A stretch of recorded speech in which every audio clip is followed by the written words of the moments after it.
Good morning, everyone. Today, the second day of competition at the 2023 Itacoatiara Pro.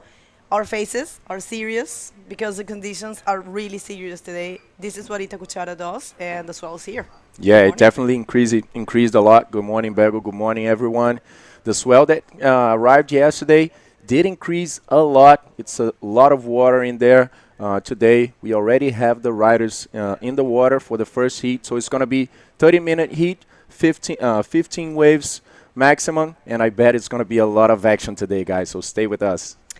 Actually, the judges are giving 30 minutes for the competitors to paddle out, and I think it's accurate. It takes a long while to get out there. Actually, we were recording our daily greetings and beach, and we saw Dob taking at least 10 waves in order to get to the outside. So this is bodyboarding. This is what we have been expecting. This is what you sign in when you come to Itacoatiara, and full on. I mean, this is the good thing is this is a non-elimination round, the round number 3, and we're going to see if we're going to keep moving, keep running. We might do the recharge round as well because tomorrow is even bigger, but maybe cleaner. We don't know. Mother Nature. It's we can't control it. It's a big surprise. The ocean is a big surprise here in Itacoatiara. It just changes so fast. So let me throw a quick update in Portuguese for the people. Bom dia a todos, pessoal que estiver acompanhando a gente de Portugal, do Brasil. Segundo dia de competição aqui no Itacoatiara Pro 2023. O swell que chegou ontem cresceu bastante. Hoje já temos condições mais sólidas aqui. A gente já se aproxima daquele terror que todos gostam de assistir aqui em Itacoatiara. Terror e pânico, aquele cenário clássico daqui. A primeira bateria já está na água e hoje o modelo será de baterias de 30 minutos com limite de até 15 ondas para que os atletas tenham uma condição para poder mostrar, né, toda a performance que a gente busca ver. Então fiquem com a gente hoje. That's right. Let's just check the highlights from yesterday while we're waiting for the first heat to start.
Welcome, welcome, welcome. We are starting the heat. Actually, already started.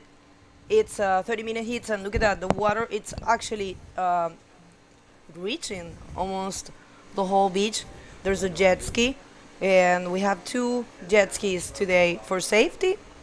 And in the water, we have 4 riders that are the best till now, and of course Dave Hover coming from being seeded from last year top 16. In red, Ethan Capdeville also seeded in this event in white, and Sammy Moretino in yellow doing a great job in this year tour.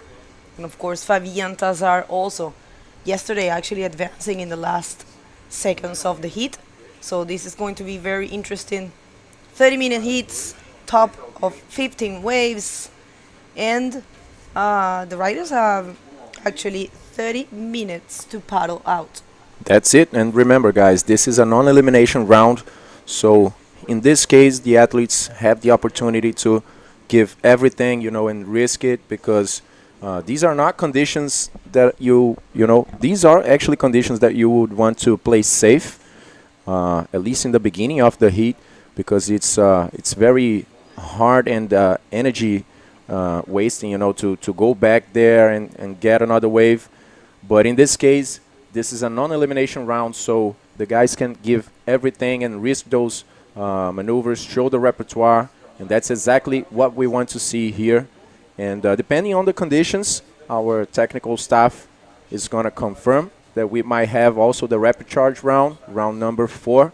So I bet it's going to be a great day here.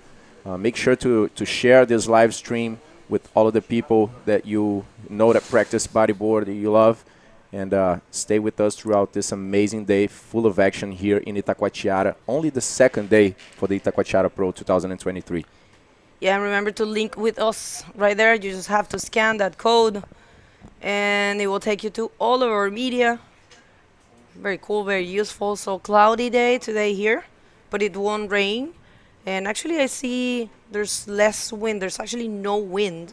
It's just that when the swell arrives, it just creates that kind of texture in the water. There's a lot of water moving in there. But I'm pretty sure we're going to see an amazing show. And if you're tuning in right now, we have two French, one French and one Réunionnais, which is Fabian Tazar coming from Reunion Island, and two Hawaiians, two rivals from Drovny Division. And Prone Division as well. Those two monsters there. Bom dia a todos, pessoal. Fazendo aqui também a atualização em português. Nós temos baterias de 30 minutos, 15 ondas surfadas no máximo. E nessa primeira bateria teremos 2 havaianos, Sammy Morentino e o Dave Hubbard, juntamente com o francês Ethan Capdeville e o atleta das Ilhas Reunião, Fabian Tazar, que se classificou ontem no fim do dia. O David já vem se posicionando ali numa direita. Lembrando que hoje é um dia onde a escolha de ondas vai ser crucial, vai fazer toda a diferença. Ontem nós já vimos isso bastante, né? Itacoatiara, quando tem um swell crescente, é uma situação bem difícil aqui. Realmente, a cada série o mar começa a vir maior. Ontem o mar estava crescendo durante o dia e hoje também vai crescer, porque a previsão e a expectativa é de que amanhã esteja ainda maior, mais energia e mais água movimentando. Mas a gente tem os melhores do mundo aqui em Itacoatiara, então é um show ali. Os nossos guarda-vidas também já estão ali sempre de prontidão na praia. A gente tem o Diego Imbica com o jet ski, o China também. Grandes locais aqui de Itacoatiara para poder garantir, acima de tudo, em primeiro lugar, a segurança dos nossos atletas. Well, those jet ski, wait a second, this is the first wave, and it's Dave Hubbard opening the heat with a nice roll. And Dave, I was talking to him, and he said it's I asked him if it was hard to be the first heat, and he said, I mean, not really, because it's also relieving. Oh wait, that's a replay, and that's yeah, the good way to start the heat on a non-too big wave. But yeah, guys, so well, this is Itacoatiara. This is what we were expecting. Glassy conditions. It's just a little bit of texture due to the big swell that it's arriving here to the beach. It's actually, this is only a taste of what they say might arrive tomorrow or throughout the day. So you guys make sure to tune in and to share this live feed and subscribe to this YouTube channel, and just to spread the word, because this is high level bodyboarding. That's it, guys, and let us know where you guys are tuning in from, who you are rooting for. Já tem aqui mensagem do Carlos Henrique Pinheiro Bastos, que é o pai do Carlinhos Bastos. Carlinhos surfou muito ontem na bateria, tá parabenizando aqui o evento, né, e desejando as boa sorte aí para o Carlos e para o Thiago Barros, os atletas lá de Macaé. É isso aí, pessoal. Mandem as bandeiras aí, pessoal do Brasil. Drop some flags on the comment section so we know where you guys are tuning in from. And let's fill this comment section and this live stream here so we can propagate bodyboarding in the best manner we can with big waves, amazing riders in a classic beach of Itacoatiara. The IBC World Tour has been so blessed this year, Bego. I love it because we had the first stop in Brazil with the women, the ladies putting up a show, the Master World Champ Mariana Nogueira for the second time. Then Antofagasta, 11 consecutive days of competition with big waves as well. And then Arica, the classic show that we always expect. Pierre taking it home, and now what can we expect here in Itacoatiara with the rising swell? Wow. Well, we have no idea who's going to take this event because the names are, I mean, huge. Everyone has been really connected so far. This is the round number 3, non-elimination, where you are seeing the top 16. And how do you identify who are the top 16? Whoever is in first and second in each heat are coming from the seeds from last year's ranking. Remember, the seeding will be changing depending on the results of every event. I mean, the people will be the same, but the order, it's what changes. So right now in this heat, Dave Hubbard and Ethan Capdeville are coming from last year ranking. Actually, Ethan, he was not in the top 16, but he entered due to few spots left that we had, because we don't have Alan Munoz, Ian Campbell, Jeff Hubbard competing so far this year. Pretty sure we're gonna see them at some point, probably in the second half of the tour. Remember, this was the first half on the South American leg, as you were saying, and we're going to have a break now of a month and a half, and then we're gonna go to the beautiful Maldives, and it looks like not really, looks like Sammy. It's going towards the Pampo. I tell you guys, so this beach, as we were saying yesterday, there's two very marked peaks, which is the Pampo all the way to the rocks, to the mountains to the right. Thank you for that. And that's a right, a very very wedgy, hollow and wedgy right. That's all. As you can see, it's all the way to your right. It's breaking right there. And then you have, of course, the center of the beach where you can surf anywhere. And then you have the Costão, which is the left, which is all the way to the left.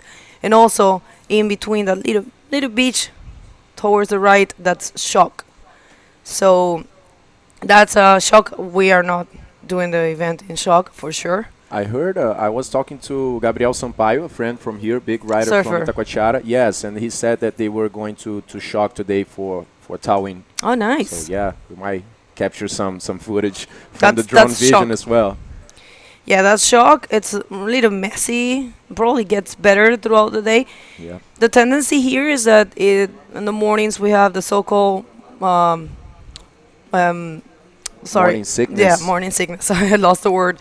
But yeah, the so-called morning sickness, it happens a lot here. And it, throughout the day, it just gets better and better. So guys, you can expect a bit slow heats. The riders don't want to just drop whatever. They have to be picky. They have to be very careful, because it takes them at least 10 waves in their heads to come back to the outside. So they need to pick well. In the case of Dave Hover, he was very wise. He just got a medium-sized one and got a 5.75, and this is not a medium size. Let's see if he can perform some maneuver in this one. It's a foamy one, and not really. I think it closed out. But yeah, that's going to be something, at least, given the fact that no one really has taken any wave, only himself, and 12 minutes has already gone. É isso aí, já se passaram 12 minutos e até o momento só o David Hubert pegou 2 ondas, na verdade, essa foi a segunda onda dele. A primeira onda do Dave foi um 5.75. A gente vê o Sammy ali O Semi que ontem já entrava nas suas baterias, né, desde o início com uma postura bem ativa, já remando para tentar garantir alguma nota. Como a Bego estava falando aqui em inglês, realmente é bem difícil. Depois que um atleta pega uma onda, é muita energia e às vezes tempo também que ele gasta para voltar. Ethan Capdeville vindo numa esquerda ali, com bom tamanho, já chega numa zona mais branca agora. Ó, a onda fecha em cima dele. Bem difícil ali, você vê que ele perdeu velocidade naquela seção da onda e não tinha nada para ele. E às vezes quando o atleta vai voltar agora para o outside, sobe uma série, é realmente muito desgastante. A gente vê aí, ó, o Ethan deixando a prancha ali com o strap, tentando sair daquela zona crítica de arrebentação para não tomar toda essa série aí e ser arrastado para a areia. Então a escolha de ondas é essencial hoje aqui. Provavelmente nesse início de dia, pelo menos, talvez a gente não veja tantas ondas sendo surfadas, né, assim, tão constantemente, mas acredito que com o decorrer das baterias, os atletas se soltando, se acostumando ali com as condições das ondas, a gente vai começar a ver boas manobras, bons tubos também, já que não tem vento, até agora não tem vento, porém o mar tem essa textura aqui em Itacoatiara, é normal quando o swell está crescendo, devido, acho que ao volume de água, ao volume a grande quantidade de energia que se movimenta ali nessa parte, é normal que a água tenha essa textura assim, não fique completamente glass, mas eu acho que a gente pode ver uns tubos hoje e grandes, Bego. That's right. Let's see this one. It looks very well for Sammy Moritino. He's going to go for actually what you were saying. Oh, yeah. A barrel there, the check turn. He's looking for some airtime for sure. Goes for the roll. Good start for Sammy. Right now it's Dave only with the... Oh, nice. Actually, right away Dave answering to Sammy. Eternal rivals in the drop knee division. Sammy and Dave. And look at that. Sammy is so trained in this year tour. Has been surfing so good. And he's very driven. I've been admiring his attitude. He has... he has always been a great professional, but Replay da onda do Sammy, logo antes de eu falar ali que a gente poderia ver uns tubos hoje, logo. O Sammy já veio fazendo essa cavada, passa por dentro da primeira seção no tubo ali, joga um cutback para pegar a seção da frente e consegue concluir com um rolo. Ainda não saiu essa nota do Sammy, e aí logo depois veio o Dave Hubbard também numa direita, faz a cavada, joga um aéreo ali, acaba não descolando tanto da onda, mas a onda com um tamanho legal, então ele consegue voar bem ali e completar esse primeiro aéreo, a primeira manobra aí primeiro aéreo do Dave. And wave here for Fabian Tassar, nice round roll for the Reunione. Fabian Tassar, so the heat is starting to, you can tell the riders are feeling more comfortable, so look at this. This is sending a huge message. Oh, and a wave here for Ethan Cap. Nice roll, actually very round. So it's going to be interesting to compare. Actually, I believe, I don't know, it looks like Ethan Capdeville roll was really clean, but the size of this wave, and actually it was also very clean. So let's see. It will be interesting to compare these two rolls from the two French in this heat. So two Hawaiians against two French. Very interesting. And I remind you guys, these are non-elimination heats. Only the first one will get that so wanted benefit of skipping one round. They're gonna go straight to the round number 5. I'm sorry, I'm losing my voice. But it's only about the thrill of working for you guys. And well, so only the first one will be advancing and skipping one round, which is the repertoire round. We might do the repertoire round today. And look at that, we have some scores. Last wave, the third wave for Dave Hover is a 6.75. Of course, he's first. And the first for Sammy was a 7. Very good way to start his campaign in this heat. And we're waiting for the two waves for the Frenchies. Yeah, saíram já as primeiras notas aqui. A última onda do Dave, o aéreo foi um 6.75 e aí ele fica na primeira posição, já que tinha pegado uma onda boa no início da bateria. O tubo para a direita, seguido de rolo, do Sammy Moritino, foi uma nota 7 também. E enquanto isso, a gente continua aguardando as notas do Fabian Tazar e Ethan Capdeville. Essa foi os 7 pontos de Sammy Morentino. Fez um drop ali reto, cavou jogando para dentro do tubo, conseguiu sair bem limpo. E aí já na seção mais branca da onda, ele joga para frente com um cutback e finaliza com um rolo, completa com tranquilidade ali a manobra e leva para casa uns 7 pontos. Essa é a única onda do Sammy Morentino até agora, e ele fica na segunda posição com 12 minutos e 40 segundos restantes nessa bateria. Parece que o Dave já está se posicionando, Belo. Dave Hubbard looking comfortable. We knew this. I mean, no stranger to big conditions, of course, surfing all the time in pipeline and all over the world. He has always impressed us. But yeah, guys, this is, well, thank you very much for being here, and we'd like to ask you to share the live feed because it's going to be a very impressive day, full day of action. And here comes Sammy. Let's see if he can do something. Yes, he goes for the safe roll, which is very smart, I will say. So I wanted to say that maybe you guys are wondering why Sammy got a 7. Just think that he did a few maneuvers, barrel and a round roll, so it makes sense, the score. And it was a clean barrel actually in that wave, that type of a wave.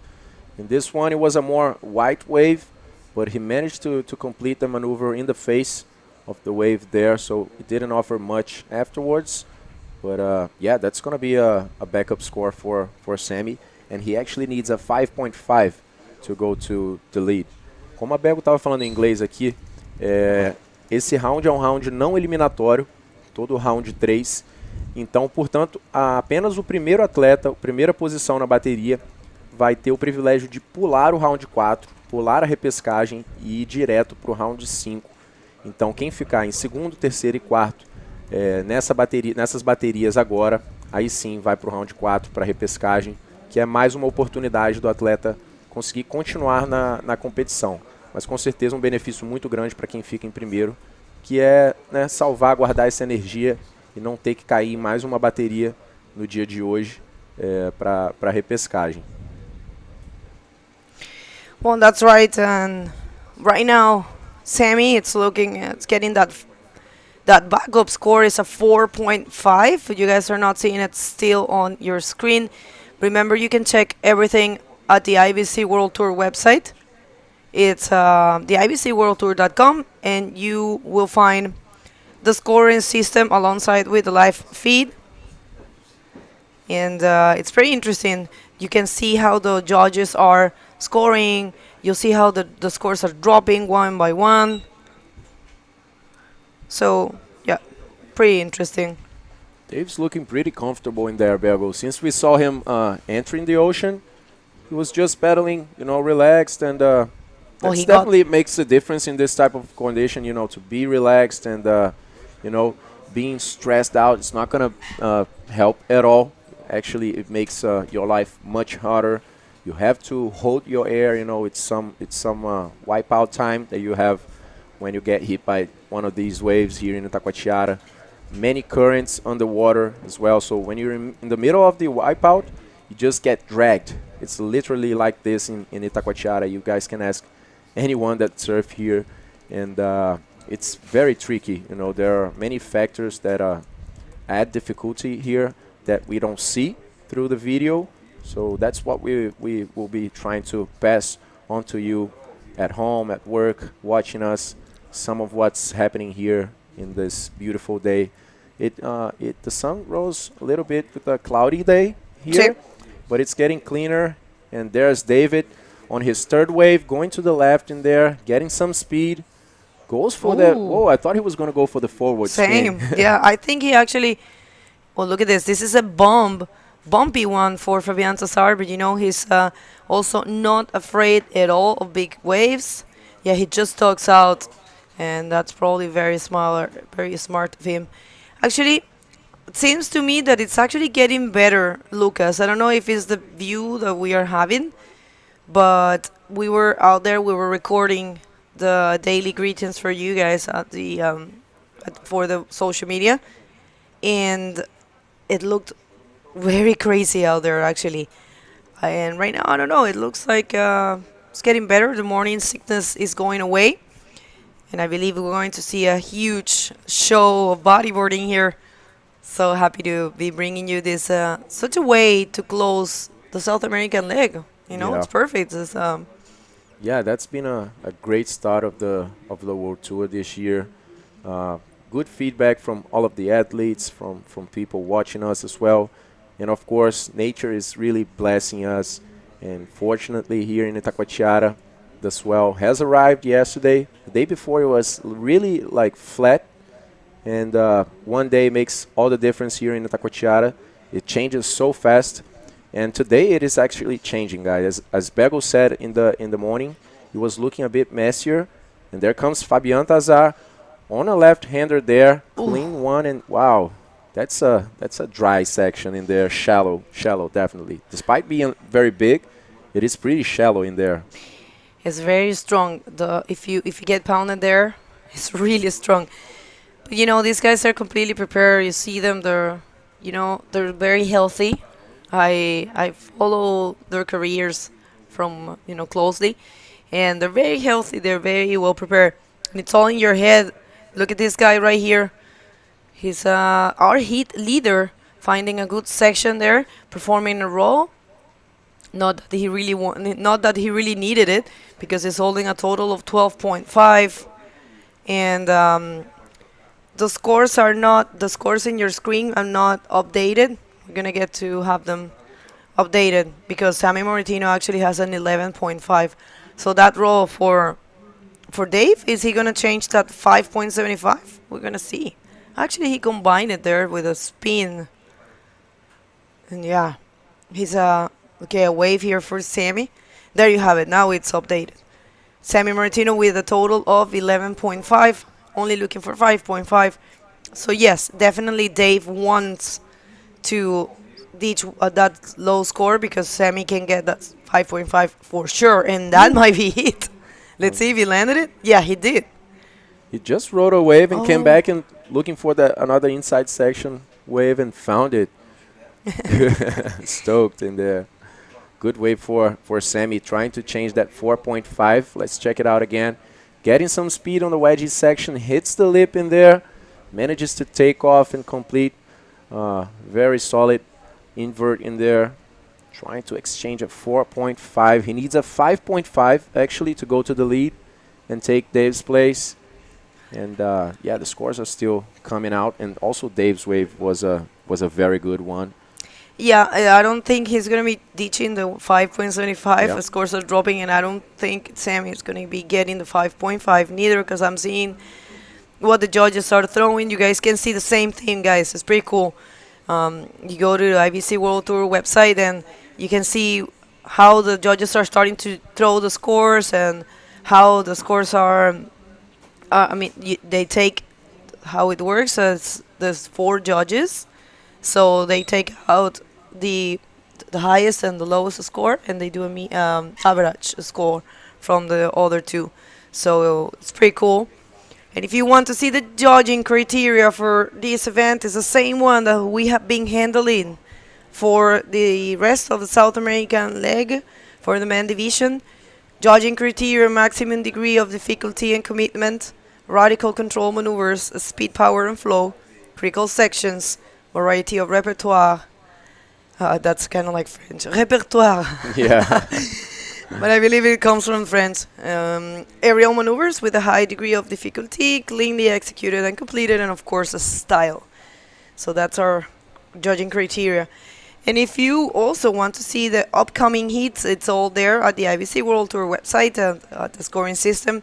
Next heat, we're going to have 2 Chileans, 2 masters of Chilean bodyboarding, which are Sasha Damianic and Matias Diaz, and we're going to see Zaka Nunes and Gabriel Castro, who are coming from the early rounds, and they served really good yesterday.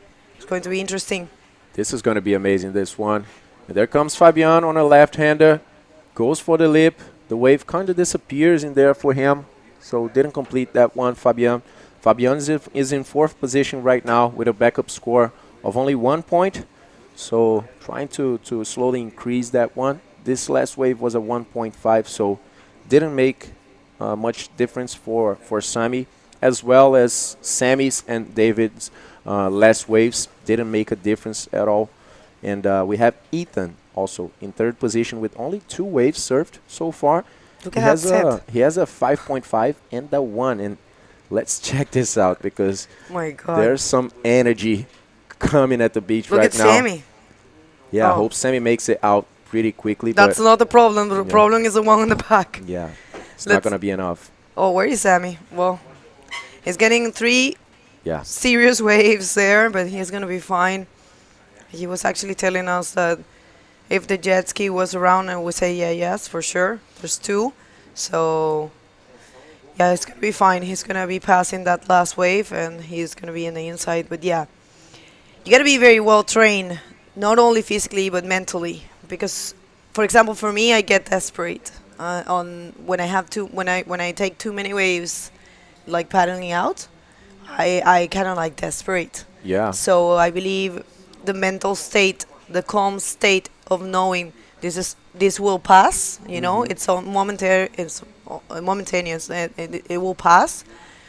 I believe that's very important, and all these riders are really very strong in their heads. And here comes Dave. I believe it was some barrel. Yeah, he scooped into the barrel really Yeah. quickly in there, but that was just that. And yes, Bego, that's a good point, especially when it's that type of situation when you get desperate. That's exactly when you have to stay calm, you know. And last wave from Dave, get some cover up in there, makes it, and then the wave becomes very wide and closes out. And Dave kicks off on that one. Not gonna make any difference for him on his total score. But yeah, Bego, besides, you know, being prepared and trained, I would say something very important is being used to this situation, you know, having some big wave time, you know, like going into some like all of these guys are used to these types of big waves because there are so many situations, different situations that might happen, you know, like getting strapped in the leash, for example, maybe hitting the bottom or staying too much, like 2 waves below the water. So many things that might happen, and you have above everything, stay calm, you know, and That's the most important thing. You Yeah. know that you actually surf big waves. yeah, all of these guys also, and this type of experience you don't get by training outside the water only, you know. Yeah. You have to go in the water Physically and get the and psychological mentally. Yeah. side also trained, definitely. Yeah, you do want to be mentally. Look at that. That's actually the next hit, people. If you don't know, they are given 30 minutes to paddle out. So Dave decides to not go on that one, and Sammy's taking advantage. And he's just boosting an invert. Oh no, he disappeared. Yeah, there Oh. was some impact in there in the Yeah. lip. Like he went for the lip and ended up hitting the section right in front. But that's it. Official result, guys. David Hubbard in first, skipping the round number 4. And Sammy Morentino, Ethan Capdeville, Fabian Tazar are going to be next on round number 4. So I'll see you guys right after the commercial break.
Welcome back, everybody. Second day of competition at the 2023 Itacoatiara Pro, presented by Prefeitura de Niterói, Secretaría Municipal de Esportes y Lazer.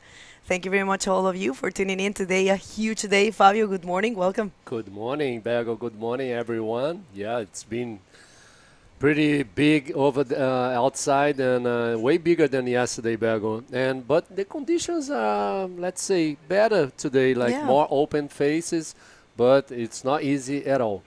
Let's hit the water. We have two Chileans and we have two Brazilians right there. Who do we have? We have Sasha Dominic from Chile on red, Matias Dias from Chile as well in white. E amarelo temos Zacarias Nunes do Brasil e o Gabriel Castro com a camiseta azul também brasileiro. Então teremos aí uma batalha entre os brasileiros e os chilenos. O Matias já começou a bateria bem ali, botando para dentro na direita.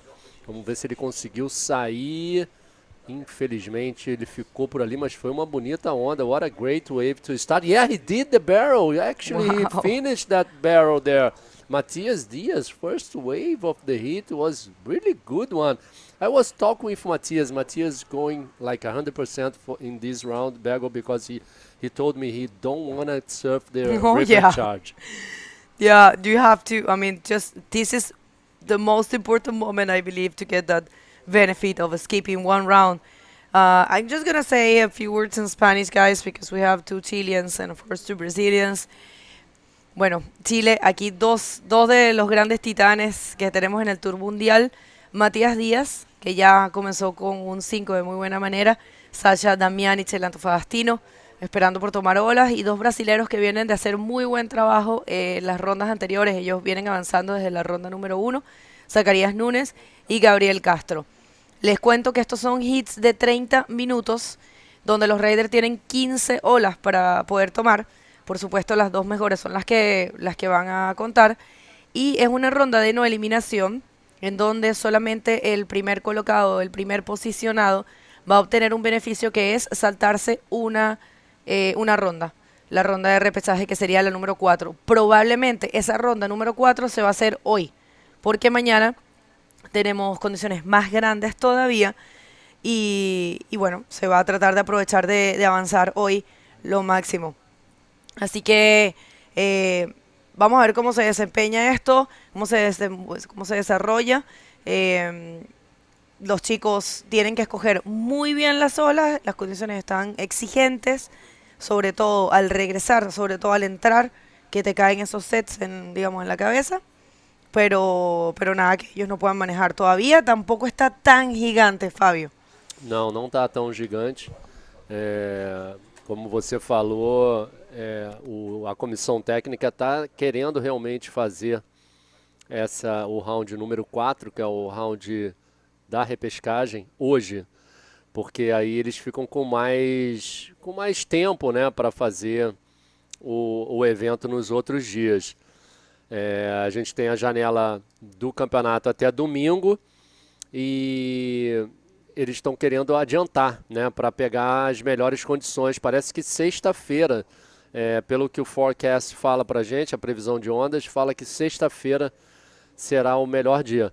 I was talking with Juliano too, Bergo, and he told me maybe Friday will be the best day. And agora na onda, o Gabriel Castro num lindo rolo ali, primeira onda do Gabriel Castro nessa bateria de número 2 aqui do round 3.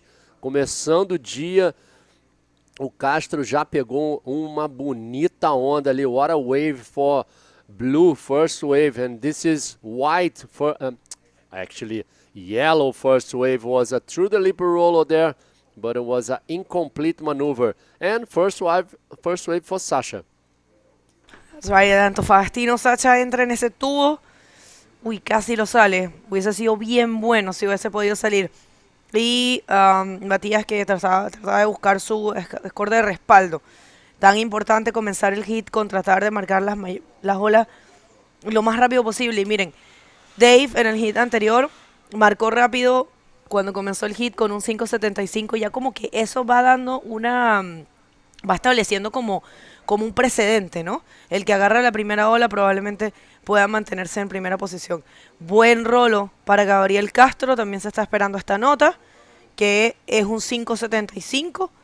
Entonces tenemos a Gabriel en primera posición, Matías Díaz en segundo, y esta de Zacarías que no fue una maniobra concretada. Yeah, what a wave to start the day for Gabriel Castro. Beautiful roller there, and Sasha also almost make that barrel there, Bergo, almost. It was like just a few, maybe half meter there before that white water touched him. So situation, Matias Diaz in first with 2 waves, and here he goes, Matias again. Bueno, sí, Matías, vamos a ver, Matías por un reverso off the lip, o un contrario off the lip. Va a cambiar esa ola de un punto, Matías que tiene una ola de 5 y una ola de un punto. Con ese reverse va a cambiarlo seguramente y se va a mantener en la primera posición.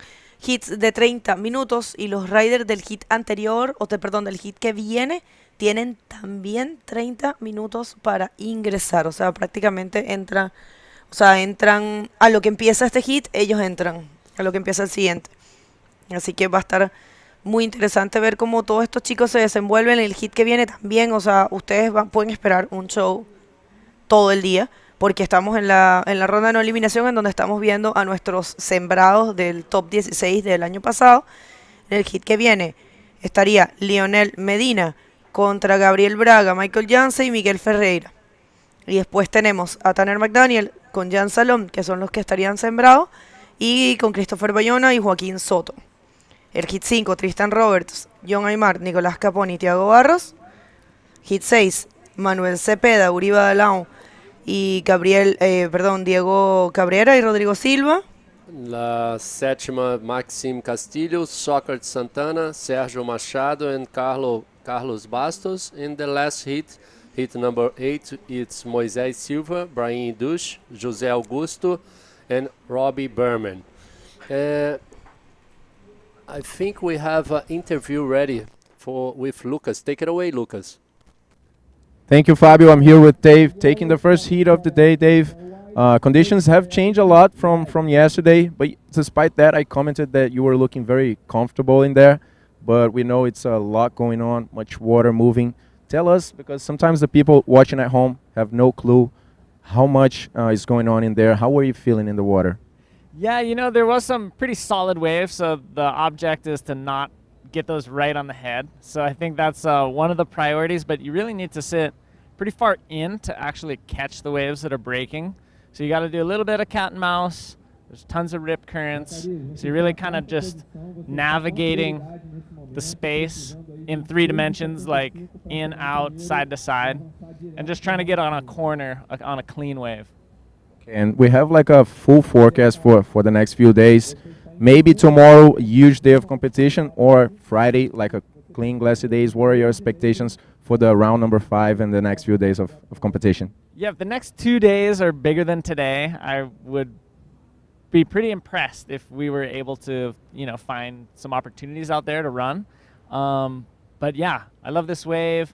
I feel comfortable out there. It reminds me of, waves that I'm used to at home. I've surfed in Puerto Escondido and a lot of big beach breaks before, which I like. So I'm super stoked to make it on to the next round and hope to keep on going. So take some time for to send a message for your people watching you at home. Yeah, all the glory goes to God, of course, and thanks to Evelyn and my parents and everybody who stayed awake back in Hawaii, and just everybody who sends me messages and tunes in. Thank you guys so much. Aloha. Congratulations, Dave. Back to you guys. Thank you, Lucas. So nice to see Dave so happy to make through this round, straight to the round number 5.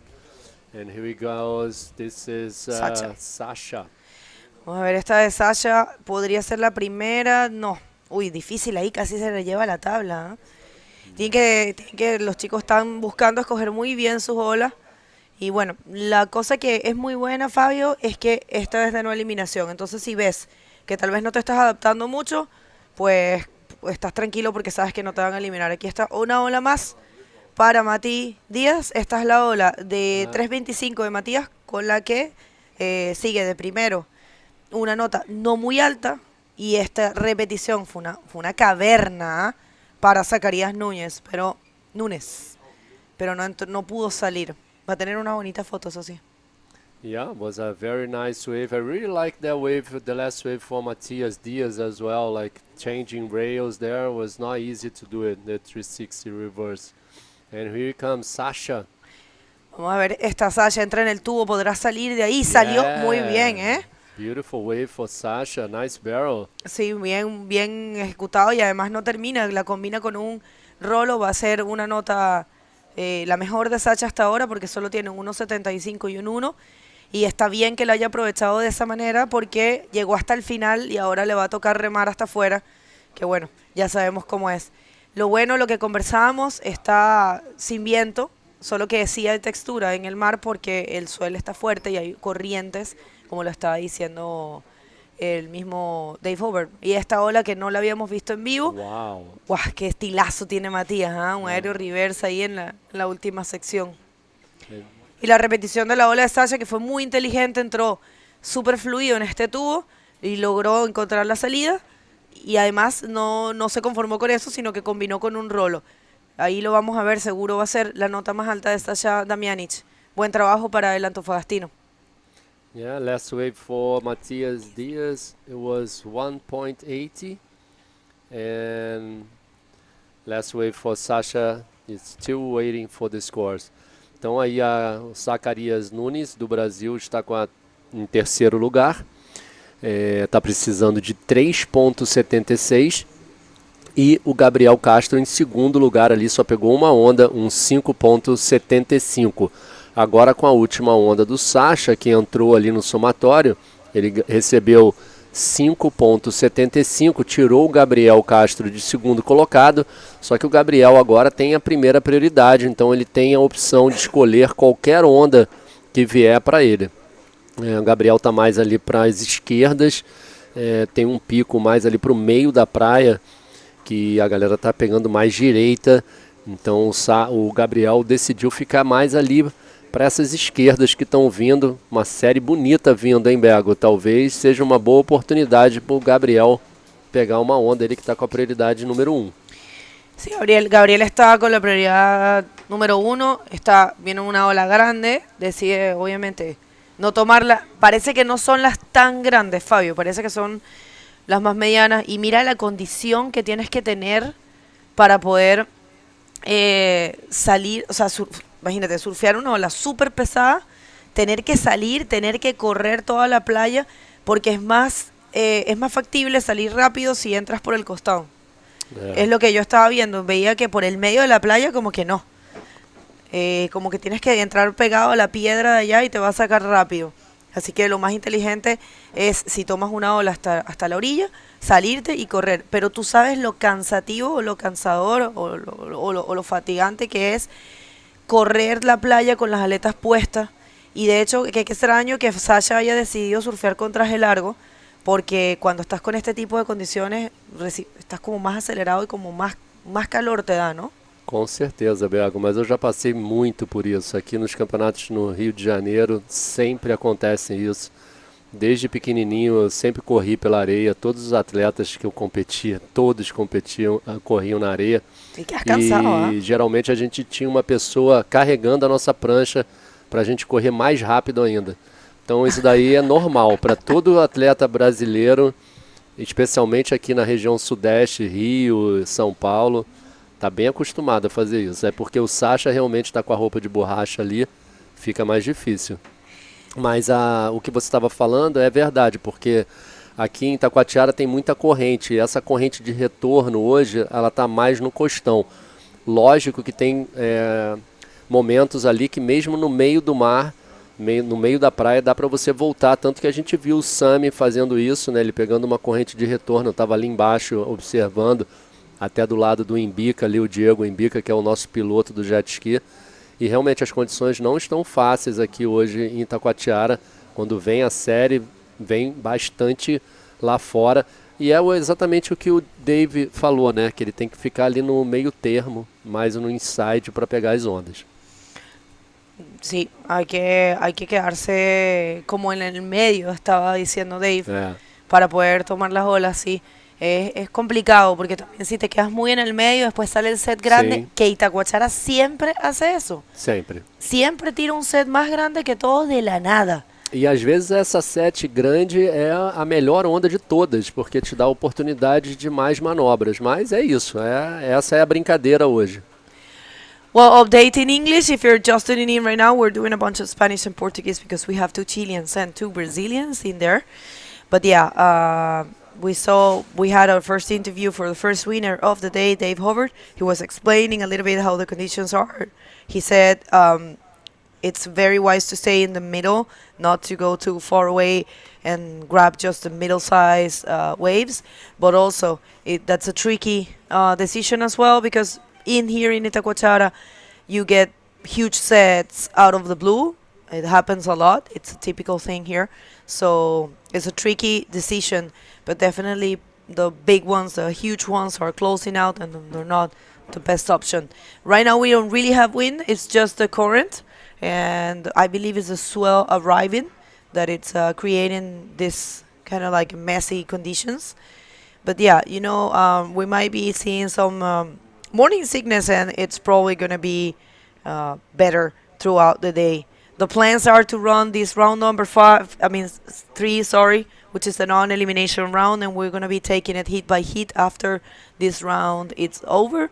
And of course, the technical team is going to be having a word. Let's see this one for Zaka.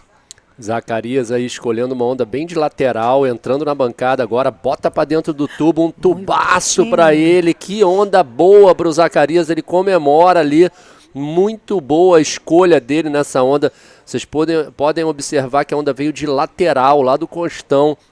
Ele viu que tinha uma possibilidade na frente dele, colocou na linha da onda um tubaço. Vamos ver aí o replay dessa última onda, com certeza, pela minha experiência, vai ser a melhor nota da bateria e vai botar o Zacarias ali de volta na briga aí para as primeiras colocações, hein, Bego?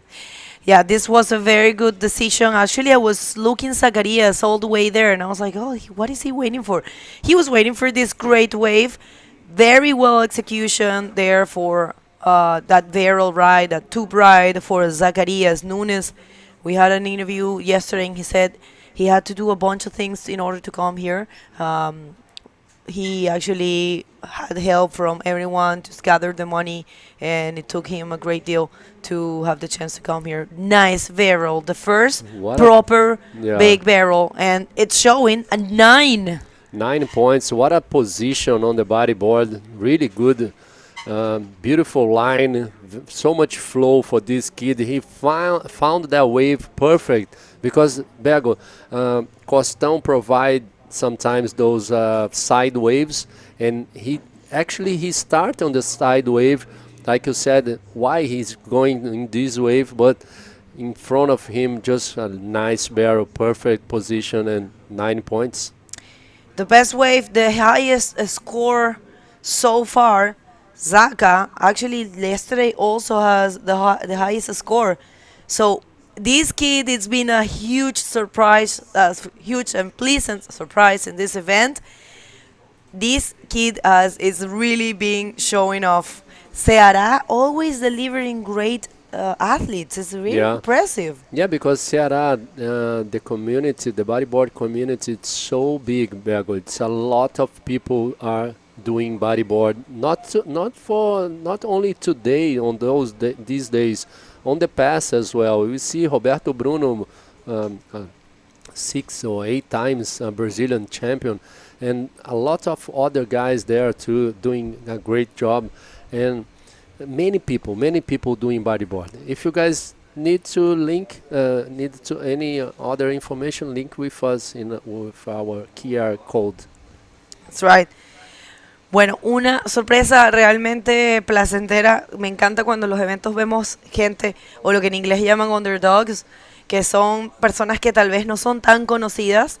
Y en el caso de Zacarías Núñez, que viene de Ceará, que es el estado de donde es Isabela, donde es Roberto Bruno y muchos otros excelentes bodyboarders, que es tal vez un nombre no tan conocido en el mundo del bodyboard, ayer logró tener la nota más alta del campeonato y hoy tiene la nota más alta de una sola ola, un 9 con un tubo muy bien ejecutado, que es este que está aquí, y realmente ha sido un chico que nos está impresionando y una de estas sorpresas que nos encanta de personas que no conocíamos y que tienen la suerte a través del Tour Mundial, o la suerte no, la oportunidad de mostrarse en estos eventos de Tour Mundial.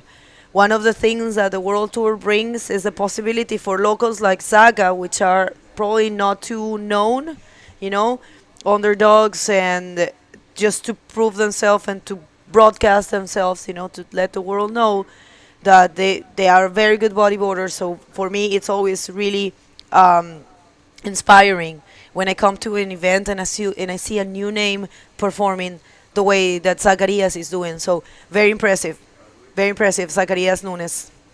Yeah, so that's why it's so important to have the contest. And this is Matias Dias. Vamos ver o que o Matias vai aprontar ali, dá um rolo, mas não consegue voltar. Was an incomplete maneuver for Matias. So Zacarías Núñez, 9 points and 2 points straight into the first place. Zacarías Núñez, que foi campeão cearense em 2016.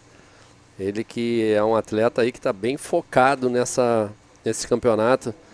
Mais cedo eu estava na área dos atletas ali, Bego. Ele era o único sozinho ali, só olhando o mar, se concentrando antes dessa bateria dele. Então tá aí, né? É super importante essa concentração, essa conexão do atleta com o oceano. Hoje que temos aí condições não fáceis, né? Não tão bem difíceis. Itacoatiara sempre é uma praia.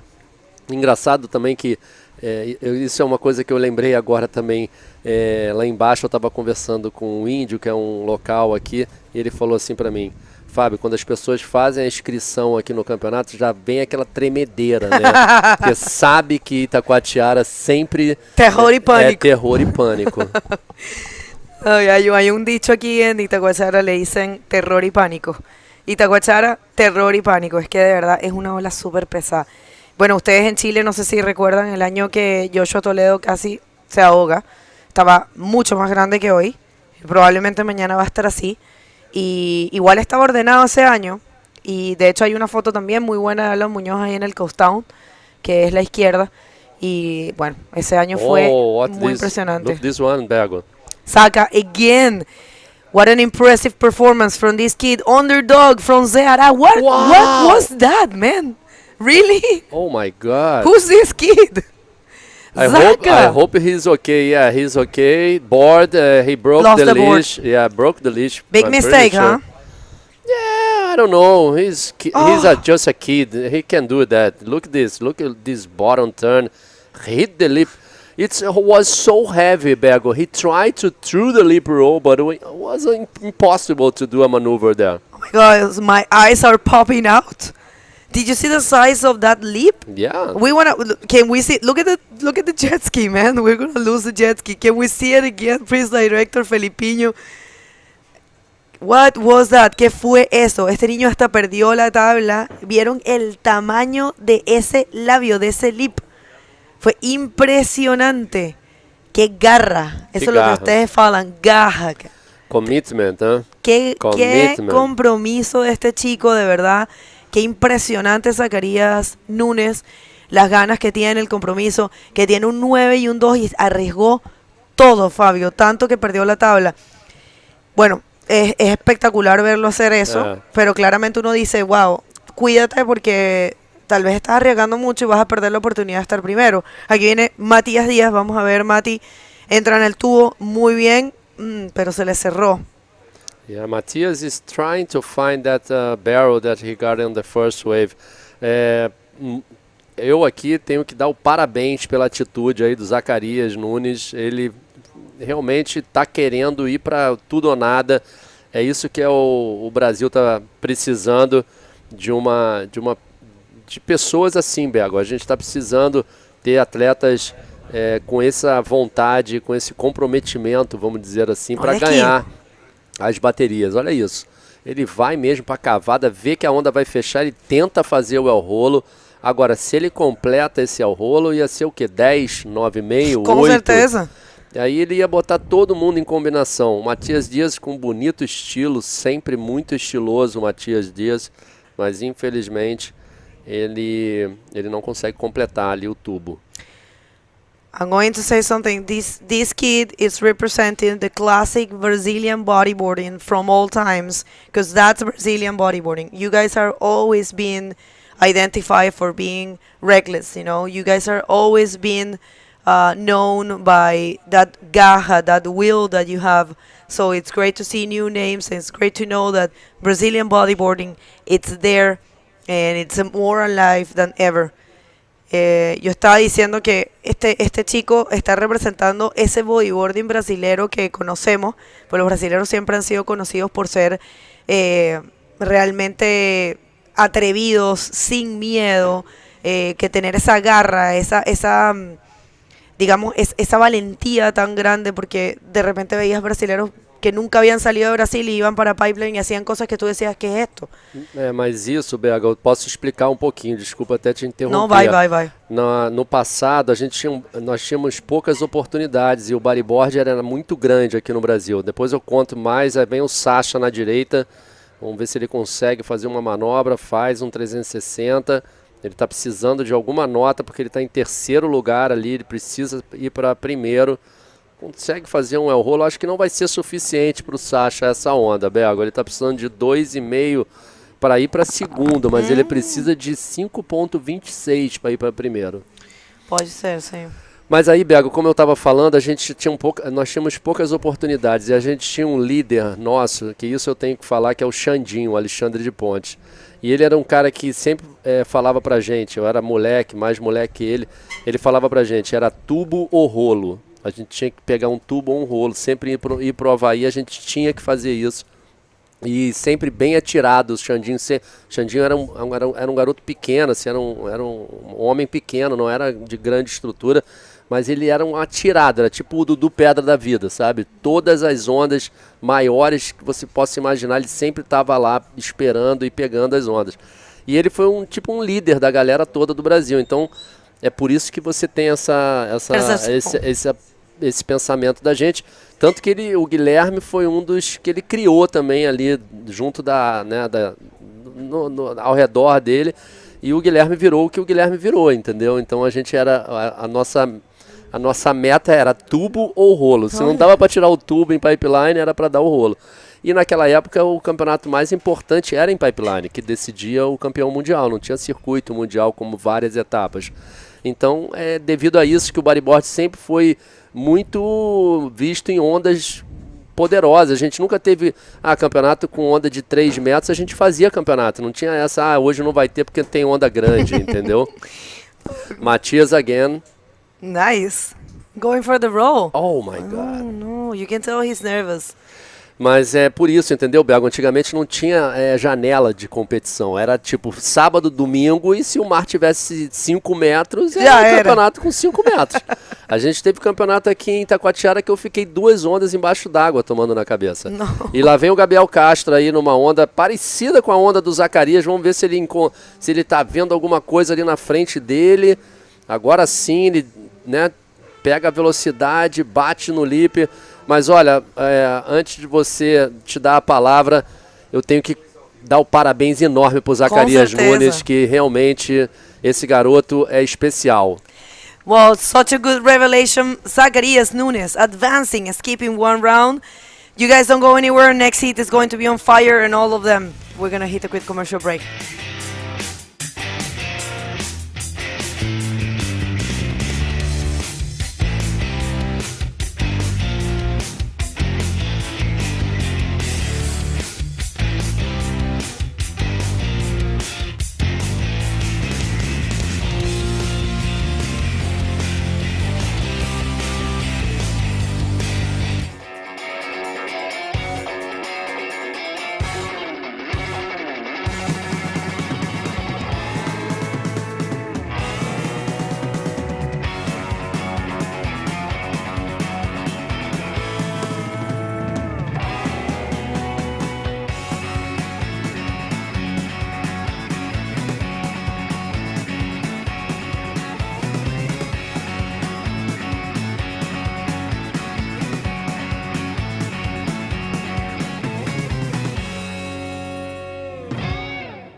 Welcome back, everyone. We are here at the 2023 Itacoatiara Pro, present by Prefeitura Municipal de Niterói e Secretaria Municipal de Esportes e Lazer. Welcome back, Lucas. We just saw a very good barrel from Zacarias.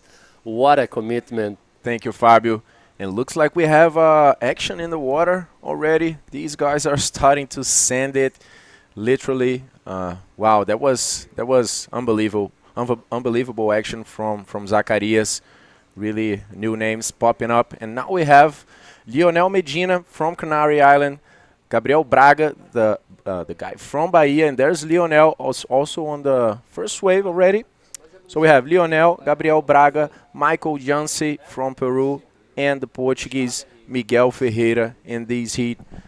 We already had Gabriel Braga surfing one wave, was only a 1-point ride. We're going to check this replay real soon. And also Lionel on the last waves you guys saw, also a 1-point ride. So starting slow here, still have plenty of time. 30-minute heats, 15 maximum, 15 waves maximum. And I would say it's pretty hard to get 15 waves in this types of condition, Fabio. But yeah, there was a call from the technical staff to leave the athletes more comfortable, you know, and try to make it possible for them to show really the performance and the skills we would like to see here. Yeah, for sure. I agree with you, Lucas. 15 waves is too much. Too much. Ok, nessa bateria aí temos um brasileiro, o Gabriel Braga com a camiseta branca, e temos também o Miguel Ferreira com a camiseta azul. Esse é o nosso jet ali, quem é o nosso piloto hoje é o Diego Embica, estava conversando com ele ali embaixo, e realmente as condições hoje estão pesadas. Lógico que Itacoatiara pode ficar mais pesado ainda, mas hoje não tá brincadeira não. Isso aí é o Zacarias, cara, que moleque, meu irmão, eu falei muito bem dele aqui.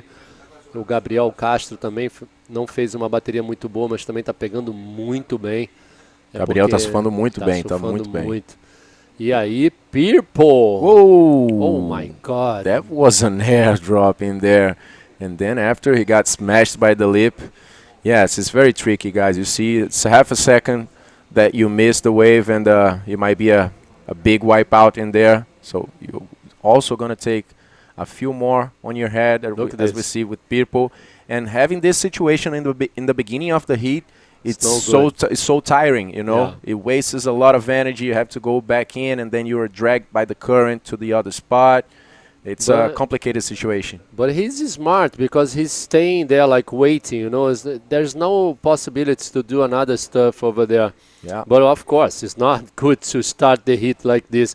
You see, you have to paddle more faster on those kind of waves. He just did like a little paddle and then stay already, you know, on the position to drop the wave, and the wave is just like, okay, you stop to paddle, I will throw you, go, go. He was very late in there. The wave turns pretty quickly and it's shallow. And there comes Miguel. Português na esquerda aí, faz um drop ali acelerando, bate num degrau. A onda parece que não proporcionou mais nada para ele. Aí vem o Gabriel na esquerda. Gabriel indo para a esquerda ali, já achando uma onda com parede, faz uma manobra. Isso que é o interessante, Lucas. Essas ondas, às vezes, você não pode dar aquela cavada muito aberta. Tem que ser uma cavada curta, já direto para o lip, uma cavada que você consegue trocar a borda de direção muito rápida e subir meio que reto, né? Para explodir ali, e é a única chance que ele teve no momento ali. Se ele perde aquele momento da onda, ele não conseguiria dar o rolo. Verdade, Fábio. A onda de Itacoatiara vira muito rápido, né? Então, às vezes, a gente já tem que fazer aquele drop já cavando com as pernas na água para colocar dentro do tubo.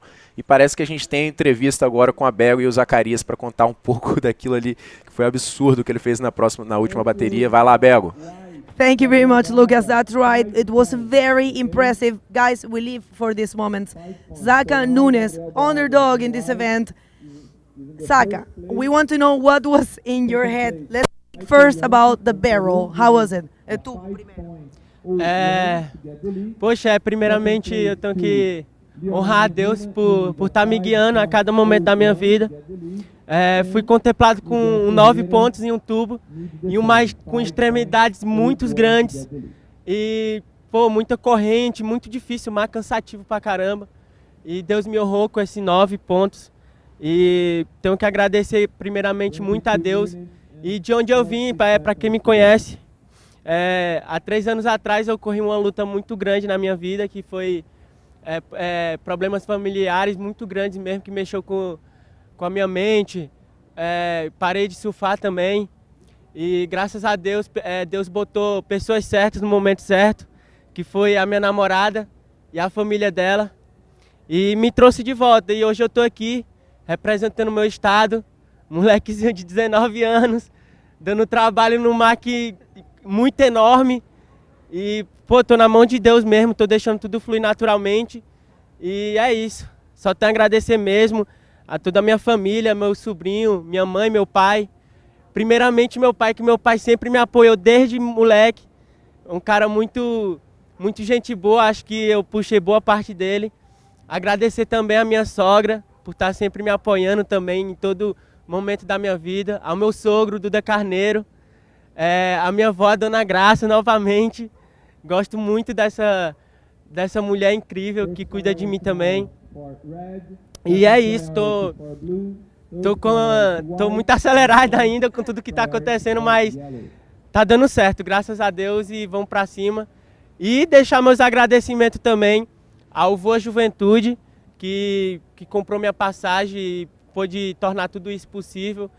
E tá aí para vocês, estou conseguindo. Agradecer a minha escolinha Geração Bodyboard, ao Van, ao Reginaldo, a toda a molecada lá que treina comigo também.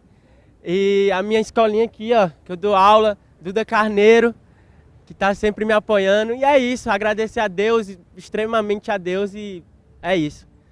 Oh, he said it all. He actually is very thankful, very religious. He says it's all God's glory. He wants to thank everyone back home, and he says he's in the hands of God, and he actually lived very difficult times 3 years ago, personal times. So right now he's just focused. He's only 19 years of age, and he's been a very pleasant surprise here in this event. Quando você bateu aquele lip nesse rolo, o que você estava pensando? O que você estava achando? A confiança, sabe? Querendo ou não, eu sou um cara que sempre gosto de dar o meu melhor em cada bateria.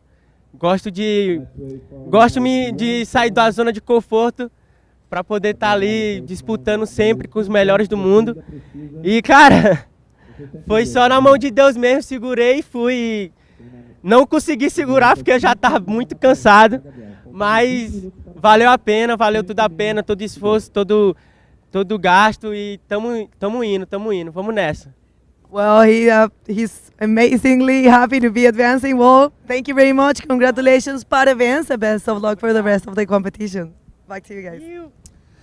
Que maneiro, cara, ver aí o Zacarias, ele que tá hospedado ali na casa do Gugu Barcelos. Para quem não conhece, Gugu Barcelos é um localzaço aqui da antiga geração de Itacoatiara. Acho que o do Gugu deve ser da 2ª geração aqui de bodyboard de Itacoatiara. O Gugu conhece muito essa onda. Ficou hospedado já na casa dele ano passado, hoje novamente agora.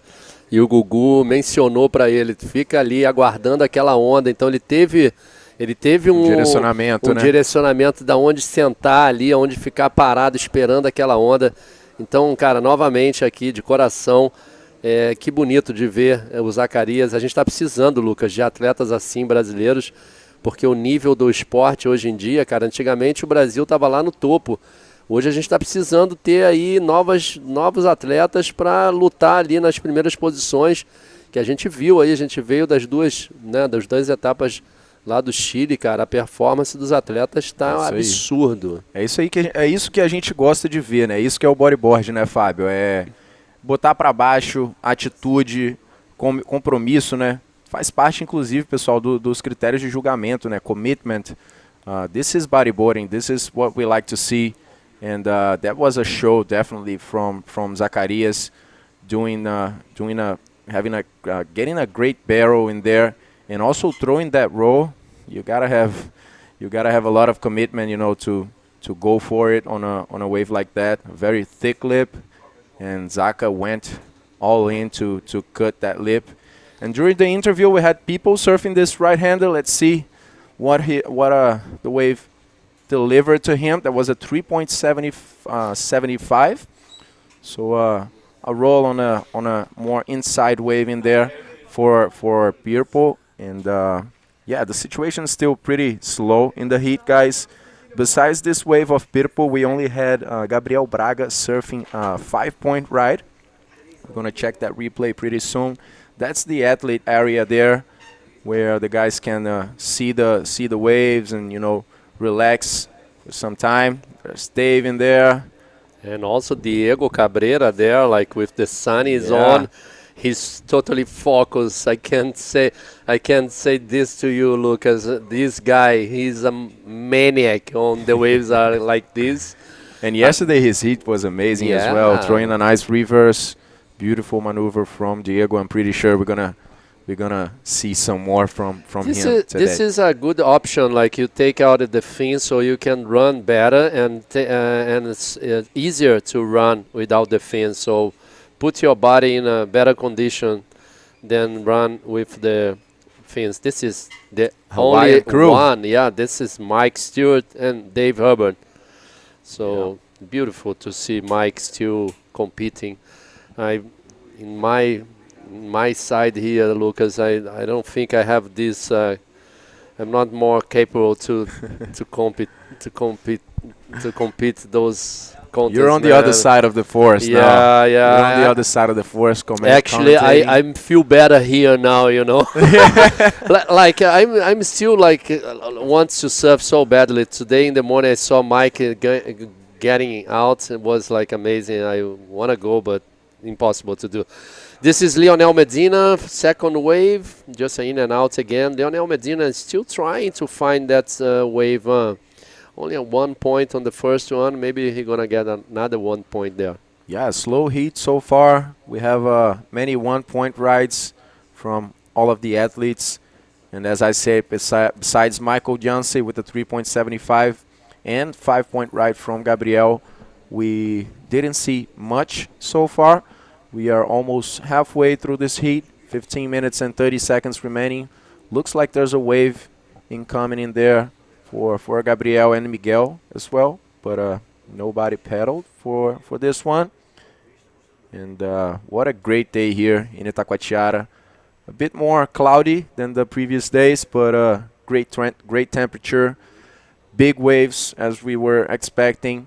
The swell is actually picking up throughout the day, as it did yesterday, and you guys can expect some really big waves throughout today and also for tomorrow.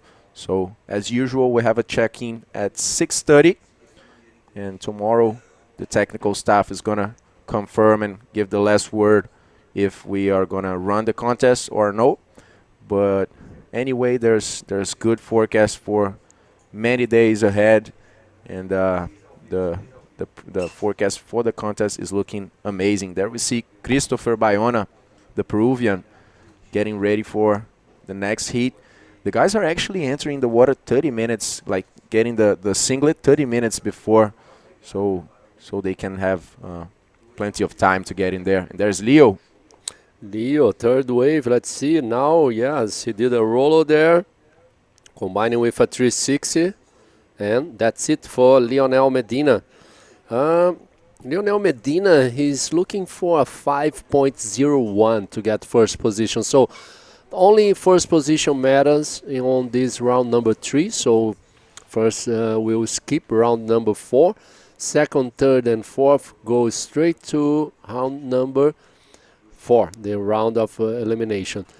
Então isso é legal a gente falar em português também, né? A gente acabou de ter uma bateria aí com o brasileiro vencendo.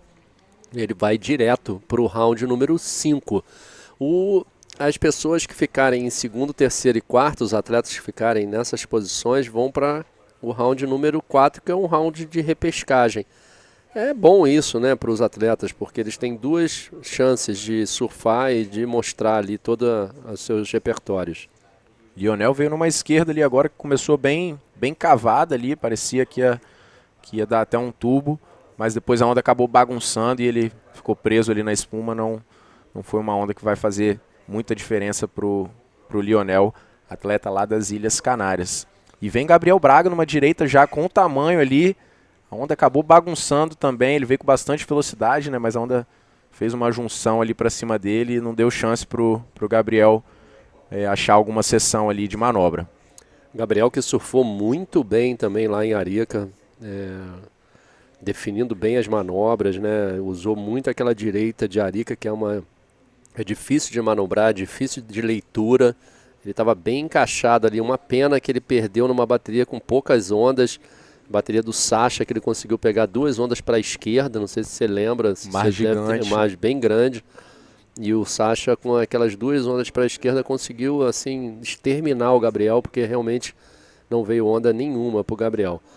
This is our judge from South Africa. Very nice guy, Vaughn. This is a nice setup for the judges. I can tell you guys at home, and for you too, Lucas. It's a beautiful place that they have a very nice view. They can watch the whole beach, all waves. That's true. We have Ricardo there from Portugal. Juninho just passed. Flávio, all of the technical staff team there working to get the best scores for you guys. Chico Garritano. What else can we say about Chico? Great reference. And Pirpo, the guy from Peru, coming on that left-hander. Not much there for Pirpo. Pirpo is in the second position. Needs only a 2.26 to go to first. And Gabriel is actually in first with the highest score of the heat so far. A 5-point ride from the white singlet. And Leo in third position, needing only a 1.76 to go to second, and 2.51 to go to the lead. As Fabio says, in this round, non-elimination round, it's all about that first position. It is actually a big benefit not having to go in the water once more today, right? It's a lot of energy, a lot of time, you know, a lot of things go on in 30 minutes in there, so saving yourself for the next few days of competition is definitely a great benefit, and also having the opportunity of watching the guys, you know, surfing, seeing how your opponents and the other surfers are doing in the water, definitely a good benefit. And then we have the other ones going to round number 4 for the rapid charge and last chance to keep on the battle for the title. Yeah, for sure, Lucas. You spend energy, and it's not easy on the round number 4, because all the riders will put like 100% into the water, into the maneuver, so it's dangerous. It's very dangerous, because round number 4 is 3 people and only 2 make through, so it's not easy. It's way better finishing first and go direct to round number 5. So plenty of time. Gabriel Braga needs a wave. He needs better than 1 point, so he can increase his lead. Então o Gabriel ali está em primeiro lugar, mas ele precisa trocar aquele 1 ponto ali que ele tem, porque o Michael Jans está pegando onda atrás de onda. O People, ele é muito inteligente, sabe competir muito bem. E ele está precisando de uma nota baixa, um 3.75 para o Pirpo. E olha que o Pirpo está bem ativo na bateria. Ele está meio que afastado ali dos outros atletas. Ele que está com a prioridade número 4. Você vê que ele é muito inteligente. Ele, como está com a prioridade número 4, ele não vai ficar perto dos outros atletas, porque senão eles não vão deixar ele pegar onda. É isso aí, Fábio. Pirpo sempre muito ativo, né? Já busca ali garantir logo aquelas notas. E realmente nessa bateria o ritmo está um pouco mais devagar. Os atletas não estão pegando tantas ondas. E, na verdade, ninguém conseguiu ainda pegar aquelas 2 notas, né? Aquele backup score. Todos os atletas ali estão praticamente com uma onda de 1 ponto, 1,5 ponto, e apenas uma onda mais significativa surfada. Então, nesses momentos, vocês podem ver ali que os atletas precisam ainda de notas muito baixas para poder mudar de posição, né? Então, é um momento onde a gente vê muitas mudanças de situação na bateria. Qualquer onda surfada ali pode fazer a diferença.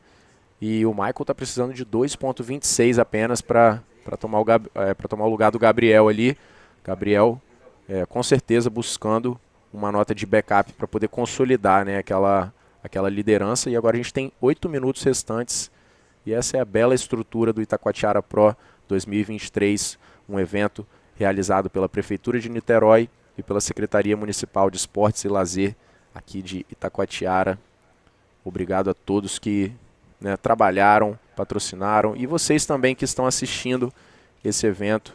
É um verdadeiro show e é o evento que fecha o que a gente chama da perna sul-americana do circuito mundial da IBC. A gente teve uma etapa no Espírito Santo, só para as mulheres, 2 etapas no Chile, Antofagasta e Arica, e agora a gente fecha aqui na belo visual de Itacoatiara e no cenário de terror e pânico de Itacoatiara também, clássico. Yeah, for sure. Panic and how you say terror in English? Terror. Horror. Yeah, like always Itacoatiara delivers some huge swells. Always, almost every contest here we have one day at least with big waves. So less than 7 minutes to go in this heat number 3, round number 3. We're seeing Gabriel Braga with the best wave, and now Lionel Medina going left. A roller there for Lionel. He only needs 2.51 to get first position because Gabriel have a backup score of 1 point, so he needs to catch a wave because otherwise I think Lionel Medina with this last wave will jump straight to the first position. Very possible. It was just a roller, but it was a good bottom turn there. I'm pretty sure, yes, he did 4 points. He's straight to the lead. I mean, you only need 2.50, guys. That's not a set wave, a huge barrel that you have to get, you know. So Leo doing very well in there, going for that inside wave, managing to complete that roll and securing 4 points. Jumped it straight to the first position. Leo, so far, with the benefit of skipping round number 4. Very wise decision for Leo. Let's see if the other guys will answer inside this 5 minutes and 50 seconds. Yeah, now Gabriel Braga only needs a 2.50. So that let's see. Gabriel with a third priority now. Seems to me Gabriel start with a good wave there. That left that he did that roller there was a nice bottom turn to hit the lip properly. But he couldn't find any wave, and just 2.50. Wow. É isso aí, pessoal. Como a gente estava falando aqui, o Gabriel Braga não tem uma nota de backup boa, né? Ele tem apenas esse 1 ponto. E o Lionel, que estava em segundo, estava precisando de apenas 2.50 para poder tomar a primeira posição. E ele foi ali numa onda mais do inside, achou aquele rolo ali numa onda mediana, ali um pouco menor, mas conseguiu completar e levou 4 pontos, pula direto para a primeira posição. E agora vem Pirpo. Pirpo está precisando bom backflip, precisando apenas de 3.76 para tomar a primeira posição. Pega uma boa onda ali no inside também e já resolve essa situação. Vamos ver como vai ser a mudança de situação agora. What a wave for Pirpo, very smart this guy. Did this backflip, kind of ARS, and he needs only a low score of 3.76. I'm pretty sure, Lucas, he will receive more than that. It will be more than 5. I'm pretty sure about that. We just need one more score from the judge, and that's it. 5.75, putting Michael Jans now in first position, leaving Lionel Medina now needing a 5.51. How smart is Michael Jans? Building the scores, get that wave, and 5.75 straight to the first position. Yes, guys, of course we want to see also already, we always want to see a show here in Itacoatiara, but sometimes it comes down to strategy and, you know, knowing the rule book and, you know, reading the time you have and all of the factors that affect the heat. And Michael Janse doing it pretty well, needed a small score of 3.7 and managed to complete that backflip on a smaller wave, securing those 5.75 points and jumping straight to the first position. And now, yes, now the guys are needing more points. Gabriel, actually Lionel in second, now needs a 5.51. So that increases the difficulty for someone right now, in this case Lionel, to take the first position back from Michael. For sure, Lucas. Então agora o peruano, Michael Yancy, depois dessa última onda dele, vai direto para primeiro lugar. O Gabriel Braga aí precisando de uma onda e lá vem ele para a esquerda novamente, travando a sua prancha, a velocidade. Agora sim, ele explode no El Rolo. Gabriel Braga, bonita decisão, muito importante para o Gabriel. Ele precisando de 4,51. Vamos aguardar a nota, Lucas. Talvez seja essa nota que ele estava buscando. Foi um bonito rolo ali, ele travou a prancha, depois ele soltou a velocidade. Definiu bem a cavada, né? Eu acho que talvez. A onda não foi grande, mas foi uma manobra boa. Precisando de 4,51. Acertou ali a manobra bem limpa, com projeção, aterrissou na parte da frente da onda. Depois a onda acabou fechando ali. E ele tirou 4,5. Foi para a segunda posição, porém não foi necessário, não foi o suficiente para ele ir para primeiro. Precisava de 4,51. Ficou aí por 1 centésimo nessa segunda posição, Gabriel Braga. Caramba, que isso, cara. Um décimo. Como é acirrada essa disputa desse circuito mundial da IBC. Né? Um circuito realmente que é muito competitivo. Por 1 décimo ali ele não vira, né? Então realmente assim, não adiantou nada a onda dele, porque continua precisando de um 4,51. Ele foi para segundo, mas o que importa é o primeiro. Ele meio que já desistiu ali, né, Lucas? O Gabriel já está ali tirando o pé de pato. E agora vem o Miguel Ferreira, o português, que também pode passar para primeiro, hein? Se ele fizer uma manobra agora muito animal, vamos ver. Vai percorrendo a onda, aí sim acha. Faz o El Rolo, vamos ver se ele vai voltar, não volta. Acho que agora ele não tem mais chance, não tem mais tempo para voltar e pegar uma onda. Ele precisava de 8,50. Miguel, a situação está um pouco mais difícil. Ele precisava de um 8,5 ali. Tinha que ser realmente uma onda excelente para ele poder mudar essa situação. Ele só tinha surfado uma onda. E Pirpo vem na primeira posição. Já está ali na liderança. Vamos ver se ele vai conseguir fazer mais alguma coisa. Acaba ficando por ali. 34 segundos restantes nessa bateria. Lionel em terceiro. Lionel precisa de um 5,51. Então vamos ver se vem alguma onda ali para o Lionel. Acho que vale a pena a gente falar, Fábio, como foi essa onda de 4,50 do Gabriel. Ele precisava de 4,51, né? Às vezes as pessoas podem pensar, por que não deu esse 1 centésimo, né?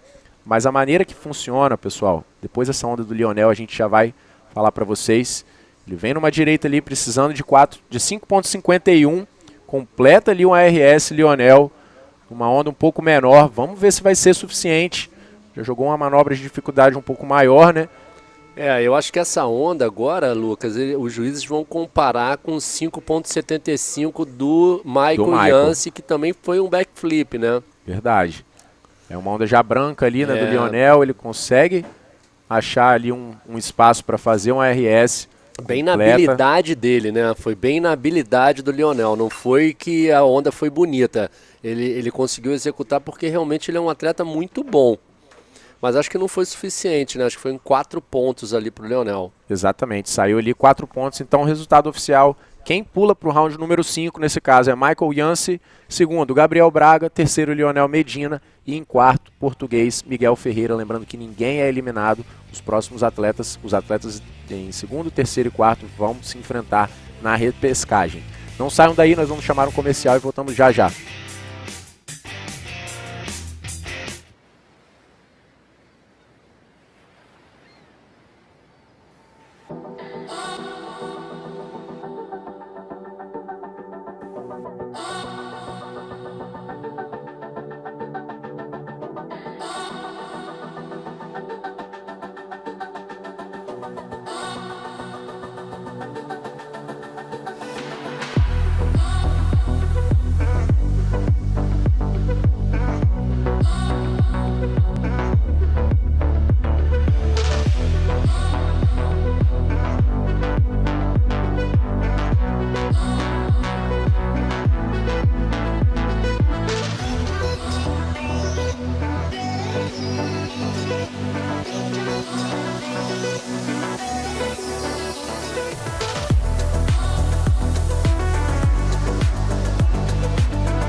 Welcome back, everybody. This is the second day here at the Itacoatiara Pro 2023, an event brought to you by Prefeitura de Niterói and Secretaria Municipal de Esportes e Lazer.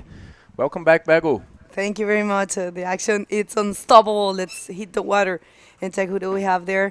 It's the heat number 4 of the non-elimination round. Tanner McDaniel in red, Jan Salom in in white, Christopher Bayona in yellow, and Joaquin Soto from Chile, from Iquique in blue. This is going to be great. Chilean, Peruvian, Hawaiian, French. You know, these have been the main nationalities, or the ones that have been showing a lot of skills throughout this year tour. So pretty cool to have them all in the same heat. And the conditions are getting better and better. The myth that the morning sickness it exists here every morning. It's not a myth. It's true. It's a reality. And throughout the day, I believe we're gonna see better conditions. And guys, we are planning to do this whole round number 3, which is non-elimination, and there's a big chance that we're gonna be doing the round number 4, which is a repecharge round. So we'll see how this one unfolds so far. What an impressive performance for the youngest competitor in this event, Michael Janse. Yeah, Bego. 17 years of age. Yeah, Michael is a machine. He's definitely a machine. Very young guy, but very driven and always going for it, you know. Love to see Michael surfing. Good last heat from him. Very strategic, you know. Knew that he didn't need a big score, you know, and everybody waiting a lot in this last heat. Actually, there was a tie with Gabriel Braga, you know. Yeah, and there comes Christopher, the Peruvian, trying to get some cover up in there pretty quickly, but ended up on a closeout. So not much for Christopher in this first wave, going all the way to the sand, so he can get in position again and see if there are set coming or something like that, and get into the outside again. So first, no waves surfed so far, despite this first one from Christopher. I'm very excited to see Tanner and Ian also surfing. Didn't see them surfing yet. Let's see this replay here for Christopher. Not much. Yep. Yeah, I mean, guys, you can tell who is the seeded. Is usually in this round, it's the first. Well, usually not. It's like that. In this round, the first and second, the white and red are the seeded riders coming from the top 16 from last year. While we're waiting for some more waves, Joaquin has a 1, and Christopher score, it's going to be a 1 as well. We have Fabio ready with Michael Jansen at the beach. Please, Fabio, go ahead. Thanks, Bego. People, what a great to skip the repecharge round, huh? Muy contento de pasar ya, poderme saltar una ronda, muy feliz, es mi primera vez. Contento, acá las condiciones están muy grandes, la ola está muy fuerte, es muy difícil cuadrar cualquier ola porque bajas y te cae encima, es muy difícil la ola de Itacoatiara. So he's very happy. Conditions are very extreme, like it's not easy at all. People, start very slow and then catch 2 waves, change all the situation. 2 olas y cambió tudo. Sí, era un 3 y algo, sabía que necesitaba una ola más grande, también mis demás competidores tenían notas también muy bajas porque la condición está muy difícil y no sé cómo encuentro una ola por ahí, le meto un Hrs y logré pasar a primero y me mantuve primero hasta los últimos minutos que quedaban. ¿Quieres hablar alguna cosita para casa? Nada, saludos a la gentita de Perú que me apoya, al tío Kio, al Mewtan, que yo sé que me están viendo. Muy feliz de estar acá. Saludos para mi familia. Besos. Mando un gran saludo para el señor, para el alcalde Eloy Uywa, que me está apoyando, al señor de Star Perú, Dennis Hall. Y nada, independízate ya. ¡Yoo! Congratulations, people. I see you in the next round. Back to you guys. Thank you very much. Well, people, it's always fun to watch in the interviews. Bueno, we had waves there, Tanner McDaniel with the first one. And let's see. This is a non-elimination round. Ronda de no eliminación. This one here. And we're going to see how this one unfolds. It's going to be interesting to check Non-elimination round, ronda de no eliminación. And right now we're waiting for scores. The first wave of Tanner McDaniel will be the first valuable score for him. And we'll see how that one unfolds. Guys back home, make sure to share this live feed and support the sport. Tell the world we are here. Link with us right there. You have it. It's a QR code. You just scan that, and it will take you to all of our social media and all of our media in general. We have a website, and it's all there. It's a matter of just scanning. En español, gente, lo único que tienen que hacer es escanear ese QR que está ahí. Los va a llevar a toda la parte de nuestros medios, de nuestra página. Es muy fácil, escanean y solamente tienen que ir dándole seguir en todo. Les recuerdo, esto es una ronda de no eliminación. Estoy viendo varias personas que están comentando, ahora abrí aquí el chat. Es una ronda de no eliminación, pero hay un premio para quien logre pasar primero. El que pase primero se va a saltar una ronda. Va a la ronda número 5, que es eliminatoria. First wave for Ian Salon, right there, a raw, good execution. And that's going to be a valuable score for the Frenchman coming from Brittany. Jan Salon also surfing really good in Arica and in Antofagasta. And decided to go all the way in, probably because he wants to paddle through Pampo. Sorry, Costão. Never go to Pampo. No, That's Pampo not no. a good idea. And there's the replay for Tanner's wave. Actually, that was a 5-point ride. Started with the roll, and then another one on the closeout in there. Tanner starting with an average score. Christopher right after him, live action. Looking for a section in that wave, stalling to get in the momentum. The wave becomes very wide, and now let's see if he'll manage to hit a maneuver in there.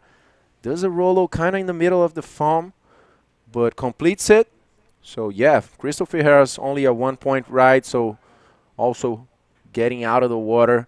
Yes, guys, you see everybody doing this because it's not a good decision sometimes. It's not a good call to just turn back and start pedaling to the outside, because if a set comes in, yeah, you're going to be like taking 5, 6, 7 waves on your head, and that's a lot of energy.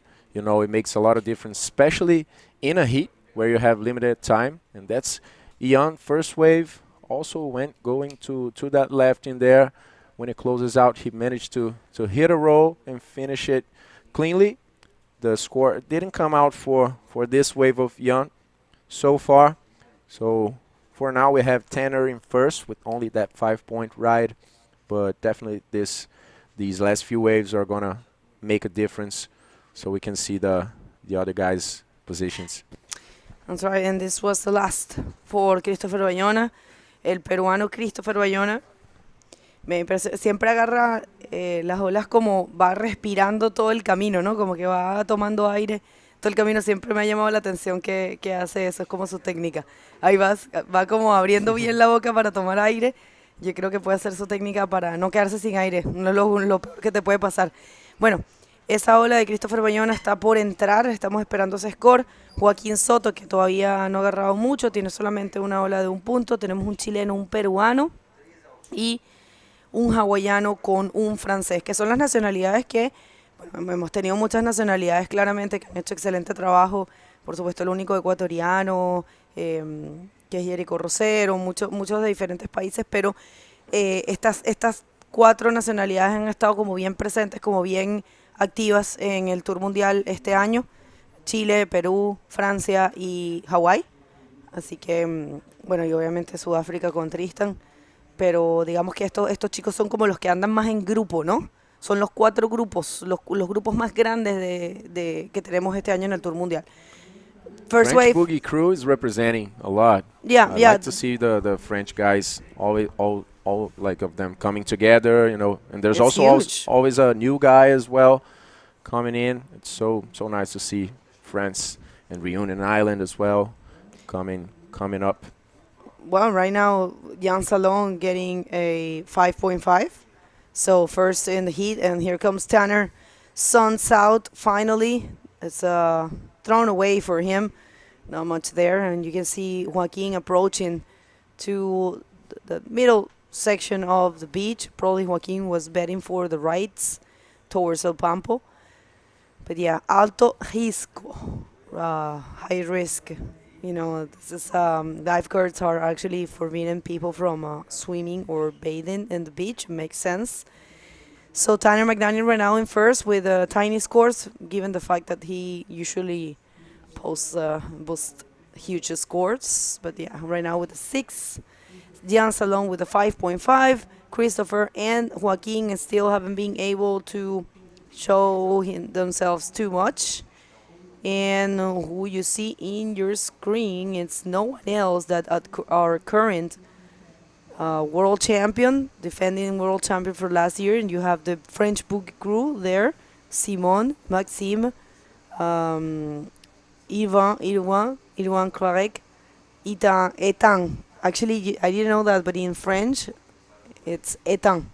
Oh, everybody's calling him Ethan. Yeah, because that's in English, you know. We Yeah. call him Ethan. Ethan Capdeville. It's Etan Capdeville. Oui. Etan. Yeah. And we're also going to be seeing Ion Neymar from France as well, and Nicolas Capone from Reunion Island. And the Nicolas next is one. also a wild card for this event, the only wild card for now because Jatobá didn't classify yesterday. And in blue, we're going to see Thiago Barros, the guy that took off Dudu Pedra yesterday, actually on a priority thing that happened. And Thiago Barros ended up getting the score he needed and took Dudu second place. So big congratulations to Thiago, and stay tuned because next heat is also going to be an amazing one. So for now we have Tanner in first. He has that 5-point ride and a 1-point ride. In second, Ian Salon with only a 5.5. In third, the Peruvian. And fourth, actually in third as well, there's also Joaquin Soto with the same score. And yeah, it's a draw situation in there. So we have Tanner pedaling on that smaller one, maybe a maneuver. Looking good for that section. Let's see, he's stalling in there in the drop. Goes for some speed and now hits that reverse. Clean little reverse from Tanner. Completed that maneuver. Definitely is going to be exchanging that 1-point ride. Turns back and goes pedaling to the outside pretty quickly. Tanner showing some action here, showing some movement. Definitely want to stay in first to skip that round number 4 that is probably going to be happening later today. So take us through this replay, Bago. Yeah, you see the way he was stalling, and that's a key thing to generate the speed and be able to find that section to perform an air reverse. Of course, Tanner is no stranger to this type of conditions because he's surfing a lot the wedge these days. Yeah. Coming from Hawaii but living in California at the moment, so he's been just destroying the wedge, and I believe he feels very comfortable in this kind of conditions and these kind of waves. Well, he's a very versatile rider. He can surf anything, and right now just proving it with a 4.50. Of course, the score is not that big because the wave was a small one and the maneuver was performed at the very end of the wave. But either way, he is in first position with a total of 9.5. Jan Salon looking for a fairly small score, which is a 4. There's still 15 minutes on the clock, and remember, all of these heats are 30-minute heats. That's what it's been given to everyone in this competition, not 25 minutes, 30 for every heat. Makes sense, and also they have 30 minutes to paddle out. Actually, these guys are late. They should have been in the water already. And that's Thiago Barros, the only Brazilian facing our current world champ, Tristan Roberts, and 2 Frenchmen, Nico Caponi, or Capo, they call him Capo, and young Aymar. Such a good job from the French crew. Yeah, so the athletes actually have 30 minutes since they grab the singlet. And they have 30 minutes since this moment to be in the water. But of course, they want to stay out there. Not much, not for longer before the heat starts. So, and it actually doesn't take you 30 minutes for you to get to the outside. But yeah, we still have 14 minutes for Thiago to I get would in use there. it And anyways, you know. yeah. I will be down there. Okay, a wave here for Christopher. Vamos a ver esta ola para Christopher Bayona. Les cuento que ahora les vamos a mostrar. Bueno, esta va a ser el primer score de valor de Christopher Bayona. Es un combo de rolo con giro. La ola anterior de él le dieron un 0. ¿Por qué? Porque estaba surfeando fuera del área de competencia. Ya, y yo estaba viendo aquí las notas y decía, porque el T0, el director me acaba de explicar, lo vamos a ver. No es esta. Esta de aquí, esta fue una ola de 0 puntos porque no estaba dentro del área delimitada de competencia. Ustedes recuerden que y aquí había completado la maniobra, o sea, pudo haber tenido un score ahí, pero le dieron 0. Recuerden que esto no es un capricho. Antes de empezar el campeonato, los jueces explican cuál es el área donde los riders pueden surfear. Así que no era dentro del área. Y esta sí es una ola de valor. Esta fue una ola de 3 puntos para Christopher Bayona.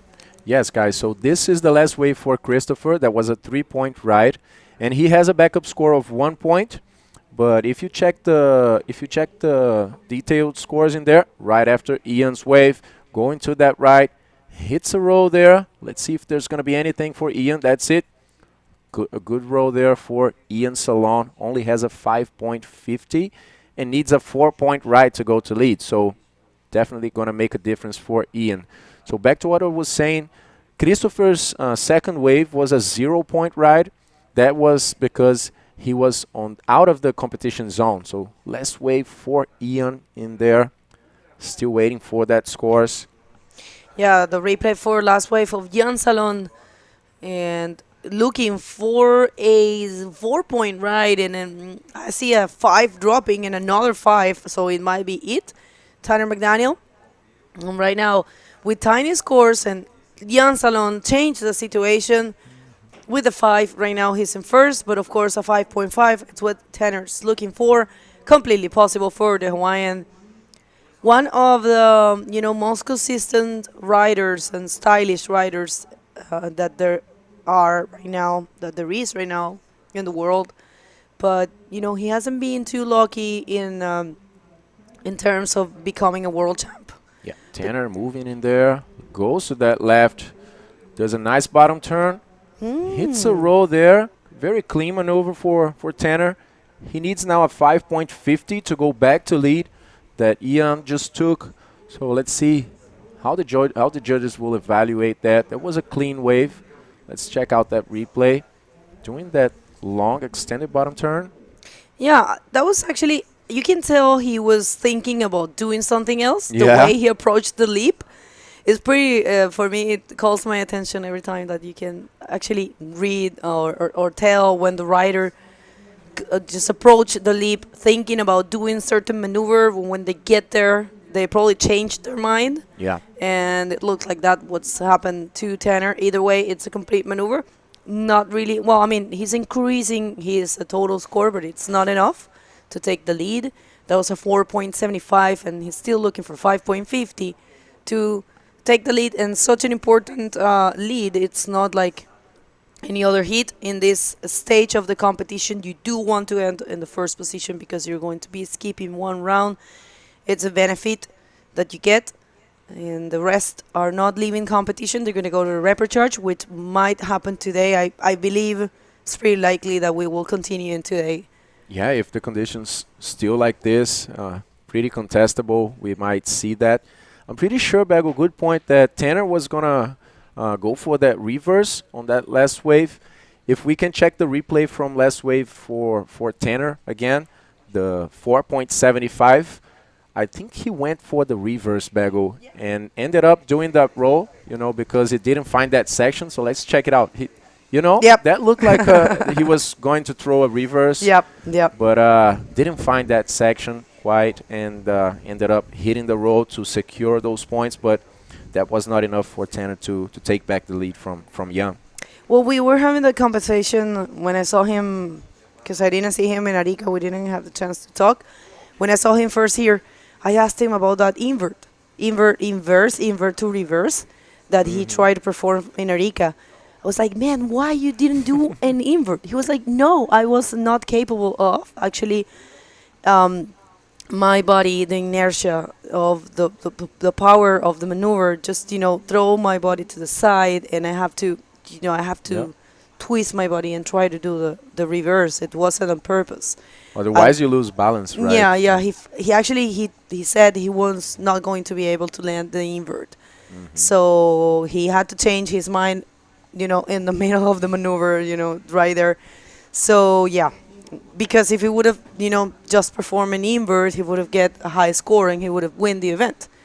And he said that there was no possibility. So probably right now he was approaching the leap and he was thinking, okay, I'm going to do a reverse, but it's, it won't be a safe maneuver, so I'm just going to go for the roll, which is very wise. Yeah, definitely, Bego. And sometimes also when you hit that invert, and it is a big wave with a lot of speed, and you end up losing your legs, because your legs just move a lot, and it's a very difficult to land. And there we see people from Itacoatiara, little baby, having fun here. The sun is coming out, actually. It's a happy baby. Yeah. Yeah, sun's coming out. In Brazil, it's a blessed tropical, fairly tropical. It's not that tropical, I will say, because it's kind of cold, guys. You wouldn't, you were probably not we were probably not expecting that, but there also have some sort of winter, not like the south area of Latin America where the winter does exist, like in Chile and Argentina. But in here, it's a bit chilly actually. And the wave here for Tanner McDaniel, let's see if he can get that 5.5. He's looking for stalls there for some barrel time. And no, I don't think that's going to be a 5.5. It wasn't a deep barrel. Let's see what the judges think. We're not judges here, just commentators, throwing some color. And we can see Tanner starting to move a lot, Bego. Actually, this heat, let's check it out, this barrel again. White water in there. Scoops into the barrel pretty quickly, and also a decent sized barrel, but the wave closes out afterwards and he kicks off. Yeah, let's see if it's gonna be enough. I'm not sure, but Bego, actually the situation in this heat is pretty similar to the last heat. We're starting to see the guys moving a lot. They don't need those big scores actually, because check out this one. Wow, it looks like a good. Whoa! Oh, Tanner, you can tell. There. Yeah, well, you can tell he's really searching for something. He knows 5.5 is a walk in the park for him. And Jan Salon, the man in the hour in this heat, going for a very hectic roll. Powerful. Yeah, very difficult to land. And not really happening there for Jan, but he's still in the lead. And, he's putting some pressure over Tanner, Christopher Bayona, and Joaquín Soto. No, we haven't really seen him. Hemos visto que los latinos, el peruano con el chileno, no están, tal vez están conectados. Les recordamos que es una ronda de no eliminación. Last wave from Jan there, going down the hill, does that bottom turn, hits a roll on a thick section there, but couldn't take off so much from the wave, so that was a hard landing for Jan. Sometimes those wipeouts are very tiring, because you just hit the wave for the maneuver, and you definitely want to complete it for the points, to secure those points. So you have to spend some energy holding there, and sometimes you don't even have too much air in your lungs, because of the impact. Right. So these types of wipeouts might be very tiring, but Ian's getting back there, and yeah, didn't come all the way to the sand also because it was on the inside section. So sometimes just turning back and getting as far as possible to the outside. And Tanner sitting down below, looking for the first wave that comes and delivers a section there. Well, I don't know if you guys heard, but we have some news about Ana El Challenge or Challenge. Ana El Challenge. Actually, the organizers, the promoters are moving forward. There are some news if you go to Ana Challenge. And we might see that special event this year. Remember, the IBC not only has the calendar that we are all the time showing you, we do have two special events that are about to be confirmed. We have the 10 Invitational in South Africa, and we have the Ana Challenge. Last year, Ana Challenge was not possible because that wave needs some specific conditions. And Jan Salong, he's one that knows very well how to surf there, and it's close to his house. So right now, as you can see, that's our official calendar for all the divisions, and then we have also the specialty events. And here comes Christopher Bayona, who hasn't been too lucky, but yeah, classic ARS for Christopher Bayona. Is he gonna do something else? Another one. Good inside wave there for Christopher. He's going all the way and managed to hit those 2 ARSs there. Christopher needs a 6.75 to go to second, but this is round 3, non-elimination, guys. It's all about the first place, and he needs a 7.5. There we see the Brazilian crew, Gabriel Castro, Sócrates Santana.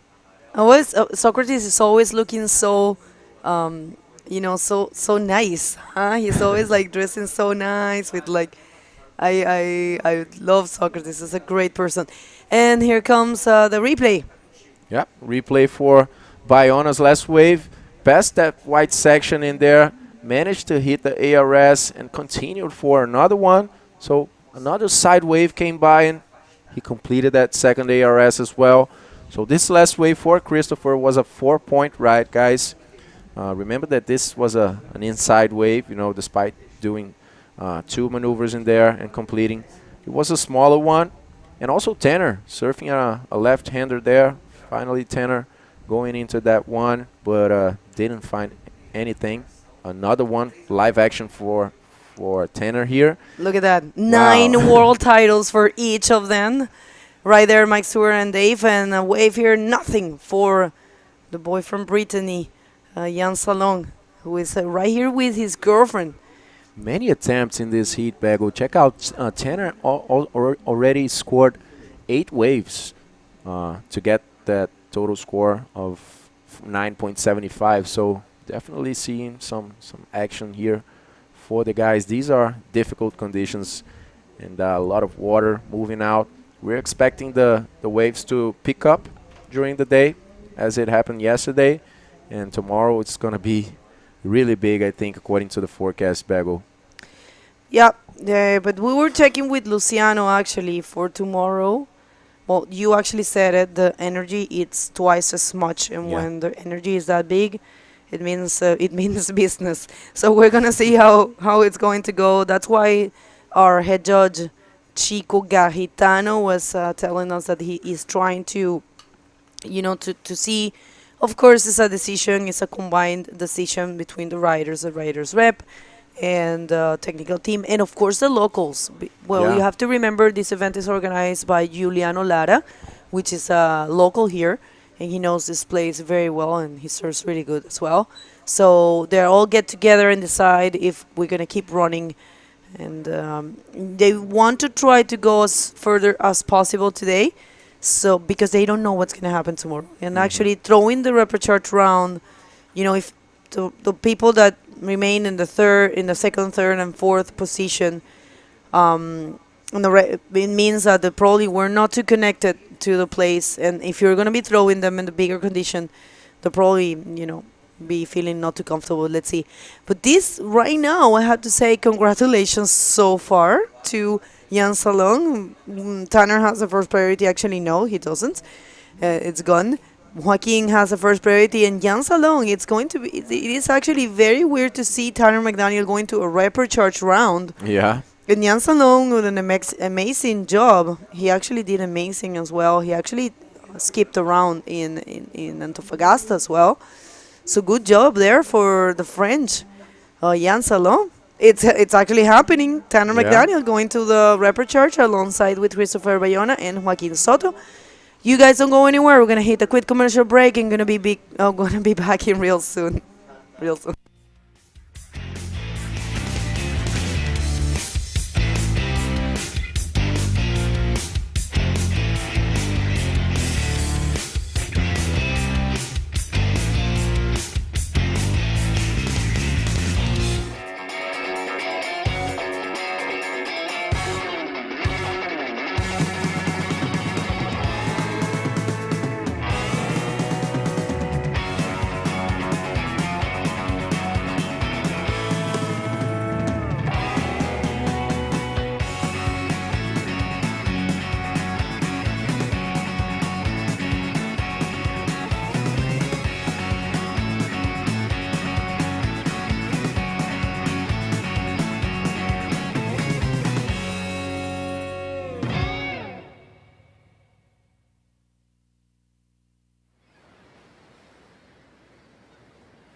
Welcome back, everybody. Second day of competition with extreme conditions right here in Itacoatiara. This is the 2023 Itacoatiara Pro presented by Prefeitura de Niterói y Secretaría Municipal de Deportes y Lazer.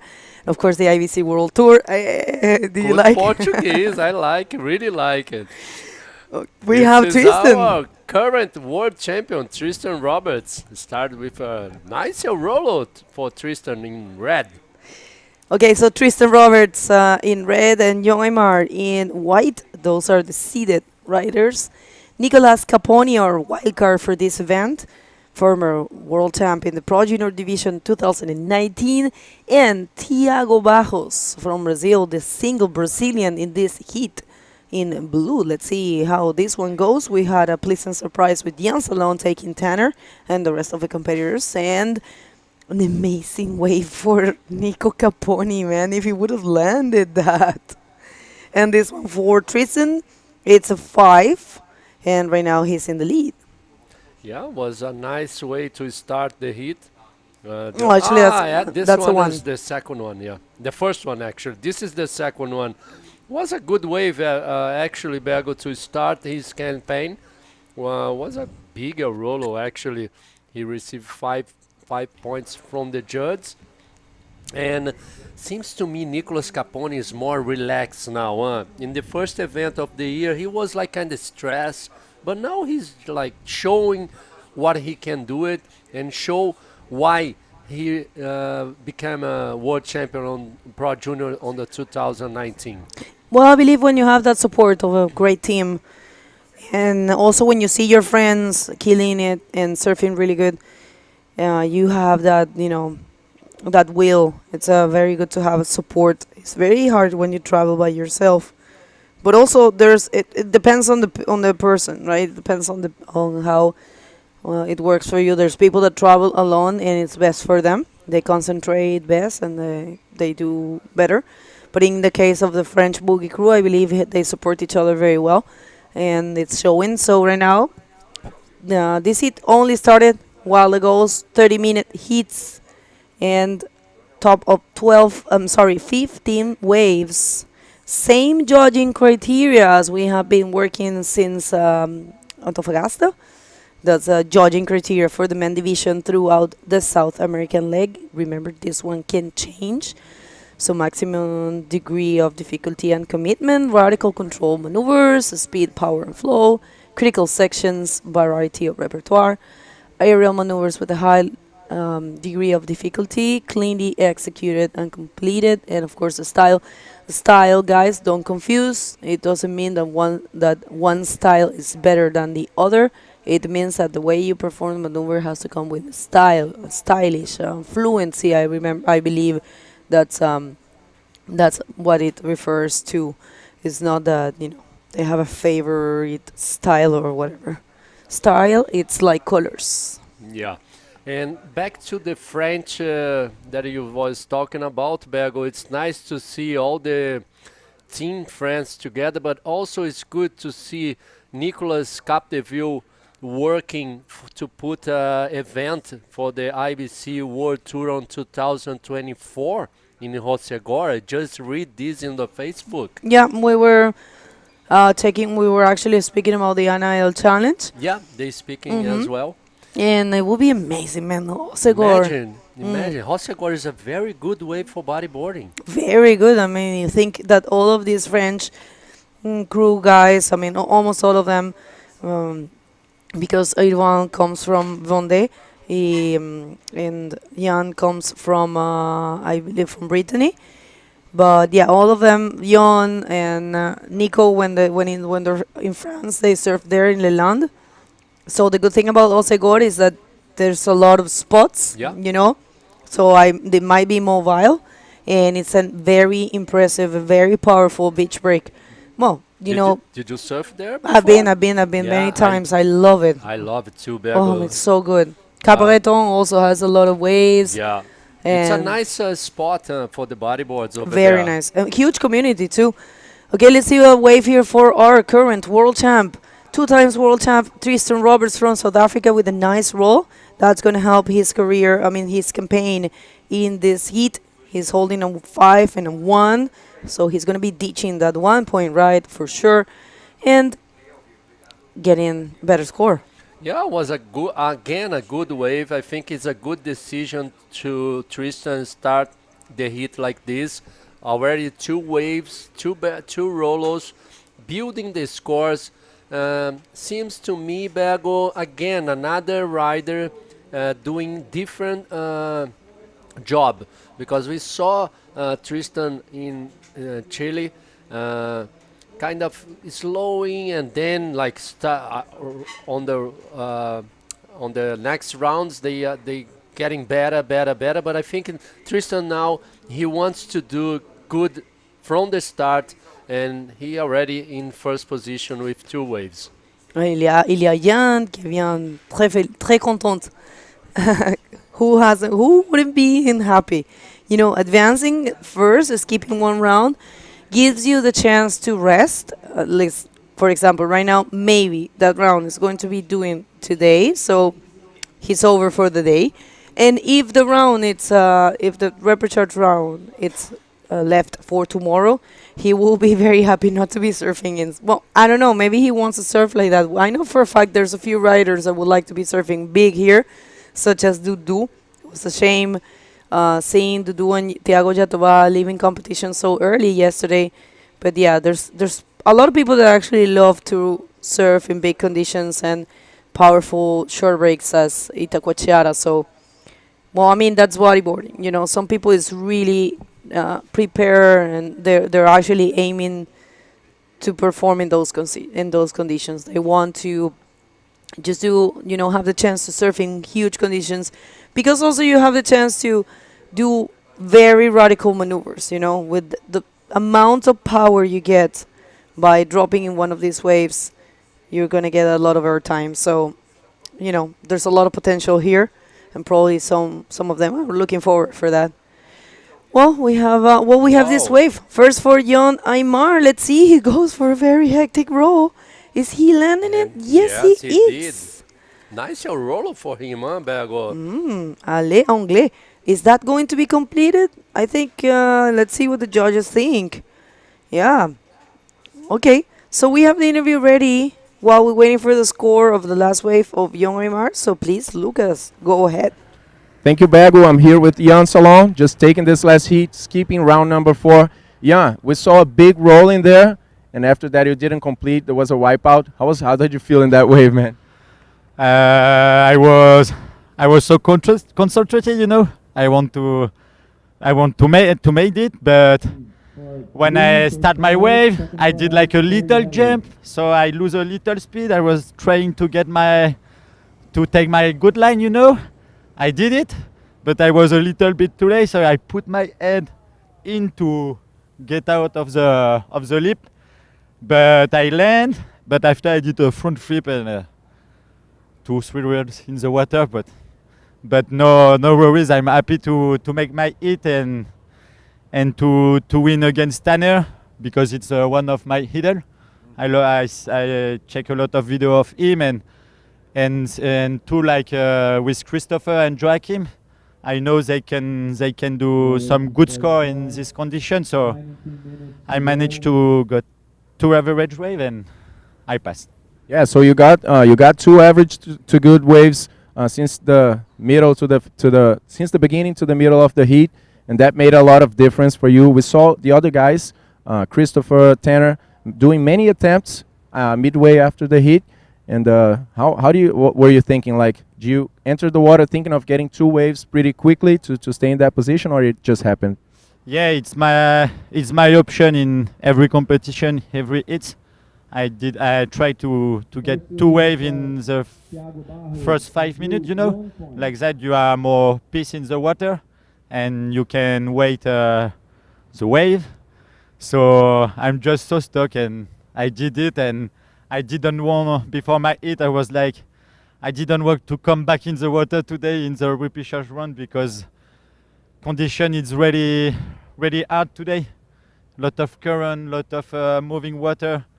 You can knock out with the wave, and I'm just happy. And now I'm going to support my friend eat a big acai bowl and chilling with my girlfriend and with my friend today. That's a good idea. And send also a message for people watching you back in France. Et merci à tout le monde là pour les messages. Je suis trop content d'avoir passé. Hein. Vous avez compris mon anglais. Comme d'hab, il est facile à comprendre. Mais voilà, je suis trop content. J'ai pensé à mon papy avant d'aller dans l'eau parce que je suis pas croyant. Du coup, j'étais là, et papy, envoie-moi les bombes. Et voilà. Et puis cette victoire là contre Tanner, je la dédicace à Martin Lanuzel parce que l'année dernière, il m'avait bien fait rigoler. Donc voilà, merci à tout le monde. Et puis ça va être énorme les prochains jours. Là, le swell, il n'est pas prévu d'être plus petit qu'aujourd'hui. Donc là, je vais tout donner là, dans des grosses conditions comme ça. Je sais que j'ai ma chance. Donc là, ça va chier là, à partir de demain et après-demain. Là. Voilà. Allez, ciao! Congratulations, Jan. Super stoked to pass in first. Back to you guys. Yeah, félicitations. Ça fait très bien. Beaucoup de personnes ici de la France, on sont les Français pour Jan, on sont les Réunionnais pour Nico, pour Capo. We had actually young Aymar taking a wave while we were having the interview. Let's see, one for Tristan. Yeah, Tristan tried a rolo there. I don't know if he did a rolo or not. And this is Blue. Nice wave, but unfortunately it was close out in front of him. And this is Jan. Start with a rolo there, and then he managed to do another rolo and completed maneuver. Let's see. No, it was an incomplete maneuver. Thank you. I'm just receiving my açaí here. Puro suco. Thanks a lot. Why are you receiving an açaí? I am not. I'm jealous. Okay, a wave here for Tristan Roberts. Goes for the closeout roll. And a great, well, actually not completed it. Oh, tough one for Tristan. But you know what? In South Africa, he served waves like this. So he is very comfortable in these kind of conditions. So, well, yeah, I was so happy for Jan Salon. Just how beautiful words of him saying that he admires Tanner, and for him, it's great to be advancing. This is a replay for Tristan Roberts. Was he pulling the barrel, tried to do a rolo there, but was an incomplete maneuver. So it's not going to change anything for him because he has a 5 points and a 4.25. How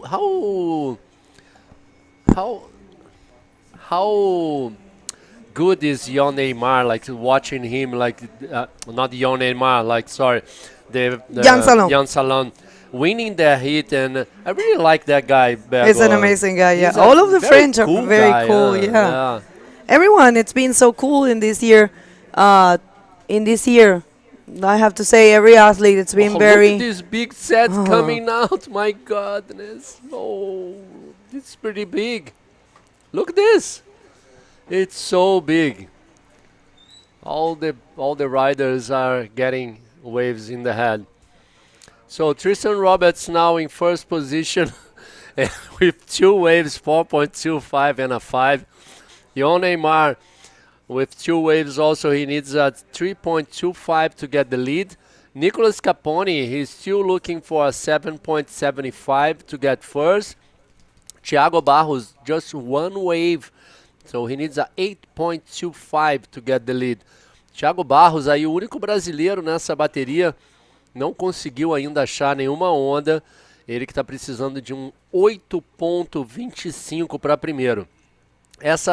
Esse round, o que importa é só o primeiro lugar.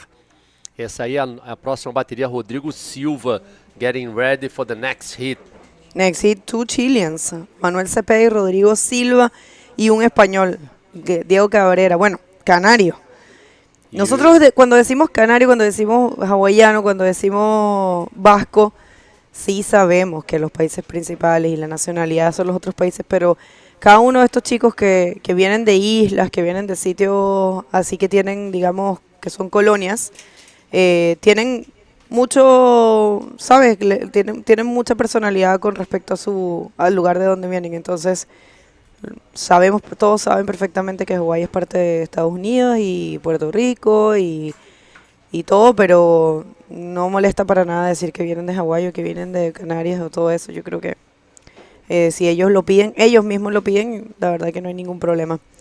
We are clarifying that sometimes we call people from Hawaii, we cannot say the difference. We say Hawaiians or Puerto Ricans or Canarians or Basque. We do understand that the nationality is, the main country itself. But if they want to be called like that and they requested for that, why not? There's nothing wrong with that. Yeah, So for sure. so far so good. That's Manuel Cepeda. Manuel, it's been a pleasant surprise this year. Last year he served really good as well. He did an amazing job. Yeah, for sure. He surfs very good, actually. He can surf beach breaks. Yep, Because he's from La Cúpula de Cristal, ¿eh? Cúpula de cristal, muy bien. Muy bien, ¿eh? La cúpula del poder también. Cúpula de poder también. Here he goes, the French boy, Jan Neymar. Quick turn there. Oh my God, close out section there for Jan Neymar. He's looking for a 3.25 to get first position. Our current world champion Tristan Roberts is still in first position with second priority. First priority is with Nicolas Caponi from France, from Reunion Island. Thiago Barros, precisando de uma onda, Thiago. Só pegou uma onda ali de 1 ponto. Ele que está precisando de 8.25. Precisa terminar essa bateria em primeiro lugar para pular o round número 4. No round número 4, os segundos colocados, os terceiros e os quartos vão formar esse round de repescagem. Então, todos os atletas nesse round, eles têm chance de surfar 2 vezes. Se você não termina a bateria em primeiro, você tem uma nova chance no round número 4. Qualquer dúvida que vocês tiverem a respeito de das regras de competição e das regras do circuito e de todos os deveres que os atletas têm que fazer, né? A gente tem um livro de regras lá na nossa página da IBC, ibcworldtour.com. Desce até o final, né, Bego? Do lado esquerdo e também lá em cima, né? É isso. Lá em cima também é o lado direito, né, Bego? É About Us, aí vocês clicam lá, vai abrir. Ah, de fato não. Mudou. Ah, mudou. Então, é bem embaixo mesmo, se você descer a página até o finalzinho, bem do lado esquerdo ali, do lado onde está a IBC Headquarters, vocês conseguem achar. E é só linkar aí com esse QR Code que vocês têm todas as informações. That's right. If you click there, you'll be directed to every single information that you need to know about the IBC World Tour, the website, the calendar, the events, and everything. Linktree. So, I'll close out there. Nicolas Caponi. Capo attack. Not really happening for him this heat. Slow heat so far. Good job for Tristan, with not too big scores, but enough to be in the first position. And Jan Neymar with a great score of 6. That wave of Jan Neymar was double rolled. Maybe we can check it again, because I really enjoyed that. Actually happened while we were at the interview, and I really enjoy his performance. He's very good at these beach breaks. It's this one right here, the guy from Anglais, from Biarritz. That was a very powerful. It's not. This is not the one. Oh, it is. It's a 6. Yeah, I think it is. Yeah, very, very well executed. Very difficult to land and to control, the power of landing with that amount of water and that amount of foam right there in the inside of Itacoatiara. You see, Bego, there's a lot of currents there now, like strong currents, a lot of white water. There's a big set coming outside. Let's see if somebody will go on this wave. Oh, I think we have Thiago Barros. No, he said no, it's a close-out one. Big set, huh? Big set. Yeah, swell is Messy hitting, one. yeah. Swell is hitting the coast here in Rio de Janeiro, Itacoatiara, Niterói. And it's gonna be big tomorrow, Bego. I'm pretty sure we're gonna see like extreme waves here in Itacoatiara. For sure. Well, Fabio, I would like to thank everyone that has made this event possible. Not only, of course, this event is presented by Prefeitura de Niterói, y Secretaría Municipal de Esportes y Lazer, but also Puro Suco, who has been bringing us a lot of things and nice things to eat. Açaí, Açaí. Italiano, açaí only for you, Yeah. Italiano. What is that thing called? Guaraná? Guaraná. Açaí, Italiano. What else do you want? And of course, Eco Ponte, thank you very much. Itacoatiara Inn, Pousada Pedras Brancas, Camarote Itaipu, y Academia, you say? Academia Aqua Fish. Thank you very much, everyone. You guys have been supporting this event, and La Prefeitura de Niterói has been supporting this event forever. And seriously, this is the 11th edition. And here comes... Oh, no. Oh my God, he's trying to do a Superman maneuver there or what? No. Neymar. But like we have been saying, they're in France, South France. They have a lot of beach rigs, and he is no stranger to surfing in these conditions. I once surfed BBF in Cabreton, and it was really big, and I was so scared, Fabio, because I don't really, I'm not really used to the beach rigs, the heavy beach rigs, and it was very desperate. I was very desperate, and look at that. He tried to perform a roll. Maybe start the wave with a roll, Bergo, to try to make another one after that, but it's dangerous sometimes here in Itacoatiara. But tell me, what happened? So I was paddling out, and it dragged me like 1 kilometer. Oh my God! Dragged me so much, and I was seeing everyone sitting next to me, and I was not able to reach the outside. It was really frustrating. And by the time I reached the outside, I was so nervous and breathless that I couldn't get waves, man. It took me I think I actually only want one wave to leave, to just get out of the of there, man. Powerful beach rigs, guys, have a lot of strength. It demands a lot of physical condition, and also mental condition. Yeah, mentally. Because you feel that you're never gonna make it. You feel that when is this going to stop? A wave here for the capo attack. Wow, too much white water for Nicolas Capone there. He couldn't find a spot to do a maneuver. Still Tristan Roberts in first position. Still Ian Neymar looking for a 3.25. But that's it, Bego. That's why I was talking with Dave Hubbard the other day in Chile. And he was telling me all the boys who comes from the shore breaks, the sand breaks, they doing better on the reef breaks. Maybe that's why you have to work so much to find those good waves on beach breaks, and mentally, as of course, it's a big step that you need to have. Otherwise, sometimes you have to wait a little bit, the set, the current. You have to find that current to deliver you more opportunity to get out. And it's hard. Sometimes it's very hard. I agree with you. It's it's a matter of being physically and mentally prepared to surf these huge conditions. But this is bodyboarding. If you're a professional athlete, and you're not a stranger to this event. It's been 11th editions. I mean, everybody knows Itacoatiara. Everybody knows Arica. Everybody knows Antofagasta. Or for example, let's say the heaviest waves in tour. Everybody knows Fronton, Arica, and Itacoatiara. So they know where they're coming for. Wave there for young Neymar, that's going to be a backup score, and he's looking for only a 3.25 to take the lead out of Tristan. Maybe it was that one, Bergo. Let's wait for the scores. Very smart decision for Ian Neymar.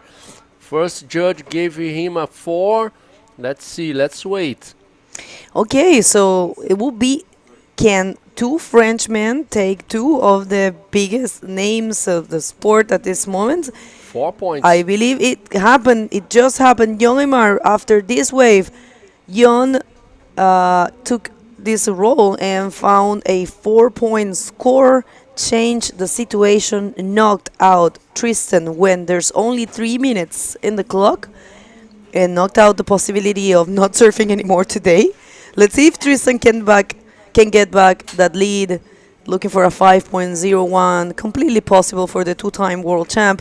Capo, on the contrary, needs a huge score, 7.75. And Tiago hasn't been really connected today, and he's actually only taking one wave with a 1 point ride, and probably he's just relaxing and saying, okay, I'm not going to lose energy. I'm not going to take the first position. Okay, this one right here. This one's counting. It's counting. It's Tristan Roberts trying to do that reverse spin there, but it was so much white water, Bego. Impossible to complete that maneuver. He's still looking for at 5.01. Our current world champion. He needs a wave. Less than 2 minutes to go. Thiago Barros with first priority. Nicolas Capone second priority. That's right. Well, I mean, Tristan was holding that first position and getting that benefit of escaping one round throughout the whole heat, and knocked out of the possibility of escaping one round. Remember, this is a non-elimination round, so he's not going anywhere. No one is going anywhere. It's just they have that benefit, and that benefit it's huge given the fact that we have difficult conditions, very demanding conditions, and you do want to skip around. It's not just about being comfortable, but also. Oh, look at this. Nicolas Capone, beautiful left, pulling in a barrel. Nice barrel for Nicolas Capone. Meu Deus, eu quero essa onda. Que onda, meu Deus. Well, this is interesting, Nico. He needs 8.50, huh, Bergo? Maybe another French. You said French? He's French too? Yeah. He's from Reunion Island, but yeah. He told me in the interview that he was feeling comfortable. And this one here for Thiago Barros, que onda dele. Vamos ver tubaço do brasileiro, Thiago Barros. Tá precisando de 9 pontos, Bergo. Será que essa é a nota pro brasileiro terminar a campanha dele? Ficou esperando muito tempo essa onda. What? Que onda maravilhosa do Thiago Barros, o camiseta azul brasileiro nessa bateria. Wow, we don't know what's going to happen. We're waiting for the scores. Well, last wave of Nico Capone was a 6.75, and last for Thiago was a 7.75. Oh. Very good waves, but not enough to take the lead, and it's happening. Another French knocking from getting the first position and escaping one round. A big name, so congratulations to Young Almar for advancing, and of course the rest are not going anywhere. It's a great, what a great event. Don't move. We're going to hit a quick commercial break and going to be back real soon.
Welcome back, everyone. We are here at the Itacoatiara Pro, third stop for our World Tour, present by Prefeitura de Niterói e Secretaria Municipal de Esportes e Lazer.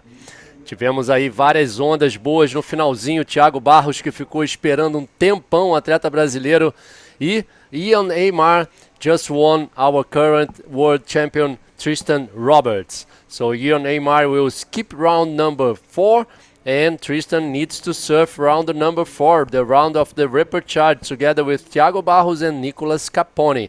So next hit will be hit number 6. Who will we have? We're going to be having Manuel Cepeda from Chile, Uri Valadão, the Brazilian, our last world champion here in Brazil, Diego Cabrera from Canary Island, and Rodrigo Silva. And there's action already in there. Looks like Diego Cabrera and Rodrigo Silva already surfed a wave, each one. And in this case, also Uri wearing the white singlet. So 30 minutes heats. We have seen some action in the last heat. On the last moments, that's the replay for Diego Cabrera. Scooping into that right, trying to get some speed in there. Finally hits the roll, but that was not a make for Diego, I think. Let's wait for it, but I believe he didn't complete that one. And there's Rodrigo Silva. O Rodrigo Silva aí já começando a bateria também. Todos os 4 atletas, os 3 atletas ali pegaram onda. Esse é o nosso baiano voador, Uri Valadão, descendo uma morra ali, despencando, fazendo um drop suicida ali, o Uri Valadão. Infelizmente ele não conseguiu completar ali o drop, seria uma onda belíssima. Recebeu 1.25, Diego Cabrera também com 1.50, Rodrigo Silva também com 1 ponto. Os 3 atletas ali começaram a bateria já pegando pesado, já não querem dar chance ao azar, né, de ter que competir novamente nessas condições super extremas aqui em Itacoatiara hoje. Somente o Manuel Cepeda é que não pegou onda, ele que agora está mais ali ao lado esquerdo da tela, e os outros 3 atletas mais do lado direito. E lá vem onda. Não, o Rodrigo Silva deu uma olhada ali naquela onda, mas a onda ficou muito branca e decidiu não ir.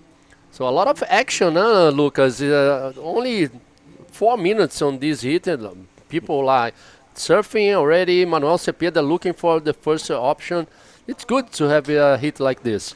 Yes, Fabio, I was interviewing Jan Salon right now, and he said that this is part of his game as well, to enter and try to get those 2 scores in the first 5 minutes, because we have seen many athletes being not classifying because couldn't find waves yesterday, and in this case today not getting the first position, because it might be the wave might not come actually.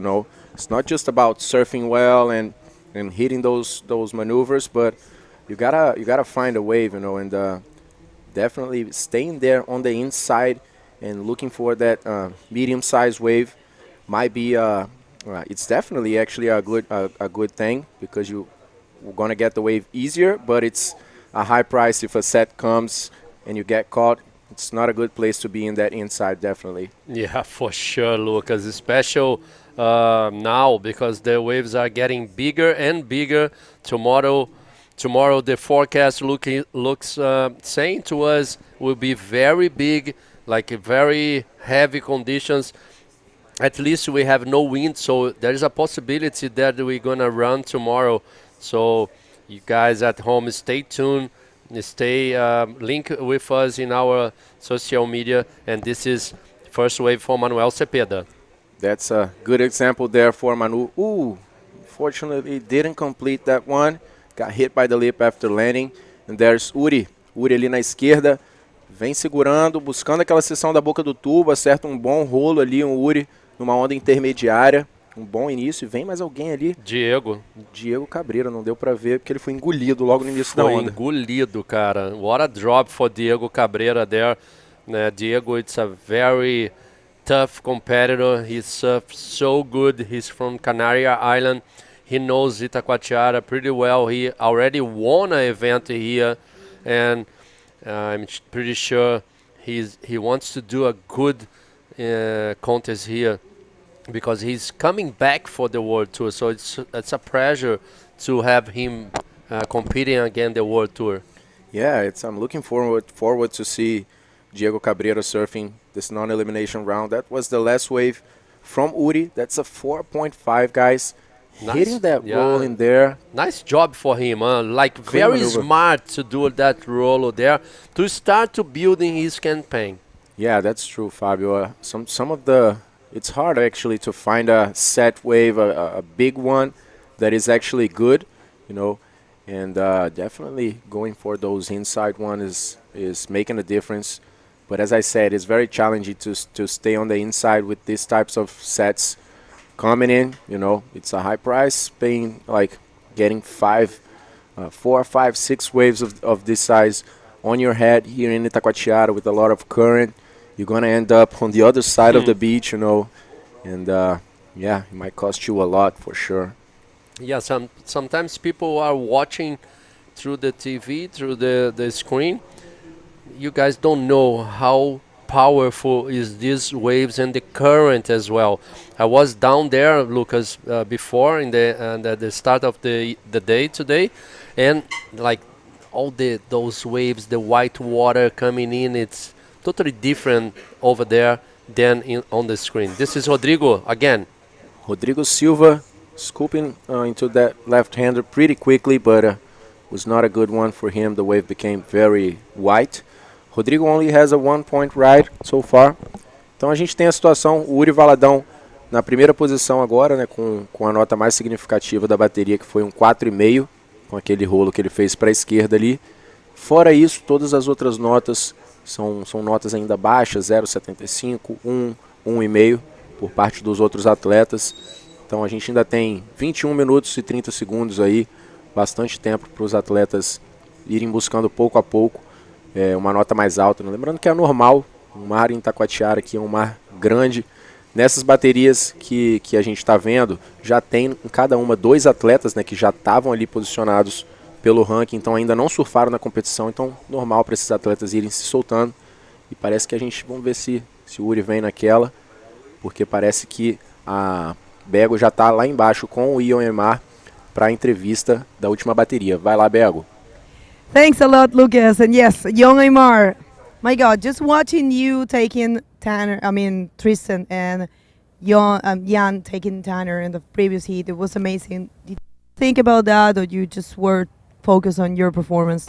No, I was like, yes, Jan kicked Tanner, so I was like, I would like to do the same. So the condition was hard, you know. So hard in my mind, was so hard too, just for my confidence to have some good ones here with a lot of currents. And you know, when I saw Jan happy when he kicked Tanner, I was like, cool for him, but now it's my turn, so I just did that, so I'm happy now. Well, I mean, of course, no one is leaving competition. This is our non-elimination round, but it's weird to see, you know, those big names, favorites names, just being knocked out of getting the benefit of advance in skipping one round. For you, coming from Leland and surfing here, you coming from beach breaks, very heavy ones, is this wave looks like your place back home? I'm from Basque Country, so so it's not really like that. I think this is a wave with a lot of powerful, the most powerful I surfed. So it's really hard to surf that wave. It's not like my home, you know, so it's good. I'm happy. Right, I thought you actually surf a lot in Leland. You want to say something in French for everyone? Yes. Bah ouais, super content d'avoir passé mon hit, vraiment. Ça fait du bien dans ma tête. J'étais pas trop confiant et là, c'est parti et bisous à tout le monde. Félicitations and best of luck for the rest of the competition. Back to you guys. Thank you, Bego. Ion Aymar, so happy to see the French team doing a great job, Lucas. And I was talking with Bego before. They are trying to do a contest next year at the La Gravière, Rossegor. It's Wow. a very nice wave, a beautiful wave for bodyboarding. That would be amazing, definitely. I would love to see that come out. And yeah, such a great work from the French boogie crew, all the guys coming together, always together, you know, promoting the French bodyboarding. And also let us know if you guys are rooting for the French. If you guys are watching from France, send us some flags here on the comment section as well. And of course, if you're from somewhere else, let us know who are you rooting for, who do you want to win, who you think is going to win in these types of conditions. There's Rodrigo Silva, the Chilean. Wow, dropping into a big closeout. Unfortunately, closes and he kicks off of that one. It was a big one for Rodrigo. Big wave for this young man from Arica. He surfs Arica like a big boy. Yeah. He's very good in flopos. Rodrigo and Moises as well. Yeah, Twin brothers. Twin brothers, like my sisters, twins. Imagine how crazy was my home, Lucas, when I was a kid with two girls. They look like the same, like my sisters. Two clones. Two clones, Fernanda and Marta. Hi to my sisters. They are very nice. I actually met Moises in Antofagasta. And then you think was yeah, and then no, and I was in Arica afterwards, and then I saw the two of them, and I was like, what? Oh, what my god! They did a clone, yeah. Yeah, great guys from Arica, surfing so well. Yeah, congratulations to these two, and let's see how they go in here in Itacoatiara. Yeah, actually we have Rodrigo from Arica and also Manuel Cepeda from Antofagasta. So those two stops that we had in Chile this year, like first stop was Antofagasta, second on Arica, and we closing the South America leg here in Itacoatiara. Definitely, Manu always also a very good drop knee rider. If you guys don't know, check out the highlights from Antofagasta. We had the drop knee division in there also. It was so great to see Dave and Manu, Sammy, all of these guys ripping in the water. Amaury as well. Remember Amaury ripping a lot. Like final was Amaury against Dave. Yeah. Such a great event there, the Antofagasta Bodyboarding Festival. And now we are closing off the South American part of the South American leg actually of the tour.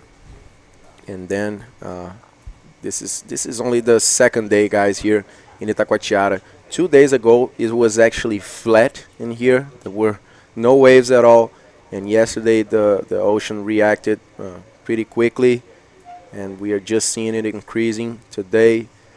And yeah, expectations for tomorrow is for it to be huge. Let's see how it goes. Here he comes. Uri Valadão para a direita ali. Uri que está liderando essa bateria, está precisando trocar o 1.25. Uri Valadão foi o último brasileiro a se tornar campeão mundial. Ele que é atleta lá de Salvador, faz um belíssimo trabalho também com a escolinha Uri Valadão, revelando atletas, inclusive, para as competições, e faz um trabalho muito legal de introduzir o bodyboard na vida das pessoas como uma forma de saúde, uma forma de reconhecimento pessoal, né? Na verdade, usar o mar como uma forma de dar aquela relaxada, né, Lucas? Que depois que você começa a surfar, depois, né, tem aquele ditado, não é nada que cure mais do que um dia de surf, né? Então, toda vez que a gente cai no mar, a gente se sente melhor. E lá vem o Manuel Cepeda na direita, só in and out. Você gosta de pegar onda, Lucas, para se sentir assim, ou só para pegar aqueles slab maluco lá que tu pega? Eu acho que tem um mosquitinho que a gente é picado quando a gente começa a pegar onda de bodyboard, né? Às vezes de brincadeira. No meu caso foi assim, comecei de brincadeira no verão ali, todo mundo tem uma pranchinha de isopor em casa, né? E aí você pega a primeira onda, desliza ali ou entra dentro do tubo e aí já era. É uma sensação única realmente surfar, né? Satisfaz o ser humano de várias formas. Realmente no fim do dia de surf você está cansado ali, mas de cabeça feita, como a gente fala. Cansado de corpo, mas a mente está ativa, exato, né? Exato. E essa coisa que você falou de tirar o tubo e te picou, aconteceu isso com vários alunos meus, assim. A primeira sensação que tem do tubo, eu acho que é fantástico, né? É meio que inexplicável. Não dá pra explicar realmente o que a gente sente quando tira um tubo. Quando você até bota pra dentro de um tubo e não sai, também já é maravilhoso. Com certeza, pra gente, assim, a gente já é acostumado, né? O público, muitas vezes, grande parte do público que assiste a gente aqui, já é acostumado, né? Com o oceano, com surf, bodyboard. Mas para uma pessoa leiga, né, que não está acostumada com esse tipo de ambiente, não só olhar de fora ou da TV uma onda, mas estar lá dentro dela, com certeza é impactante. E já vem aí o atleta de Antofagasta, entrou e saiu daquela onda. Como a gente vem falando, a escolha de ondas aqui é crucial. É muito difícil de você ver desde o início, ali antes de você surfar a onda, se ela vai ser realmente boa lá no futuro. Então, realmente, às vezes o atleta tem que ir para poder saber como é que vai ser. Essa é a pedra do Pampo, né, que é a pedra que fica no lado direito aqui da praia de Itacoatiara. E ali no canto tem mais um tesouro ali, né, Fábio? Tem um tesouro chamado Choque. Né? Lá na década de 90 a gente começou a ir para ali. Aí. Paulinho Esteves, o Guilherme Correia começaram a surfar aí. E agora dominado aí pelo Dudu Pedra, pelo próprio Guilherme Correia, pela galera do Big Surf também. This is Choque. It's breaking today. It's not good, but there is waves. For sure, maybe we're gonna see Guilherme Correia there tomorrow, maybe Dudu Pedra as well, because Dudu lost yesterday. And I'm pretty sure a lot of surfers will come here tomorrow too, with those jet skis and all that setup for the big waves.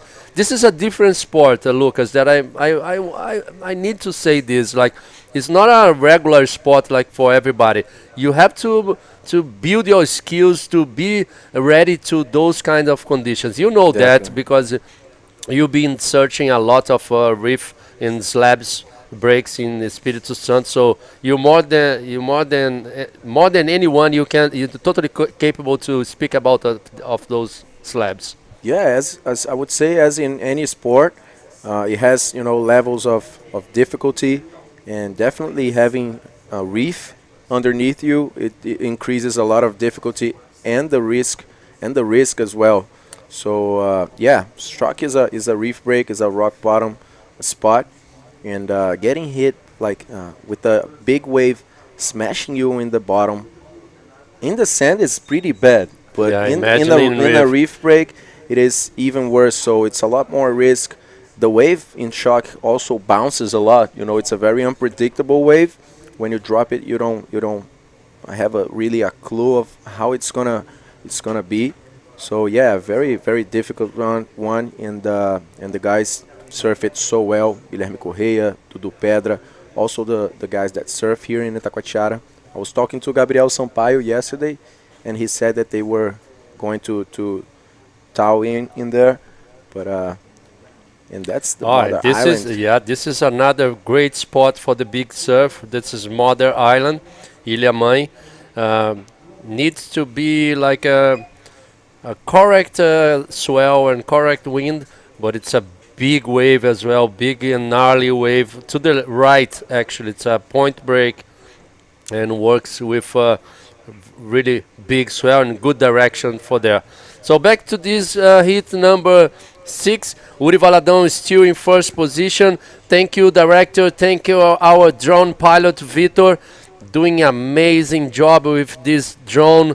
It's so nice to watch how beautiful is Itacoatiara and how clean is Itacoatiara. Congratulations for the community, for all the people from Prefeitura de Niterói, and of course, Secretaria Esportes e Lazer. It's such a good place to us to have this world tour, and this is Diego Cabrera in very nice wave, lots of speed. Let's see. Of course, this is Diego Cabrera. Flying in that row. That looked beautiful. We're watching it from the back here in this point of view, but let's check if Diego completed it. I think, of course, it looks like. Man, this is Diego Cabrera. I know, I told you, Lucas, this guy, we need to watch carefully because he's have that feeling inside him that he's totally capable to win this event again. He's back on the tour. For sure he wants to do good here. Yeah, so stoked to see Diego surfing here. It looks like there's someone coming in that white water. Hard section in there. That's Rodrigo Silva. Oh my God. Getting smashed by that section, Rodrigo. Wow. He got Heavy, pretty huh? stuck in the first part of the wave there. Didn't see him dropping. But yeah, that was a big white section to deal with. And let's check out again Diego Cabrera's wave, getting a lot of speed in there. The wave bumps a little bit, becomes white, but he hits a beautiful roll in there, flying in that one, completes the maneuver, and that's an 8-point ride for Diego Cabrera. Wow, oh my God. That's what we want to see Diego doing, right? And it's so good to see him in a non-elimination round, so, you know, these guys can just send it. And his feet, I can tell you that he's ready to this. So, agora o Uri Valadão, depois dessa onda do Diego Cabrera, que foi a melhor onda da bateria, o Diego tinha 1.5, um 0.75. Depois ele tirou esse 8 pontos, foi direto para primeiro, mas só que ainda tem bastante tempo. O Uri Valadão precisa só de 5.01. Vambora, Uri, vamos focar.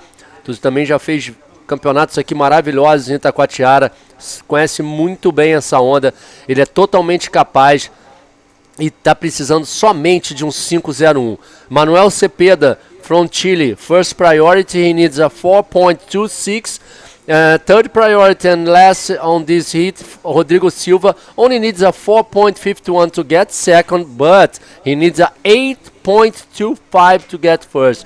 Manuel Cepeda needs a 8 to get first. Yes, guys, so just remembering you, this is a non-elimination round, so let's check if Manu is going to go on this one. Smaller wave there, not looking that good. Yep, out of that one for Manu. So this is a non-elimination round.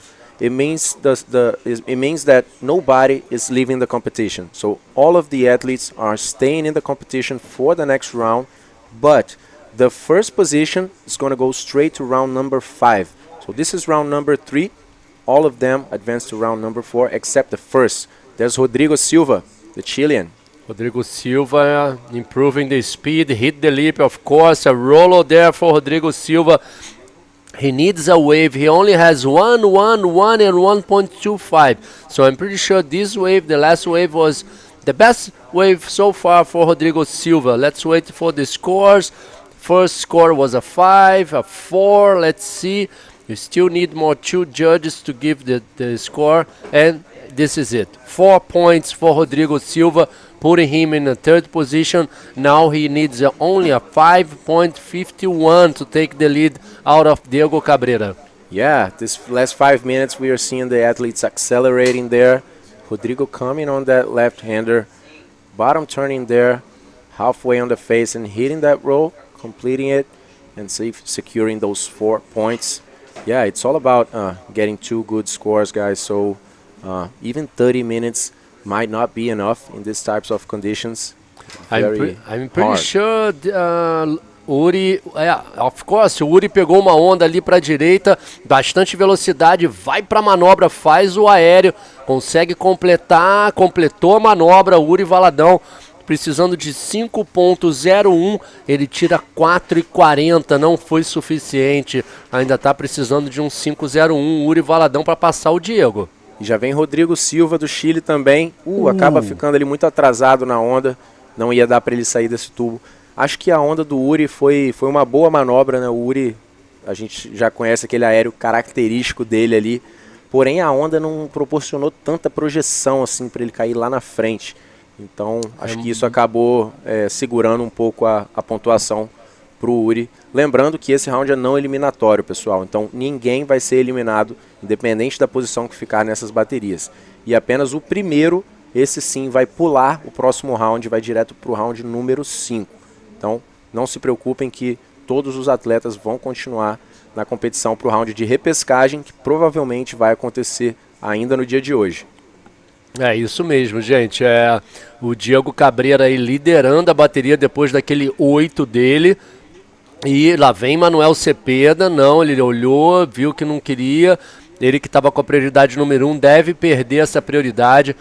Quando o atleta tem uma prioridade, vocês podem reparar ali, o Manuel Cepeda tinha prioridade número 1, ele remou, já caiu para a prioridade número 3, deixando agora o líder da bateria, o Diego Cabreira, com a prioridade número 1, lembrando que o Diego tem um 8 e 1.5 só.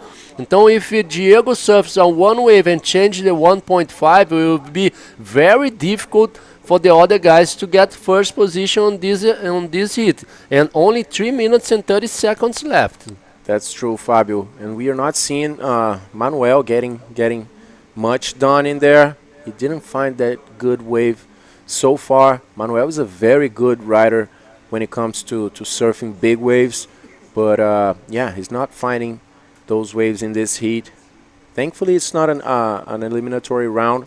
So Manu will have another opportunity if he doesn't make it to first in this one. And he needs actually a 8-point ride to lead. And with this amount of time, I would say it would have to be one wave for Manu. 2 minutes and 50 seconds to get 2 good waves in these types of conditions is a hard task to accomplish, definitely. It's not too much time for do these 2 waves for sure, Lucas. There's a set coming. Let's see. Diego Cabreira first priority, and here he comes, the lead of this event. Oh, was just in and out. Now he's gonna get caught by that set right now. For sure. Look this big set on the back, and another wave. Look this one. Big waves here in Itacoatiara today, guys. Stay with us because the swell is actually increasing, and throughout the day we're gonna see bigger and bigger waves. And of course tomorrow it's gonna be huge. We expect huge waves here. Not sure if the contest is going to run tomorrow. For this, you have to check in with us at 6:30 here. And yeah, the technical staff will say the last word and say if we'll run the competition, if it's going to be here in the middle, in the main structure, or in the alternative structure closer to Pampo. And we are seeing Diego already getting out of the water there. Yeah, not too much time, Lucas. 1 minute and 30 seconds to go. It's not easy to go out again. And check out, he has a 8-point ride and a 1.5. Yeah. That's how crazy. difficult the waves are today. How difficult is the environment is today. So lots of current, lots of big waves, a lot of sets too. When you stay to catch a wave like more inside, you can receive a set on your head. Yeah, easy. Definitely. I was talking to Ian Salon, and he said exactly that, you know. It looks like Uri is in there. Yeah, let's go, Uri. Vai, Uri, vai pegar esse tubo, vamos ver. Vamos ficar junto com ele. Cara, que tubaço que foi do Uri. Se ele saísse daquele tubo, ele passava a bateria. Com certeza. Ele não vai ser eliminado, né, porque essa bateria não é eliminatória, mas iria ali para primeiro, provavelmente. Precisa de um 5.1, o Uri. Tubo grande, realmente. Vamos ver de novo ali.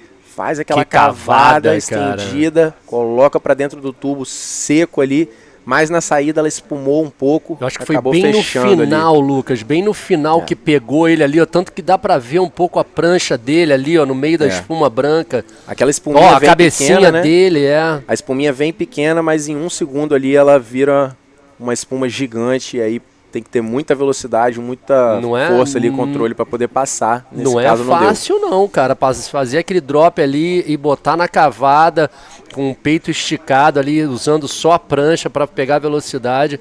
Foi boa performance aí do Uri, parabéns. Parabéns ao Rodrigo também, o Manuel Cepeda que tentou também. Você vê que o Rodrigo pegou 7 ondas nessa bateria, ele tentou muito. Agora, huge congratulations for this man. Diego Cabreira, what a performance again, great wave so far, 8 points. That's it, official results, Diego Cabreira skipping the round number 4, and the other 3 we're going to see later today on round number 4. Don't get out of there, we're going to call a commercial and be back in no time, guys.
Welcome back, everybody. This is the second day here at the Itacoatiara Pro 2023, an event brought to you by Prefeitura de Niterói and Secretaria Municipal de Esportes e Lazer. Now we have the heat number 7, and we're going to go straight to the water. Welcome back, Bago. Thank you.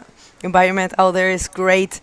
Everyone is enjoying the waves, the conditions on the show, and the weather. See that from last year ranking, Maxime Castillo in red, Socrates Santana in white, Sergio Machado in yellow, and Carlos Bastos in blue. So 3 Brazilians against 1 French.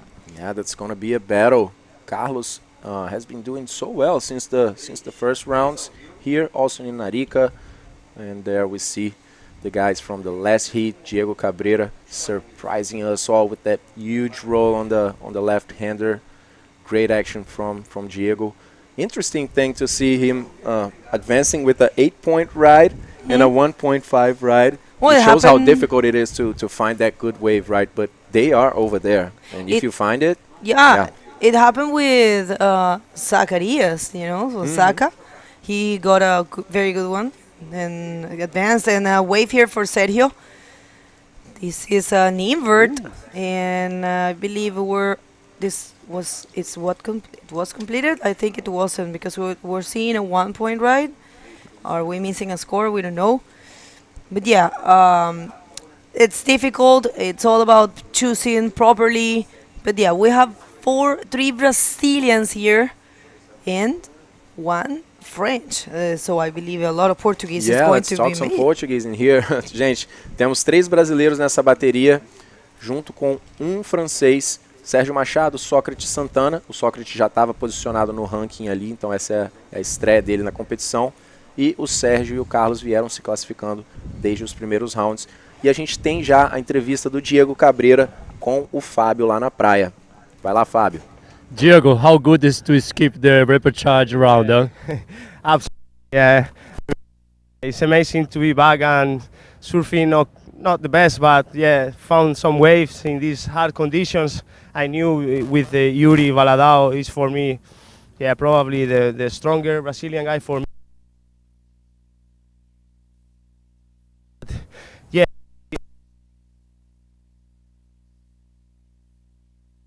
A 4-point something, even if I had just 1 point.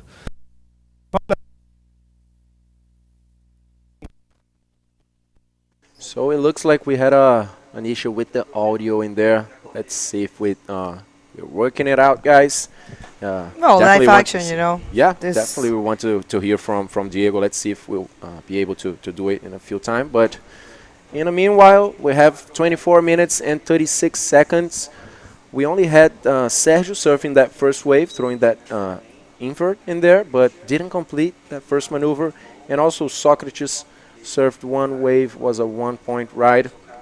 Let's see, Sergio is definitely starting stronger. I just met him a few minutes ago in the athlete area there, and we were talking about it, how hard it is to, just be sitting there throughout a good part of the heat and not getting waves. It's pretty, it's hard for your psychological aspect on the heat, sitting there waiting for that wave, because you know what, guys, all of these riders here are professionals. They are capable of throwing like all of the repertoire of maneuvers the bodyboarding, but you gotta have a good wave as well. You gotta have cooperation from nature.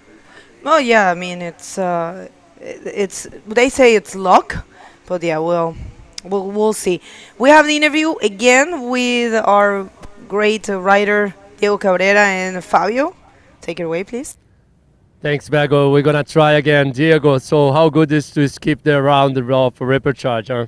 Yeah, it's amazing, absolutely amazing. I started in the first round, so yeah, now it's the third heat that I passed, so I'm super stoked. I want to thank my family and everyone who support me back in Canary Islands. So yeah, I'm super happy, Fabio. We are super happy to have you again on the World Tour, Diego. Huge congratulations. I see you in the next round. Back to you guys. Thank you very much. See you soon. Thank you, Fabio. Great to see Diego coming back strong. And we had a wave there for Sérgio Machado, I'm pretty sure. Yep, that's Sérgio. Let's check that replay pretty soon. That was the third wave of the heat. Terceira onda da bateria agora foi surfada pelo Sérgio. A gente já vai conferir esse replay. Foi uma onda mais mediana ali. O Sérgio jogou um rolo. E vamos ver a nota, o replay e depois a nota, né, que ainda não saiu pra gente. Se vocês quiserem ver as notas detalhadas, entrem no site ibcworldtour.com e lá vocês encontram. Well, this is the replay of that wave that happened during the interview. And round roll for Sergio, I see scores dropping around 4.5. So it will be the first valuable score of this heat. Remember, in this round, we are seeing the top 16. And right there, scan that, easy. You just have to scan it with your cell, and it will take you to all of our media, everything, our website, our socials, our calendar, everything is there. So take advantage of this amazing tool, the Linktree, link with us at the IBC World Tour. And also you can send some greetings here. We're going to read you. I'm not reading all the time, remember. We are very focused on the athletes. Cadê vocês? Manda seus alôs. É isso, manda a bandeirinha aí do Brasil. Para quem estiver torcendo aí, nós temos agora o Sérgio Machado aqui do Rio, Sócrates também. E o Carlos, que é lá de Macaé. Mais cedo já vi uma mensagem do pai do Carlos, que estava ali torcendo por ele. O Carlos é um dos atletas mais novos aqui da competição também, tem apenas 19 anos, mas já está muito forte. Salve Macaé. Salve Macaé. Altas ondas em Macaé, Belo. Tem altas ondas, Praia do Pecado, tem umas bancadas lá também. Eu fui quando era mais novo, mas lembro que era altas ondas, lugar lindo, Macaé. Macaé, I've never been there.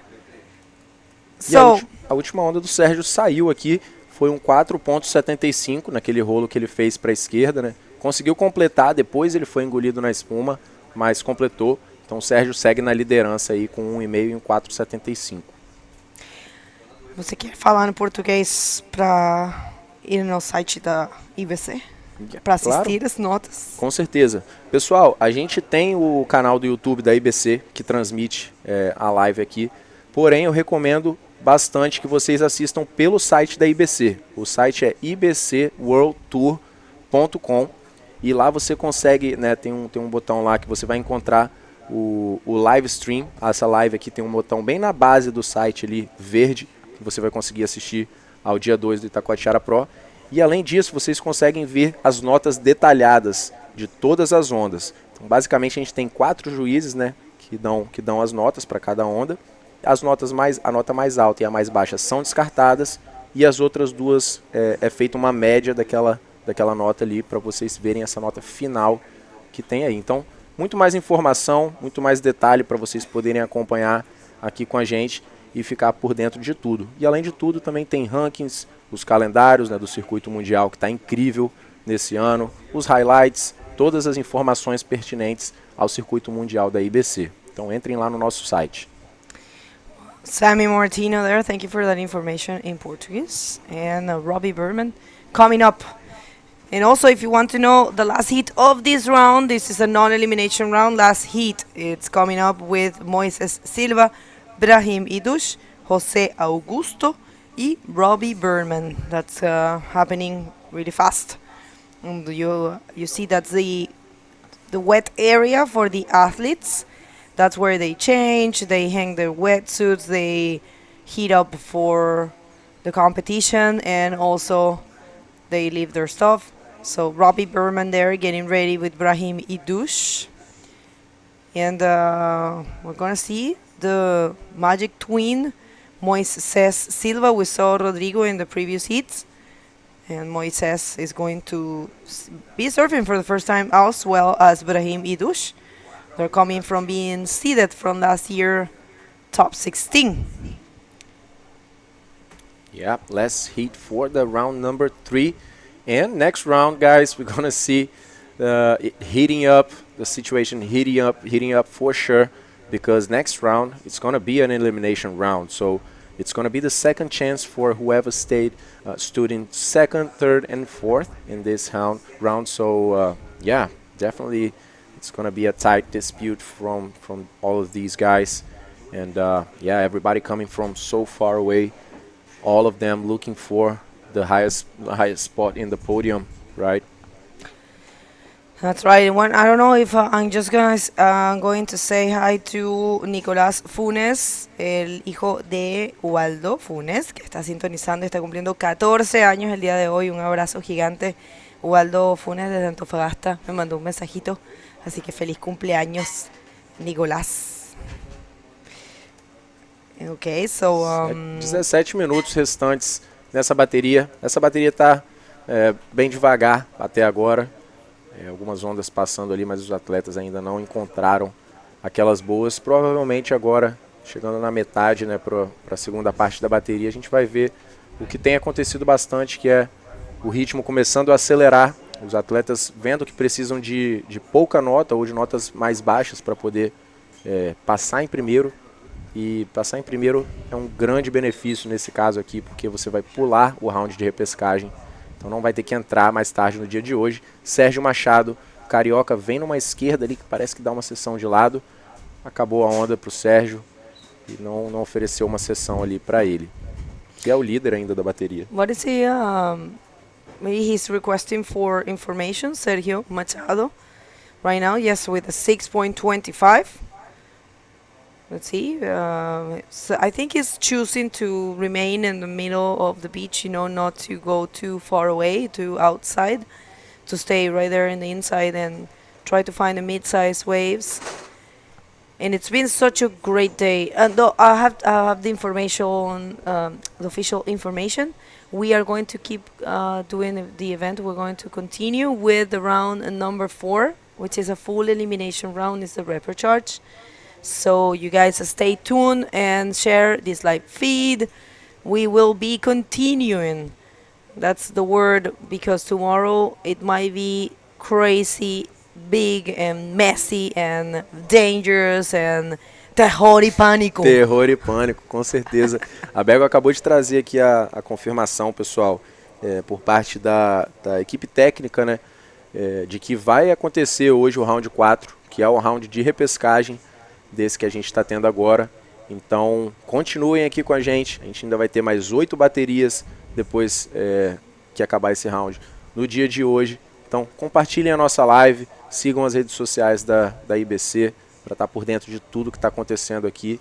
E a gente só está na metade, pessoal, muita ação para acontecer hoje. Sérgio vem em mais uma esquerda ali, do meio um pouco mais embaixo do pico, faz um rolo, completa ali, garantindo um ponto.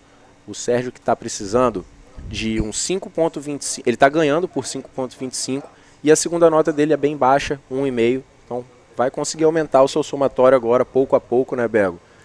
Yes. Já faz a diferença e é um 4,5 para o Sérgio. Fez toda a diferença aqui e deixa os outros atletas precisando de muito mais pontos para ir para primeiro. Super smart, actually, super smart of him. You have to just build your score. You have to do some points.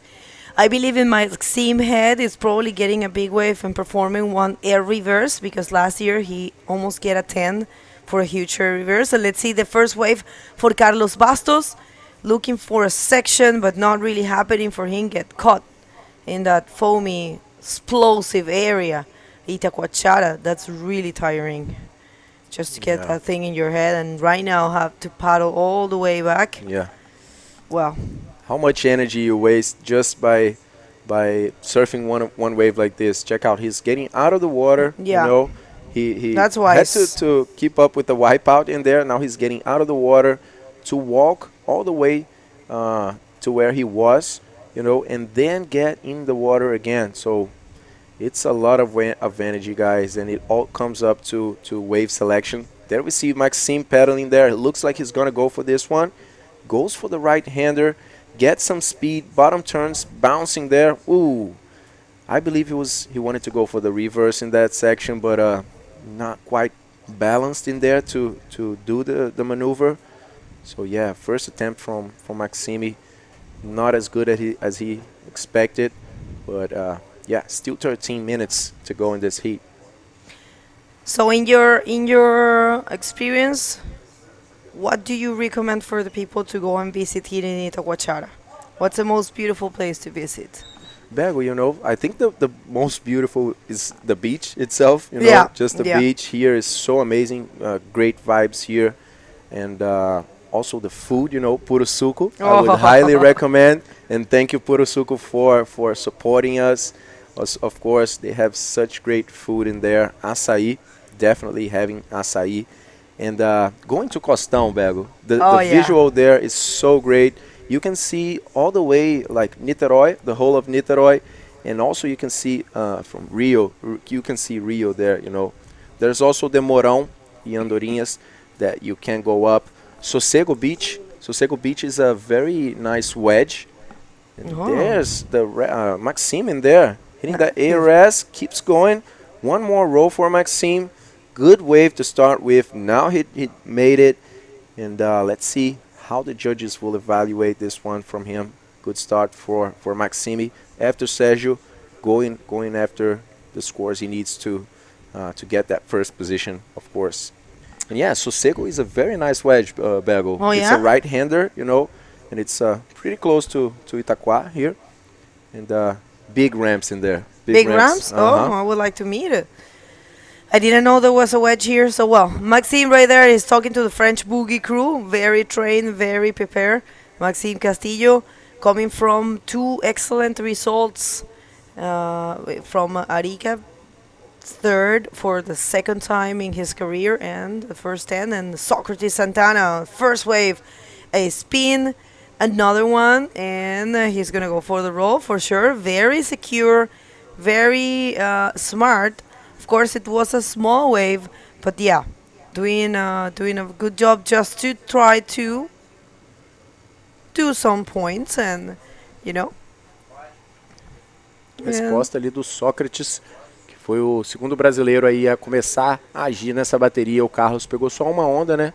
Mas não fez a diferença para ele. E essa foi a última onda do Maxime. O francês começou fazendo um ARS ali numa onda intermediária e conseguiu conectar ainda um rolo depois. Essa onda do Maxime foi uns 6 pontos. Então ele vai para a segunda posição com somatório total aí de 7, atrás do Sérgio, que está com 9,25 na nota total dele. E essa onda do Sócrates foi um 4,5. I mean, it was a small wave. It was a 3 maneuver wave, but of course it's a small and the judges want to see something big. Although the execution of the maneuvers was really good. He has a fluent style, but yeah, you can't give a huge score knowing that there might be, someone dropping a huge wave and performing a maneuver. Maybe one single maneuver with a very explosive one, so definitely the judges are holding those big scores for the big waves, and Maxime gets a 6. And it's not enough to take the lead because Sergio has 2 waves. Maxime only needs 3.25, completely possible for him. 9 minutes and 27 and the clock. We are going to be doing the full round 4 and jumping to, the full round 3.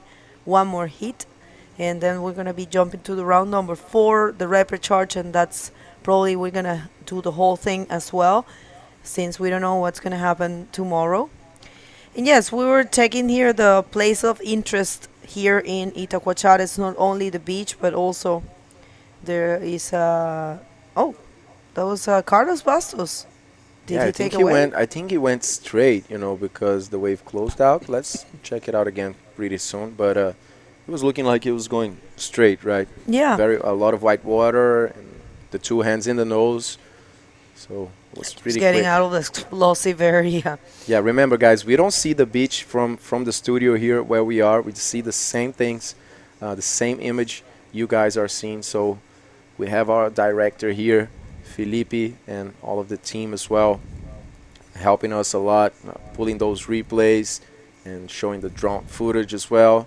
It's a big team, Wave Data, and thank you so much, of course, for the hard work as well from these guys, trying to bring the best that is happening here in the beach for you at home, working, watching from the live stream. So don't get out of there. Stay with us because it's going to be a full day of action. Yes, stay with us. Quédense con nosotros, vamos a tener mucha acción, vamos a hacer todavía la ronda número 4. Esta es la ronda número 3. Nos falta un hit más y vamos a continuar con la ronda de repechaje, así que va a estar buenísimo. Contamos con ustedes. Fiquem com a gente.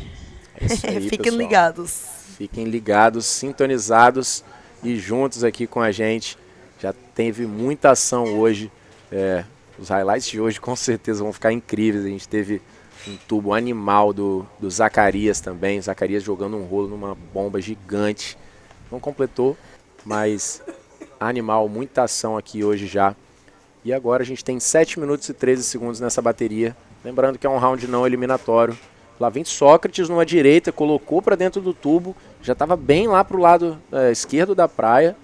Parece que saiu. Vamos ver se a gente consegue enxergar ali mais alguma coisa do Sócrates. Parecia uma boa direita ali, Bego. Ele veio, fez uma cavada bem estendida ali, assim, com bastante velocidade. E chegou pra gente a informação. Pessoal, a onda não vai contar, essa onda do Sócrates. Ele estava fora da área de competição. Lembrando que a praia de Itacoatiara ela é bem pequena. Mas ainda assim, a comissão técnica estabelece ali uma área de competição que os atletas têm que respeitar, entendeu? Porque senão não tem como os juízes verem, não tem como a gente aqui do webcast pegar a imagem. Vocês viram que ficou bem difícil ali de pegar aquela imagem. Então essa onda do Sócrates foi 0 pontos. Não fez a diferença realmente. É por isso também que a gente tem duas estruturas aqui. A gente tem esse palanque principal aqui na frente, né, no meio da praia. E a gente tem um palanque alternativo que fica lá no pampo. Para caso a onda do pampo comece a acontecer, né, caso comece a dar onda boa ali no pampo, a gente vai e leva a comissão técnica toda para lá, né, Belo? Para poder trazer isso para vocês. Maxime, Tough one. Oh my God. Every time I see them dropping like that, I get nervous.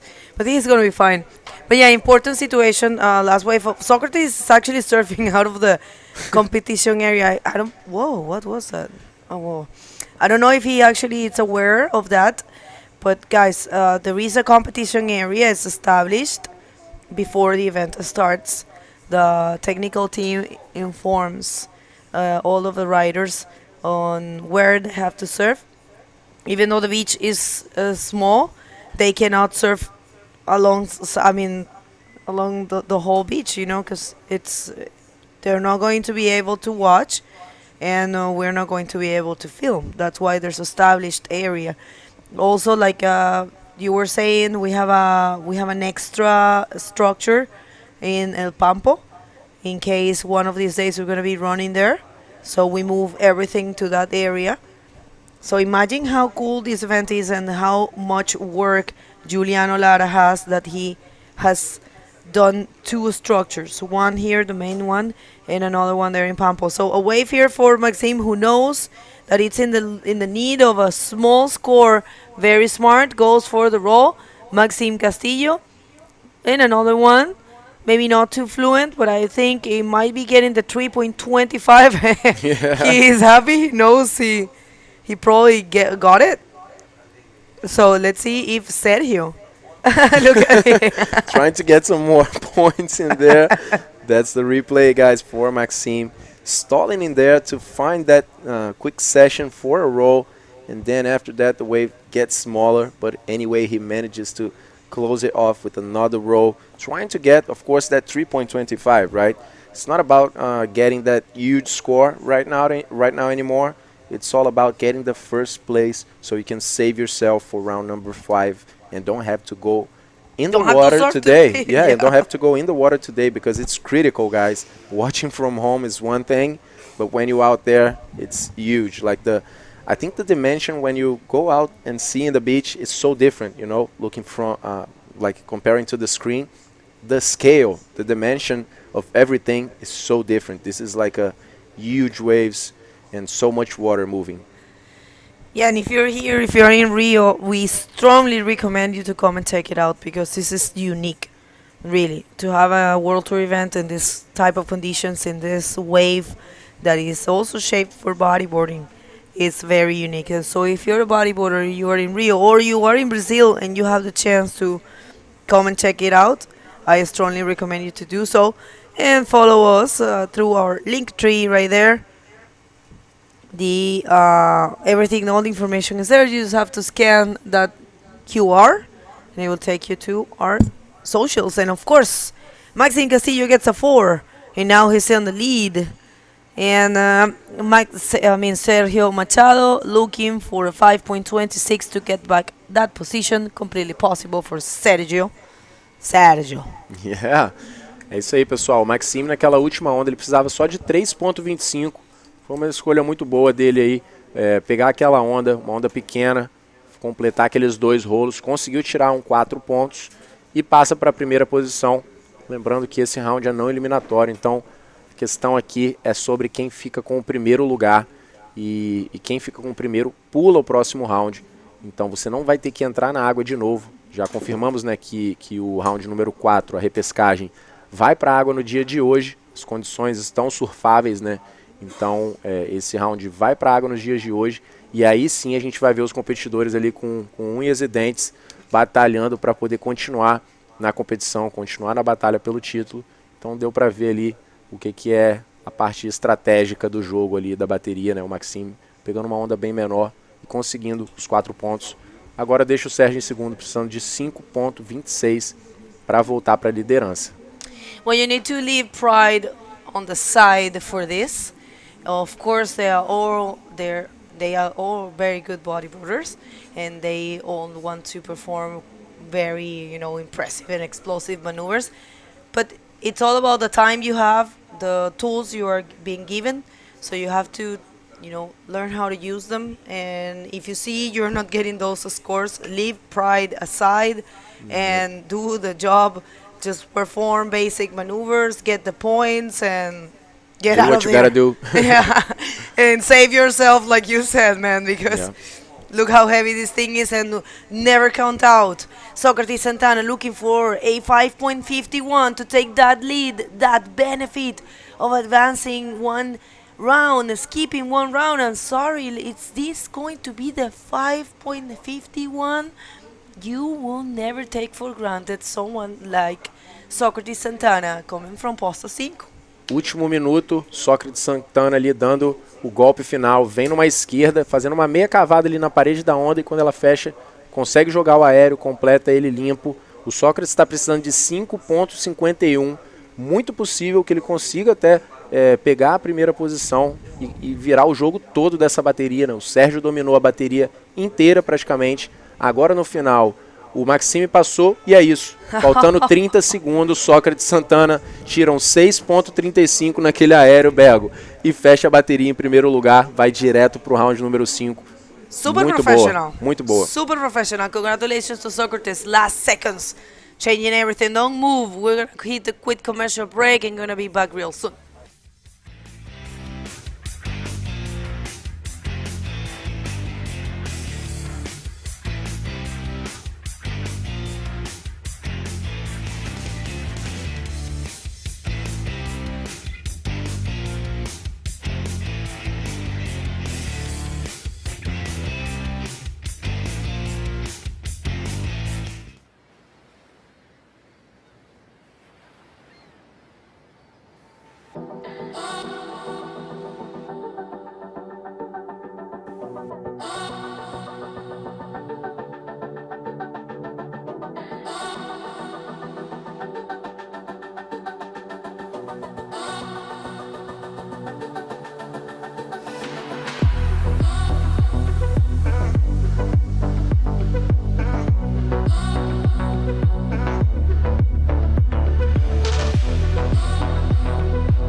Welcome back, everybody. We are in the second day of competition with a lot of action, a lot of excitement. This event is brought to you by Prefeitura de Niterói y Secretaría Municipal de Sport Silacer. We are going to hit the water because we have the last heat of the non-elimination round. This is the heat. Well, this is actually Sergio Alonso leaving the water. Not Alonso, Machado. Oh my God, Machado. Oh my God. You know, I used to call him Sergio Luis. I know. Why he changed his name? I don't know. Brazilians. Moisés Silva in red, Brahim Dush in white, José Augusto from Brazil in yellow, and of course Robbie Berman from South Africa in blue. Yeah, sorry guys. Yeah, Sergio Alonso is actually Venezuela. But he used to be called Sergio Luis. Yes. Sérgio Luís Machado. Oh, that's right. Okay, so Moises Silva starting his campaign. First time we see him in the water in Itacoatiara. Remember, we are seeing the seeded riders. Everyone that you see with the red and the white singlet are seeded from last year ranking, top 16. Great, great benefit. You know, you actually kill yourself throughout the year to get a spot in that top 16. The year is over, you pay a membership, and then you get the possibility of being seeded throughout the year. And it doesn't matter if you go or not to the events, you have a full year of a benefit of being in the non-elimination round. Yeah, I agree with that, Bergo. It's an opportunity for the IBC to have those riders every time on the competition. And of course, if you hold in the seeding through the year, but you just go for one contest or maybe two, you're gonna lose this for the next year. So you have to compete to keep the spot on the top 16, because it's people think, oh, it's easy. The guys are in the top situation, so they just gonna surf the round 3, round 5, but in the other side, there's a lot of new competitors and good competitors coming in, and they want so badly to win the event. So it's hard. I would say it's hard. That's why we have those repecharge rounds, so they allow everyone to maybe surf twice to be good and to compete in a good way and make through the round. Yeah, I completely agree with you. It's got to be, they have to have a one more chance. It's so hard to, and actually especially when they're coming from making so many hits in this event, it was a fairly short event because we only have 2 rounds before the non-elimination, but imagine in Arica, 5 rounds before the non-elimination. Yeah. So, a very good effort. A wave here, the first for Brahim Idouche, Moroccan hero. Huge through the leap roll for Brahim. Is he coming out of there? Oh, no. I don't think so. And you know, Bergo, the first win of Ibrahim Idouche was in Brazil, was actually in Copacabana. Oh, I remember that event. Yeah. This is the replay for first wave for Ibrahim Idouche.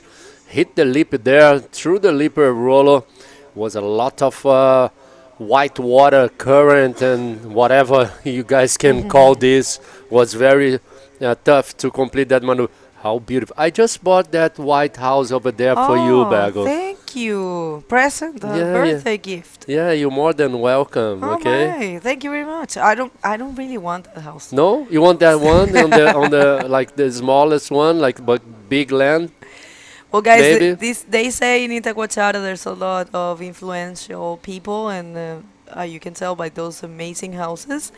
It's a very safe place. It's got only one entrance and one outlet, and you can walk freely around this area. It's pretty cool just to feel so safe. We know Rio de Janeiro has its ups and downs. Sometimes it's a bit dangerous outside, but in here it's beauty. Look how many beautiful houses, and that's the entrance all the way there, and it's actually guarded by policemen, right? There is a policeman at the entrance. Yeah. So yeah, beautiful Itacoatiara town. You guys have to come and check it out next year if you didn't have the chance. And a lot happening around this area. The beautiful Restinga, it's what they call that green area before the beach. It's a protected area. And as you said yesterday, that wasn't like that in the past. It was No. actually all destroyed. Yeah, it's looking amazing now. So thanks for the community here and thanks for Prefeitura de Niterói and of course a Secretaria Municipal de Esportes e Lazer. And I want to say parabéns, vou falar agora em português, para o Juliano Lara por novamente trabalhar muito bem, trabalhar com todas as suas energias para novamente trazer o bodyboard nessa praia maravilhosa, uma praia que é super importante para o cenário do bodyboard brasileiro, na verdade. O primeiro campeão brasileiro de bodyboard veio daqui, do Paulo Esteves, localzaço aqui, foi ele que começou o bodyboard aqui em Itacoatiara. Oh, I didn't know that. O Juliano era pequenininho quando o Paulinho já era campeão brasileiro, e aí o Juliano era como se fosse um dos meninos, né? Olha que condições. This is Robbie Berman, start with a 360, was a small wave but very smart, Bego, to find somehow to do like a good wave and building the scores, receiving a score already, because sometimes we saw hits with just 1 point, 1.5, so good work for Robbie. Yeah, he was very smart, as you said. Actually, that wave looks so much fun. It makes me want to go surfing. Very clear, influent spin combined with the roll. So it's dropping. It's going to be a 4, looks like. And it will be the first valuable score, per se. 4 points and a 0.40 puts him on the lead. In the lead, I'm sorry. And what it's coming up, guys, is the Repper Charge round. We have some big names for the first time in that round, but this guy right here, Brahim Idush, not really making it out of that barrel.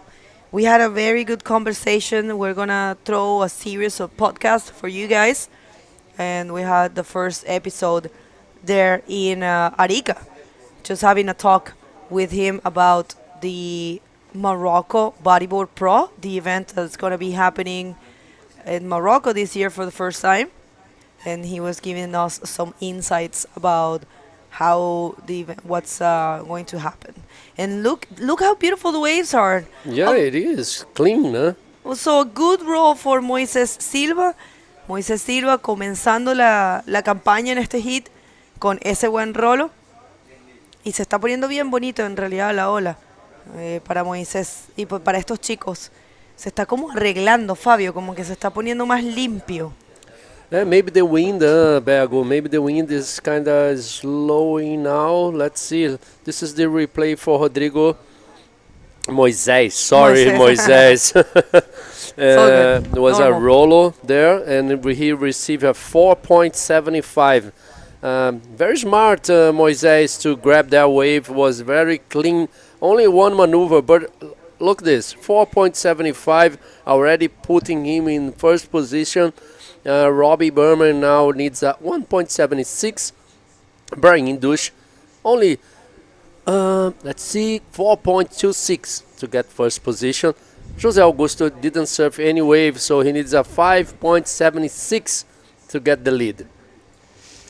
While we're waiting for more waves, we're going to throw it to Lucas to interview the winner, the great winner, Socrates Santana from last heat. Go ahead, Lucas. Thank you, Bego. I'm here with Socrates. Socrates took the lead on the last 30 seconds of the heat. Socrates, you're from Posto 5, big beach break as well, used to big waves. How is it to go in a heat here in Itacoatiara this big? Surfar aqui em Itacoatiara é sempre um desafio, né? Eu ir muitas vezes para cá, competi desde bem novinho, né? Desde molequinho aqui, sempre foi um desafio. E assim, surfar no posto 5 também, como tem condições bem desafiadoras também, então dá um preparo para esse tipo de ondas, esse tipo de condições, mas Itacoatiara sempre é um desafio a mais. E aí é isso, a gente tenta se preparar ao máximo para tentar dar o nosso melhor aqui. Yeah, so he's saying that it is a very good preparation actually being used to the waves in Posto 5, being used to big beach breaks, and but of course Itacoatiara is always a challenge, so a lot of preparation outside of the water as well for Socrates. And Socrates, another thing we're curious about is, in these types of situation like big waves, classic Itacoatiara, of course the athletes want to put up a show, like those big air reverses and everything, but sometimes the strategy plays a very important role. So we saw in the last seconds there of the heat, you changing everything, going for that 3-point. How does the strategy plays a role for you? A gente sempre entra na bateria com as melhores motivações, os melhores pensamentos, né? De entrar e fazer as melhores ondas possíveis, score bem alto. Nessa ali era encontrar uma boa no início, não tive esse.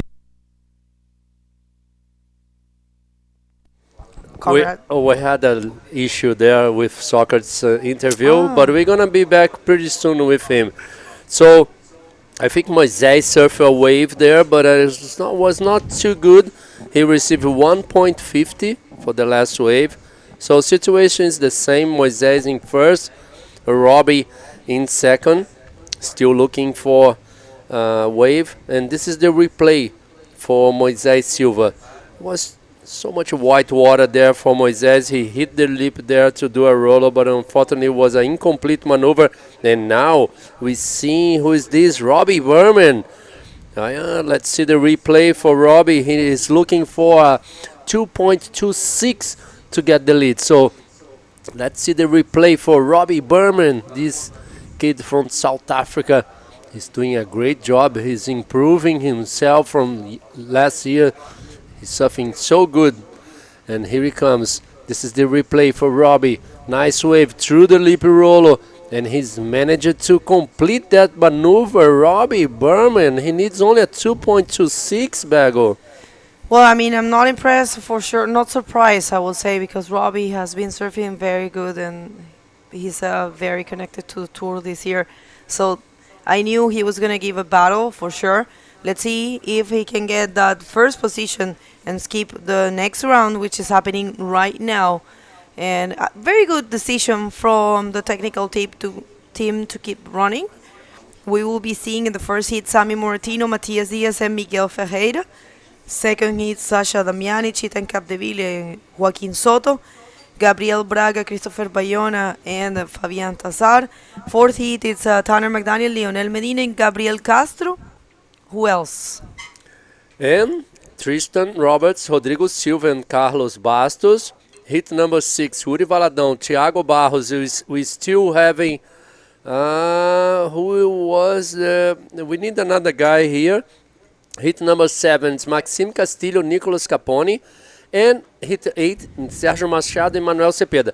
All those 3 guys, we waiting for this last hit number 8. So, number 2 will be with Sérgio Machado and Manuel Cepeda.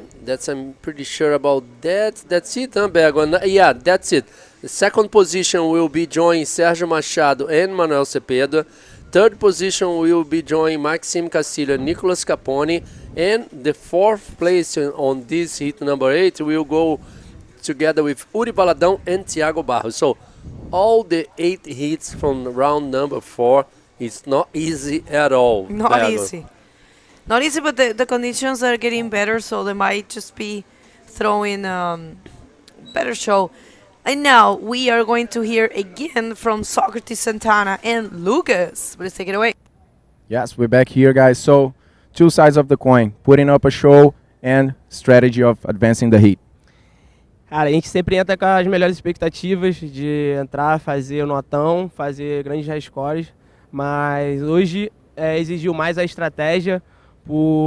Eu, principalmente, né, esperava ali o set passar e desci um pouco mais embaixo para poder pegar uma intermediária, e fiz isso na primeira onda e depois fiquei prestando de muito pouco, né, no final da bateria. E aí me posicionei e consegui encontrar uma no finalzinho, uns 30 segundos, consegui achar um aéreo ali que me fez avançar.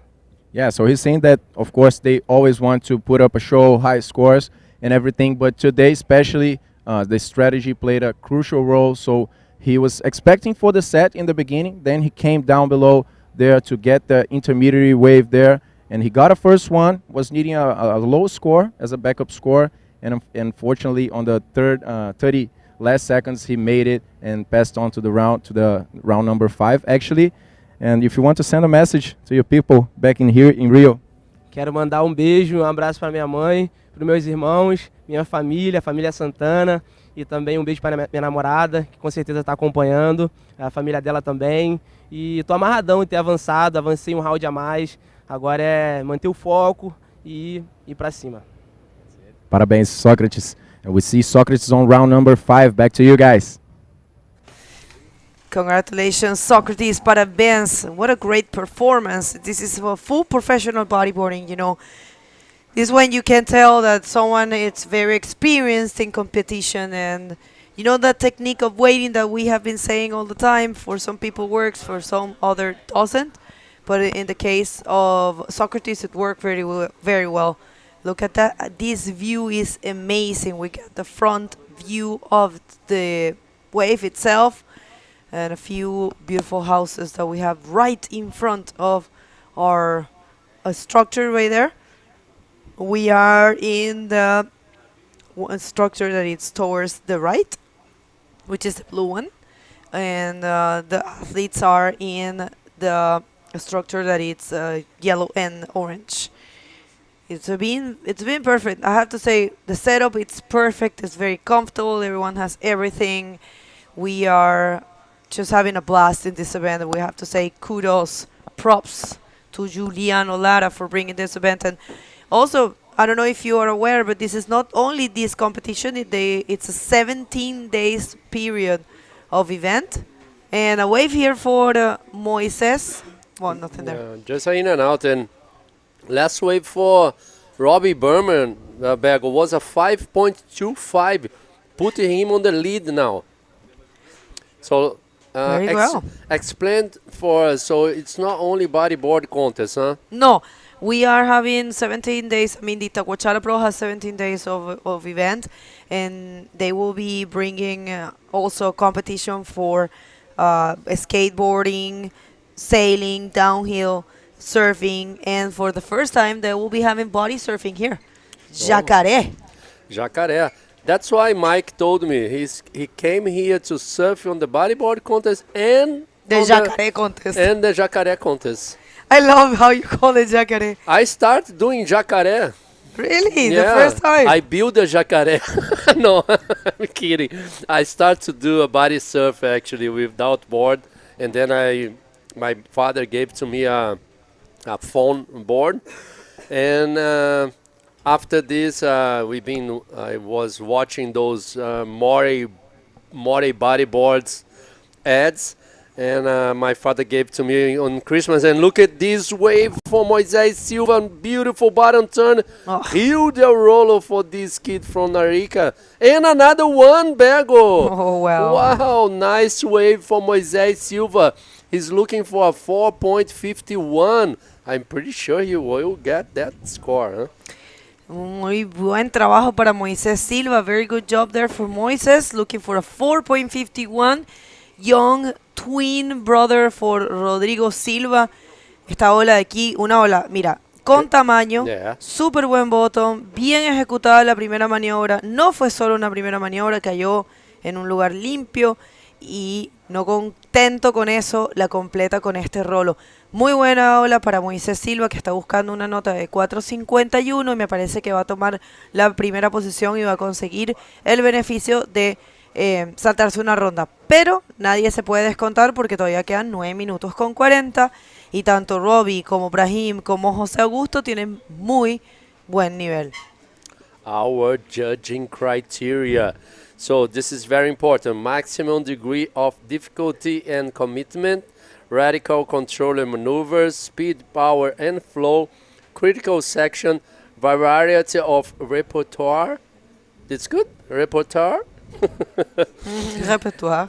aerial maneuvers with a high degrees of difficulty, cleaning, executed and completed, and of course the style. I think style bring all this together. So this is our judging criteria. Galera de casa, esse é o critério de julgamento. Lembrando sempre, os juízes estão procurando exatamente isso. Você fazer manobras radicais, com controle, muita velocidade, força, a fluidez, sempre nas seções mais críticas da onda, variedade das manobras, as manobras aéreas com o máximo de voo e de dificuldade, sempre executadas de uma forma bem feita, né? E completa, logicamente, e com o estilo que faz com que tudo isso funcione de uma forma muito mais harmoniosa, vamos dizer assim. Fluida, vocês não falam? Fluida, fluidez, o power e a velocidade. Let's see one more time, director. This wave was beautiful wave for Moisés Silva, received 8.25. Yeah, it makes sense. You know, that first roll, it's where the money were. And just completed with the second one, it just shows so much, so much commitment for this kid. Very well executed. Congratulations to him. Right now, solid in the first position with an 8.25. You do want to have that huge score. That's it's actually separating him a lot from the rest of the competitors. Let's see if Robbie is capable of finding that 7.76 or Brahim 7.75. And Jose Augusto, it's been weird. We haven't seen him taking any wave. But Jose is a very strong rider. He did an amazing job yesterday, so who knows? Yeah, he needs a combination of waves, huh, Bergo? Yeah, well, 2 waves. Or one of 9.25, I mean. Yeah, 9.25 just for the second position. He All needs right. to get first. And this is Robbie Berman going right. Yes, beautiful wear for him. Let's see if he's managed to control the board, but no, too much white water for Robbie Berman there. Oh, he lost the board, I think. Oh, right there, no. He has Yeah. it there. Oh, it just came out the leash. Oh, thanks God he didn't lose it. Yeah. That's so uncomfortable, you know, just to have to paddle all the way out and find your board and then get it out again. So, yeah. Muy buen trabajo para el chileno. 8.78.25. And this last wave of Robbie Berman, he went for the invert. Was actually pretty good, but the landing there was a bit difficult to control and not able to complete. If he would have completed that one, it would have been a big score for him. Yeah, for sure. Hard to complete the maneuver on that position there, the wedge, the close-out wedge there.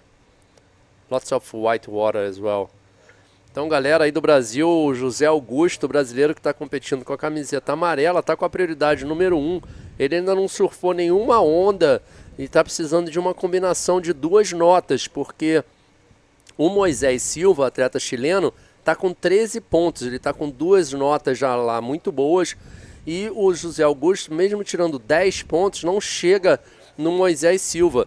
O Robbie Berman está com 9,25. O José Augusto, se tirar um 9,25, ele passa para segundo. Mas isso não interessa nada, porque esse round, somente o primeiro pula um round. E lá vem de novo, novamente, o camiseta vermelha foi ali in and out only for Moisés Silva. Bego.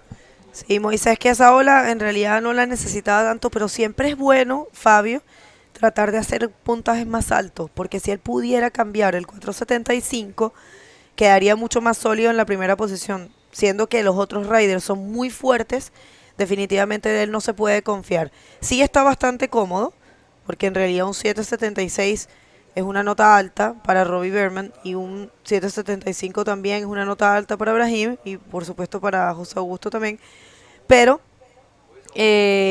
no es imposible para unos riders tan buenos como ellos. Así que bien el trabajo de Moisés, que está buscando cambiar esa nota pequeña de 475. É isso, enquanto na verdade o brasileiro não consegue achar nenhuma onda. Robbie Berman again to the left, just in and out, was a big close out in front of him. Wow, Robbie He's trying hard to change this situation. He needs a 7.76, Bergo. It's not easy, huh? Not easy at all. Not easy at all, but not impossible neither. It's a matter, look what, Socrates did. It's a matter of finding one good wave and a very explosive maneuver.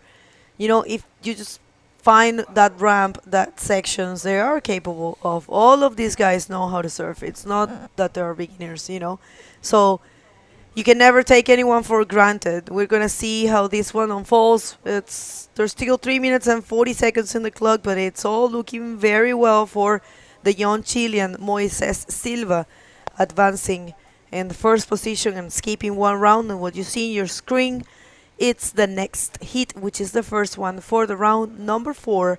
It will be Sammy Moratino against Matias Diaz and Miguel Ferreira. Matias now has an H on his name. I'm gonna check that. And yeah, Chile, Portugal, and Hawaii.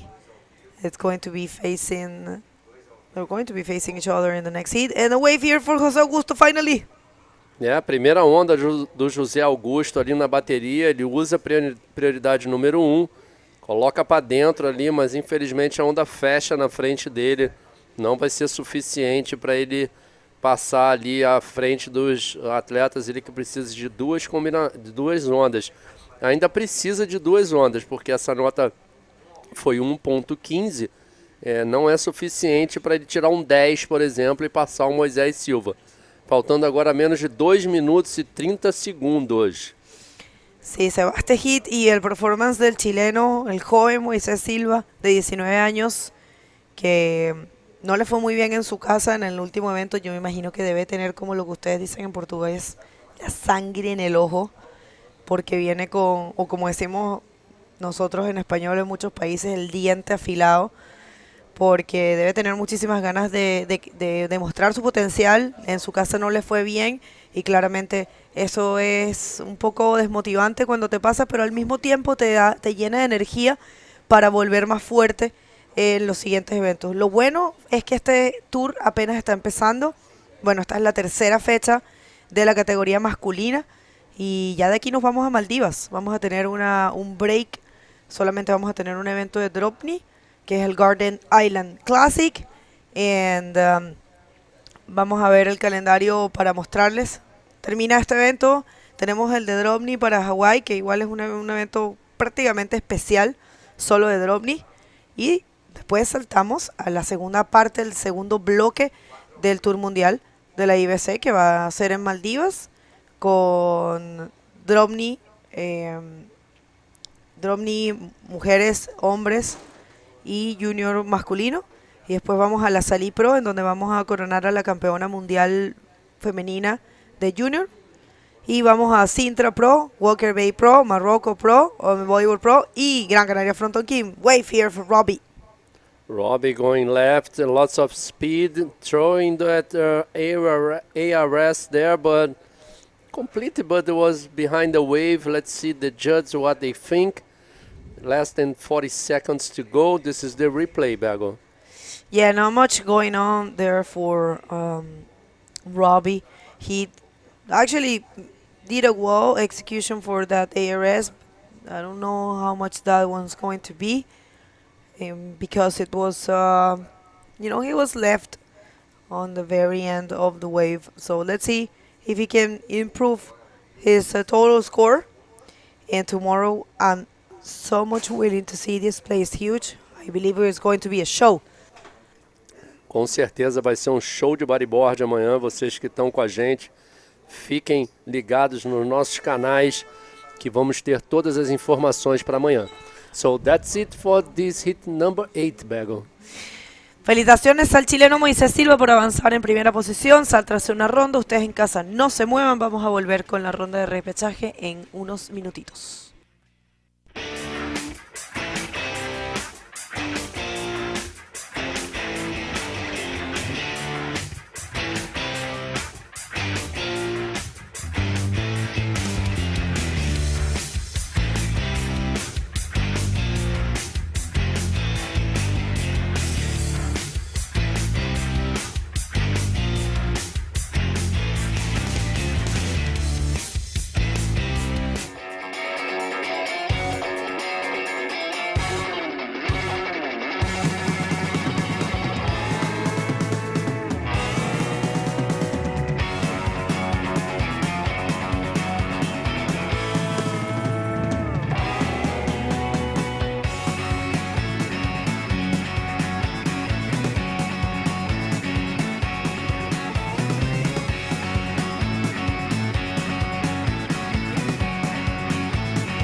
Welcome back to everyone. We are here at the Itacoatiara Pro, our third stop for the 2023 IBC World Tour, present by Prefeitura de Niterói and Secretaria Municipal de Esportes e Lazer. Welcome back, Lucas. Nice waves today. Huge conditions, not easy, but a lot of opportunities for all the riders. Definitely. Thank you, Fabio. And yeah, great action. We just finished the round number 3. That was a non-elimination round. And now, guys, we are starting the round number 4.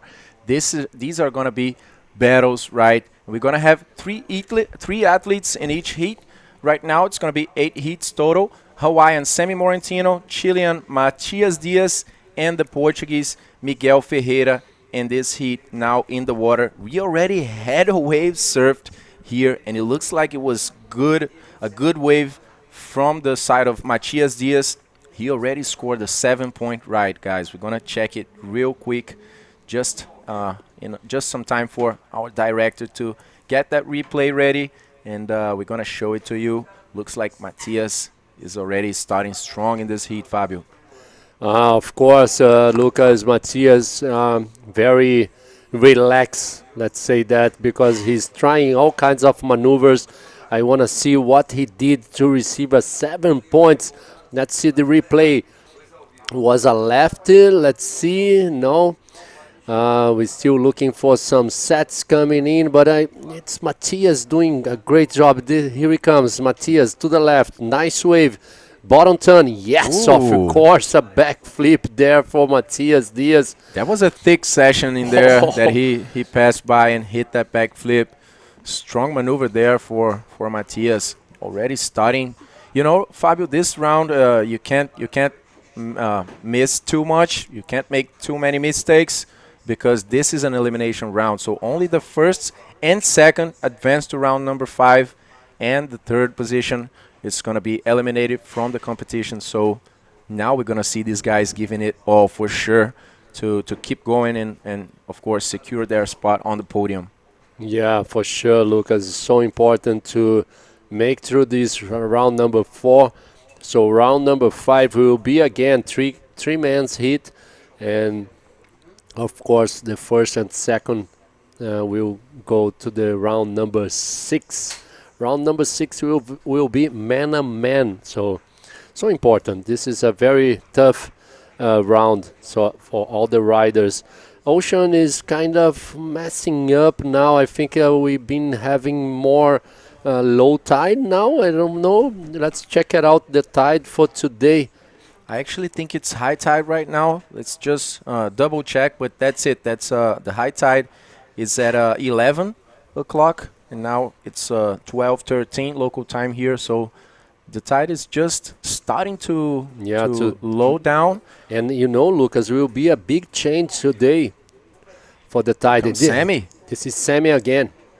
Wow, not just much an in and out. Semi. Yeah, the high tide was a 3.2 feet.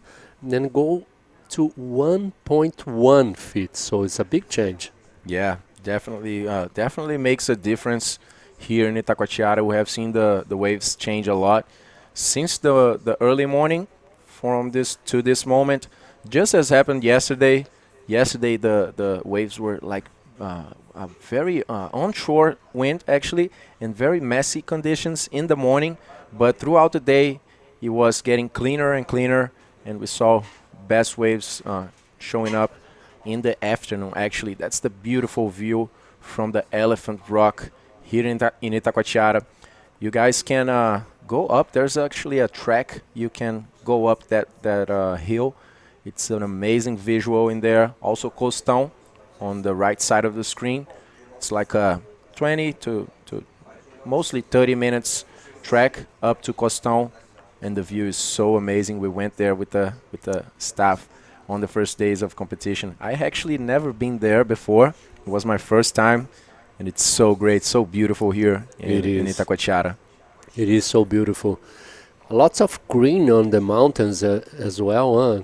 We were missing it from Chile, right? Yeah. Chile is a very different landscape, a lot of desert, and here we have a lot of green, classical tropical Brazil, some vegetation there. on the top of the hill. There are some people in there actually. Yeah, there is some people, and it's a camellia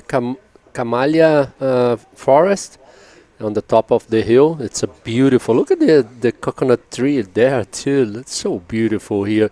It's one of those cities that everybody, when comes here to Rio and the state of Rio, let's say, not only Niterói or Rio de Janeiro, all the state has so many good. This is the camellia. Look at this. Look at how beautiful is this. Yeah, and it's also nice when it's raining. Like it looks like there are rivers, coming down the hill. It's so nice. A kind of waterfall there. Yeah, well, you can see the marks on the hill there. This is the way actually that the water takes down. Beautiful. So nice to be here in this paradise. We've been there in Chile for more than 20 days, I would say, for the Antofagasta and then the Arica event. And now coming back to Brazil, everybody had great days in the beginning of the window. So we just started yesterday, so the first 2 days were day off for the athletes, for the staff, everybody enjoying here at the beach. But now it's becoming more cloudy, the waves are increasing and increasing, and the situation it's much different now. I would say it's other vibes than just summer vibes, and now it's getting pretty serious over here.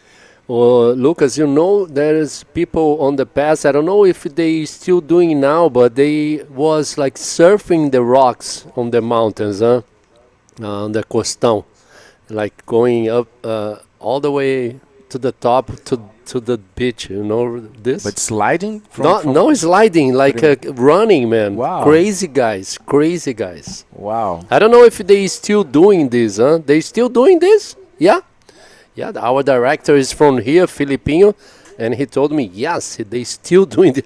How crazy is that, bro? That's and then people told giving us like, oh, you guys are crazy, surfing those kinds of waves here in Itacoatiara. It's more crazy to go up the hill and do that. This is Sammy again. Sammy on that left. Wow, very shallow section in there. Tries to connect that row, but couldn't complete this one. And guys, also we're going to have the Itacoatiara Pro is actually a festival. The bodyboarding stop of the World Tour here is just a piece of what's really happening. But we're also going to have surf, canoe. We're going to have many sports in here so you guys can enjoy it for longer. But it looks like we have an interview there with Sasha and Bagel. Take it away, Bagel. Actually, is Moises Silva. Moises Silva, what a great performance. You were playing the safeguards, very good basic maneuver, very good roll. Tell us a little bit about the conditions out there and your strategy. Sí, feliz de haber logrado avanzar. La verdad es que las condiciones están bastante potentes. Aquí en Itacoatiara la ola tiene bastante fuerza y si te pilla en el lugar preciso te da lo suyo, y nos ha tocado ahí a todos los chicos que han estado compitiendo quedar ahí luchando contra la espuma, que te lanza una y otra vez contra el fondo, pero gracias a Dios hay arenita y bueno, todo ha salido bien y logré conectar mis dos olitas que me ayudaron a avanzar. Oye, he said that actually this wave is really powerful, even the small ones pound you. He said that they drag you all the way to the bottom, and he thinks and he knows all of the riders have been passing through that tough situation of being pounded in this wave. It's a very strong place. Seeing your brother not advancing to the next round, not escaping one round, he's in the rapid chairs right now, and you being knocked out really early in Arica, is this a motivation for you in this heat to actually do very well and advance one hit?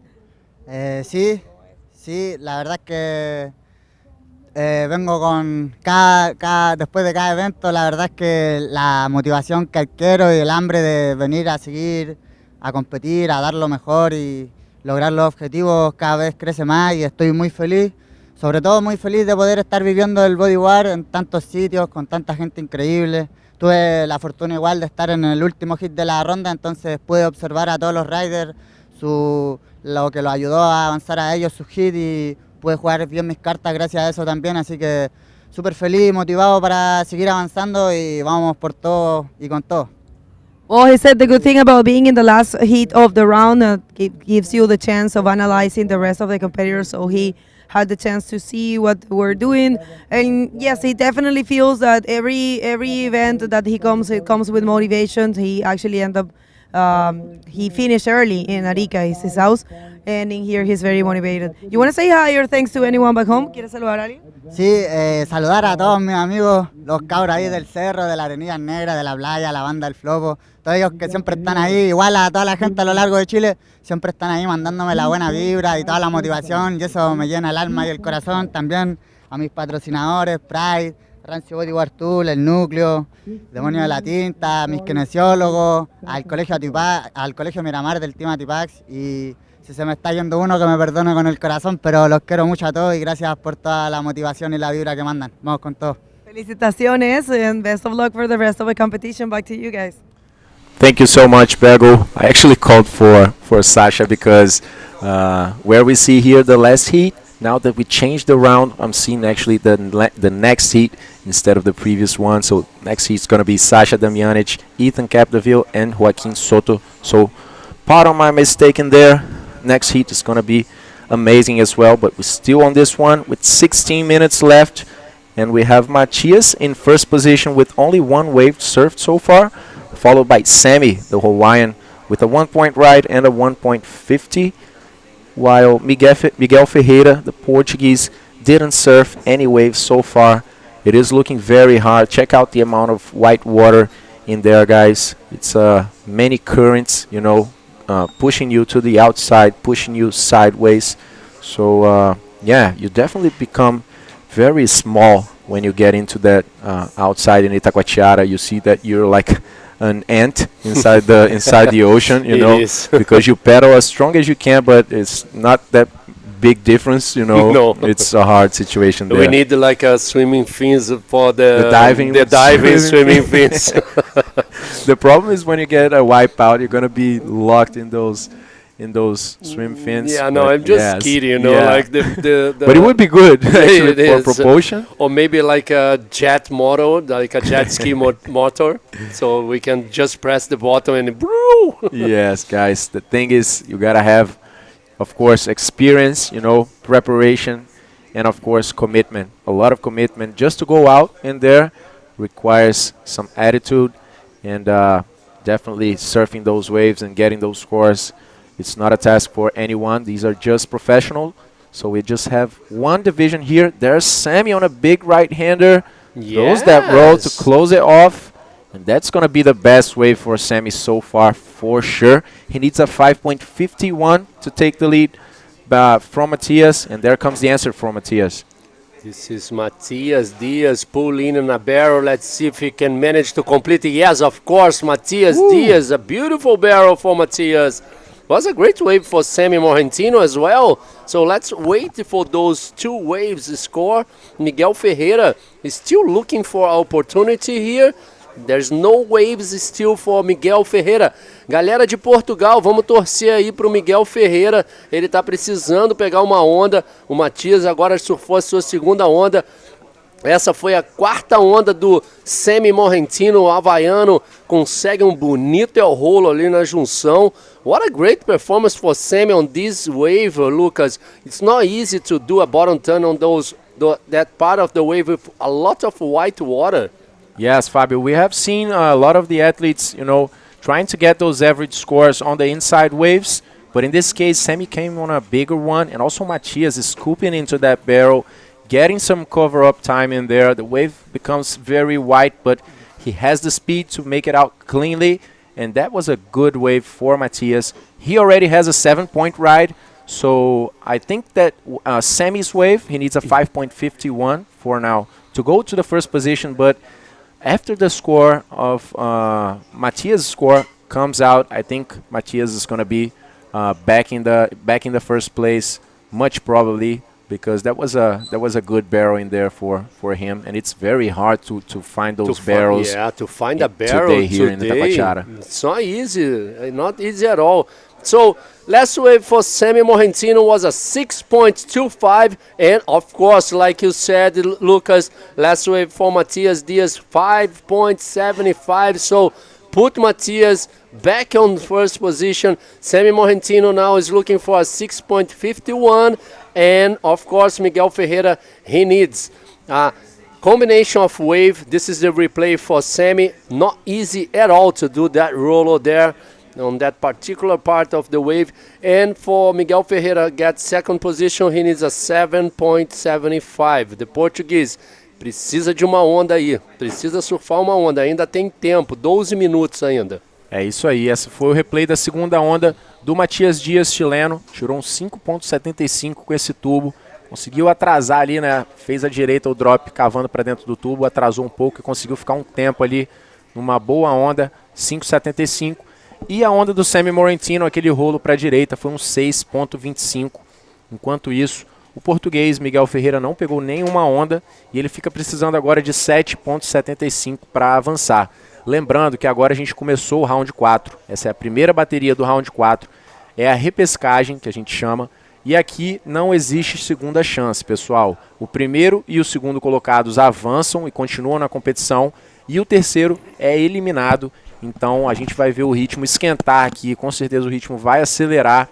E o Matias já começou muito bem ali, com só 2 ondas surfadas. Foi bem assertivo ali, conseguiu já fazer um somatório de 12.75. Muito bom início de bateria para o Matias Dias. Very good performance for Matias. Only 2 waves. I agree with you 100%, Lucas.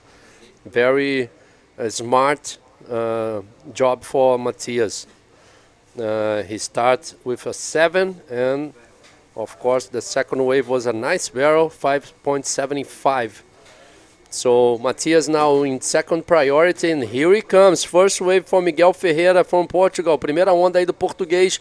Ele bate ali na junção, uma onda meio espumada, meio vindo de lado. Faz o el rolo, mas não consegue completar o el rolo, né? Ele completa atrás da onda. Então não sei se vai ser uma boa nota para o Miguel. Os juízes entenderam que foi por 1.50. Agora o Miguel precisando de 6.26 para ir a segundo colocado.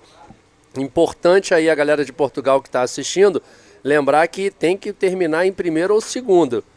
It's a very hard situation for Miguel Ferreira now, Lucas, because Sammy has a 1.50, so if he changed that to 1.50, will be lots more. It will be not easy to Miguel.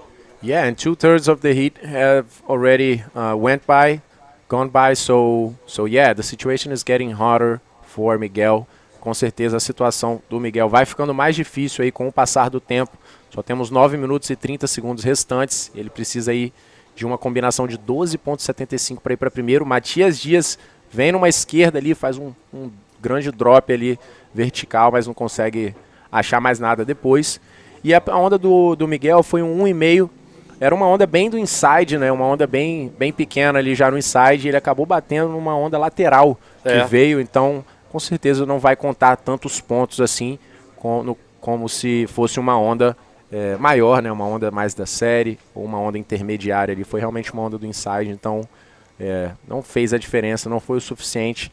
Na verdade fez a diferença, né? Porque ele passa a precisar de um pouco menos de nota, mas ele ainda precisa de um 6.26 para se classificar e continuar para o round 5. Okay, 8 minutes 40 seconds to go. Matias Diaz in first, Sammy Morgentino first priority in second. He's looking to better this 1.50, his backup score. Sammy got a good wave, was a 6.25. The roller to the right was a nice wave, nice maneuver on the white water there for Sammy Morgentino. Conditions are not easy now, and a big, strong current, lots of white water, and the wind is kind of. Actually, the forecast say that on the midday the wind will be so strong, and the end of the day wind is gonna be like very low. So let's see what the ocean can deliver for this round number 4. This is an elimination round, so important to all the riders finish in first or second. Yeah, only the first and second go by. That's definitely it. And check out the size of this rip current in there, Fabio. It goes all the way, like after the athletes, you know, after the outside, and it just pushes you to the outside, guys. This is actually good when you're going in, but yeah, when you're wiping out or when you're in the middle of the wave there, it's very tricky. They just come and go, and that's Sammy on a left-hander throws that roll in there. Yeah, completes, yeah, changing that 1.5. Yeah, of course he will do this and put more pressure under Miguel Ferreira. Yeah. So it will be lots of. It will be not easy to Miguel to do now like a change the situation with just one wave. He will probably need 2 waves now. Yeah, definitely. He needs now 9.50. That's what Miguel needs. This last wave from Sammy was a 4.75, guys. So Miguel there, almost in combo situation, needing an excellent score of 9.5. Or he might go for a combo, you know, increase that 1.5 that he has. He only served 1 wave so far in this 23 minutes and 40 seconds. That went by, so the situation is getting very, very difficult for Miguel in this case, Fábio. O Miguel aí tá precisando ter uma nota excelente se quiser passar para o round número 5.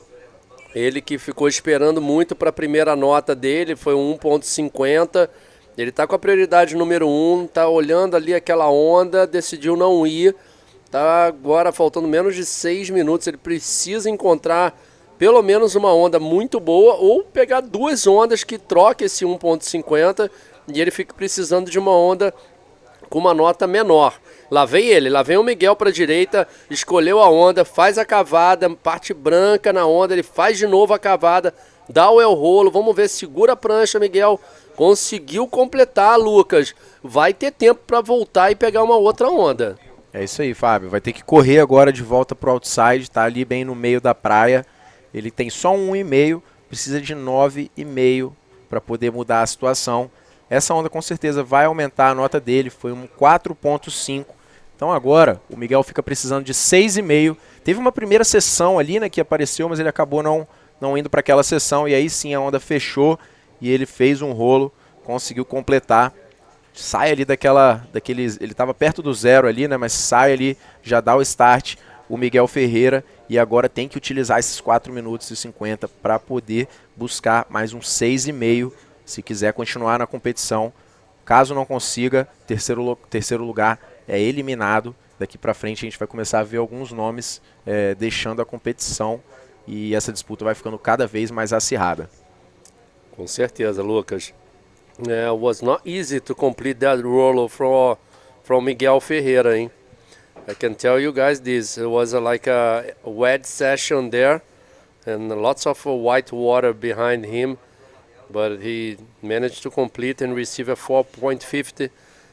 Matias Diaz lost first priority now for Miguel Ferreira. Huh? Yeah. Miguel has first priority now. I can't see Sammy Morrentino. Sammy's out already. He's, I don't know, it's very tough, very dangerous this situation. Sammy on the sand already. Looks like he's wondering if he's going to go in again or not. Still 3 minutes and 45 seconds. So, yeah, guys, Miguel needs a 6.5. Totally. That's not an excellent score anymore. It is not a low score, but completely doable. You know, these are all professional riders. There's a big set incoming in there, it looks like. And there's some time left, you know, 3 minutes and 20 seconds. And actually Miguel has the priority right now, so he can choose any wave he wants. Looks like this one is not going to be possible. They're being caught in there in the spot. But yes, Miguel might use the priority to get the wave he needs and maybe take Sammy's second place. Let's see how it's going to unfold. Vamos lá, Miguel, ainda tem tempo, 3 minutos. O Sammy deixou a bateria, já está na areia ali, já está na praia, não está mais dentro d'água. Você com a prioridade número 1 tá precisando aí de 6,50. Tem que escolher uma onda boa para mudar essa situação aí na bateria. Uma bateria que é super importante, porque elimina. Quem fica em terceiro dá adeus à competição. Matias Dias procurando uma nota melhor do que 5,75, mas eu acredito que o Miguel, para pegar a primeira colocação, precisa de 8,25. Então, assim, também não está definida essa colocação do Matias Dias. Está vindo uma série grande. O Matias e o Miguel fazem ali o duck dive, passam por aquela onda. Realmente o semi, it's 100% semi is out of this hit, just waiting for the last minutes. E o Miguel é o último português na competição, né, Fábio? É o único português ainda na disputa pelo título. Então vamos ver se dentro desse 1 minuto e 50 ali ele consegue pegar uma onda e continuar na batalha. Daqui pra frente é isso, pessoal. A gente vai ver a disputa ficando cada vez mais acirrada. A cada round que vai passando, a gente vê realmente, né, alguns grandes nomes aí. Só temos grandes nomes aqui nesse campeonato, mas com certeza a gente vai vendo algumas pessoas ficando. E realmente quem passa é quem acaba se mostrando mais conectado com o mar, né? Quem acaba conseguindo achar as ondas, já que surfar e fazer as manobras, todos esses atletas sabem fazer muito bem. Porém aqui a escolha de ondas, né? A estratégia na bateria, todos esses fatores vão somando e vão fazendo a diferença. E essa vem a última chance do Miguel. O português faz um rolo grande ali na junção, uma bomba, quebra com bastante energia em cima dele. Difícil de completar aquela manobra. Parece que ele fica, não consegue completar. O Miguel Ferreira estava precisando de 6,5. Essa com certeza foi a última chance dele ali com 40 segundos. Acho que é bem difícil. No melhor dos casos ele conseguiria pegar alguma onda ali do inside, mas parece que ele está bem já próximo da areia, com 30 segundos restantes. Pessoal de Portugal, mandem aí suas energias pro Miguel. Mandem a bandeira aqui no nosso chat do YouTube, mostrando de onde vocês estão assistindo, né, para quem vocês estão torcendo. E é isso, o Miguel vai ficando por ali. Parece que a bateria já vai se aproximando do fim e esse é o resultado que vai ser oficializado mesmo, né, Fábio? Infelizmente a última nota do Miguel Ferreira foi 1,60. So last wave for Miguel Ferreira was only 1.60. So official results: Matias Dias from Chile, first position. Second position, Sammy Morgentino from Hawaii. Congratulations for Miguel Ferreira, the Portuguese. And this is the replay of Matias. Don't go anywhere, guys. Stay with us. Quick commercial break.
Welcome back, everybody. This is the second day of the Itacoatiara Pro 2023, an event brought to you by Prefeitura de Niterói and Secretaria Municipal de Esportes e Lazer. We just started round number 4. First upset of the day, the Portuguese Miguel Ferreira didn't make it through, and now we're going to go straight to the water.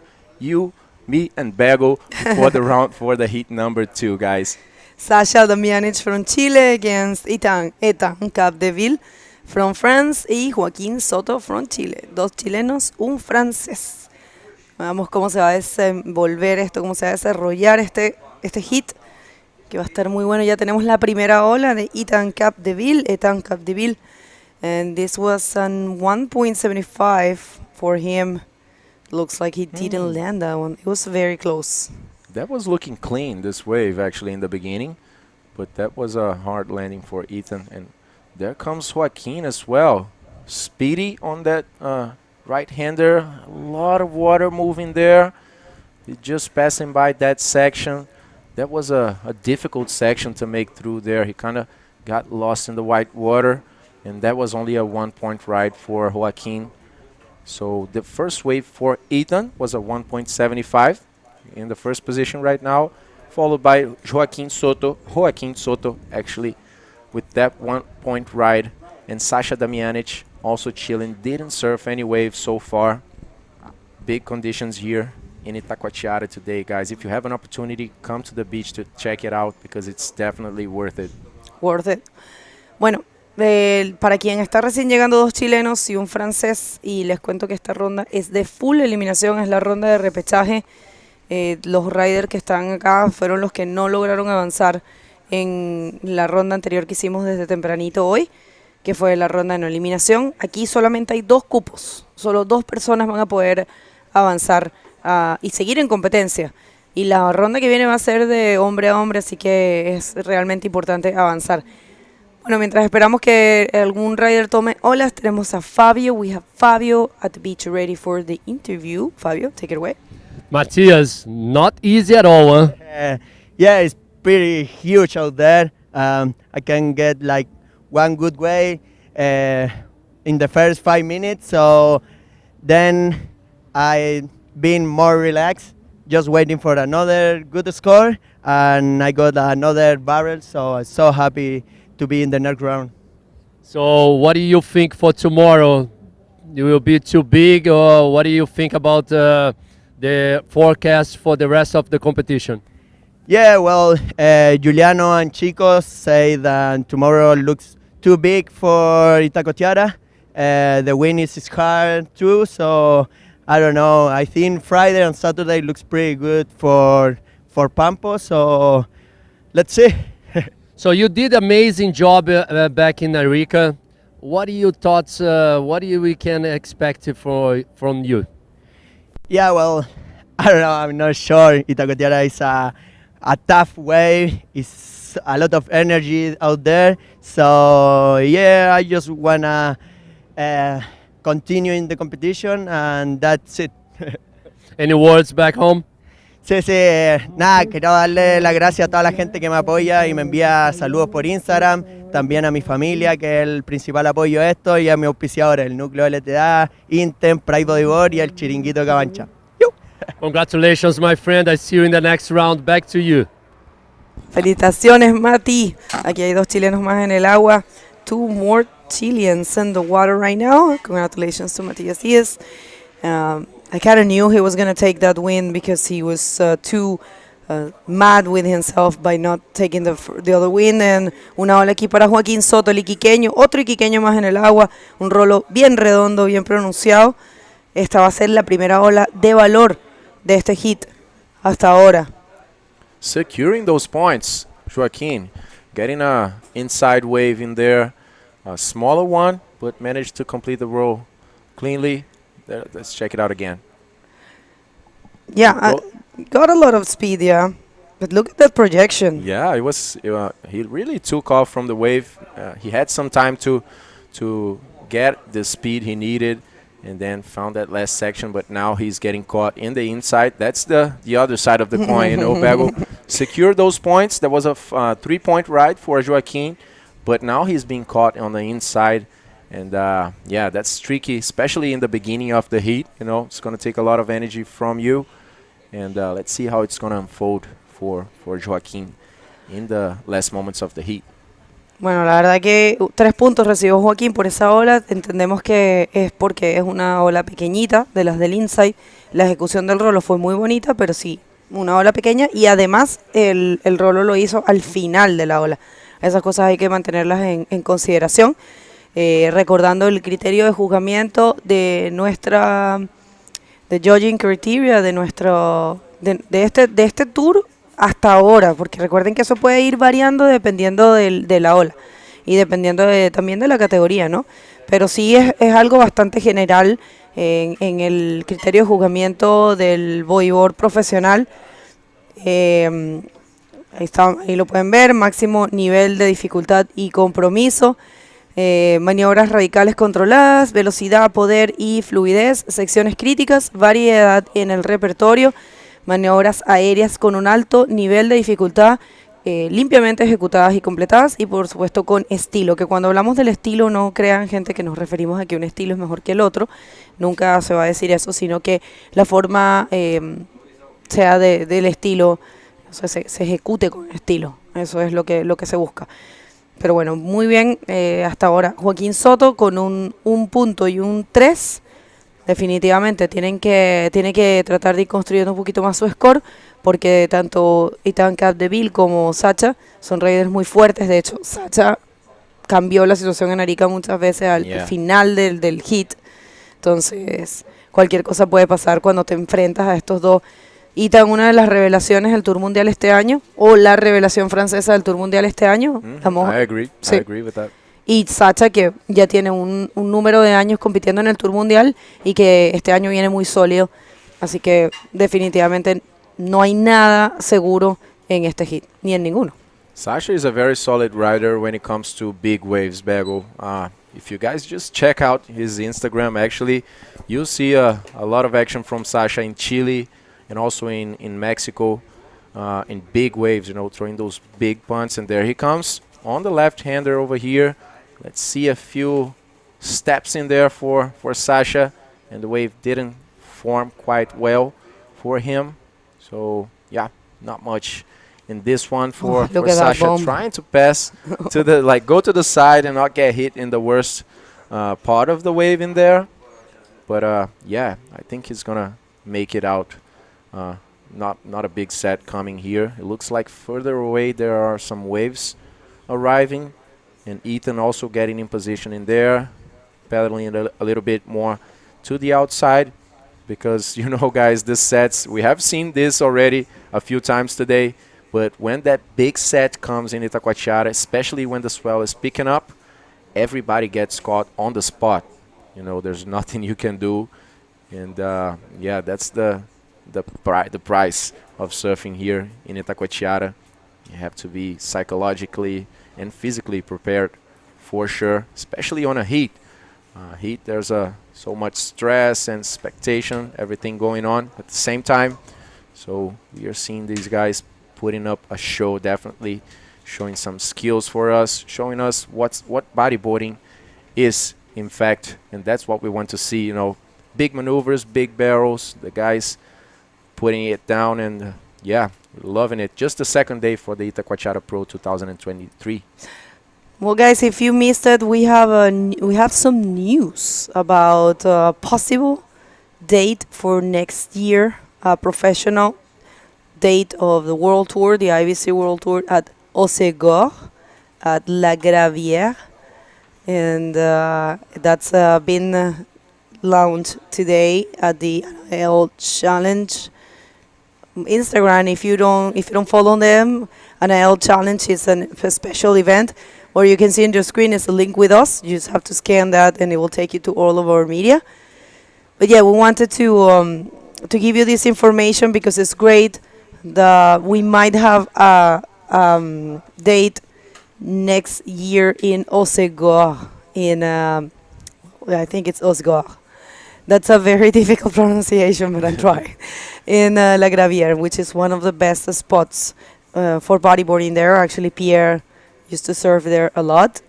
And everyone, there's a huge community in France, and it's showing right now this year. French boogie crew, it's growing very much. In every event we have new names, and they have been together surfing the whole tour.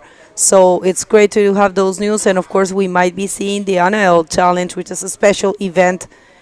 And I would like to encourage all of you to go also and follow the Maldivian event, because that's going to be the next one for this division and for the women and drop knee and pro junior men, the Maldives Bodyboard Pro or Maldives Pro. You can also follow the Maldivian Association, the Bodyboarding Association. So it's so you get all the information from first hand. The official Instagram for the Maldives Pro, it's Maldives Pro MV. I'm just gonna say this real quick in Spanish. Yep. Estábamos diciendo, gente, que sigan las redes sociales de nuestro próximo evento, que va a ser en Maldivas. Sí tenemos un evento especial de drop knee en Hawái, que es el Garden Island, pero tenemos el próximo de la categoría masculina, femenina y Pro Junior masculina, y además de drop knee, es el Maldives Pro. Lo ven ahí del 3 al 12 de agosto.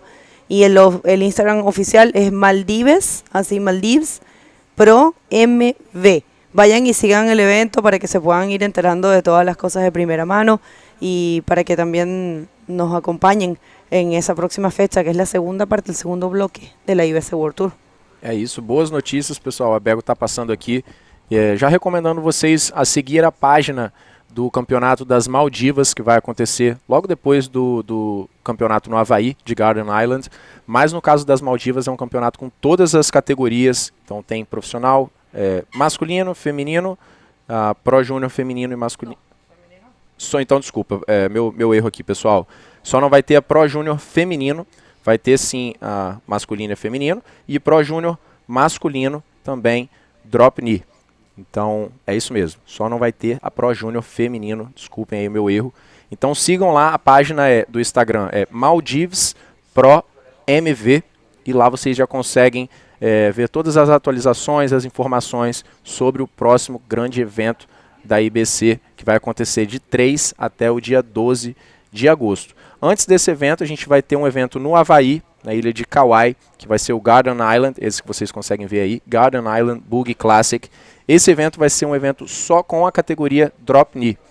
Então, se você tem interesse, gosta de surfar de Drop Knee, tá pelo Havaí. Eu mesmo conheço vários amigos brasileiros, Bego, que moram lá no Havaí e surfam muito bem de Drop Knee.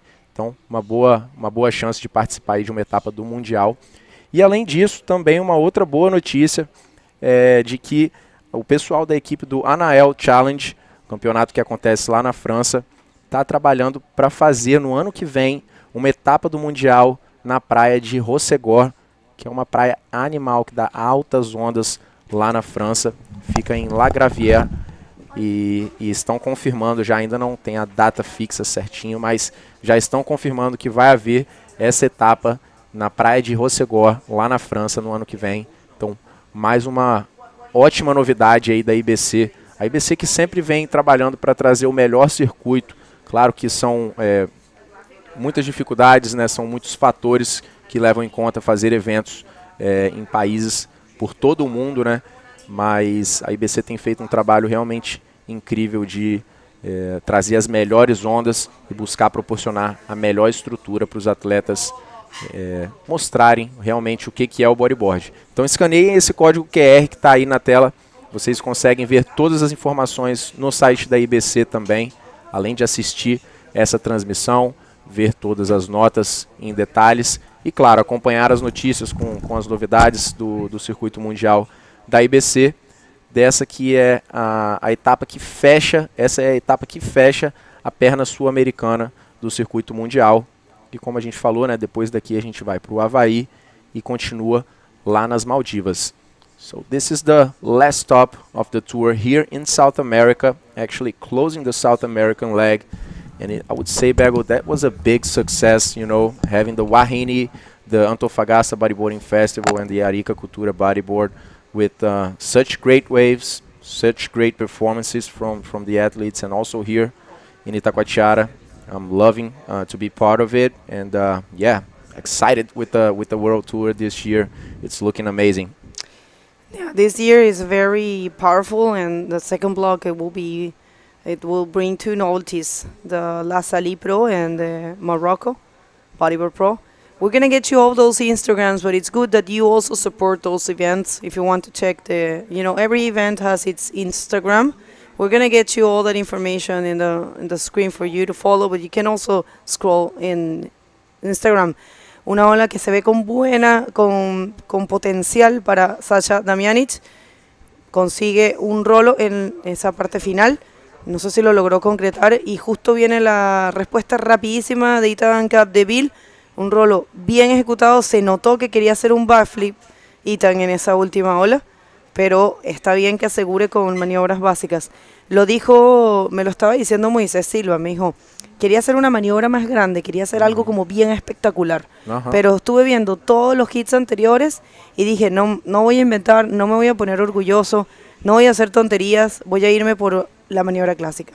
Yeah, that's true, Bego. Well, we see the replay for this roll from Ethan Capdeville, round roll in there. But did you see how he pushed the board? He pushed the board, but couldn't make it. As I was saying I was talking to Socrates Santana on the interview as well. You know, of course, these athletes, they're the best of the world, so they definitely wanna give a show, you know, doing those maneuvers, but so much involved. I can't believe the elephant is not what I was thinking all this time. I thought that was the head. Are you sure, Bego? That's what Thiago Jatobá told me. Actually, there's an eye there, you see, on the top of the other mountain. Yeah, it looks so much like an elephant looking towards us, for a fact. Yeah, but they say it's actually lying down. I didn't know. It's so different. I'm gonna have someone drawing it for you guys to check it out, because I mean, for me, there's two elephants. So yeah, that's a beautiful elephant stone here, Elephant Mountain. You can climb that. Actually, I went last year. You can actually climb all the way to the last mountain, the one that it's towards the ocean. Really beautiful. So scores are dropping in a 6.75 for the French revelation from Leland. Ethan Capdeville right now with 850 as a total score. Sacha Damjanic looking, well, actually last wave for Sacha was a 1.5. It was a non-complete maneuver. And the second wave for Juan Soto was a 3. So let's check how this one goes. Yes, if we can see that drone footage again from the top, that was very nice actually to show the rip currents here in Itacoatiara. It looks so strong from top, and let's see if there's some action in there. Yeah, not much for now, but yeah, Itacoatiara with so much water flowing, and now our pilot has really gone far here, away from the Elephant Rock, close to Costão in there. This is the other side. On the back side we have Rio, and on this side I'm pretty sure it's Piratininga in there on the other side of behind the elephant. And you guys can see that it's a small community here in Itacoatiara. It's not like a big city close by. It's a small community, very peaceful place here. You know, many people exercising. You can see in the beach, people enjoying the beach, doing sports, surfing in every way you can imagine here, guys. It's a cultural thing here in Itacoatiara to be at the beach. We have some names like Kalani, for example, and also the lifeguards here. Aurelio, I was talking to Aurelio and I asked, do you surf with the bodyboard? And he said, man, I surf with everything. You can give me a door, you know, and I'll surf with the door. And yeah, these McDonald's trail. Yeah, they just really spend time in the beach and love the ocean. A lot of many watermans here, as we can see in the case Dudu Pedra, for example, all the locals, Guilherme Correia, José Otávio, also a big name here in Itacoatiara. I would say José Otávio is one of the best in Brazil. You know, he's just not a professional bodyboarder anymore, just not going on tour. But this guy, when he shows up, Bergo, Serves so good. he's doing like crazy stuff, crazy stuff. Yeah, remember, I know him. He used to come to Chile a lot, and he serves really good. So yeah, we're missing you, Jose Octavio. I don't know where you at. I think he's doing some different sports. So yeah, but it will be great to see him. Well, so far, guys, what you can see there is a sugar loaf for one of the most typical things from here from Rio, in the beautiful Rio de Janeiro, one of the places that you do want to visit. You do want to get to meet this place. And well, so far the situation, it's Yeah, so this is the Andorinhas Hill that they call. It's on the other side of the opposite side of Costão. It's not as famous as Costão, but yeah, great viewing there also. Another perspective from Itacoatiara and Rio. And there's Sasha Damianic going on that right-hander, makes that roll, and that was it for Sasha in that last wave. We didn't see the beginning of it, but definitely it's going to be Sasha's best wave so far. yeah, very smart from Sasha. Just go for basic maneuvers and try to just do a few scores. Esta última ola de Sasha, no la más grande, pero sí hace un score que le está faltando. Tiene un 1 y un 1.50. Esta va a ser su primer score, digamos, de valor o de peso. Va viniendo por el rango de los 4, de los 4.5. Vamos a ver por cuánto queda. Pero sí, Sasha, que solamente está buscando un 2.51 para ser segundo, lo consigue. Un 4.50 recibe por su última ola. Y ahora Joaquín Soto queda en la tercera posición, que es fuera del área de clasificación, y está buscando un 3.01 para ser segundo. Recordando que estas son rondas de full eliminación, en donde solamente avanza primero y segundo, y el tercero se despide de competencia. Igual ha sido un formato muy cómodo. Los chicos han tenido media hora en todos los hits. Han surfeado solo, bueno, las 3 primeras rondas las surfearon de 4, y ya comienza ahora de 3, y a partir de las que vienen son de 2. Entonces realmente, bueno, un evento que te da bastantes oportunidades. Y bueno, tiene que ser así, porque es una ola muy radical, una ola de mucha consecuencia, y los jueces saben eso. El de equipo técnico quiere siempre favorecer a los atletas, ¿no? Yeah, so as Bego was saying, the staff, the technical staff, always trying to promote the best conditions for the athletes to give us a show, right? And in this case, there's Joaquin on the right-hander, but it closed it out on him. So not a big difference for Joaquin there. And as Bego said, like there are 30-minute heats, 15 waves limit, and all of the best conditions for the athletes to surf out there. Of course, we have to limit the time because we have many athletes, many heats to run on the competition. But definitely this format is, I would say, the best for them to find the best waves, find the best maneuvers. And this is going to be three-man heats on round number 4, a full elimination round. So whoever stays in third, it's eliminated, and the first and second pass on to the round number 5. And then on round number 5, we're going to have the man-to-man heat format. This is a great format because, just the 2 of them inside the water, and they can definitely pick the best waves in there. Well, so far, Ethan Capdeville in the first position. Sasha looking for only a 4.01 to take that lead. Important to try to take the lead right now.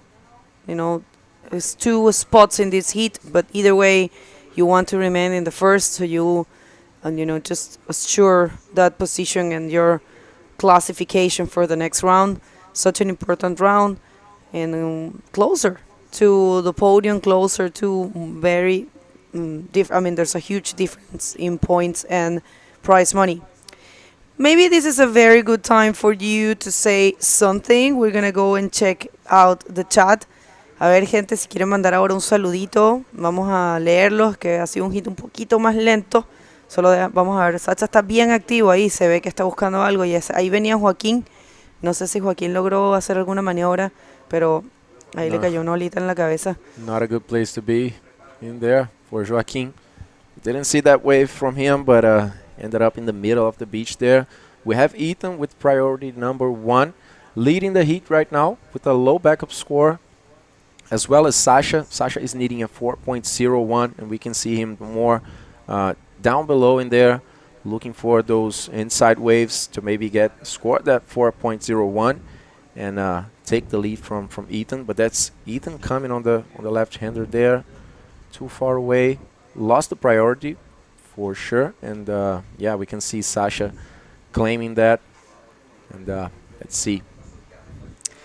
Sí, Sacha le ganó la prioridad a Ethan ahí. No sé si con esa remada la pierde Sasha. Están sobre la parte de la playa que se llama el Costado, que es hacia la izquierda, y ahora están recién, o sea, entrando el jet ski.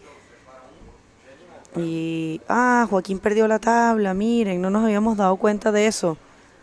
Bueno, tienen que tener cuidado, Joaquín ahí, ya lo vimos una vez, y están por eso metiendo ahora el jet ski. Sí, vamos a ver dónde estará Joaquín. Joaquín está en la zona de impacto y perdió la tabla, está tratando de salir de ahí. Este momento, bueno, Joaquín es un chico bastante preparado, con bastante nivel. Ya está ahí un equipo de salvavidas que lo va a ir a ayudar. Yeah, he's going out. He's doing the right thing, actually. He's going out because that's a very tricky zone to be in there. That white water, guys, is a lot of water moving. So you definitely, you really get, like, dragged, you know. So I think that's a good call for Joaquin, knowing that there's a jet ski getting in the water, to go out, you know, there. Yeah, there is a better spot to be than the inside with waves on your head and current dragging you. So it's just a matter of staying out. And that's it.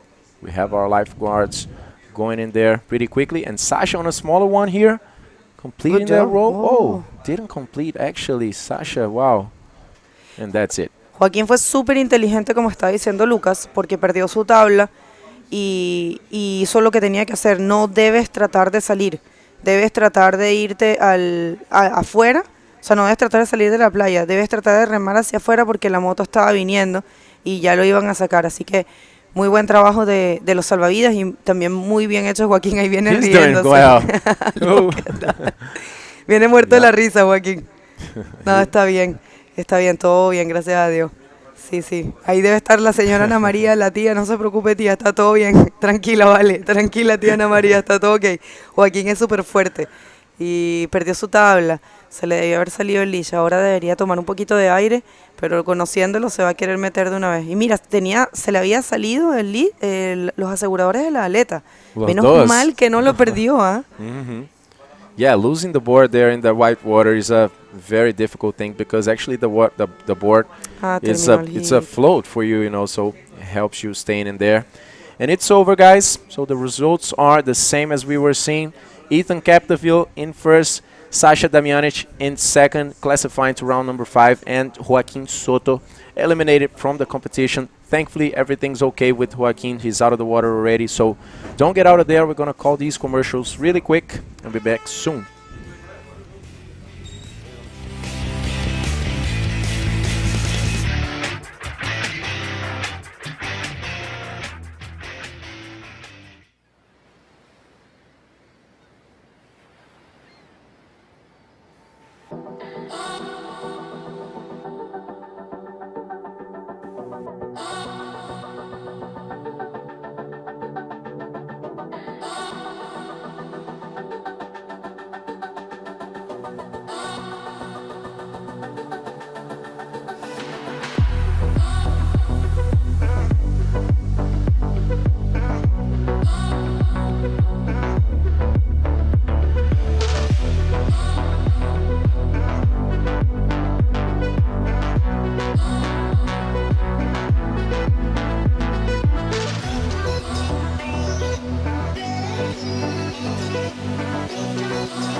Welcome back, everybody. This is the second day of competition with extreme conditions. Itacoatiara delivering. This is the 2023 Itacoatiara Pro presented by Prefeitura de Niterói y Secretaría Municipal de Esportes y Lazer. Thank you very much, everyone. We're just going to hit the water. We are in the round where only 2 people will be advancing. This is the report charge, and Gabriel Braga in red, Christopher Bayona from Peru in yellow, and Fabian Tazar in blue from France. It's going to be another excellent heat and so good. Oh, look at this. Very well strategy for Gabriel to start the heat with that roll and not a complete move. But I was going to say it's so good to see Joaquin Soto doing great, and that rescue was actually pretty fast. You were in the beach, so how did it look from there? Actually, I was at the beach talking with Fabio Pinheiro. Fabio is helping Gabriel Braga in this heat. And we just saw like very fast Embica put the jet ski in the water, and he was like able to do the rescue. Primeira onda aí do Gabriel Braga, deu um kick ali, conseguiu fazer a cavada, fez a manobra, ele caiu bem no seco ali, não tinha quase água, não conseguiu voltar da manobra. And this is Fabian Tazar, first wave to the left, just in and out. Was a strong position there for Gabriel Braga. That particular part of the wave was not easy to complete that maneuver. Well, if everyone is wondering why the jet ski was outside, we got word that the lifeguards, they know very well how to proceed in this beach, and for them it's better to be at the beach because they have a better overview of what's happening, and if they go outside they might not be able to save or assist the riders, so that's why they have the jet ski there. Remember, this is not the first time this kind of swell happens here. This is very common in Itacoatiara, and these lifeguards, they know what they're doing. Yeah, I will say that, Bergo, because I saw Embica. He knows this place pretty well. Like he's here every day almost, and all those big days he's here. He's a very good surfer as well, so he already been in Nazaré as well. So he was telling me today here it's way worse than Nazaré to rescue, not like for the big waves. You know, of course Nazaré deliver bigger wave than Itacoatiara, but here, special Itacoatiara, it's very dangerous to rescue in a jet ski. So that's why I think he's better to him and better to them. Stay with the jet on the beach, on the sand, so they can look around and do they're what professionals, they did. Yeah. não? Mas você quer explicar em português? Tem uma galera aqui perguntando. Vou explicar em português também. O Gabriel Braga, na primeira onda, ele completou a manobra. Foi 5 pontos, então começou a bateria aí muito bem, o camiseta vermelha. Então eu estava conversando ali com o Embica, e ele é o nosso piloto do jet ski aqui, dos seguranças de água, dos salva-vidas, que estão contratados aqui pela Itacoatiara Pro, pela etapa do IBC. Então eles preferem ficar com a moto, né, com o jet ski na areia.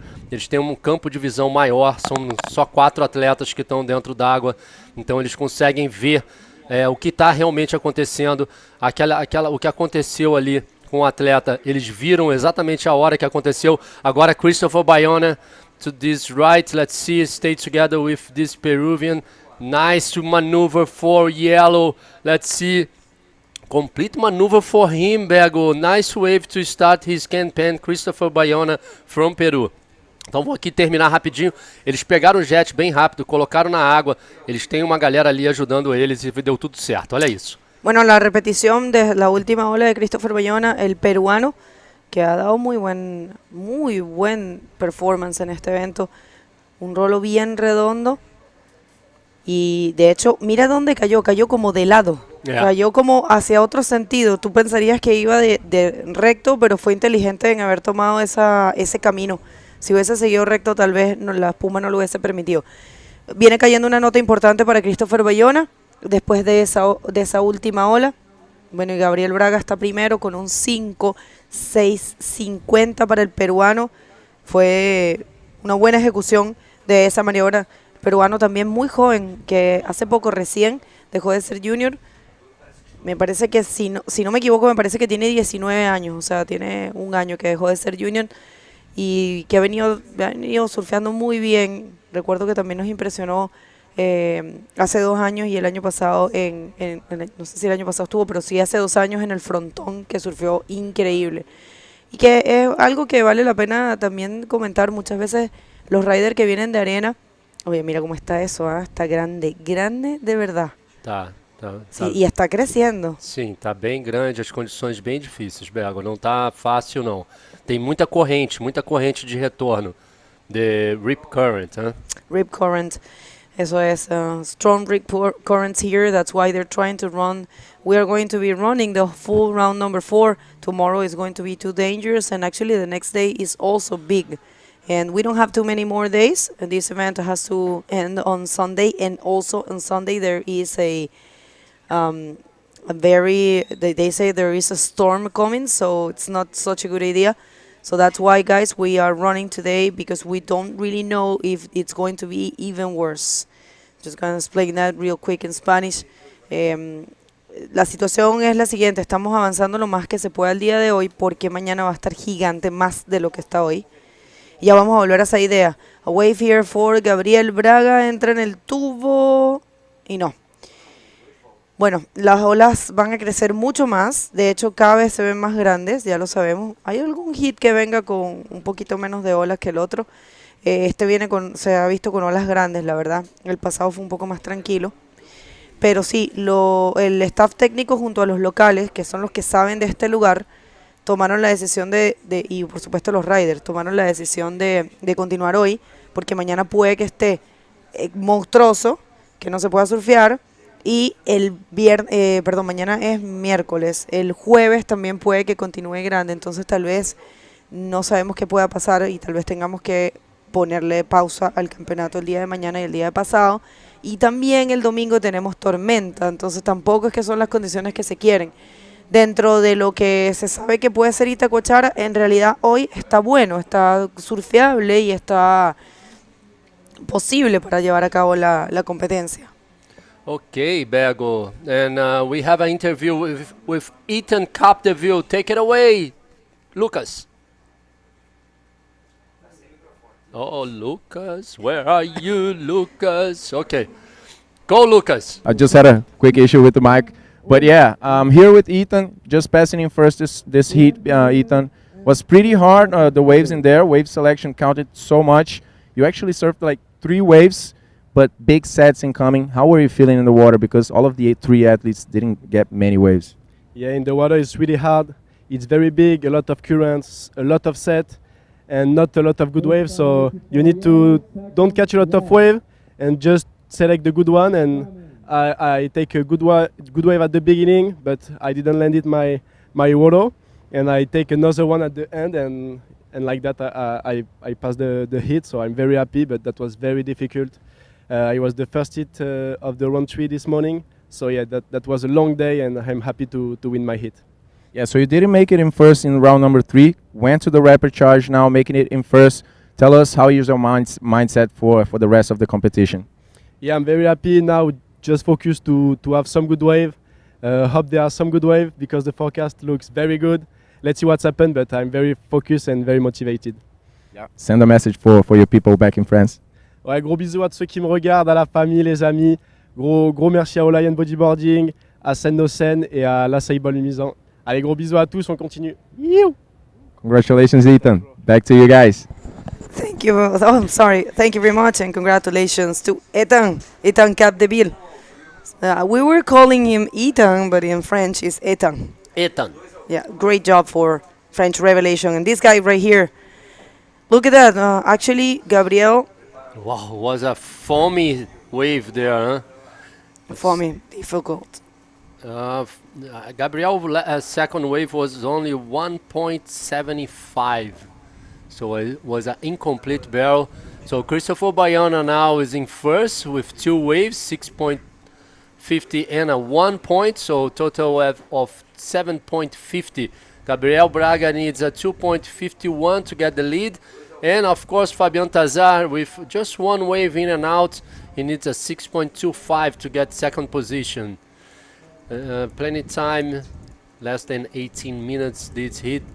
This is hit number 3, so we're gonna run 7 hits more. No, sorry. No, 5 hits more. 5 more hits, yeah. Actually, yes, 5 more hits after this one. 5 hits más después de esto. Estamos avanzando lo más posible porque no sabemos con qué nos vamos a encontrar mañana y pasado. Y probablemente el viernes sea muy buenas condiciones, así que vamos a ver. Oh, look this way, Fabian Tazar, huge drop there. Was a air drop almost. He pulled in the barrel, but it was a close out. He decided to throw the board away, and that's it for Fabian Tazar's second wave. So I better explain this in Portuguese as well. Huh? Então, galera, a comissão técnica aqui junto com os atletas, os atletas mais locais aqui que conhecem muito de Itacoatiara, decidiram fazer esse round de número 4 na água, porque a previsão de ondas para amanhã está mostrando que a gente vai ter um swell, o swell vai...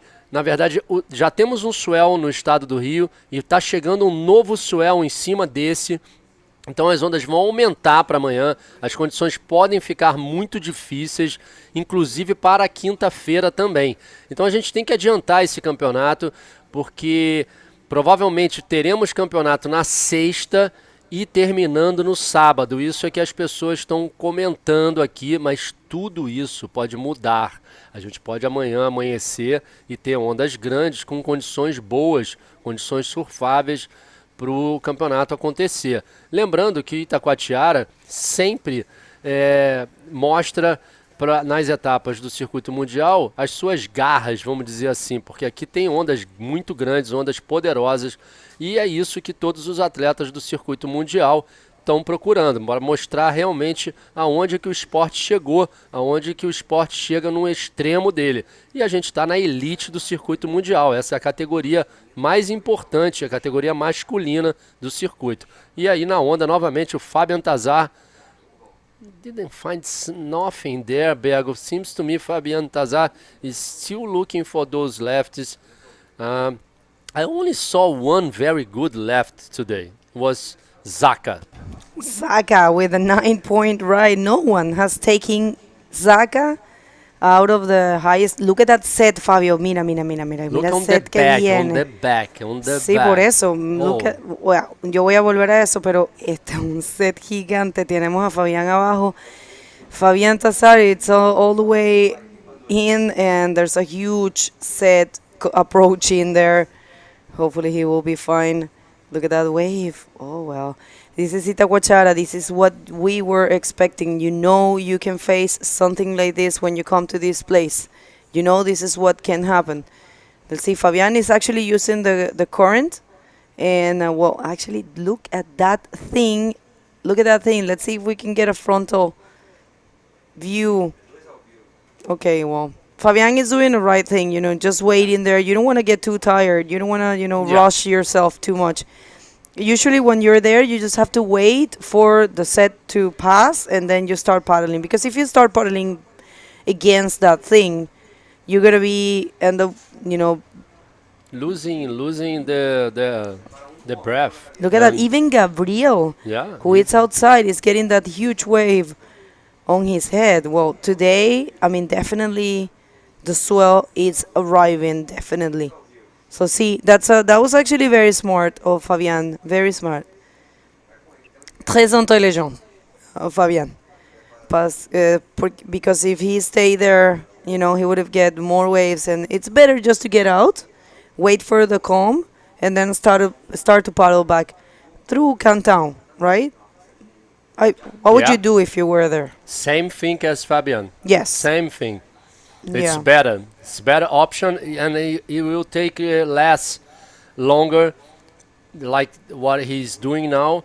And of course, it's better because, you know, Bergo, he's looking for the lefts too. So he's going through there's like a channel on the side of the rocks, and I'm pretty sure he will be Yeah, he will be in a fine. position pretty soon. Yeah. He needs to go all the way close to the coast town, to the mountain, and there will be a current that's gonna push him. And we're checking if we can have maybe Dudu Pedra commentating with us and Tiago Jatova. We want to hear from those locals. So I'm going to bring them and commentate a couple hits with us. How do you feel about that? It will be good, huh? I feel great because Dudu is the man here. He knows everything, so he can talk a little bit about the forecast for the other days, the forecast for this afternoon. So it will be great to have Dudu here, and of course Thiago Jatobá, the new generation from Itacoatiara. Thiago is doing some crazy maneuvers back over here. It's amazing how this kid can surf and can enjoy the new maneuvers. Look, here we are, Fabian Tazar using that particular part right in front of the mountain. You know, it's a tendency. When the waves are big, you do that. You go the closer you can to that mountain, and that actually is going to drag you out. So very smart. Of course, there is a lot of waves, and he's going to get a few in his head, but I will say that's probably the safest place. So wave here for Gabriel Braga. Vamos, Gabriel, todo mundo aqui na torcida com você, os brasileiros todos que estão com a gente. Uma bonita onda, a onda não foi grande, mas mandou muito bem de pegar essa onda, 2 manobras. Vamos aguardar as notas dos juízes. O Gabriel que está com uma nota 5 e uma nota 1. Olha como é que foi bem inteligente ele, Bego. Yeah, that was very good, very smart, as you are saying, very wise. You know, that's what you need to do. Situations are critical. You can't wait too much because you're going to be left without scores.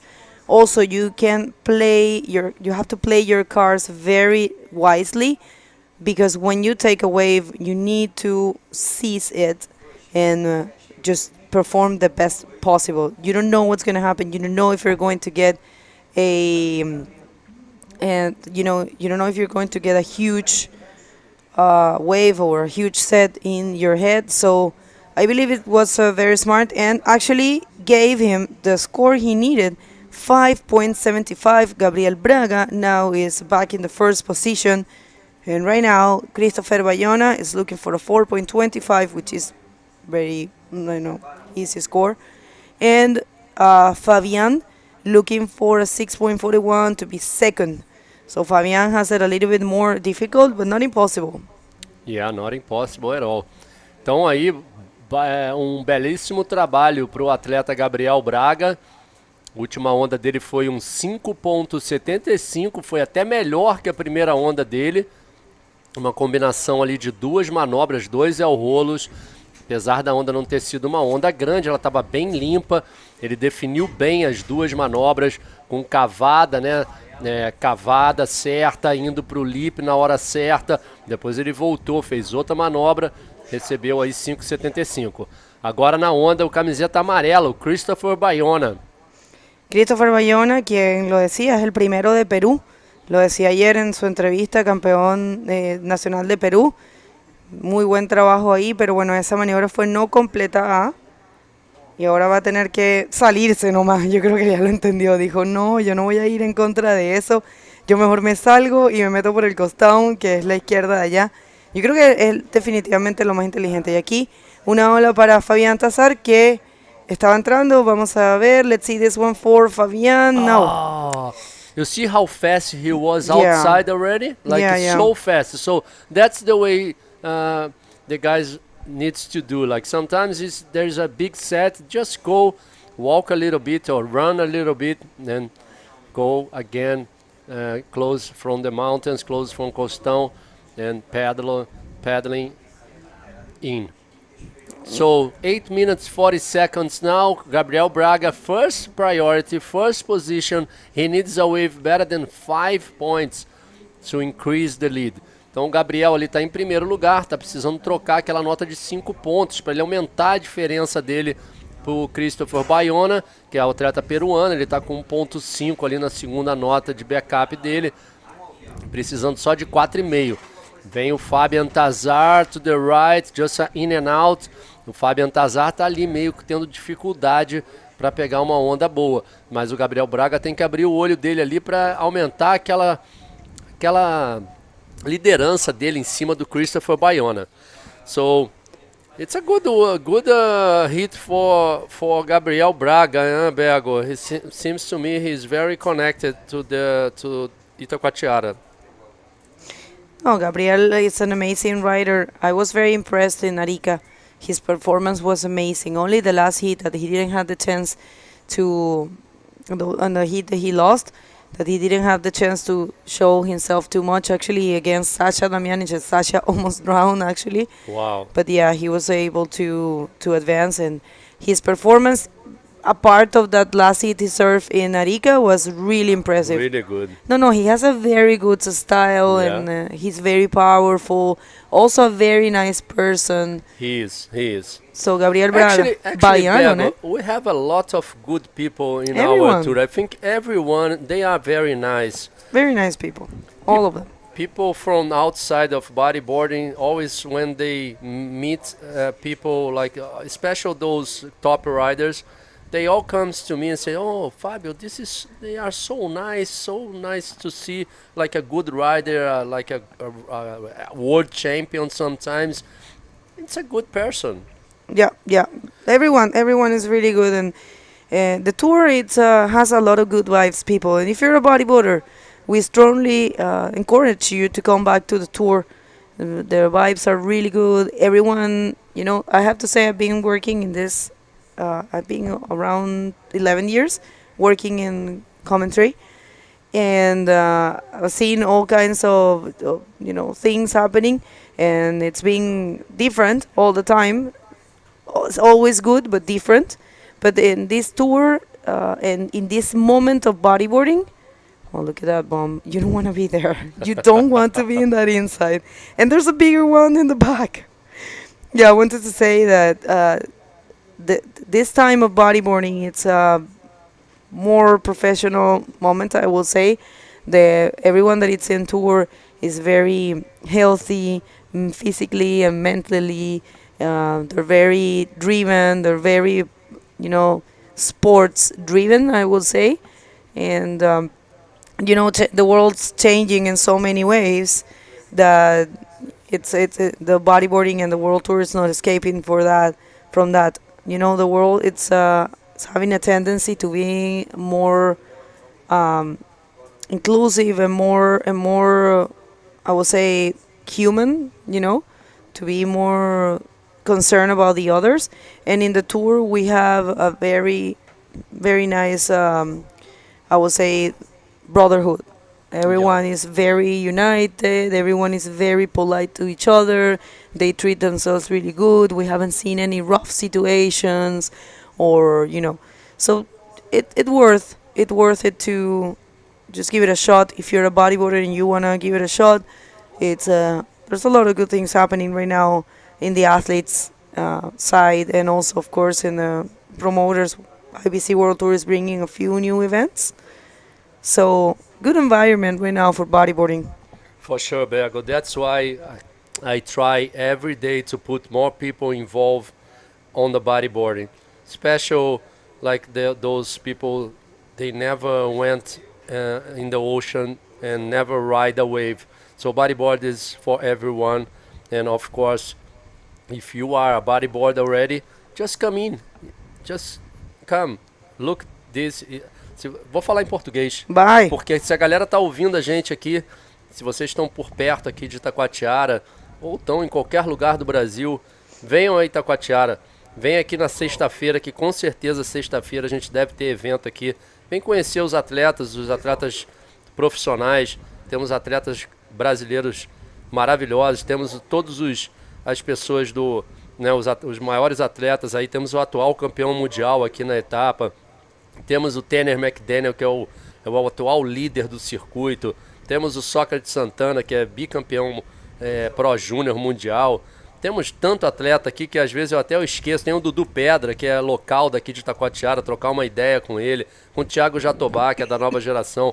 Venha conhecer esse trabalho lindo que a IBC vem fazendo para trazer cada vez mais pessoas para dentro do nosso esporte e não só na competição. A competição é lógico, nessa categoria aí que está na água, junto com a categoria feminina, são as duas categorias principais da IBC.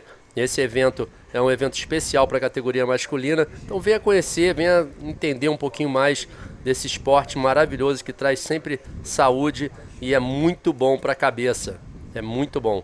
Fica a dica aí para vocês de casa, tá?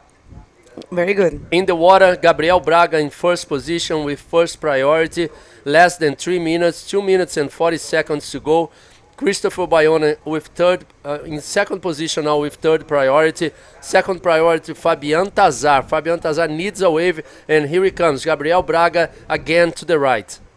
Gabriel Braga looking for a section, and no, just goes around. And let's see if he can. I think he's actually pretty close to the inside, and he's going to be safe in there. Yeah, Fabian looking a lot. He hasn't been lucky. Let's see if he can change the situation as he did in the previous heat. He actually was losing, and in the previous heat he managed to change it. So very, very well. Oh well, not in. Yeah, actually yes. Not in the non-elimination round, in the other one. So yeah, Fabian Tazar is a great bodyboarder, very complete drop knee rider as well. And he hasn't been too lucky actually so far. But I remember watching him surfing in Maldives last year. He was really impressive. And also in Antofagasta, he's really good. Oh, look at that. That goes down the top of the mountain. And there's a lady, I think it's a lady or a lady and a man going up the hill. Yeah. Okay, so 1 minute, less than 20 seconds. Let's go, Christopher Bayona. Let's see, let's stay together with Christopher. A lot of white water. Did a 3-6, and that's it for Christopher Bayona. Now leaving Fabian Tazar with first priority. Fabian looking for a 6.90 to get second and a 9.65 to get first position. So less than 1 minute to go. Fabian Tazar with first priority. He needs a wave, otherwise he will say goodbye to this competition. Third stop for our World Tour Bago. Oh, he needs a wave. Well, let's see. It's not over until Fat Lady sings. That's what they said. 690. It's 6.90. It's what Fabian is looking for.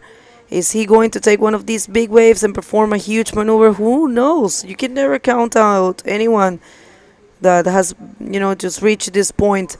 Let's see what happens. Last seconds in this heat. And it's all looking towards Gabriel Braga and Christopher Bayona advancing.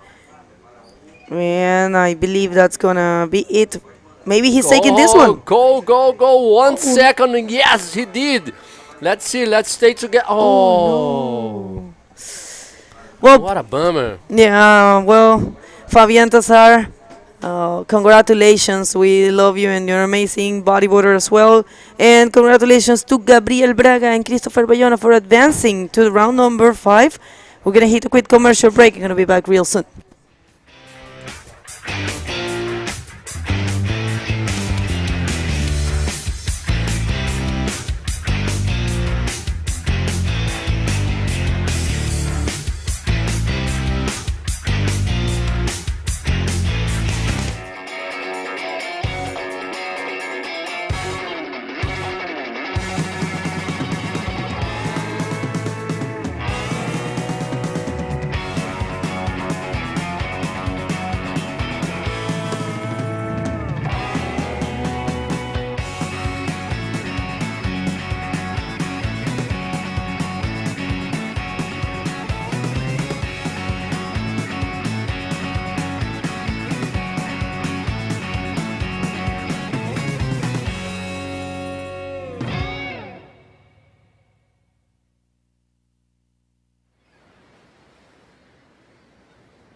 Welcome back, everyone. We are here at Itacoatiara Pro, third stop for our 2023 IBC World Tour, present by Prefeitura de Niterói and Secretaria Municipal de Esportes e Lazer. On my side, I have Dudu Pedra, the local master. Dudu, it's such a pleasure I have you with me here in our booth. É um prazer enorme, irmão, de estar com você aqui. Quero que você já se fale aí com a galera que está todo mundo esperando condições extremas aqui em Itacoatiara. Explica um pouquinho aí para a galera. Bom, fala galera, boa tarde. Obrigado primeiro, Fábio, por estar acompanhando aqui a transmissão. Tá alucinante, parabéns aí, Begonha, Fábio, Lucas, tá muito maneiro. Obrigado pelas palavras, sempre enaltecendo o nosso trabalho aí, os locais. E, poxa vida, queria estar ainda nessa brincadeira. Eu sei disso, cara. Tava muito certo de que no meio de toda aquela confusão, talvez eu tivesse ali uma vantagem de entender melhor aquela confusão, mas infelizmente as estratégias nem sempre funcionam e não deu. E bom para quem deu e agora é desfrutar do evento. Mar hoje bem complicado também, né? Subiu como previsto, mas eu acho que ele não subiu o suficiente para sair dessa primeira bancada. Tem uma primeira bancada aqui muito reta, então as ondas estão fechando bastante ainda. Você vê que tem muita água branca ali por conta de que, exatamente isso, o tamanho da onda não é o suficiente para ter jogado a areia ali para trás e fazer os wedges que a gente sempre vê em Itacoatiara. O bom lado disso que continua vindo ondulação, não tem vento, e pode ser que amanhã fique mais definido isso, né? É muito difícil saber porque a gente está numa meia maré também e aqui Itacoatiara ele marca muito melhor quando tem uma maré muito baixa, porque ele encontra essas bancadas mais de outside e mostra mais essas pirâmides. Mas, cara, tem que estar ali, tem que ver o que acontece. Eu acho que pode ser um dia de ondas muito boas ondas. E tem que ver a decisão do pessoal aí do que vai acontecer, mas eu acho que pode ser um dia legal. Okay, Dudu, thanks for the words, and we'll explain a little bit in English as well. So Tanner McDaniel with just one wave with 3.50. Lionel Medina first wave was a 5.75. Second wave was just a 0.75. Gabriel Castro just a wave in and out 1 point. So Gabriel Castro needs a 2.51 and Tanner needs a 3.01. So here comes Lionel Medina again. Vai lá, Dudu, comenta em português. Cara, o Lionel ele é um cara que eu tenho admirado bastante, fez uma onda muito boa, conseguiu achar aí 2 rolos limpos, né, cara, o que é difícil hoje porque a onda tá fechando muito rápido, então o cara tem que dar uma cavada e furar o lip. Ele achou ali 2 partes bem limpas, o corpo dele todo fora d'água. Tenho certeza que vai ser uma onda muito boa. Não sei se os juízes já liberaram aí a nota. Tá começando a aparecer ali. Exatamente o que eu pensei, em torno dos 6 pontos. E vamos ver se vai ser isso mesmo que vai definir, vai ficar.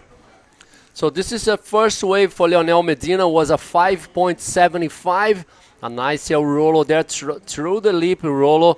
Lionel Medina start early, and this is the last wave for Lionel Medina. Oh no, actually it was the second wave, 0.75. This is live now. Gabriel Castro, he's surfing so good. Gabriel Castro tá pegando muita onda, né, Dudu?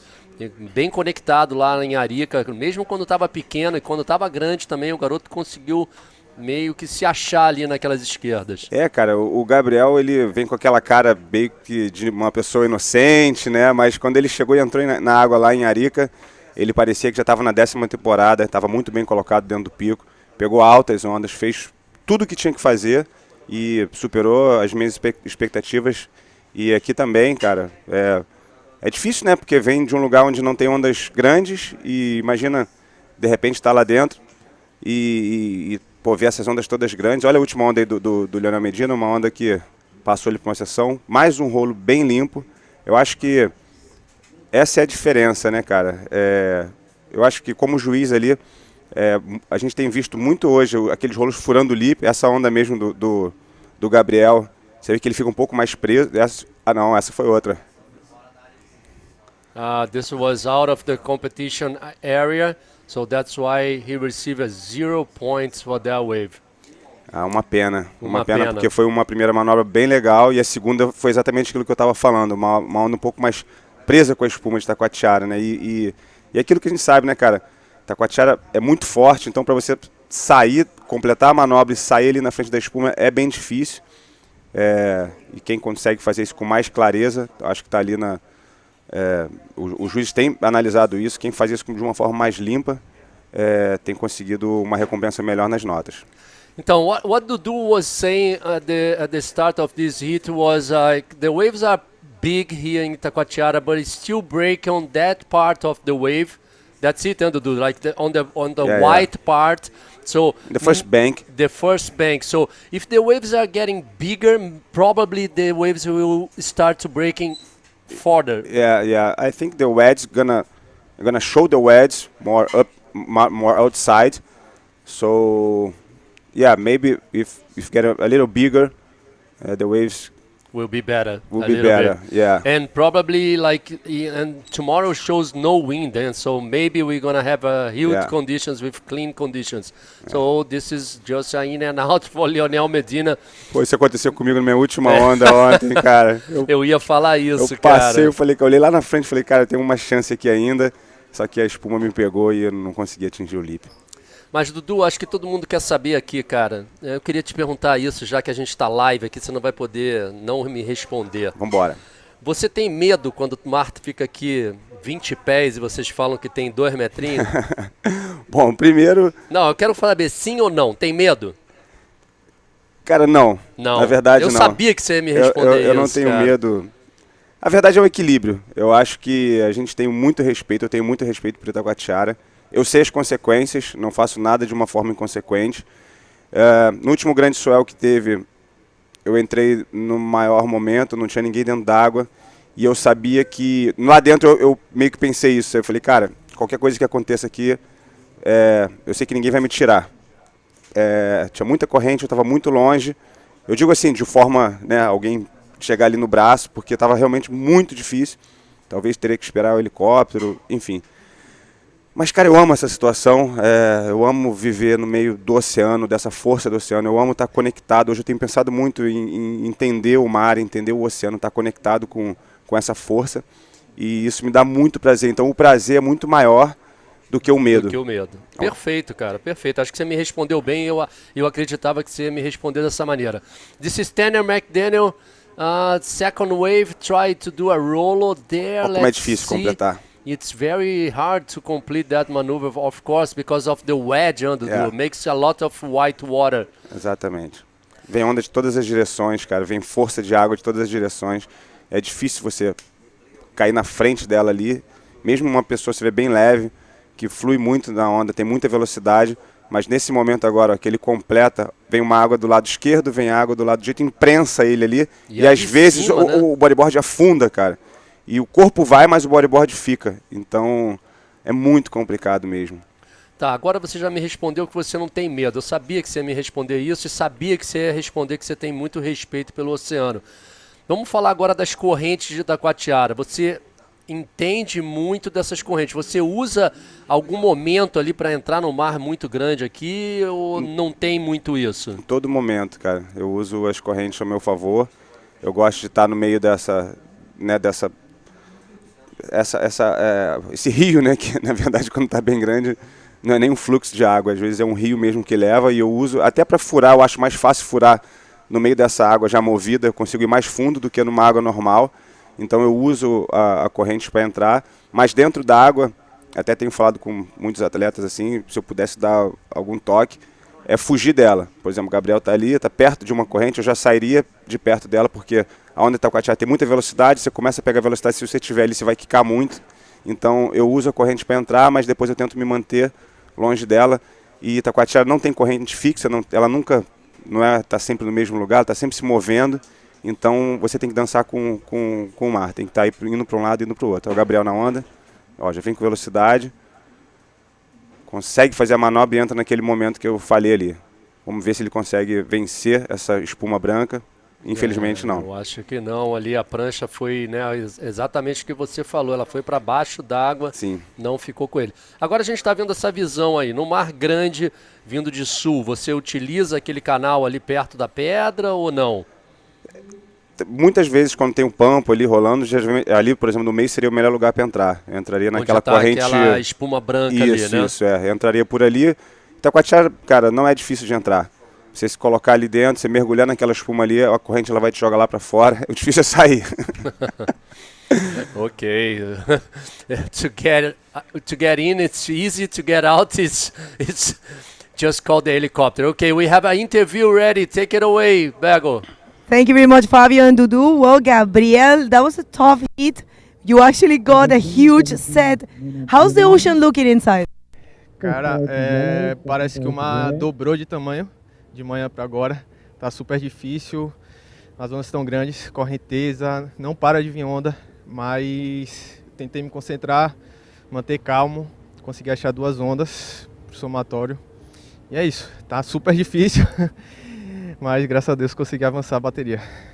Well, he said he feels actually the ocean, it's a double sized from what we saw in the morning. He is just very happy and motivated that he found those 2 waves and actually managed to advance the heat.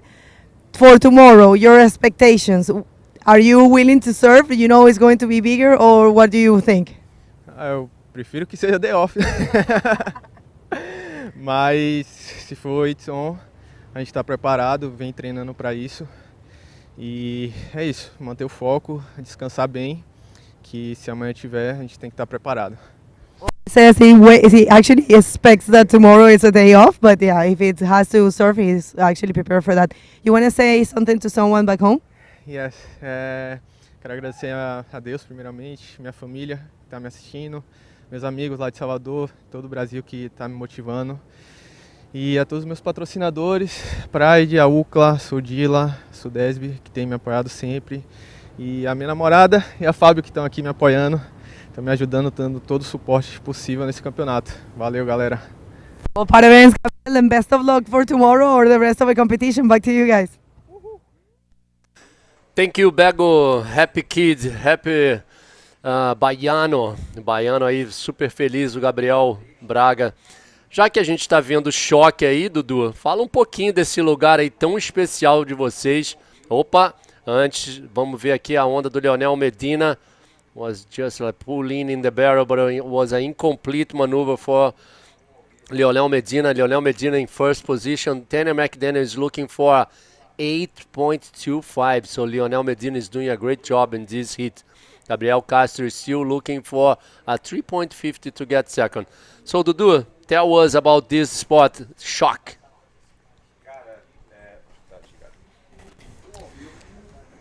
Oh, again, Tanner McDaniel in a roller there. Let's see if he's managed to do another one. Yes, he did, of course. Tanner McDaniel is surfing amazing this year. He only needs, actually, he needs a big score, 8.25. I don't know if it will be 8.25, Dudu. Eu acho que não chega nisso, mas eu acho que vai ser uma onda que vai ajudar no backup dele ali. Vai ficar bem mais próximo do Leonel Medina para lutar por essa primeira posição.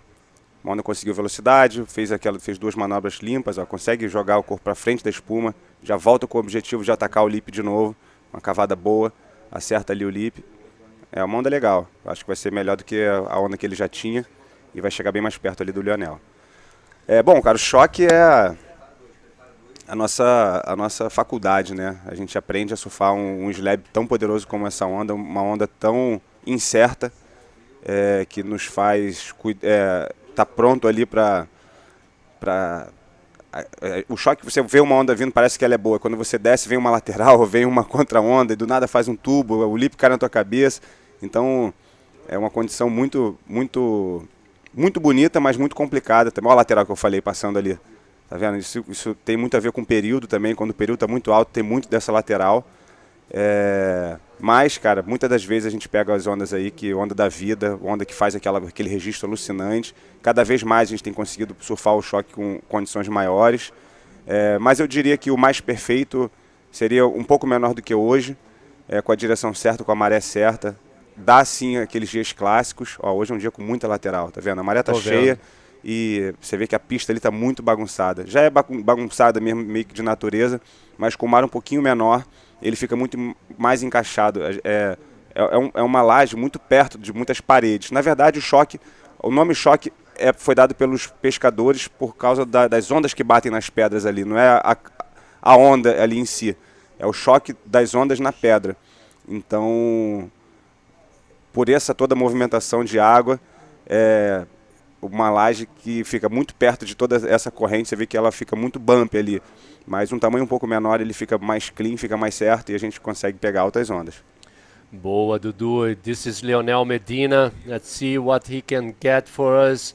Just in and out, quick in and out there. I don't think we'll change anything.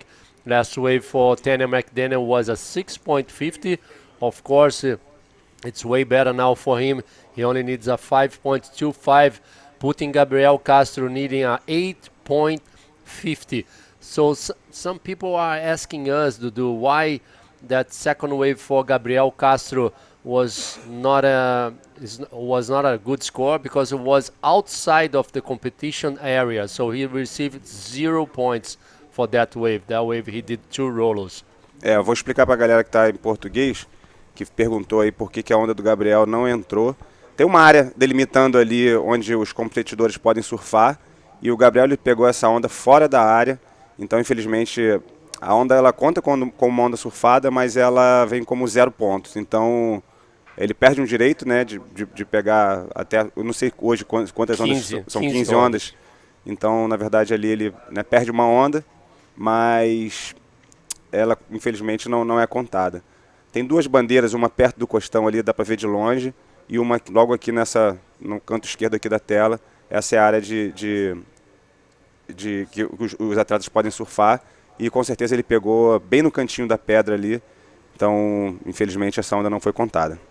Isso é avisado para os atletas antes deles entrarem na água. Então, são as regras de competição. Se vocês quiserem baixar o livro de regras também, tem na página da IBC, ibcworldtour.com. Você desce a página até lá embaixo, do lado no canto esquerdo, tem ali a opção de você fazer o download do livro de regras. Isso aí é o Tanner McDaniel. Olha, ele vai para o invert e vai para aquela briga ali agora, com a espuma. Infelizmente ele não consegue. Leonel Medina passa da seção do tubo ali, não pegou o tubo, mas mandou um rolo irado, com certeza aí deve conseguir uma nota bem legal. Agora que briga, hein, cara? Gabriel Castro é um dos maiores nomes aí da nova geração do Brasil. Tanner McDaniel, que na minha opinião hoje em dia é o melhor bodyboarder do mundo em relação a manobras, um surf muito progressivo. E o Leonel Medina, cara, tem quebrado ele esse ano. Na verdade, fiquei muito feliz vendo o surf dele no primeiro campeonato que teve lá em Iquique. Depois ele quebrou também em Arica. Parece que está bem conectado com as ondas aqui também. Tá ganhando o Tanner. Que briga legal essa aí, cara. São 3 gerações ali muito próximas, né? O Tanner liderando aí os dos 3 em questão de idade. Logo em seguida vem o Leonel Medina e logo depois vem o Gabriel Castro. E é realmente uma briga bem intensa aí dos 3. Dudu, você falou do choque, falou das ondas grandes, e o teu projeto aqui em Itacoatiara de cada vez trazer mais, né, pessoas, mais garotada para dentro d'água. Conta um pouquinho aí pra gente. Cara, para quem não sabe, eu tenho uma escolinha que existe há mais de 20 anos. Imagino que deve ser uma das mais antigas do Brasil. Eu comecei com 18 anos, parei de dar aula, depois parei 2 anos de dar aula, depois eu voltei e não parei mais. De 2002 para cá, olha que onda legal, hein, cara? Boa velocidade. What a wave for Leonel consegue Medina. Uma projeção, volta limpo. Eu acho que é isso que é a diferença ali na hora das notas. Com certeza vai ser uma nota bem legal. Olha, foi um notão, hein, cara? Foi um notão. Foi 7.25 for Leonel Medina. Leaving Tanner McDaniel needing now a 6.76. Was a good air for Tanner too, but it was an incomplete maneuver. E, então, terminando, eu já estou há 20 anos nessa paixão que é a minha escola de bodyboard. E, cara, ela funciona da seguinte forma: eu tenho 3 turmas. Eu tenho uma turma iniciante, que é para molecadinha. Como eu dou aula em grupo, eu aceito alunos a partir de 10 anos. Acho que antes disso fica um pouco complicado dar aula em Itacoatiara. Eu acho que uma criança ela precisa brincar de bodyboard, e o que eu faço ali tenho algumas metas, algumas missões, então não dou aula para crianças abaixo de 10 anos, mas com 10 anos já tem uma galera fera, cara. Eu tenho uns alunos que estão se destacando no circuito municipal, é muito legal, e todas as minhas turmas são lotadas, tem sempre gente querendo entrar. Então tem essa turma do iniciante, tem uma turma dos avançados, que é o que o Thiago Jatobá tá, uma turma que uma galera profissional mesmo treina, a gente treina muito competição, eu treino junto com eles, a gente está sempre falando de manobras, falando de perfeição de execução de manobras, a gente fala sobre viajar, eu trato também de patrocínio com eles, ajudo eles a fecharem patrocínio, meio que manager, sabe, deles, e ajudo. O Thiago Jatobá hoje está na Science também, que é o meu patrocínio, e a gente vai tentando compartilhar daquilo que a gente recebe do bodyboard junto com essa galera. E eu tenho uma turma muito especial, cara, que é a turma de adultos. Hoje eu dei aula ali para eles, a gente não entrou no mar, mas foi aniversário de uma aluna minha, da Sol, e a gente cantou parabéns, a gente fica ali junto. Então, o marido dela veio pro bodyboard porque gostava dela, e aí veio meio que acompanhar. Hoje tem 65 anos, cara, e pega umas ondas, eles pegam onda grandes, cara, é legal pra caramba assistir. Então, o projeto é muito maneiro, cara. É uma das minhas maiores paixões assim no bodyboard, é hoje o Pedra Bodyboard Club. Que legal, cara, muito legal aí para todos vocês que não sabiam dessa história. E Dudu, já que você falou dos eventos, eu sei que você está super envolvido junto com o Giuliano e com o João Zic, realizando aí esse circuito municipal de Niterói. Conta um pouquinho aí pra gente também. É um circuito muito importante porque o Gil ele já consegue trazer um evento alucinante, que é esse evento mundial para profissionais, né? Então a gente tem a intenção no Niterói Bodyboard de incentivar a criançada e as mulheres. A ideia é ter 3 vezes ao ano um tempo ali para que essas pessoas consigam estar competindo, estar ali confraternizando, e a gente consegue trazer grandes patrocínios. A Prefeitura de Niterói está junto com a gente. É um evento lindo, cara. O Gil ele é muito caprichoso, tudo isso que ele faz aqui de forma tão legal, a gente consegue fazer. Cara, é menor a estrutura, mas é muito bem organizado. O Puro Suco está junto com a gente também, dá lanche. A premiação é alucinante, praticamente todas as meninas têm premiação. É muito legal, cara. É um evento esperado muito por toda a nova geração e pelas meninas também. Que legal, Dudu, saber de tudo isso. Eu fico muito feliz em você estar fazendo isso junto com o Gil e junto com o João também, que é um garoto que eu gosto muito. Que o João foi nascido e criado por você, praticamente, né? João é uma geração antes do Jatobá, aí, né? Ele... Eu nem consigo chamar ele de João, cara. É Zic, Dentuço, Zou, ele. Esse cara tá fazendo uma falta gigante aqui, cara. Tá trabalhando, mas tá... Ó, a briga lá do... Olha a briga do Tanner ali. Tanner looking for this left. Let's see. He needs a wave. He needs a good wave. Just a in and out. Let's see. No. Just a in and out. A gente tem que fazer uma viagem junto de novo, cara. Aquela viagem de Niterói ali que a gente fez junto foi... Pra mim foi muito especial, porque eu tava com o Zic, que é de uma geração mais nova, tava com você, com o Cláudio Marques, com o Gil. Então, vocês me inspiram muito, cara. Ver você surfando do jeito que você tá surfando. Olha que look bomba. At this wave, my Já ganhou uma foto. Yeah, cover shot for Leonel Medina. Nice bottom turn.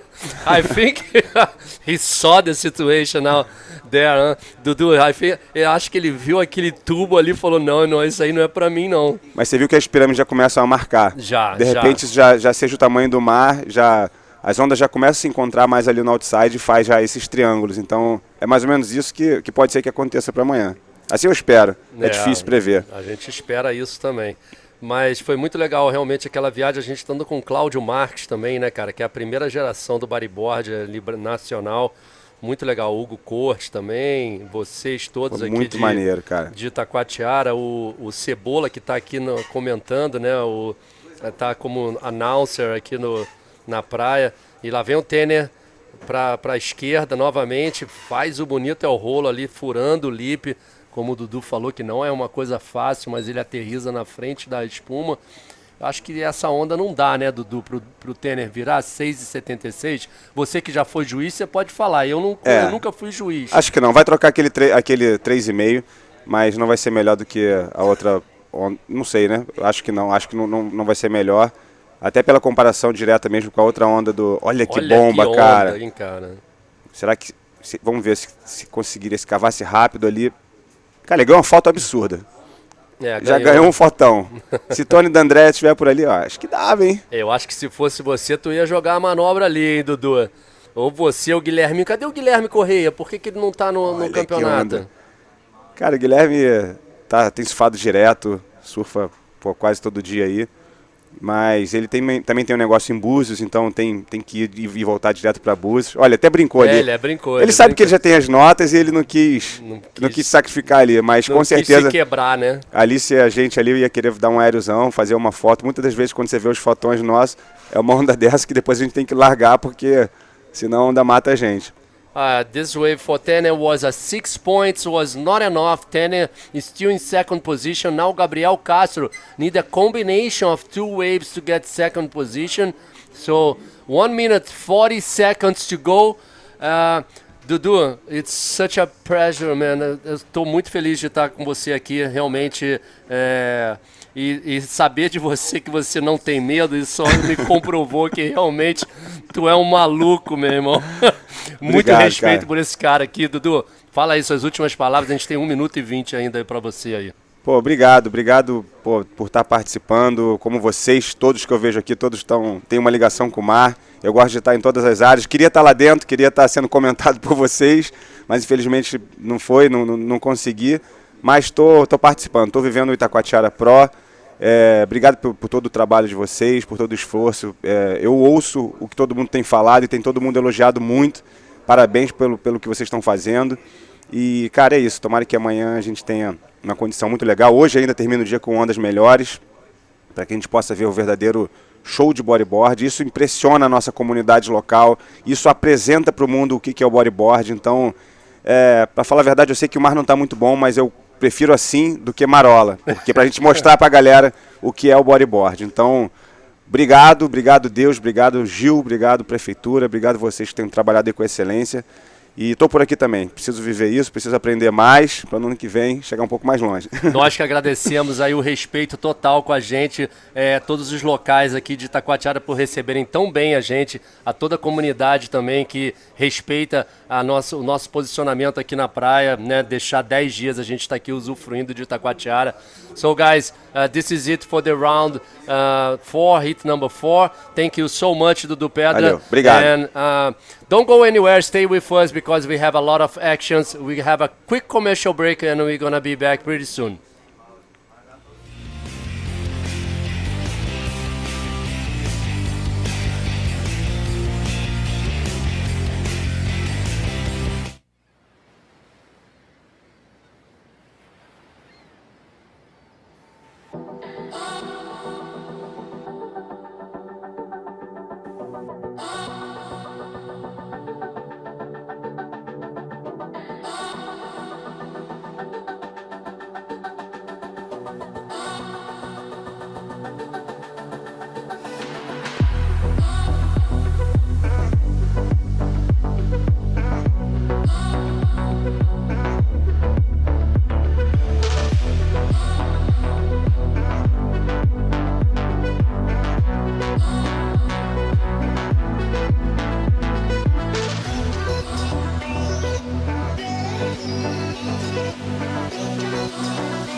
Welcome back, everybody. This is the second day of competition at the 2023 Itacoatiara Pro, presented by Prefectura de Niterói y Secretaría de Municipal de Deportes y Lazer.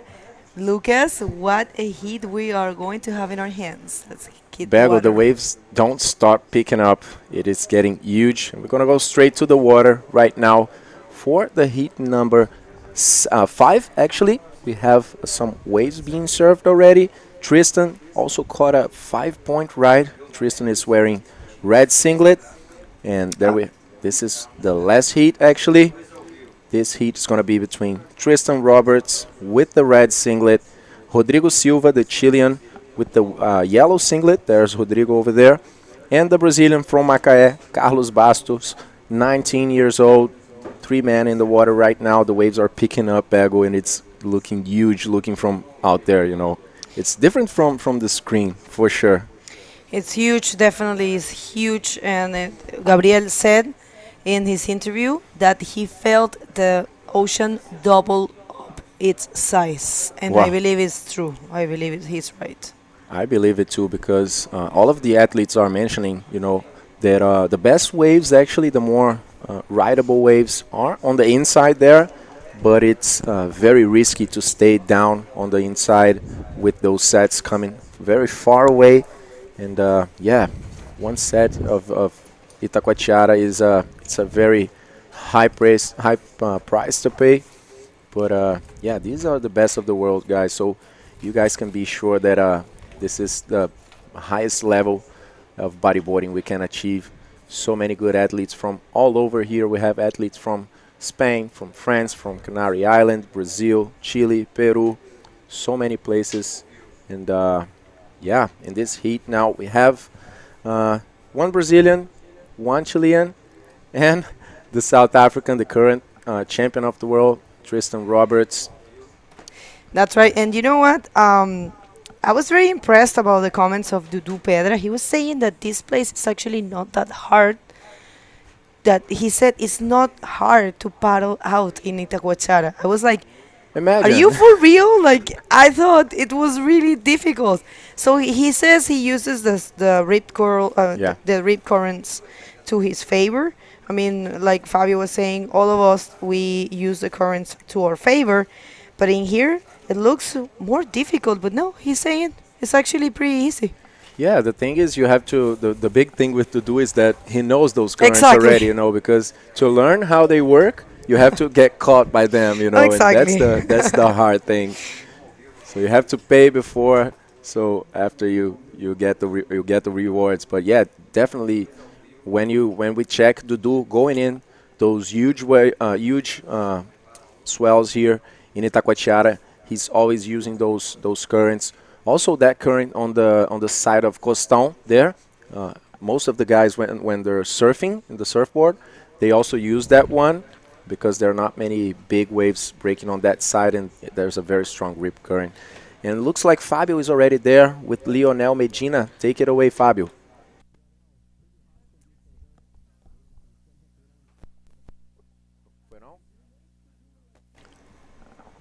Maybe Fabio taking some more time over here, but pretty sure he is almost ready in there. So we're still watching the waves here in Itacoatiara. Some sets coming far away from there.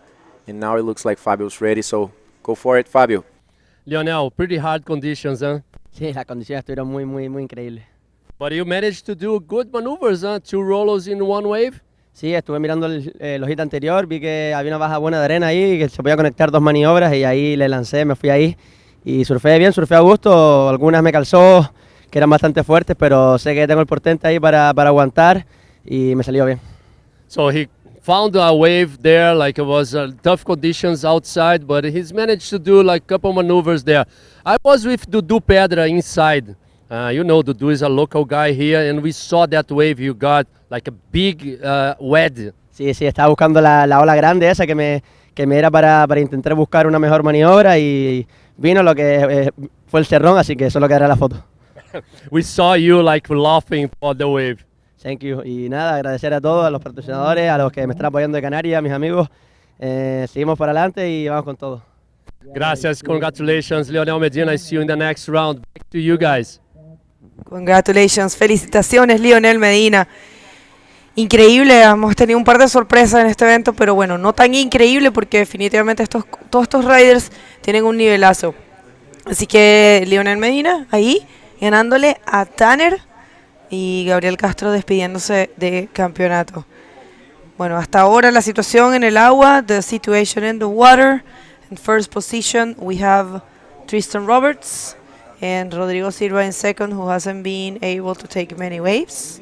We're going to have a special guests. We're going to see Thiago Jatobá for the upcoming heat, which is a full Brazilian heat. It's going to be commentated with you, Lucas, Uri Badalão, Thiago Barros y José Augusto. And you and Thiago Jatobá are going to be commentating. And I'm going to be commentating the only French heat that it's coming after that with Yann Salon. That's happening for heat number 7. And of course we're going to be doing, Fabio and I will be closing the day. So yeah, it's going to be interesting to see Maxime Castillo against Brahim Idouche and Nicolas Caponi in the heat number 7. And the last heat of the day is Robbie Berman, Sergio Machado e Manuel Cepeda. É isso aí, pessoal. Não saiam daí. A Bego acabou de avisar aqui em inglês. A próxima bateria eu vou estar comentando junto com o Thiago Jatobá, local aqui de Itacoatiara, que também foi o wildcard desse evento, mas infelizmente não conseguiu avançar na sua bateria. Foi triste ver assim, né, os dois locais, Thiago Jatobá e o Dudu, não avançando, mas é parte do jogo, parte da competição. E a próxima bateria vai ser toda de brasileiros. A gente vai ter Uri Valadão, nosso campeão mundial, Thiago Barros lá de Macaé e o José Augusto também do Brasil. Então não saiam daí, compartilhem também essa live, pessoal aqui de Itacoatiara que conhece o Jatobá. A gente vai estar comentando e trazendo algumas informações aí que só a galera local conhece. E depois o hit a bateria dos franceses, depois com o Jatobá, a Bego vai estar comentando aqui também. Então não saiam daí. That's right. Well, we are reaching our highest point. We have more than 2,700 people. Thank you very much, all of you, for tuning in and support this event. This is all for you. Remember to share, to subscribe to the YouTube channel. It's free and you do a great help to our sport. You only have to click on the subscribe button and activate the notifications if you want. I would highly recommend it because you're going to be knowing from us when we are live. So link with us.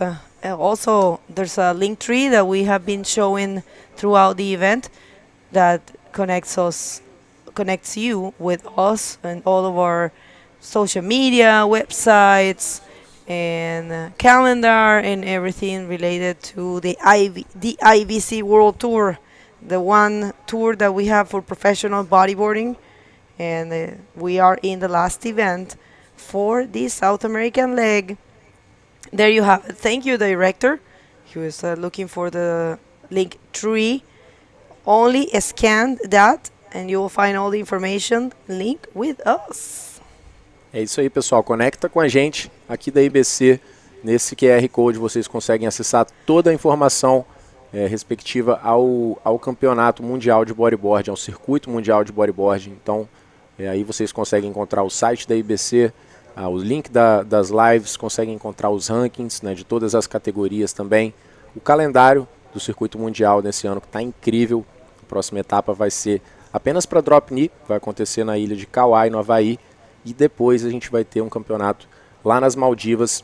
A gente estava até mencionando mais cedo, com categoria feminino, masculino, Pro Júnior masculino e também categoria drop knee. Uma etapa relativamente nova, né, do circuito mundial na IBC, mas que foi um grande sucesso no ano passado, com diversas atividades com a comunidade também lá das Maldivas, na linda ilha de Male. Então escaneiem aí esse QR e acompanhem com a gente pelas redes sociais todas as informações relevantes ao circuito mundial. E esse aí na água é nada mais, nada menos do que o nosso campeão mundial, Tristan Roberts, atual campeão, que está surfando junto com o brasileiro Carlos Bastos e o chileno lá de Arica, Rodrigo Silva. Por enquanto ainda uma bateria lenta, não tiveram muitas ondas surfadas. Carlos não surfou nenhuma onda ainda.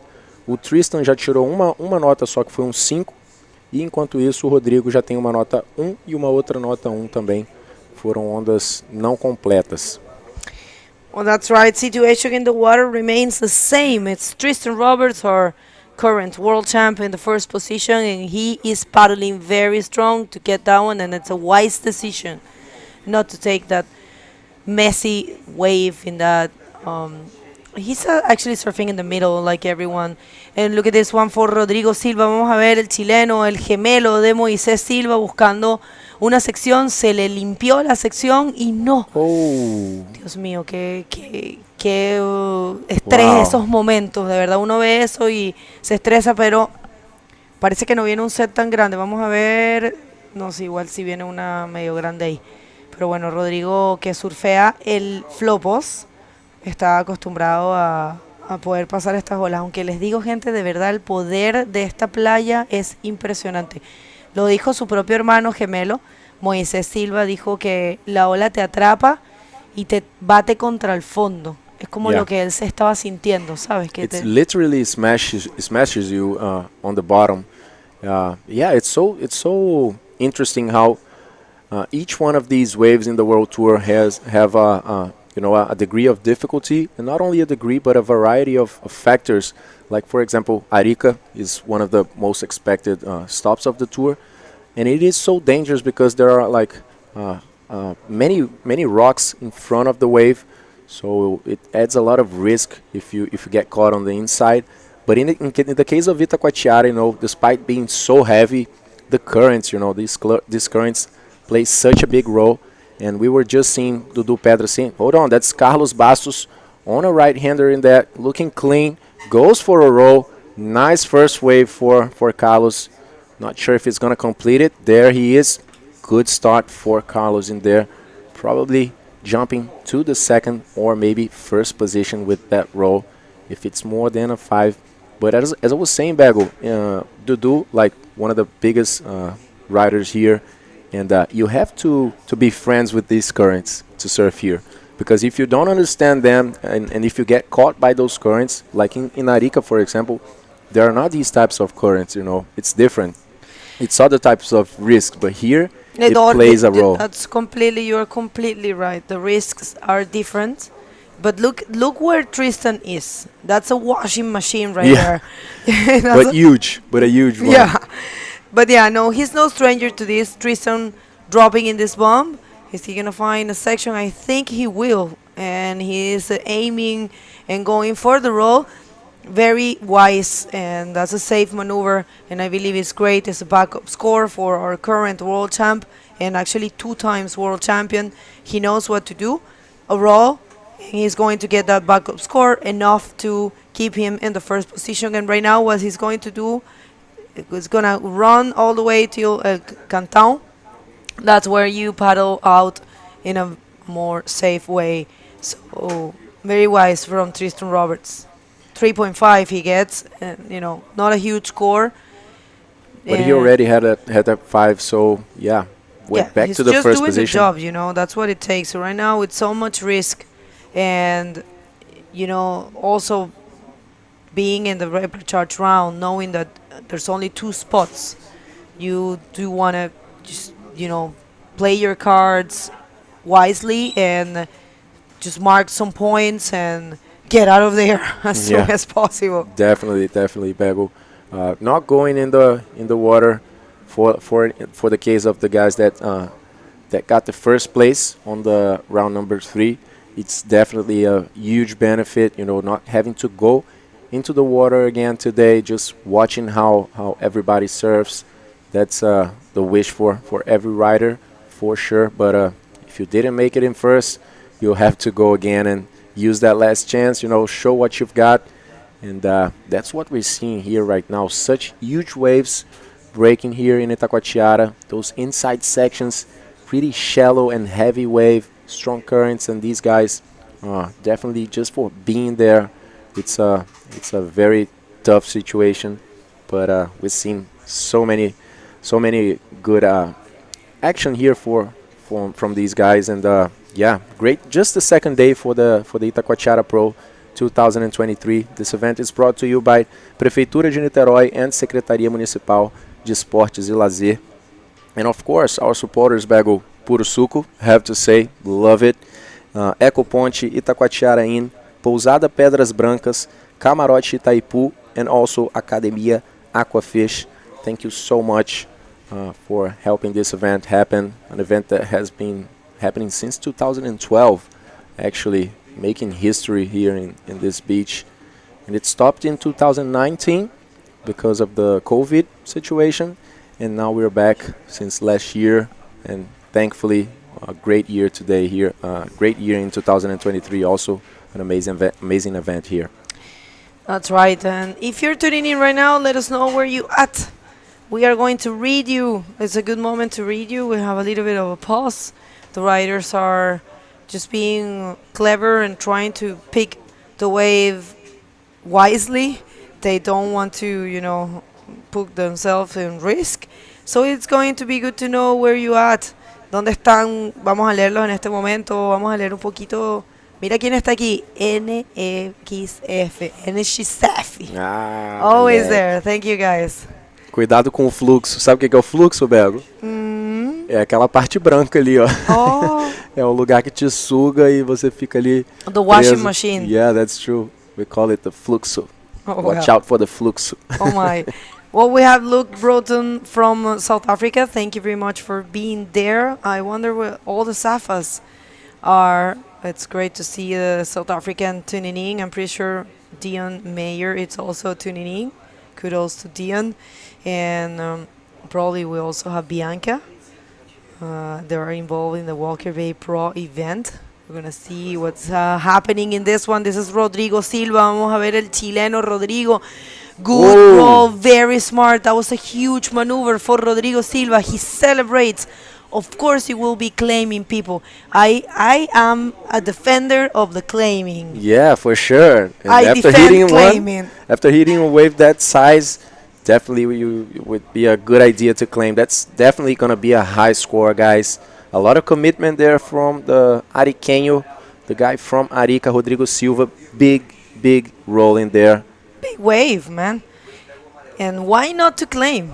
Some people believe it's not too good to claim, but for me, it takes so much to And actually land a maneuver like that. And there you have it. There you have it. 9 points for this ride. Congratulations, Rodrigo.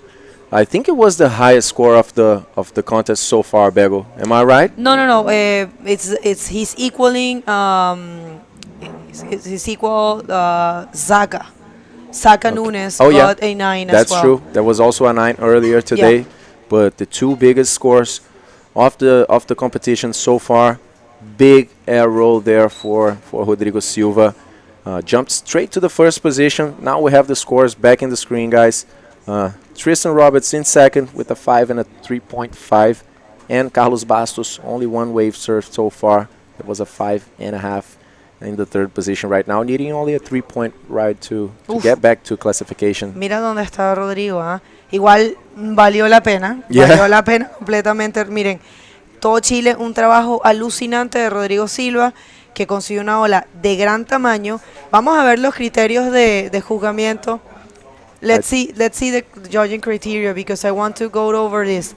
Miren esta ola, es una ola grande, limpia. El bottom, súper bien ejecutado. La proyección hacia el labio, que es la parte más crítica de la ola. La forma de ejecución de la maniobra. No perdió en ningún momento la forma, no perdió en ningún momento el control. Así que es una de las mejores olas que vimos el día de hoy. Solamente un rider tenía un 9, que era Zacarías Nunes, al comienzo del día, que se puso un tubo bien bueno del costado. Y este es el segundo 9 que vemos en todo el campeonato. Muito boa a onda do Rodrigo. 9 pontos, muito merecidos ali. Uma onda da série, onda grande. Ele fez o drop ali mais reto, né? Cava e aí depois bate na boca do tubo.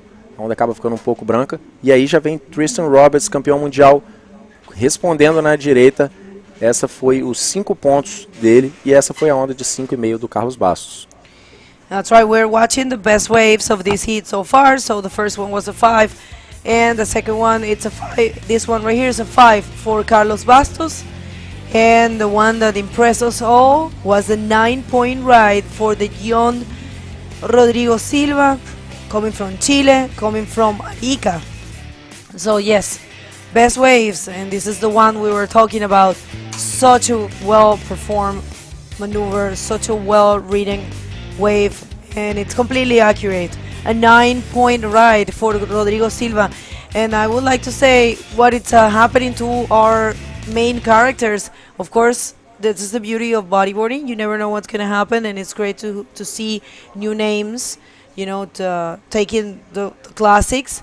But yeah, we saw Tanner McDaniel being left in the second position by Leonel Medina. And look at that, that's Moises Silva, twin brother from Rodrigo Silva. Qué bonita amistad. This is like so beautiful. They're so united, these two twins. Yeah, definitely. Back when Rodrigo ended up being caught there by the set after that wave, so you can see how tiring it is, guys. It's trying to catch the breath again there and walking to get positioned more to the left side of the beach. And yeah, well-deserved 9-point ride for Rodrigo. Such a great wave. That's actually what we want to see here. Attitude, commitment, you know, and just going for it. And big wave for Rodrigo Silva. We haven't been seeing those set waves actually being hit by the guys, because it's kind of messy sometimes, especially here in the front in this white section, a lot of white water. So the waves just get completely messed up with a lot of bumps. So that was a clean one. Very good. Really worth the 9 points for Rodrigo. Let's see. I mean, right now, of course, Tristan Roberts is looking for a tiny score for what he's capable of. 5 points. That's what he's looking for. And Carlos Bastos, only looking for a 3.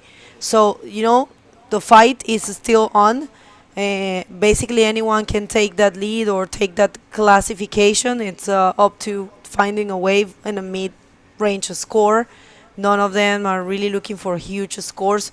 So recommendation for Rodrigo will be fast as you can. Try to take a wave and try to ditch that 1-point ride in order to create more distance for Tristan Roberts, because he's as dangerous as it can get. You know, it's 2 times world champion, a very solid rider. And Carlos Bastos, he's been doing great in this event too. So a 3 for Carlos Bastos, take the second position. Tristan also has to be very careful. Yeah, definitely. He only needs a 5.01, so completely doable. We have 5 minutes remaining in this heat. I'm not sure where Rodrigo is at this point right now. If it's arriving on the outside to get ready to get to change that 1-point ride and, you know, get far away from Tristan as well. But yeah, definitely Tristan knows what he has to do, you know, and get a 5.01. Maybe a medium-sized wave in there would be enough for him. You know, doing a good maneuver in a medium-sized wave has been saving many athletes, you know, from being eliminated. And Tristan is such a great competitor. So stay with us here in this 4 minutes and 15 seconds remaining, guys. Let us know where you are watching from, who you're rooting for. We're just advancing here, only the second day for the Itacoatiara Pro.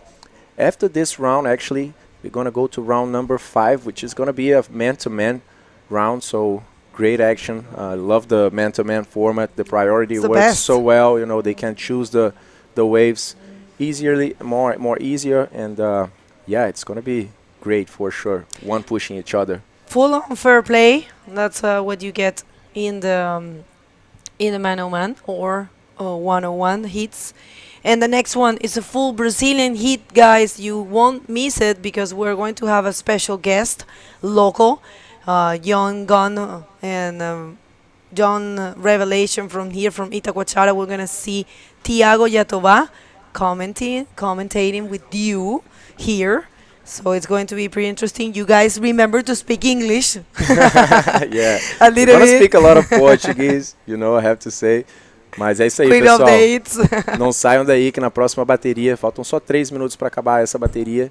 E na próxima eu vou ter o convidado aqui, local de Itacoatiara, Thiago Jatobá, pra gente comentar essa bateria cheia só com brasileiros, que vai ser entre Uri Valadão, Thiago Barros e José Augusto. Então não saiam daí, galera de Itacoatiara também aqui que conhece o Jatobá, sintonizem com a gente, mandem suas perguntas também, se tiver alguma pergunta, né? Yeah, definitely. Sorry, we had a situation there. I just wanted to say, thanks God, nothing happened, but Rodrigo almost creates an interference there, and we have to be very careful. We have priority rules, guys. We're gonna show it to you. The priority rules for this is constant in all the events. That's the information right there. Priority rules, and as you can see at the start of the heat, all riders will share priority. Riders establish priority by being beyond or to the side of the takeoff zone under director of the head judge and the priority judge. Those are the general rules. First priority gives ultimate wave possession in either direction. Wave priority is lost as soon as a competitor gains momentum on a wave or paddle for and miss a wave. And rider with first priority must not deliberately block other rider from catching a wave or they will lose priority. A verbal warning will be priorly issued. And when two riders reach the takeoff zone at the same time, priority will go to the competitor who did not have the last priority. That's general rules for the priority system, and you can access to all that information in the rule book for the IBC World Tour. Sorry, I had to finish that idea, but this is Carlos Bastos. Wow. Segunda onda do Carlos, só tinha surfado uma onda até agora, nesses 29 minutos de bateria. Ele precisa de 3 pontos para avançar, mas já vem o Tristan Roberts respondendo, não conseguiu achar nada. Look what's happening. Naquela onda. Carlos is looking for a 3 and he might knock out. He's gonna knock out Tristan. If Tristan don't get something, what is happening right now? Wow. He gets a 5 and he's first now. Uau. Pessoal, só explicar para vocês o que aconteceu aqui. Carlos Bastos precisava de 3 pontos para poder pegar o segundo lugar do Tristan Roberts. Ele fez esse rolo ali, conseguiu um 5, foi direto para a primeira posição. Então a gente tem Carlos Bastos agora em primeiro, passando junto com o Rodrigo Silva. E o Tristan, com 25 segundos, está precisando tirar um 5.50 para avançar. Tá sozinho, hein? Vamos ver se vai ser essa onda que vai proporcionar 5.50, é o que ele precisa. Vem na esquerda ali, a onda um pouco branca, Tristan Roberts faz um rolo. Vamos ver como é que vai ser a finalização daquela manobra. Parece que ele não está completando. Uau! Oh my God, this is happening. That's it. Oh well, this is why bodyboarding, why competition is so impressive. So, this is something that I'm pretty sure you guys back home were not expecting. We neither. I mean, we're talking about the 2 times world champ and one of the favorites, of course. Last year he did amazing here. But well, this just happened. Rodrigo Silva ended up in first position and Carlos Bastos in second, and the first huge upset so far. Our current world champion gets knocked out in round number 4 repecharge for the Itacoatiara Pro. What a surprise, Bego. What a surprise. Competition, things happens. Let's just hit a quick commercial break and gonna be back real soon with Thiago Jatobá and Lucas Rocha. Don't go anywhere.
Sejam bem-vindos novamente. Hoje é o segundo dia do Itacoatiara Pro 2023, um evento proporcionado para vocês pela Prefeitura de Niterói e pela Secretaria Municipal de Esportes e Lazer. Agora eu tenho aqui um grande local da praia de Itacoatiara, Thiago Jatobá, para comentar comigo essa bateria que vai ser só de brasileiros. Seja bem-vindo, Jatobá.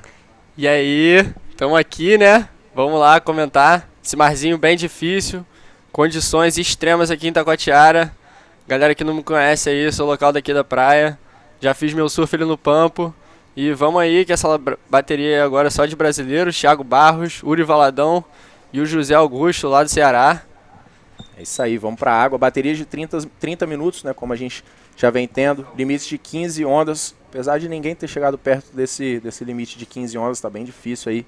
Muita corrente, né, Jatobá? Ali essa corrente, acho que a parte das correntes aqui em Itacoatiara é uma coisa chave, assim, né? Para surfar em mar grande aqui tem que conhecer. Uri já veio numa primeira aí, tirando uns 5 pontos. Vamos ver o que ele fez nessa onda. Acaba ficou um pouco branca. Consegue completar o rolo ali. Vamos ver se ele vem para mais um no final. Ou se foi só isso. Foi isso, 5 pontos. Primeira onda do Uri. O mar tá bem difícil, né, Jatobá? Cara, a gente consegue ver muita água se movendo. Acho que o mar tá com um tamanho bom. Tá bem grande. Mas, tipo assim, ao mesmo tempo tem muita água, muita corrente. Fica difícil ali de voltar nas manobras. É muita força que a onda tem, né? E o Uri já tá mandando bem aí, com 5 pontos já, em 4 minutos de bateria. A gente viu aí o Tristan sendo eliminado na última bateria. Essa foi surpresa, realmente. O Carlinhos Bastos, lá de Macaé, mandou muito bem, né? Faltando menos de 1 minuto ali. Precisava de 3 pontos só para conseguir passar em segundo. E era o Tristan que estava em segundo, né? Fez um rolo e aí o Tristan ficou com 20 segundos só para poder reagir. Não foi o suficiente. E a gente viu aí um moleque jovem lá de 19 anos de Macaé desclassificando o campeão mundial. Várias surpresas. 2 vezes campeão mundial, né? Várias surpresas aqui em Itacoatiara. O que você acha da previsão para os próximos dias, Jatobá? Amanhã ainda vai estar maior, né? Cara, a gente tem uma previsão gigantesca chegando aí. Amanhã vai estar bem grande já, e depois maior, e depois baixa de novo, que eu acho que devem colocar o day off amanhã e depois de manhã, né? Eu não sei. Isso aí vai ser amanhã às 6h30, né? A comissão técnica, eles só dão a palavra final normalmente no dia de manhã, ainda mais em Itacoatiara, né, que é um mar que é bem difícil de você prever como é que vai estar, né, de um dia para o outro. De uma hora para outra o mar muda muito aqui, imagina de um dia para o outro. Então, o próximo check-in vai ser 6h30, a gente vai dar... a comissão técnica vai dar a palavra final, mas a esperança é que esteja bem grande, né, e ainda surfável, na verdade, mas às vezes o negócio fica fora de controle aqui e aí só amanhã de manhã mesmo que vai ser a palavra final. Boa. 24 minutos, 26 segundos. So just a quick update in English here. We had a big upset right now. Tristan Roberts being eliminated on the last heat, on the last seconds actually. Carlos Bastos was only needing a 3-point ride, so he caught that wave, completed a roll on the right-hander, and Tristan only had 20 seconds to react. It was not enough for him, and he ended up in third actually. So yeah, big surprise here. And now this is a full Brazilian round, full Brazilian heat, sorry, for round number 4. We're going to have 8 heats total in this round. So after this one, we're going to have 2 more heats. So stay with us. Make sure to share this live stream. And while we don't have much action, let's just see this one. Yeah, nobody's pedaling for it. We have the interview there with Rodrigo Silva and Bago. So take it away, Bago. Thank you very much, guys. Well, Rodrigo has no words to explain what just happened right there. And Rodrigo, it was really impressive.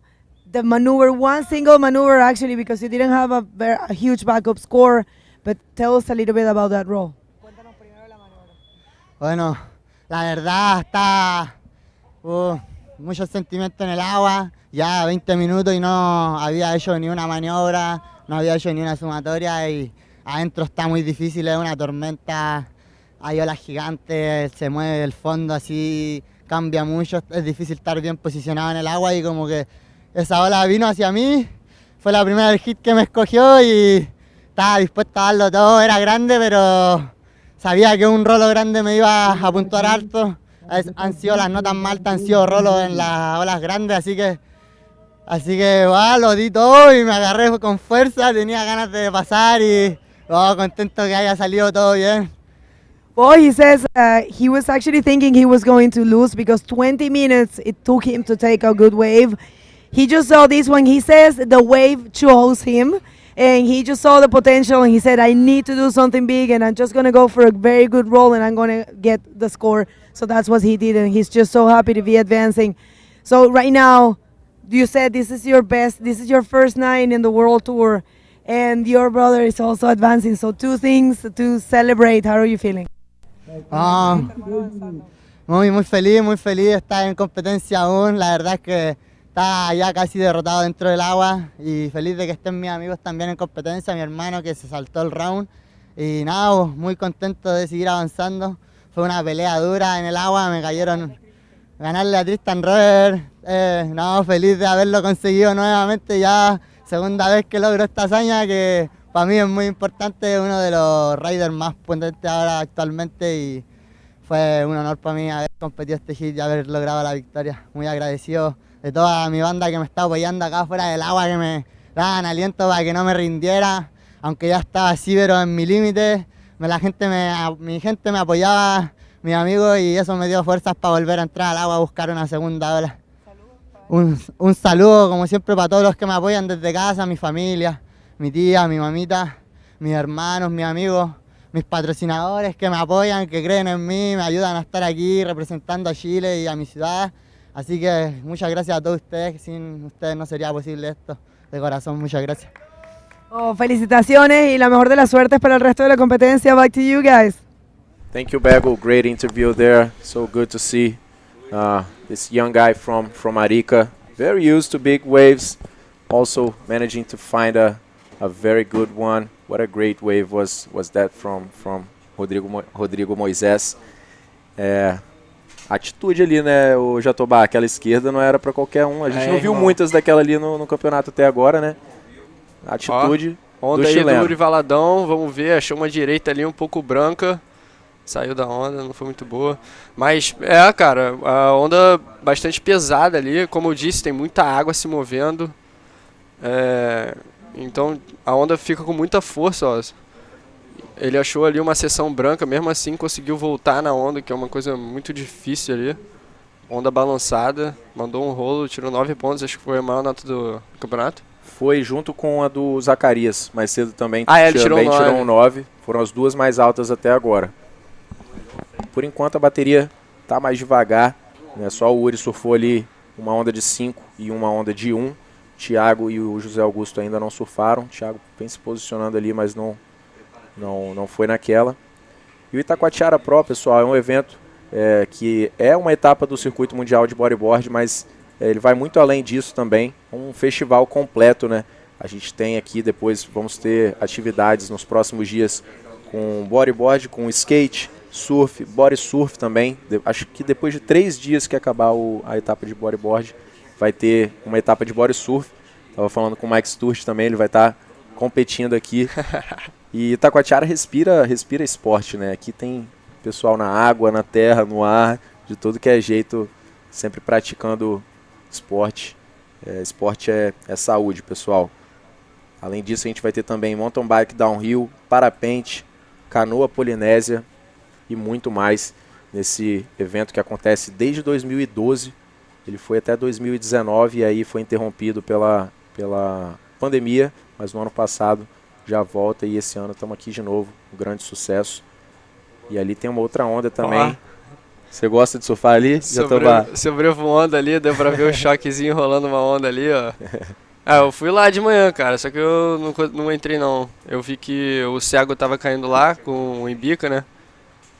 Porém, quando eu cheguei, eles estavam saindo. E eu não queria cair lá sozinho, corri pro pampo ali. E achou umas boas no pampo? Cara, como eu falei, tava muito bagunçado, sabe? Mas difícil. Difícil, brother. Difícil de achar, pessoal. Como a gente tem visto aqui, né? Quem tá acompanhando a live, essa dali que é a onda do choque, aquela direita, quebrou uma agora ali. Mas é uma onda bem difícil também, né? Uma onda, ela balança assim, né? Às vezes ela balança bastante. Então só sabe depois que já tá nela. mas a gente tem os melhores do mundo aqui na praia nesses dias de competição, pessoal. Altas ondas também, não quer dizer que tá fácil, né? O mar tá grande, muita corrente. A gente estava conversando com o Dudu na bateria passada, o Fábio estava comentando com o Dudu, e ele disse que acha fácil entrar em Itacoatiara, ele falou, por causa das correntes, porque tem muita corrente ali, né, aquela corrente de retorno, e ele disse que sempre busca ver essas correntes para poder usar elas a seu favor, né? Você costuma fazer isso também? Como é que você vê as correntes ali? Sim, então, eu normalmente quando o mar tá bem grande assim, eu busco sempre os cantos, né? Ali no costão, eu vi que a galera tá entrando pelo costão. Olha ali o Rodrigo falando com a galera ali depois da sua bateria. Muito maneiro, cara. O Lionel. Mas eu vi que a galera tava entrando ali pelo costão e eu acho que eu faria a mesma coisa ali naquela situação. Talvez eu buscaria as direitas ali um pouco mais pra esquerda, né, na frente do palanque, que você já sai da onda, ali onde o Thiago tá posicionado, você já sai da onda e já tem uma corrente do lado, tá vendo? Uhum. Que aí já dá pra fugir das séries. E eu acho que o caminho é esse mesmo, fugir e ir pelas correntes pra entrar. Nem sempre funciona, né? Às vezes vai, né, tá dentro desse mar, vai ter que pagar o preço uma hora, mas com certeza usar a corrente ali vai ajudar muito, e é por isso que a gente vê muitos atletas também pegando uma onda e já saindo da água para poder posicionar, até mesmo porque tem umas correntes laterais também ali, né? Ela te arrasta pro outro lado da praia, e aí quando você vê, você já tá caindo lá pro lado do pampo, e ali para entrar é difícil. Olha que imagem bonita aí do drone, cara. Olha essa bagunça aí também, dá pra galera ter uma noção da bagunça que tá acontecendo aqui em Itacoatiara hoje. É muita água para todo lado. Muita água, brother. So much water so much going on actually in the water, guys. This is a very nice view because you guys can see the rip currents there and how much they play a role in maybe helping you going in the water or also being dragged, in the worst case scenario. And yeah, so great to be here commentating with the local guy here, telling us a little bit more about this incredible place that is Itacoatiara. Jatobá, que lugar que você recomenda aqui? A gente já mencionou o Costão ali, as Andorinhas, mas aonde você recomenda assim, o pessoal que está vindo conhecer Itacoatiara, conhecer aqui? O que você acha de mais interessante? Cara, aqui tem as praias, né? Que eu acho que Niterói é meio que... onda do Thiago. Não chegou a vir. Parecia boa. Mas, como você falou, aqui tem bastante trilha. Tem umas trilhas maneiras, né? A Andorinha, o Elefante. O próprio Elefante, que é o símbolo do Itacoatiara Pro. E acho que é isso, é muita natureza. Aqui... Explica uma coisa, desculpa te interromper. Claro. A Bego disse que ali não é um elefante olhando de frente pra gente. Não, é de costas, cara. É de costas. Nossa. Ó, vocês estão vendo aí a imagem do elefante, né? Vou ensinar pra vocês aqui a ver o elefante da maneira correta. Explica porque eu tava vendo errado também. Então, essa parte aqui da esquerda é o rabo do elefante, né? Junto com a traseira dele. Ali no meio é uma das patas de trás. E ali na frente é a cabeça dele, virada pra Itaipuaçu. Então ele fica virado pra lá, né? Pra direita da tela ali, né? Sim. Ali, ó, ali embaixo você consegue ver a tromba dele, do lado direito. Entendi. Esse é o elefante, ele tá de costas pra Itacoatiara, galera. Okay, guys, so this is the elephant. I actually thought that it was facing like us, but it's actually facing the right side of the screen towards the other side. So on the left side here, it's actually the tail of the elephant, and after it is the foot, the leg, and then the head is actually that rock on the right side of the screen. So yeah, Jatobá bringing a new point of view here for us that were thinking that the elephant was actually facing the beach here. Local knowledge in the area. É isso aí, galerinha. Situação da bateria inalterada ainda. Thiago Barros, atleta macaense aí que vem quebrando tudo. José Augusto também, cearense. E o Uri Valadão dispensa apresentações, né? Campeão mundial. Yeah, slow heat so far, guys. We have 13 minutes left in this heat number 6. Only Uri getting waves so far. José Augusto is on the left side of the beach by himself there, trying to get probably that left-hander that is showing up constantly there. Woody pedaling, but not going on this one. We have some clean waves on the inside, but it's a risky area to stay there. You don't want to get caught by those sets.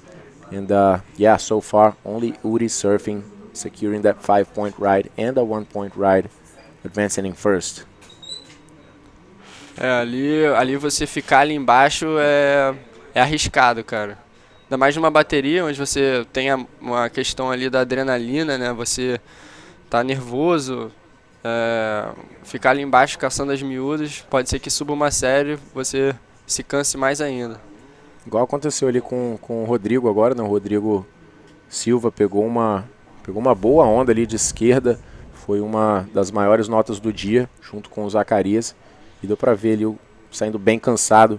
Mais cedo também eu entrevistei o Ian Salon, e logo depois da entrevista ele falou assim: irmão, olha as minhas pernas. Ele tava com as pernas tremendo, assim, sabe? Tinha tomado várias ondas na cabeça da série, e mesmo com toda a preparação, né, com o psicológico em dia, às vezes é bem cansativo, pelo menos bem cansativo ali, né? Se não for uma experiência traumatizante ou alguma coisa pior, que ainda bem que até hoje não aconteceu aqui nesse evento, mas no mínimo muito cansado você vai sair dali, porque quando você entra dentro desse mar aqui em Itacoatiara, você fica igual uma formiga, né?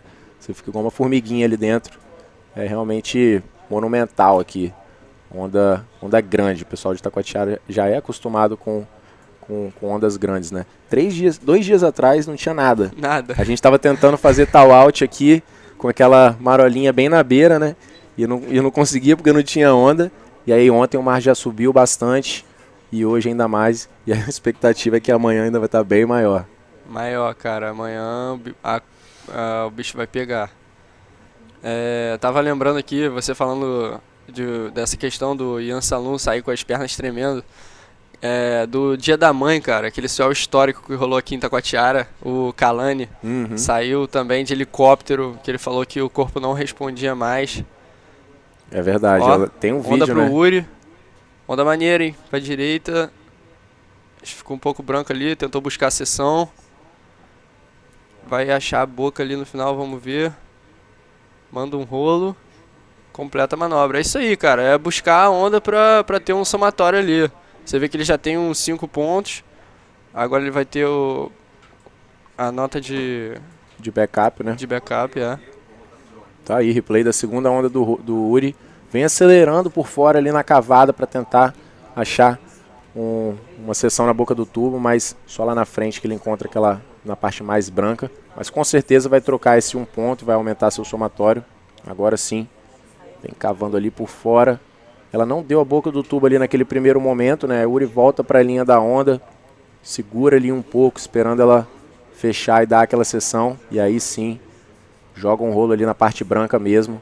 A ideia que o Jatobá falou, para passar a bateria tem que ter nota, né? Difícil. A gente viu agora sim, José Augusto vem na esquerda, faz um rolo ali cortando o lip. Difícil de completar ali, né? Com aquela onda quebrando embaixo ali, fica um buraco. Você viu que formou um degrau ali. Quase impossível segurar ali, galera. Tá muito massa d'água. A força da natureza é incrível, né? Aqui em Itacoatiara a gente consegue ver muito bem isso. Com certeza, todos os atletas, né? Cada um dando um testemunho ali da sua experiência, né? A gente vê os dois ali já saindo. O Thiago saiu agora também. Ele saiu vai entrar ali pelo costão. Parece que tem uma onda do Thiago, a gente não viu ainda, pessoal. Aguarda aqui com a gente, mas parece que tem uma onda saindo. É isso aí, uma direita boa ali. Joga um rolo bom, saiu. Rolo, cara. Caiu lá na frente da onda grande, com tamanho legal. Boa onda do Thiago. A galera de Macaé tá sinistra. Botando pressão nos campeões mundiais. Uri Valadão agora. Thiago Barros com a melhor nota aí. Deve ser a melhor nota aí. Vamos ver. Provavelmente vai ser, ainda tá saindo. Se vocês quiserem ver as notas detalhadas, pessoal, entra no site ibcworldtour.com. Lá você consegue assistir a live stream e também ver as notas detalhadas. Essa daí foi o 3,5 do Uri. Acabou passando ali aquela primeira sessão, né? Para garantir. Poderia ter saído da onda ali, mas ele queria trocar aquele 1 ponto. e aí vem segurando para fazer qualquer coisa ali nessa onda, fechou com o rolo, completou a manobra e levou aquele 3,5 já assegurado para casa para manter a primeira posição. Boa onda do Thiago. Essa onda do Thiago foi, cara, boa, hein? Com tamanho, acertou o lip ali no momento certo, completou a manobra sem problemas. E teve essa tentativa aí também do José Augusto, a primeira onda do José surfada. Não completou, né? E acabou ficando com 1,5.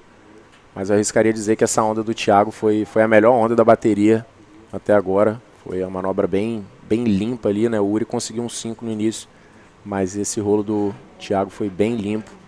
Deixa ele ali na segunda posição. Ó, a galera ali... Com uma nota 7. A fila do costãozinho.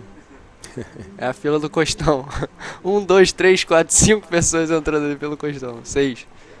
Lembrando que a comissão técnica está dando 30 minutos de antecedência para os atletas retirarem a lycra, né, e chegarem ali até o canto da praia, que é por onde o pessoal está entrando normalmente.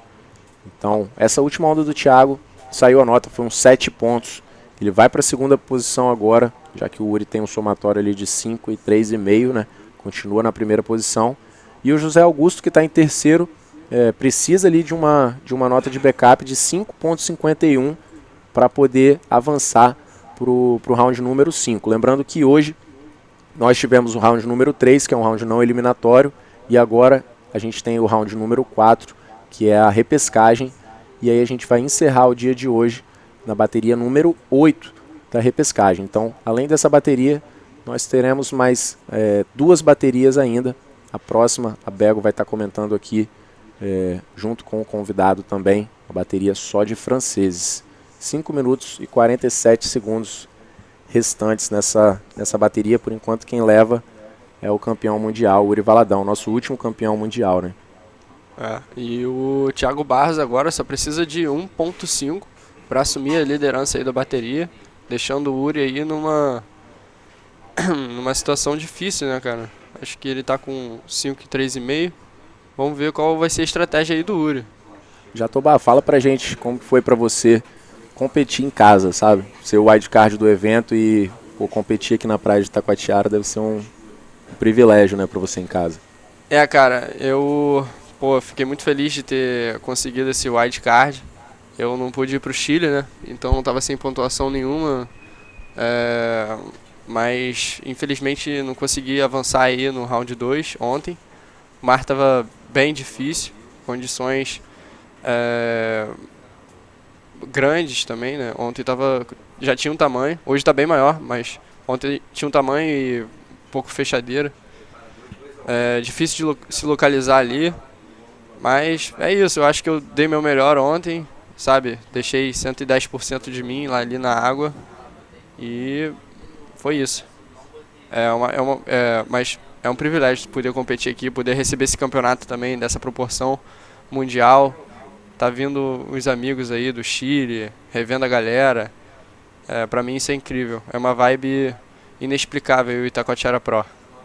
E pra frente nesse ano você tem plano de competir alguma outra etapa? Como é que tá o planejamento assim para esse ano? Cara, eu pretendo ir pra fronton. É uma onda que eu acho que eu me daria muito bem lá. Tenho meu número. Quem não quer, né? Aquela onda espetacular e eu tô com muita vontade de conhecer lá. Se tudo der certo, se Deus quiser, eu consigo ir para essa etapa aí de fronton. Mas vamos ver. É isso aí. Fronton, lembrando que é a última etapa do circuito mundial esse ano. Vai estar acontecendo em outubro. Se a gente conseguir ver o calendário agora para mostrar para vocês, já que não está tendo tanta ação na água, o calendário com as próximas etapas. Lembrando que essa etapa de Itacoatiara é a etapa que fecha a perna sul-americana do Tour. A gente começou com a primeira etapa lá no Espírito Santo, que foi o ArcelorMittal, o Hrs Bodyboarding Pro, uma etapa só categoria femininas, onde a gente coroou a Mariana Nogueira como campeã mundial pela segunda vez. Depois a gente teve o Antofagasta Bodyboarding Festival, com altas ondas também, 11 dias consecutivos.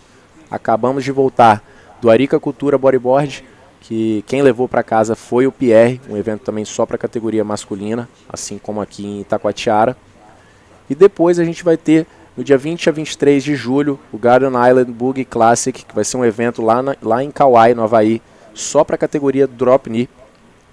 E aí a gente segue para as Maldivas, um evento com quase todas as categorias. A gente vai ter masculino, feminino, júnior masculino, desculpa, e categoria Drop Knee também, para depois partir para a parte europeia do Tour, o evento de La Salle Pro, na França, que vai coroar a campeã mundial Pro Júnior feminina. Sintra Pro logo depois. Depois a gente vai ter África do Sul, Walker Bay Pro. Pela primeira vez, a IBC vai trazer o Marrocos para o circuito mundial com o Morocco Bodyboard Pro. E aí sim, fechar lá nas Ilhas Canárias do dia 12 até o dia 27 de outubro com o Gran Canária Fronton King. Um dos eventos mais esperados, né, Jatobá? Com certeza. Acho que a Arica e o Fronton King são dois eventos, assim, especiais, né? Arica, cara, eu pude presenciar no ano passado aí Arica e, cara, não tem nada igual ali, brother. Aquela onda é muito absurda. É uma onda que parece que foi feita pro bodyboard, né, cara? Exato. E também é casca grossa demais, né? Além de perfeita. Uri ali. Uri na direita, uma bomba. Fechou em cima dele ali. Uma bomba, Uri. A gente vê o José Augusto ali se movimentando também. Tá na terceira posição, precisando de 5,51. Ainda tem 1 minuto e 20 segundos ali. Vamos ver se o José Augusto vai conseguir tomar aí o segundo lugar com esse 5,51. Ou então, se ele tirar um 7, ou algo maior do que um 7, a primeira posição também. Jatobá, a gente tem 1 minuto restante nessa bateria. Fala aí suas últimas palavras pro pessoal que está assistindo a gente de casa. Galera, fiquem pro show aí. Vou sair aqui, vou me despedir. E muito obrigado a rapaziada aí que me convidou aí para dar uma palavra aqui. O Lucas, a Bego. E fiquem aí com mais ação. Vai ter um convidado aí, um outro, com a Bego. E tamo junto, rapaziada. Acompanha aí o show Itacoatiara Pro. É isso aí. Obrigado pela presença aqui, Jatobá. It was so great to have a local guy here with us, sharing some of the knowledge from Itacoatiara.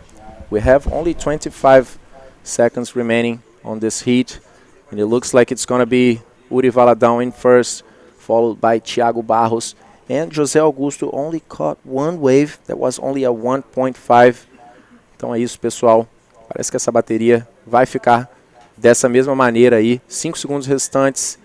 E o José Augusto acabou não pegando nenhuma onda. E é isso. Agora veio aí, não sei se está válida ainda essa onda do José Augusto. Precisa de 5.51 para poder avançar. Acaba não conseguindo acertar ali. Foi subindo para mandar um rolo, mas acabou se embolando na espuma. Então é isso. Resultado oficial. Uri Valadão em primeiro, se classificando junto com o Thiago Barros lá de Macaé. E quem dá adeus à competição é o José Augusto. Então nós vamos chamar um comercial rapidamente. Não saiam daí que a gente volta já já com a bateria número 7.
Welcome back, everybody, and welcome to the 2023 Itacoatiara Pro, presented by Prefeitura de Niterói y Secretaría Municipal de Deportes y Lazer.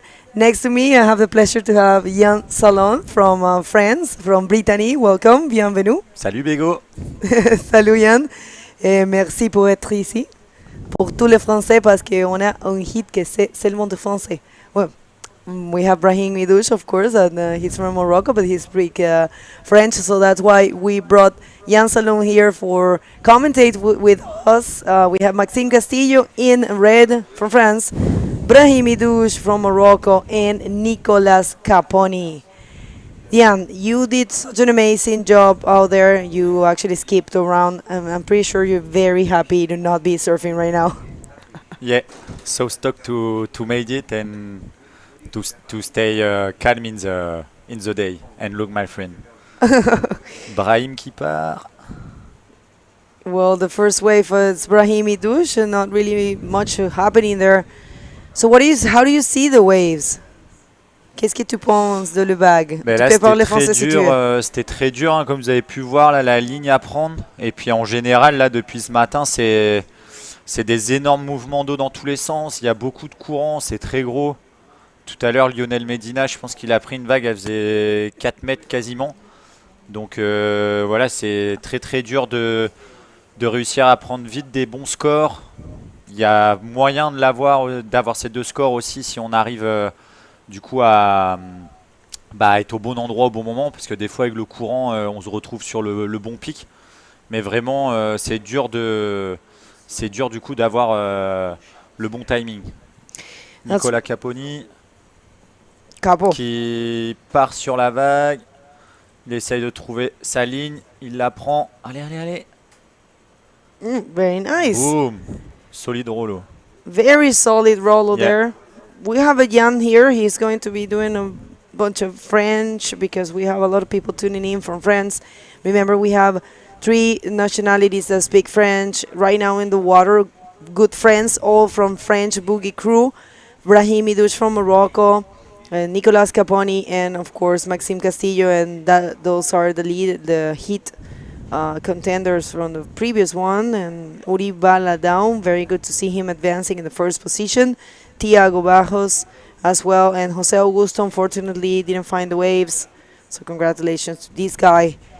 And yes, Jan was saying that the waves are very heavy, that he actually think that the last wave of take Là, us through on this revoit le replay de Capo, du coup il prend sa ligne, il avait une première option juste ici, mais il a choisi du coup d'aller taper un peu après.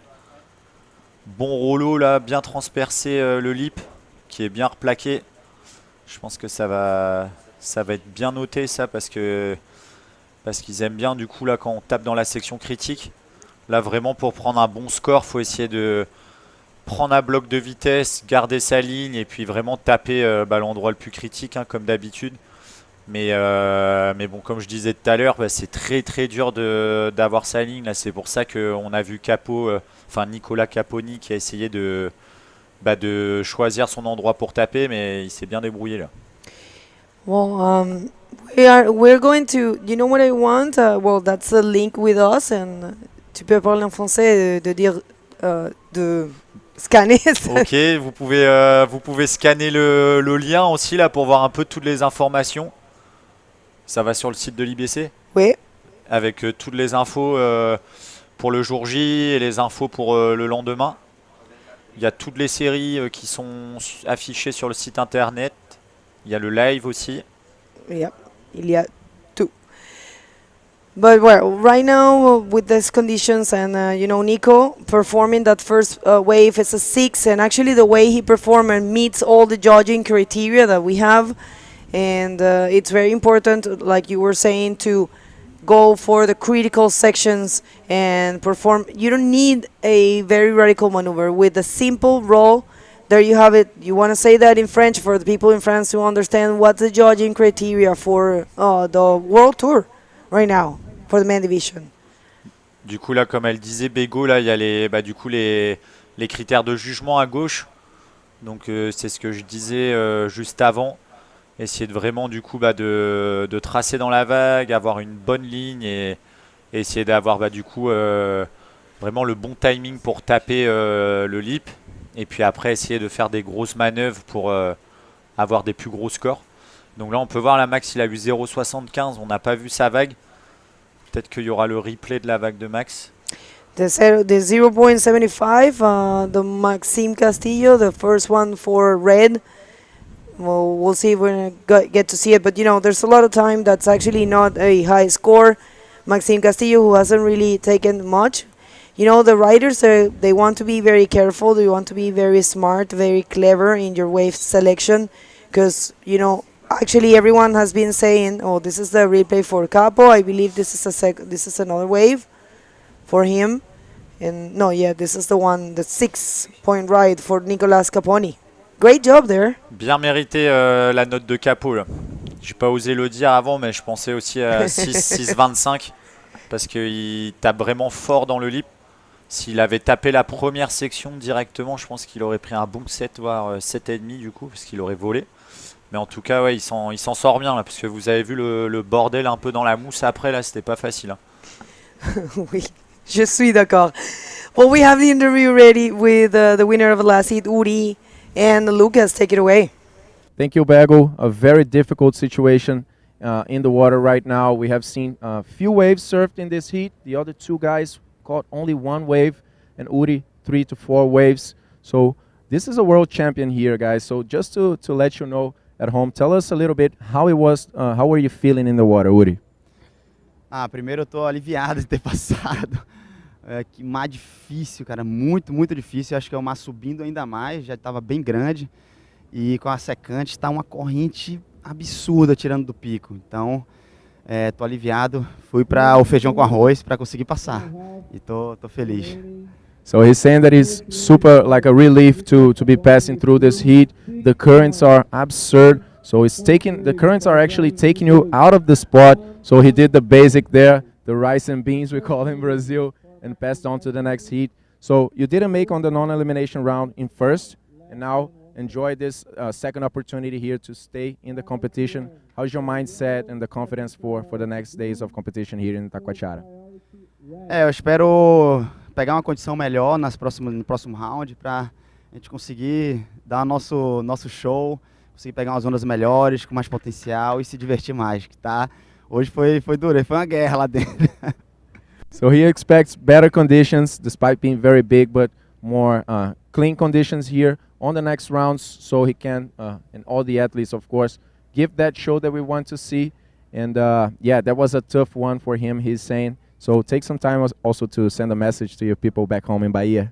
Obrigado todo mundo. Eu sei que tem uma galera torcendo pra caramba e aliviado e feliz de estar aqui em Itacoatiara mais uma vez. Obrigadão à família, meus pais, a toda a galera da escola Uri Valadão, todos os amigos. Obrigado, gente. Vamos para a próxima.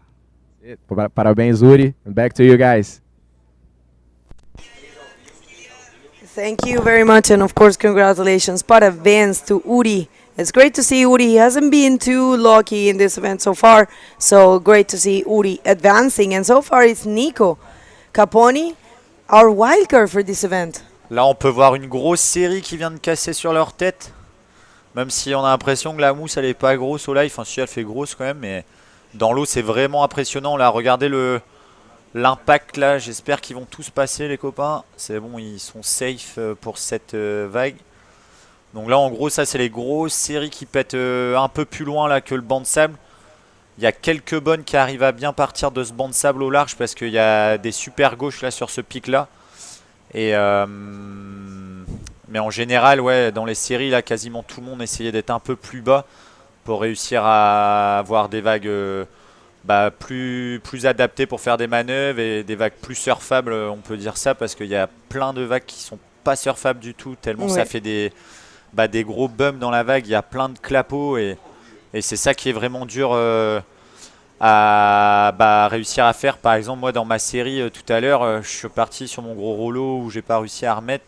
J'ai fait un bon vol avant de descendre et du coup j'étais un peu trop tard sur le lip. Donc voilà, c'est ça la difficulté, c'est de réussir vraiment à arriver dans le bon timing dans la vague pour réussir à s'envoler et puis du coup à prendre un gros score et puis pour gagner sa série ou faire deuxième. Là, on voit Maxime là, qui s'énerve un peu. Il essaye de trouver une vague. Oh, well, I completely agree with you. He was actually explaining that there are a lot of waves that are not really good, and it doesn't worth to take them. You have to be very careful and really selective in which ways you're going to be taken. You don't want to be left in the inside with a huge set in your head. We have seen many riders really being in a danger zone, but I mean, the good thing is that we haven't seen any accidents. And that guy right there, Sergio Machado, getting ready for the last heat of the day. Robbie Berman, Sergio Berman. Nicolas Caponi qui part sur la vague en droite. Essayer de prendre vite un deuxième score. Allez Capo, boum, joli rollo. Il lâche. Being very smart, hein? Très intelligent. Ouais, joli. Maxime qui s'engage. Non, il va perdre sa priorité aussi, dommage, mais il a bien fait de ne pas y aller parce qu'elle était nulle. Donc ce qui est bien aussi dans cette série, pour expliquer là sur les différentes générations, c'est qu'il y a Brahim qui a bientôt 39. Ah, Maxime qui vient de faire un bon rollo. Allez Max, allez. Ouh. Oh. Pas loin. Il a dû avoir une replaque difficile. Oui, je vais écouter de ça que tu veux parler de la, nouvelle. Les générations, bah là dans l'eau, voilà, ceux qui connaissent Brahim, il a 39 ou 40. Son anniversaire, c'est dans quelques jours. Là, j'ai un petit trou de mémoire, mais il a bientôt 40 ans, Brahim. Maxime, du coup, qui est la nouvelle génération du coup de Français qui score là depuis un moment, après Amaury et Pierre-Louis.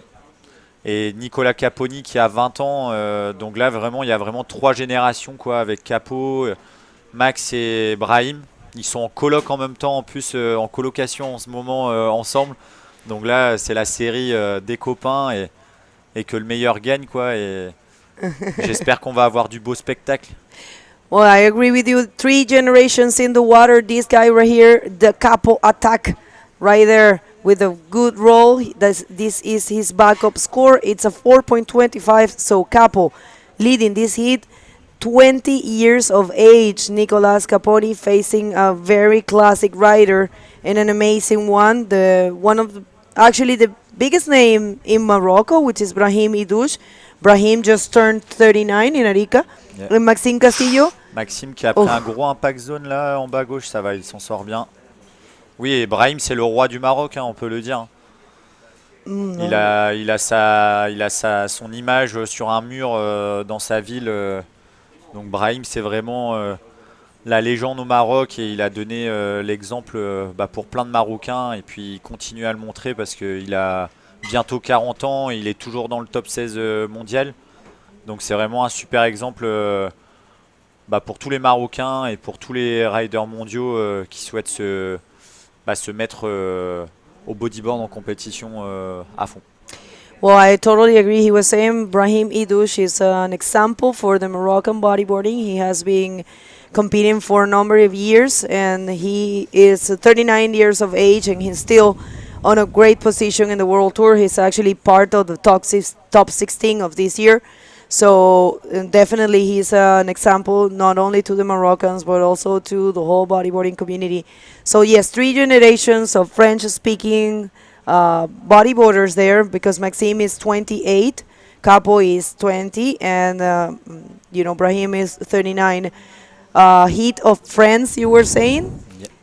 Difficult one, of course, is you never want to go and surf with your friends, but this is how it is. It's competition, so like you said, let's just the best win, or let's say the best in these conditions, because it's only one hit. You can't really define a good rider for a hit. Et comme on peut voir là, ce que je disais, les gros mouvements d'eau, les grosses taches de jus qu'il y a, dès qu'il y a une série, en fait, ça crée des baïnes au bord et la baïne, il y a 2-3 baïnes qui bougent sur toute la plage là, vraiment de la droite vers la gauche. Et c'est vraiment pas facile là, comme vous pouvez voir là, il y a Brahim et Max qui se font emporter au fond. Ils essayent de revenir vers le bord, mais voilà, c'est vraiment un gros challenge de réussir à rester sur son pic là de la gauche parce que je pense qu'ils sont tous en train d'essayer de chercher les gauches du coup dans cette série. Ouais. Parce qu'ils sont sur le pic à gauche de la plage. Yeah, it looks like they're looking for the lefts right there in the pampa, but like Jan, seriously, it looks like a washing machine out there. It's so good that we only have one more hit left because it's not really, it's actually not too good at the moment. We only have one, and we have some people tuning in. If you want to ask something to Jan Saloon, who has been doing a great job, look who we have here. La grosse bise à Ghislain aussi. Ghislain. Ghislain Vaginé, Open Riding, Vagliné. Everyone that would like to, oh, look at that, man, j'adore, il était nul.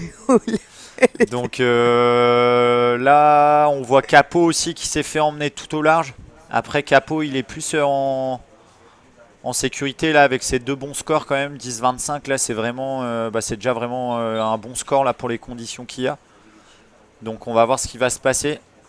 Là, on voit pas vraiment tout ce qui se passe sur la plage là quand on regarde le live. Hein.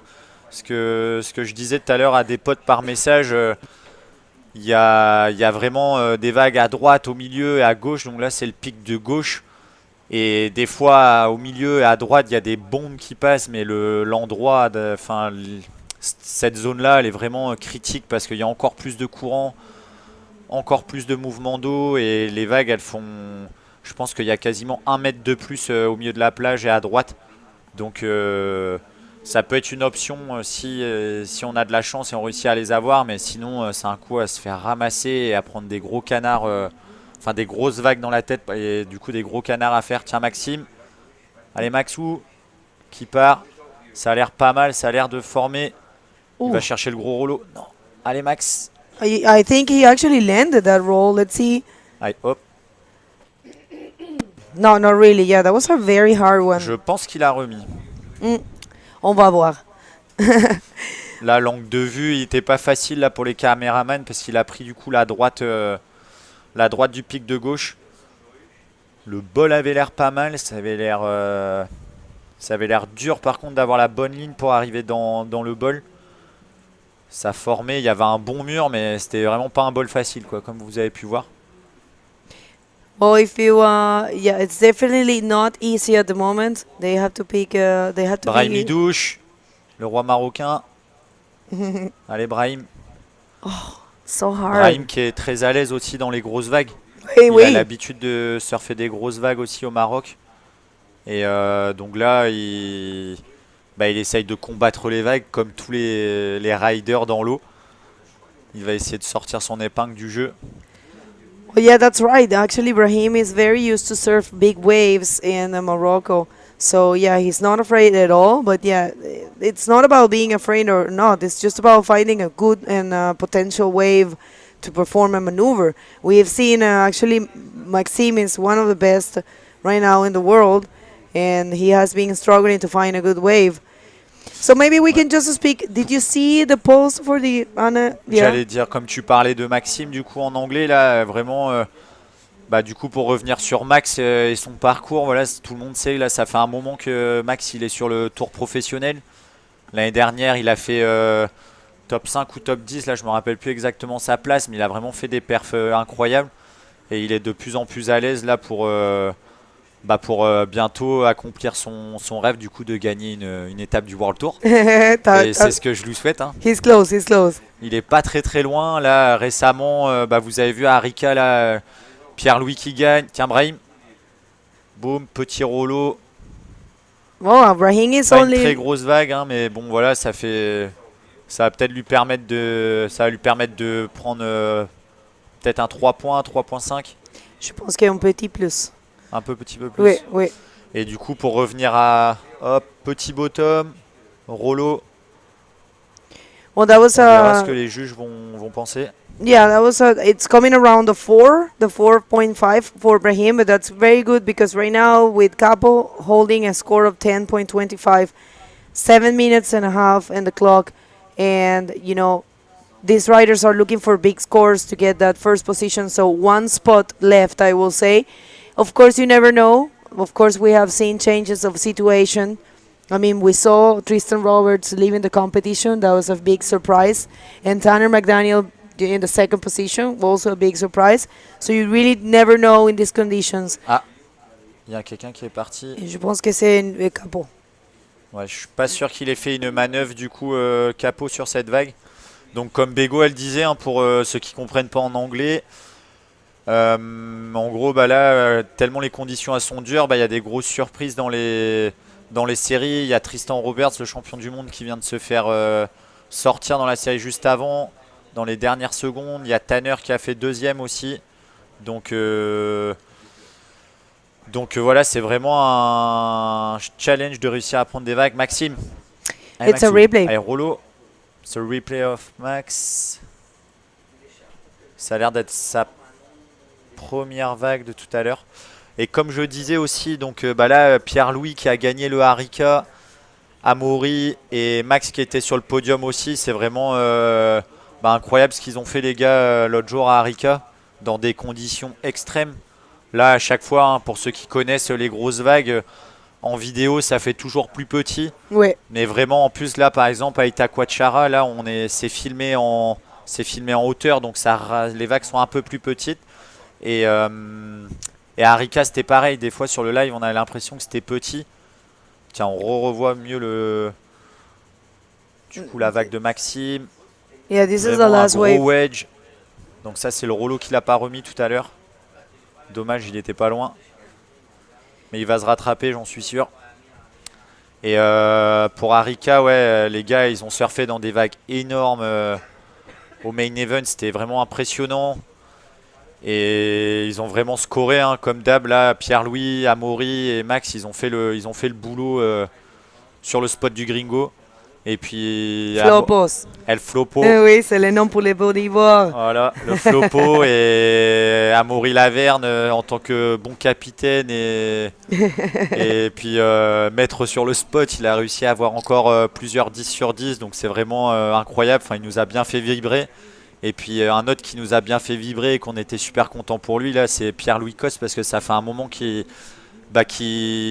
cherchait du coup à regagner une compète, et là qui gagne Harika dans des grosses conditions comme ça, là, enfin nous, ça nous a fait trop plaisir là de voir ça pour tout le bodyboard français, hein, vu que tout le monde suit Pierre-Louis depuis son plus jeune âge. Et en plus, je peux vous dire que Pierre-Louis, il était très content aussi d'avoir gagné. Là, ça l'a bien soulagé. Et j'espère pour lui que ce sera pas sa dernière victoire de l'année. Ouais, moi aussi. Et aussi d'avoir Maxime. 3 Français dans le podium. Il se replace. Il était priorité numéro 1. J'espère que les juges ne vont pas lui enlever la prio. Ah, il a perdu la priorité à cause de ça. Ça, c'est très très dur aussi dans l'eau parce qu'on se fait emporter au large. Et des fois, en fait, il y a des petits mouvements d'eau qui passent. Donc on espère que on a envie de les prendre pour se replacer au pic. Mais là, comme vous venez de voir, Maxime, je trouve qu'il s'est fait un peu avoir parce que, mine de rien, il méritait de garder sa priorité. Look at this. Ah non, c'est bon, ils ont... Voilà, c'était Maxime. Ok, let's see this one for Allez, Max. Maxime. Let's see. La vague, elle a l'air dure. Allez, Maxou. Maxime hasn't been too lucky so far, huh? Ça va le faire. Il a besoin de 4-11. La série, elle n'est pas finie hein, jusqu'à les dernières secondes. Regardez-le, là, il veut aller prendre une petite vague au bord. Look at that. He's very smart. He wanted to take that one, but it didn't really work for him. You have a lot of people tuning in from France, a lot of people supporting. Du coup, gros salut à toute la France, salut à toute la Bretagne là. Merci pour tous vos messages, pour tout le French Boogie Crew, pour moi aussi là. Je suis trop content d'avoir passé ma série tout à l'heure. J'ai gagné contre Tanner dans des conditions très compliquées, même si on n'a pas pu s'exprimer comme on le voulait. De battre toujours un des riders qu'on observe le plus pour progresser techniquement, c'est super et puis ça motive pour la suite. En tout cas, ça m'a bien soulagé de ne pas retourner dans l'eau parce que comme vous pouvez voir au live, là, c'est le bordel complet, c'est le chachi comme on dit en français. De dire ça. Non mais ça va, c'est pas trop péjoratif. Ah oui, ah oui. Non, ça va, t'inquiète. Et donc vraiment, ouais, trop content d'avoir passé cette série et puis je remercie comme d'hab tout le monde, vous me connaissez, je suis trop content et j'espère aller le plus loin possible dans cette compétition et pour pouvoir porter les couleurs de la Bretagne au plus haut et ceux de mon club aussi là, le Minou Surf Club. Voilà. Est-ce qu'on va avoir le NIL Challenge cette année? Ouais, Gwen Ronambo et son équipe, là, ils sont en train de travailler du coup sur le ANL Challenge qui doit avoir lieu soit de mi-septembre à mi-décembre. Donc on espère que cette année le ANL Challenge soit lancé, puisque l'année dernière ils ont encore fait un gros boulot et les conditions c'était compliqué. Il y a eu quelques fenêtres météo, mais il y avait soit le fronton, soit les championnats de France. Ouais. Après il y a eu une compète en Bretagne où ils ont décidé d'attendre parce qu'ils espéraient qu'il y ait un swell qui arrive mieux. Et vraiment du coup ils devaient être super déçus. Nous aussi les riders, même si plus ça avance dans le temps, plus il fait froid, mais on s'en fiche quoi. C'est top d'aller sur l'île là-bas. Il y a vraiment une super ambiance à chaque fois. On se marre trop même s'il fait froid. Et du coup je félicite tous. Donc j'espère que tous ces petits riders là ils vont pouvoir faire la compète. Leurs parents ils vont leur laisser sécher les cours un peu, s'ils m'entendent un peu. Mais vraiment là, il y a pareil aussi Nico Padois qui organise du coup seulement pour junior. Une IBC pour les juniors gars et filles avec toute son équipe de l'Océan de Route. Du coup c'est incroyable là, de donner la chance aux petits jeunes. Allez Max. Brahim Using qui the part en droite. priority. Yeah, Allez. Brahim very smart there, using his Wow. priority. Wow, that's a big Solide roll. rollo. La section elle était très très engagée. Je sais pas s'il va réussir à ressortir. Maxime, peut-être une dernière chance derrière pour lui, je l'espère. Well, we were having a huge conversation about, the special event for the IBC World Tour, which is the ANL Challenge or ANL Challenge, as they say in France. And we were having a conversation, but yeah, the official results is what you see in your screen, and we have to say congratulations, huge congratulations to Nicolas Caponi for advancing such a good job. He actually found those 2 waves he needed, and with that, it was enough for him to keep the first position. So, an amazing job for the new generation of friends. Nico Caponi with 20 years of age.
And we are ready for the last heat of the day in this amazing second day of competition right here in the 2023 Itacoatiara Pro, presented by Prefeitura de Niterói and Secretaría Municipal de Esportes y Lazer. Thank you very much, Fabio.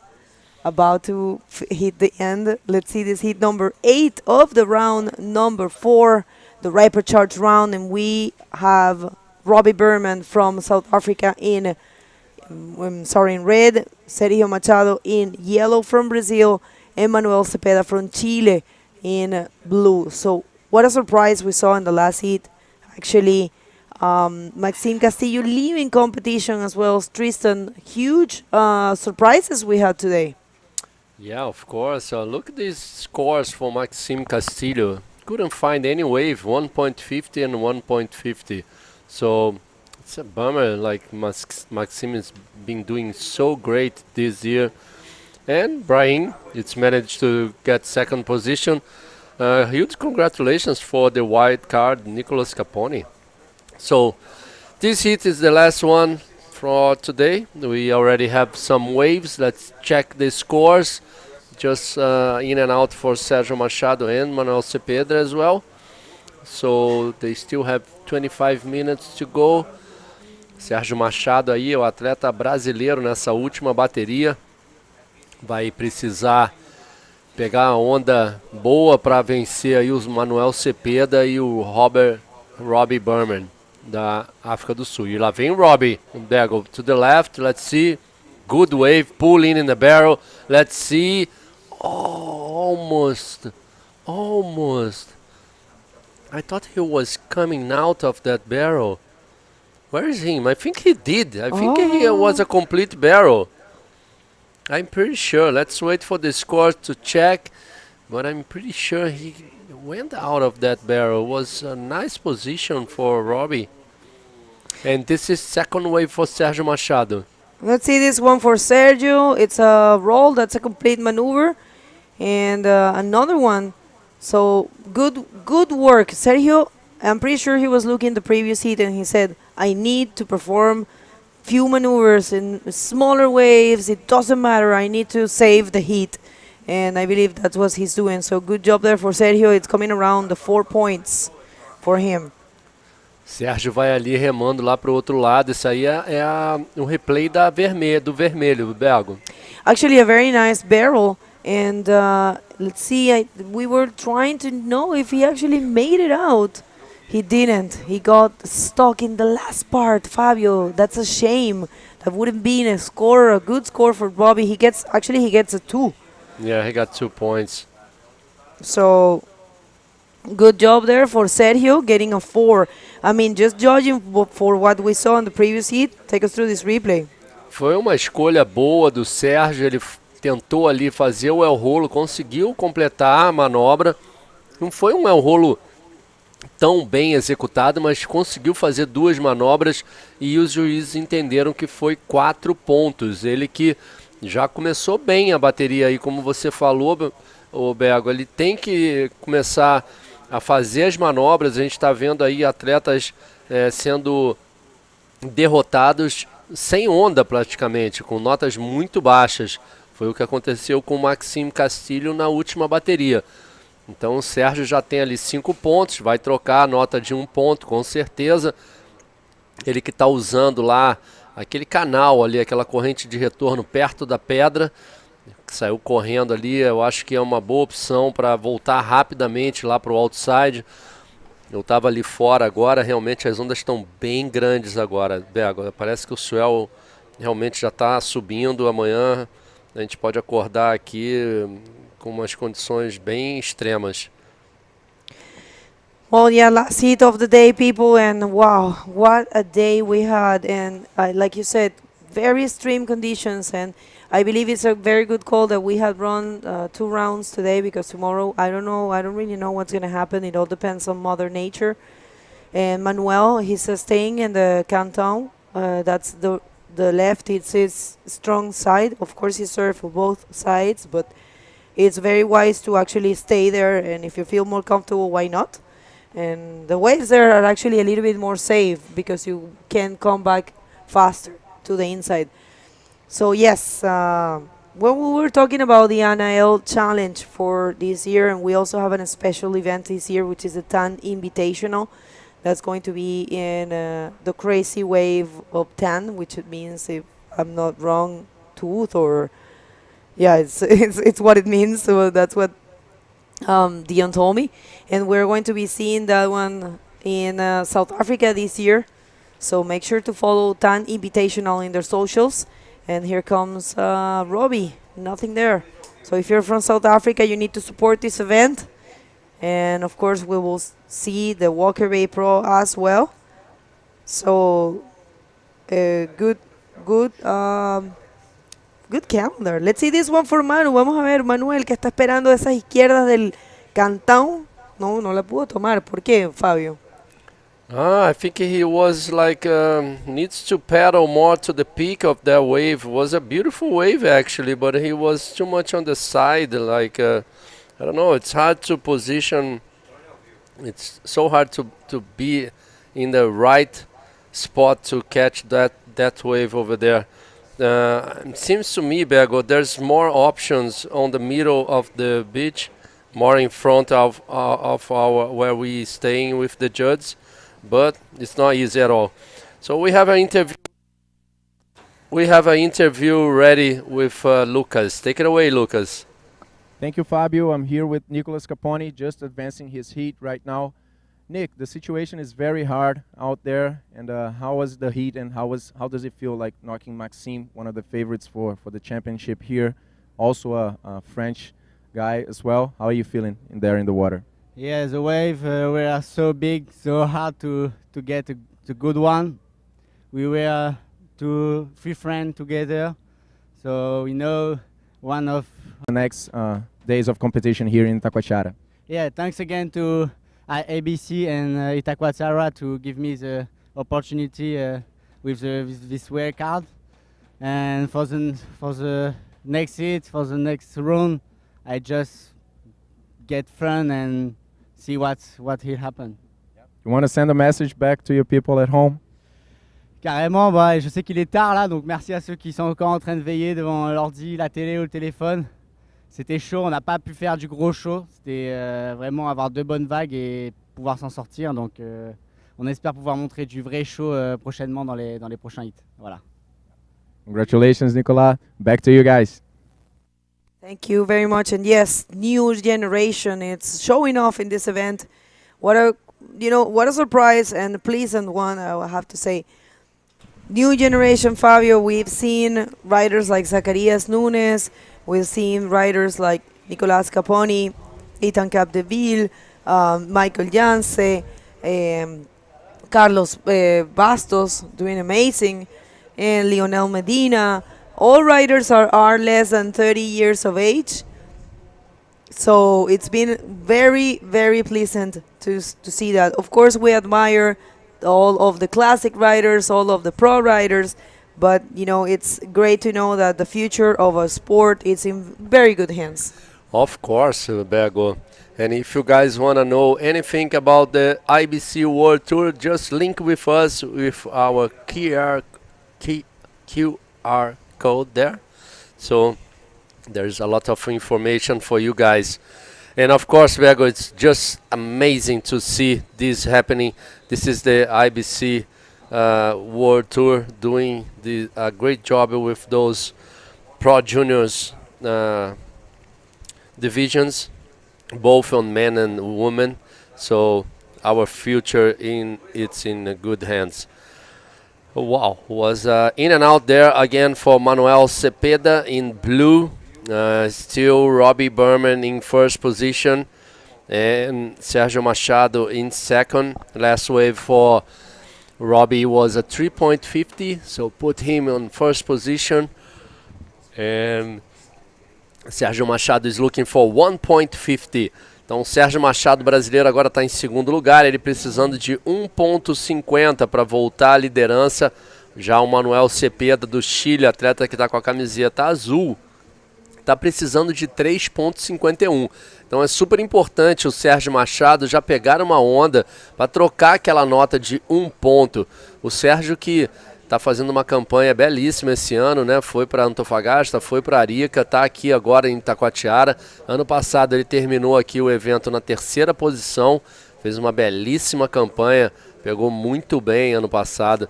Ele conhece muito aqui Itacoatiara, é um frequentador sempre das ondas buraco, sabe pegar onda com uma excelência tremenda, sabe fazer manobras, sabe fazer tubo.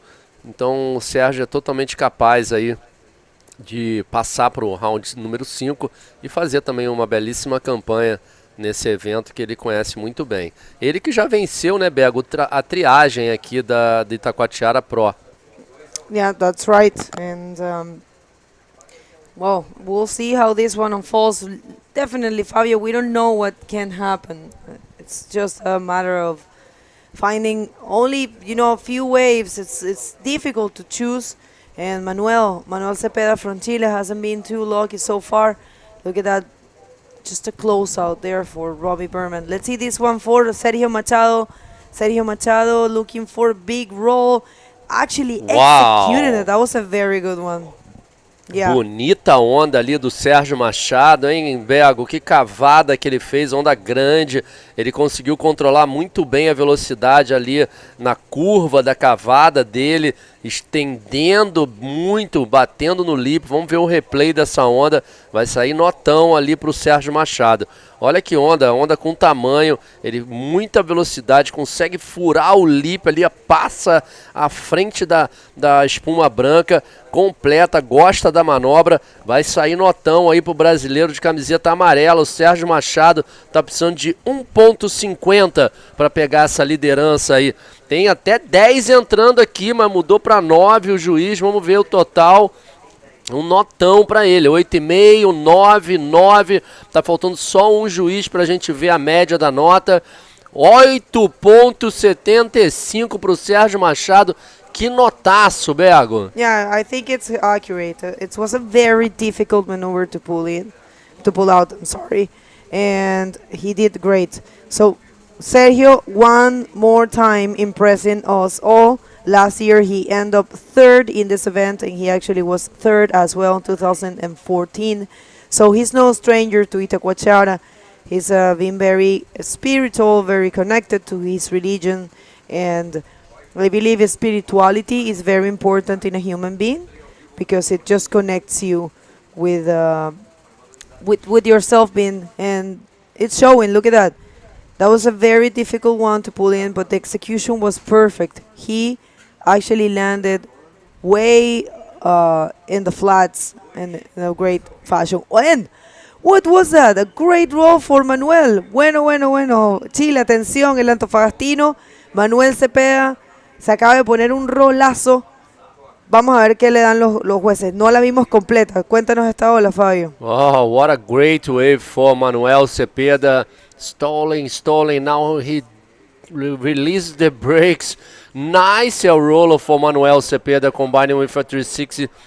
Will be a good score for Manuel Cepeda. Look at this, Bego. Nice control for the bodyboard. He put it like a little bit in front of his body, hit the lip. Beautiful roller. He received a 6.50. Straight to the 2nd place now, Robbie Berman. He needs a 4.51. Here he goes, Robbie to the right. Let's see. Big wave drop. Oh, close out section in front of him. Was not that good for Robbie. He needs a 4.51 to get 2nd place. Well, this is interesting. We see the score for Manuel. La ola de Manuel Cepeda, que fue muy buena, es un 6.50. Manuel Cepeda ahora está segundo. Igual está buscando un score grande, que es un 6.26 para ser primero. Sergio Machado con un 8.75 y un 4. Y tal vez la recomendación para Manuel es cambiar esas olas, por supuesto, de 1.5 y de 1 punto, que no le sirven, que tiene que tener un score mucho más valioso de respaldo. Pero muy buen trabajo para el antofagastino, que estuvo esperando un buen tiempo, imagínense. 11 minutos, o sea, pasaron 10 minutos prácticamente, 19 minutos para él conseguir un score grande. Eso solamente manda el mensaje de que las condiciones realmente están difíciles, Fabio. Y mira, ni siquiera hay muchos free surfers, ni siquiera, ni en el agua. Si estuviera, digamos, perfecto, estaría lleno de gente, ¿no? Ah, com certeza, Bergo. Se estivesse perfeita, até eu estaria na água. Com certeza o Lucas iria comigo também e a gente ia te carregar para dentro da água. Ah, eu vou. Faltando 11 minutos e 10 segundos, o brasileiro Sérgio Machado com a camiseta amarela lidera a bateria aí com uma notaça, um 8.75. Não vimos muitas manobras iguais a essa hoje não, gente. Sérgio Machado conhece muito esse lugar e já vem ele novamente na esquerda, acabou de entrar. Vamos ver se essa onda vai dar uma oportunidade. Ele viu que não, já preferiu sair para voltar para o outside. Nosso jet ski ali, o Imbica, já pronto ali para fazer qualquer resgate. Ele que fez toda a segurança aí do dia de hoje, trabalhando muito. Agradecer a galera local que está fazendo a segurança de água aí pra gente nesse segundo dia de competição aqui do Itacoatiara Pro, terceira etapa do circuito mundial para a categoria masculina. What a beautiful view. Look, Ilha Mãe, maybe, start to breaking there. That's the first island there. It's Ilha Mãe. It's a beautiful spot. Some big waves over there. Oh, really? Yeah, it is. There's a big wave there, Ilha Mãe. Oh. It's a pretty huge wave. It needs a big swell like this one? Yeah, I think the direction is not too good for the island. And it has to be like a good wind as well, so very like precise, like we need some good direction and good wind for that, and also the tide too, so it's a combination of the natures. So, and that's it. Oh, Robbie, he looked at that left, but unfortunately it was not too good for him. So Manuel Cepeda is looking for a 6.26 to get the lead out of Sérgio Machado, but he needs to change that 1.50, Bergo, for sure. Well, yeah, let's see, I mean, there's a possibility for all of these riders, definitely. 6.26 is what Manuel Cepeda is looking for to take that lead. He already has a 6.50, so it's possible. But yeah, Robbie Berman, it's in a little bit more difficult place. It's probably only looking to get that 4.51 for the second position, and it's possible for him. Well, I believe our director cannot stop showing you the beauty of Rio. And one more wave for Sergio. He looks very comfortable actually in these conditions. Oh my God, what Sergio is thinking about. No, I know. Well, he looks comfortable, I believe. Yeah, but it was a heavy wave, I can tell you, Bergo. He's looking to the board to see, okay, you are good still.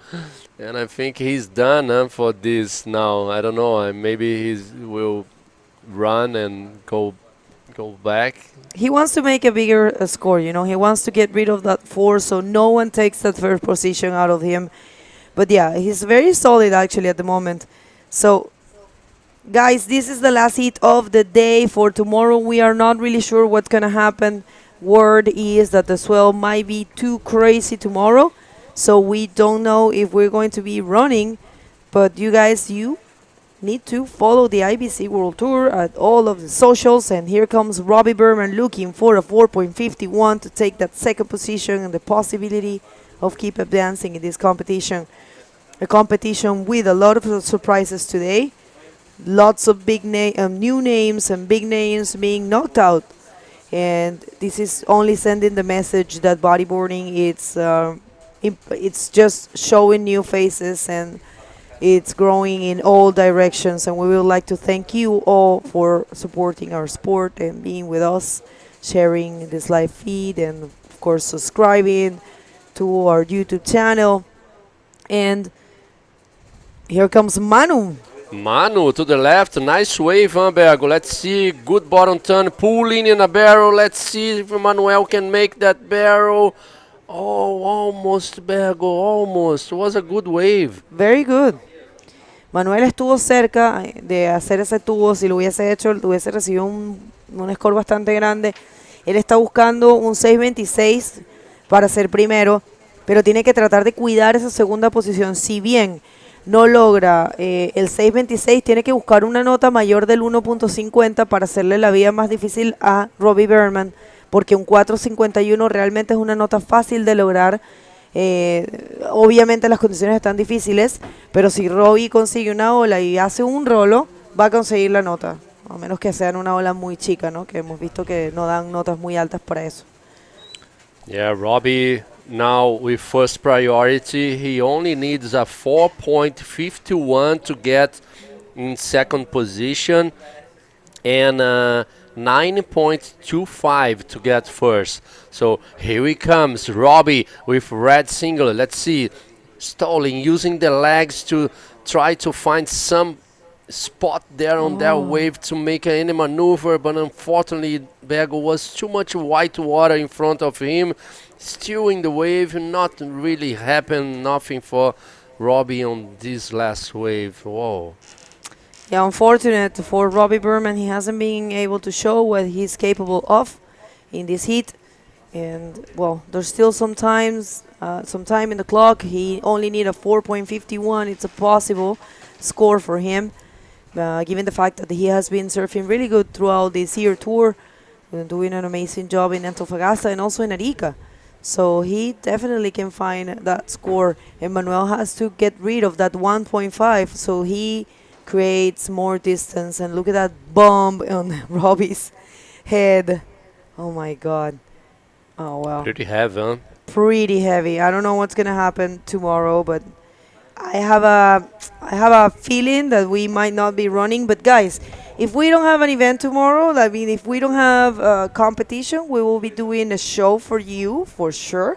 Yeah. So make sure to be around. So we can show to the people at home like how big is the wave. So, yep. Galera, amanhã se não tiver competição, a Bego aqui acabou de explicar, teremos um morning show, um show de... Como é que eu vou traduzir morning vai ter show? Vai ter um nome. É uma estrela de um show novo. Não se vai chamar morning show. Ok, pero como vou falar isso em português? Traduzir morning show, um bom dia para vocês, para mostrar aí as condições do mar aqui amanhã. E com certeza vocês vão ficar bem satisfeitos, porque a gente vai estar com uma câmera lá fora e vamos colocar a Bego lá fora para mostrar para vocês o tamanho das ondas. Eu vou na água e... Você vai na claro, água. O Lucas vai te levar lá atrás com o jet ski, tranquilinha, e vamos te largar lá atrás, né, Lucas? A gente faz a transmissão amanhã só eu e Luquinhas e deixamos você lá pegando umas olhinhas com o Dudu Pedra. Concordo. Concorda? Não, é mentira, gente. Não vamos fazer isso com a nossa Bego. Okay, back to this heat, last heat of the day. 3 minutes to go. Sérgio Machado in first. Robbie Berman, he's still looking for a 4.51 to get second. Manuel Cepeda with first priority. He needs to change that 1.50. Vamos a ver si Manuel logra cambiar el 1.50, logra hacer una distancia mayor, crear una distancia mayor para Robbie Berman. Tiene que tener mucho cuidado. 4.51 es una nota bajísima para alguien como Robbie, que viene a hacer un trabajo muy bueno en Chile, en los dos eventos previos a este evento, que es el último de lo que llamamos la pierna sudamericana, y es el tercero para esta categoría, la categoría masculina profesional de la IBC World Tour. Y de aquí vamos a tener una pausa después de Brasil. Solamente vamos a tener un evento que va a ser único de Drobny en Hawái. Y ese evento, bueno, va a ser obviamente válido para esa categoría. Pero para esta categoría, la categoría femenina, la categoría Pro Junior masculina y también de Drobny, vamos a tener el evento en Maldivas. Nosotros vamos a estarle trayendo mañana todos los Instagram de nuestros eventos para que los sigan, pero por ahora pueden seguir el evento de Maldivas, que es el Maldives. Está en las redes sociales. Vamos a ver esta ola para Sergio Machado, incansable Sergio Machado. Lá vem o Sérgio, mais uma onda, vem uma onda ali lateral para cima dele, uma onda estranha. Realmente o mar está ficando bem agitado agora, com ondas vindo de todos os lados. Parece que o vento deu uma apertada também ali, mudou um pouco a direção do vento. Faltando 1 minute and 30 seconds, here comes Robbie to the left. Well, Robbie looking for a tiny score for what he's capable of, but that was, oh my, you saw how the wave Yeah, it's like a actually side hit wave, him? huh? Yeah, side waves. He must be feeling some frustration. He's looking for a score that he's completely capable of, a 4.51. That's what Robbie Berman from South Africa is looking for. Where is the people from South Africa tuning in and supporting your very own Robbie Berman? I know we have Dion Mayer supporting. He's been there throughout the day. Thank you, Mumbles, for being there with us. Last minute, Bego, last minute. Last minute, and it's been such a good day, guys. If you missed it, you can scroll down and check the whole action that we had, and of course we're going to be bringing you some explosive highlights. I have no idea of the highlights that we are going to be seeing tomorrow for this day.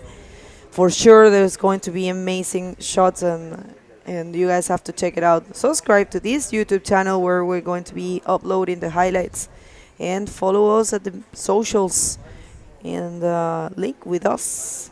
Only 15 seconds to go. I see Robbie trying to get out there to catch another wave. Let's see if he still have time.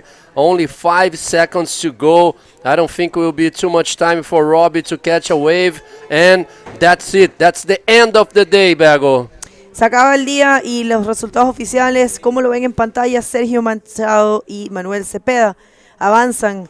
Congratulations to Robbie Berman for his performance throughout this year tour. And you guys don't go anywhere. We're going to hear from Sergio Machado, and we're going to come back to close this second day of competition.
Welcome back, everyone. This is the final day for today's competition here at the Itacoatiara Pro 2023. What a great day of bodyboard and extreme waves here in Itacoatiara. Huh? Definitely, Fabio, a packed day here in Itacoatiara. So much action.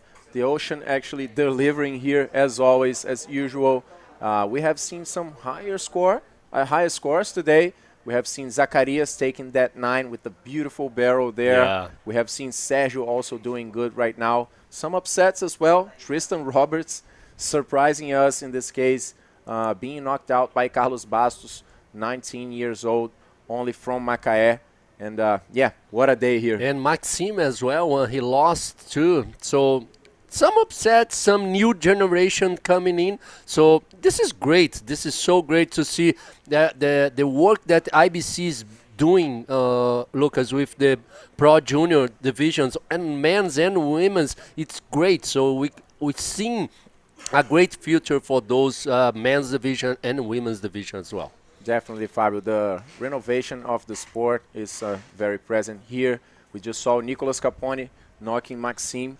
Of course, they're friends, and it's all about competition in this case, guys. Some upsets and some other names popping up as well. That's part of the game. We'll see some names leaving the competition after each round. So quick update also in Portuguese for the public here. Yeah, before that, let's just say in English that morning show for tomorrow. So we're not 100% sure that we're going to have the contest for tomorrow, but for sure we're going to be here with you guys to see how the waves are and how's the conditions, and to bring to you guys at home the big waves from Itacoatiara. Definitely. So today, tomorrow, actually, guys, we're going to have the first check-in at 6:30 as usual to see how the conditions are and get that final word from the technical staff to see if the condition, the contest is going to be happening here as it has been happening today and yesterday, or maybe going to Pampo, or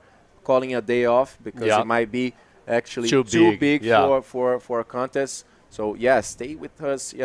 Stay with us for tomorrow as well. So now em português, for amanhã a gente de repente não vai ter campeonato, né, Lucas? A previsão está mostrando que vai estar muito grande realmente. Todos os locais estão falando isso, não somos nós aqui que estamos vendo qualquer coisa diferente de todas as pessoas. Mas fiquem ligados aqui porque a gente vai para a entrevista agora. We have an interview ready, so take it away, Bego.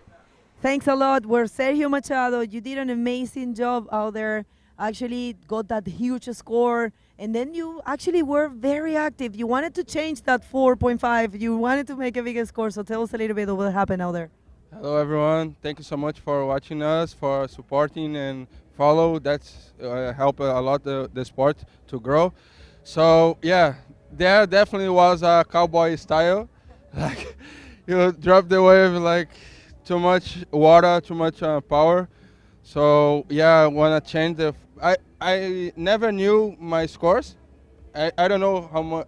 Yeah, I can't hear inside because a lot are moving. So the thing I was thinking, like, I want to pass. God make me come here, and I want to do my best. I want to do my job, and yeah, I'm glad I'm stuck to. I just knew I'm passing here in the sun. Yeah. Yeah. Well, last year you ended up third, and you had that result also in 2014. So is in your mind to win this event? Of course, everyone wants to win, but is this your main focus? My main focus is step by step, hit by hit. I definitely the last results make my more like confident and comfortable. But this is another competition. This is another day, so we never know because the Mother Earth can do anything, and God, you know. So I'm really glad to pass and be here and compete here again. The waves I like too much the wave, and the locals always support me, and the people here. So stoked to be here and do the competition again because I get out of the competition. So right now I wanna back. Well, you're doing great. You want to say something in Portuguese for your people? Yeah, Gratidão a toda a galera que acompanhou, que está mandando mensagem, que está repostando. Mais uma vez, perdão pelo último campeonato, por eu não ter respondido todas as mensagens, mas nunca aconteceu de receber tanta mensagem, eu fiquei meio perdido. E gratidão à minha família, que está em oração, meus pais, né, minhas mães, meu pai, meus irmãos, minha irmã, meu irmão, meu cunhado, meu sobrinho, minha filha, que deve também estar assistindo, não sei agora. Mas gratidão a todos os meus irmãos, né, que acompanham, meus amigos mesmo de perto e os de longe também, se sente. Gratidão pela vibração, pela energia, tá dando certo. Louvado seja o nome do Eterno. Eu só queria deixar um testemunhozinho. Quando eu entrei na água, eu olhei na direção do pampo e vi o sol saindo no meio das nuvens. E ele estava em forma de cruz e, bom, é isso. Eu entendi ali que ia dar certo. Então, por isso que eu tentei, de todas as formas, pegar as ondas necessárias e deu certo, Deus abençoou e honrado seja o nome do Eterno. Nada, não sou eu não, é Ele que faz. Ele que criou as ondas e é isso. Well, parabéns and best of luck for the rest of the competition. Back to you guys, and from my side, thank you very much for tuning in, and tune in tomorrow, because if we don't have an event, we're going to be bringing a show for you and showing you what's happening out there. Thank you very much for your support, and we'll see you tomorrow. Thank you, Bagel. Great interview there with the champion of the last heat of today. This was only the second day for the Itacoatiara Pro 2023, guys. So thank you everybody that tuned in and spent this 8 hours live that we spent here. It was a big pleasure to be with Fabio, with Bagel, and all of the team here at the Itacoatiara 2023. This is an event brought to you by Prefeitura de Niterói and Secretaria Municipal de Esportes e Lazer. So thank you very much once again from my side, and I'll be here tomorrow on the check-in at 6:30, so stay with us. See you tomorrow. Com certeza, um grande beijo aí em todos vocês, obrigado pela audiência, fiquem ligados que amanhã vai ter show de bodyboard novamente aqui. Se não tivermos o campeonato, vamos fazer aí um show para vocês, para mostrar as condições aqui da praia de Itacoatiara. O forecast, a previsão está falando que vai ter ondas imensas, então vai ser um prazer enorme de mostrar essas condições para vocês. E talvez, quem sabe, teremos campeonato também. Fiquem ligados conosco, um beijão em todos vocês, boa noite para todos, see you tomorrow. See you tomorrow.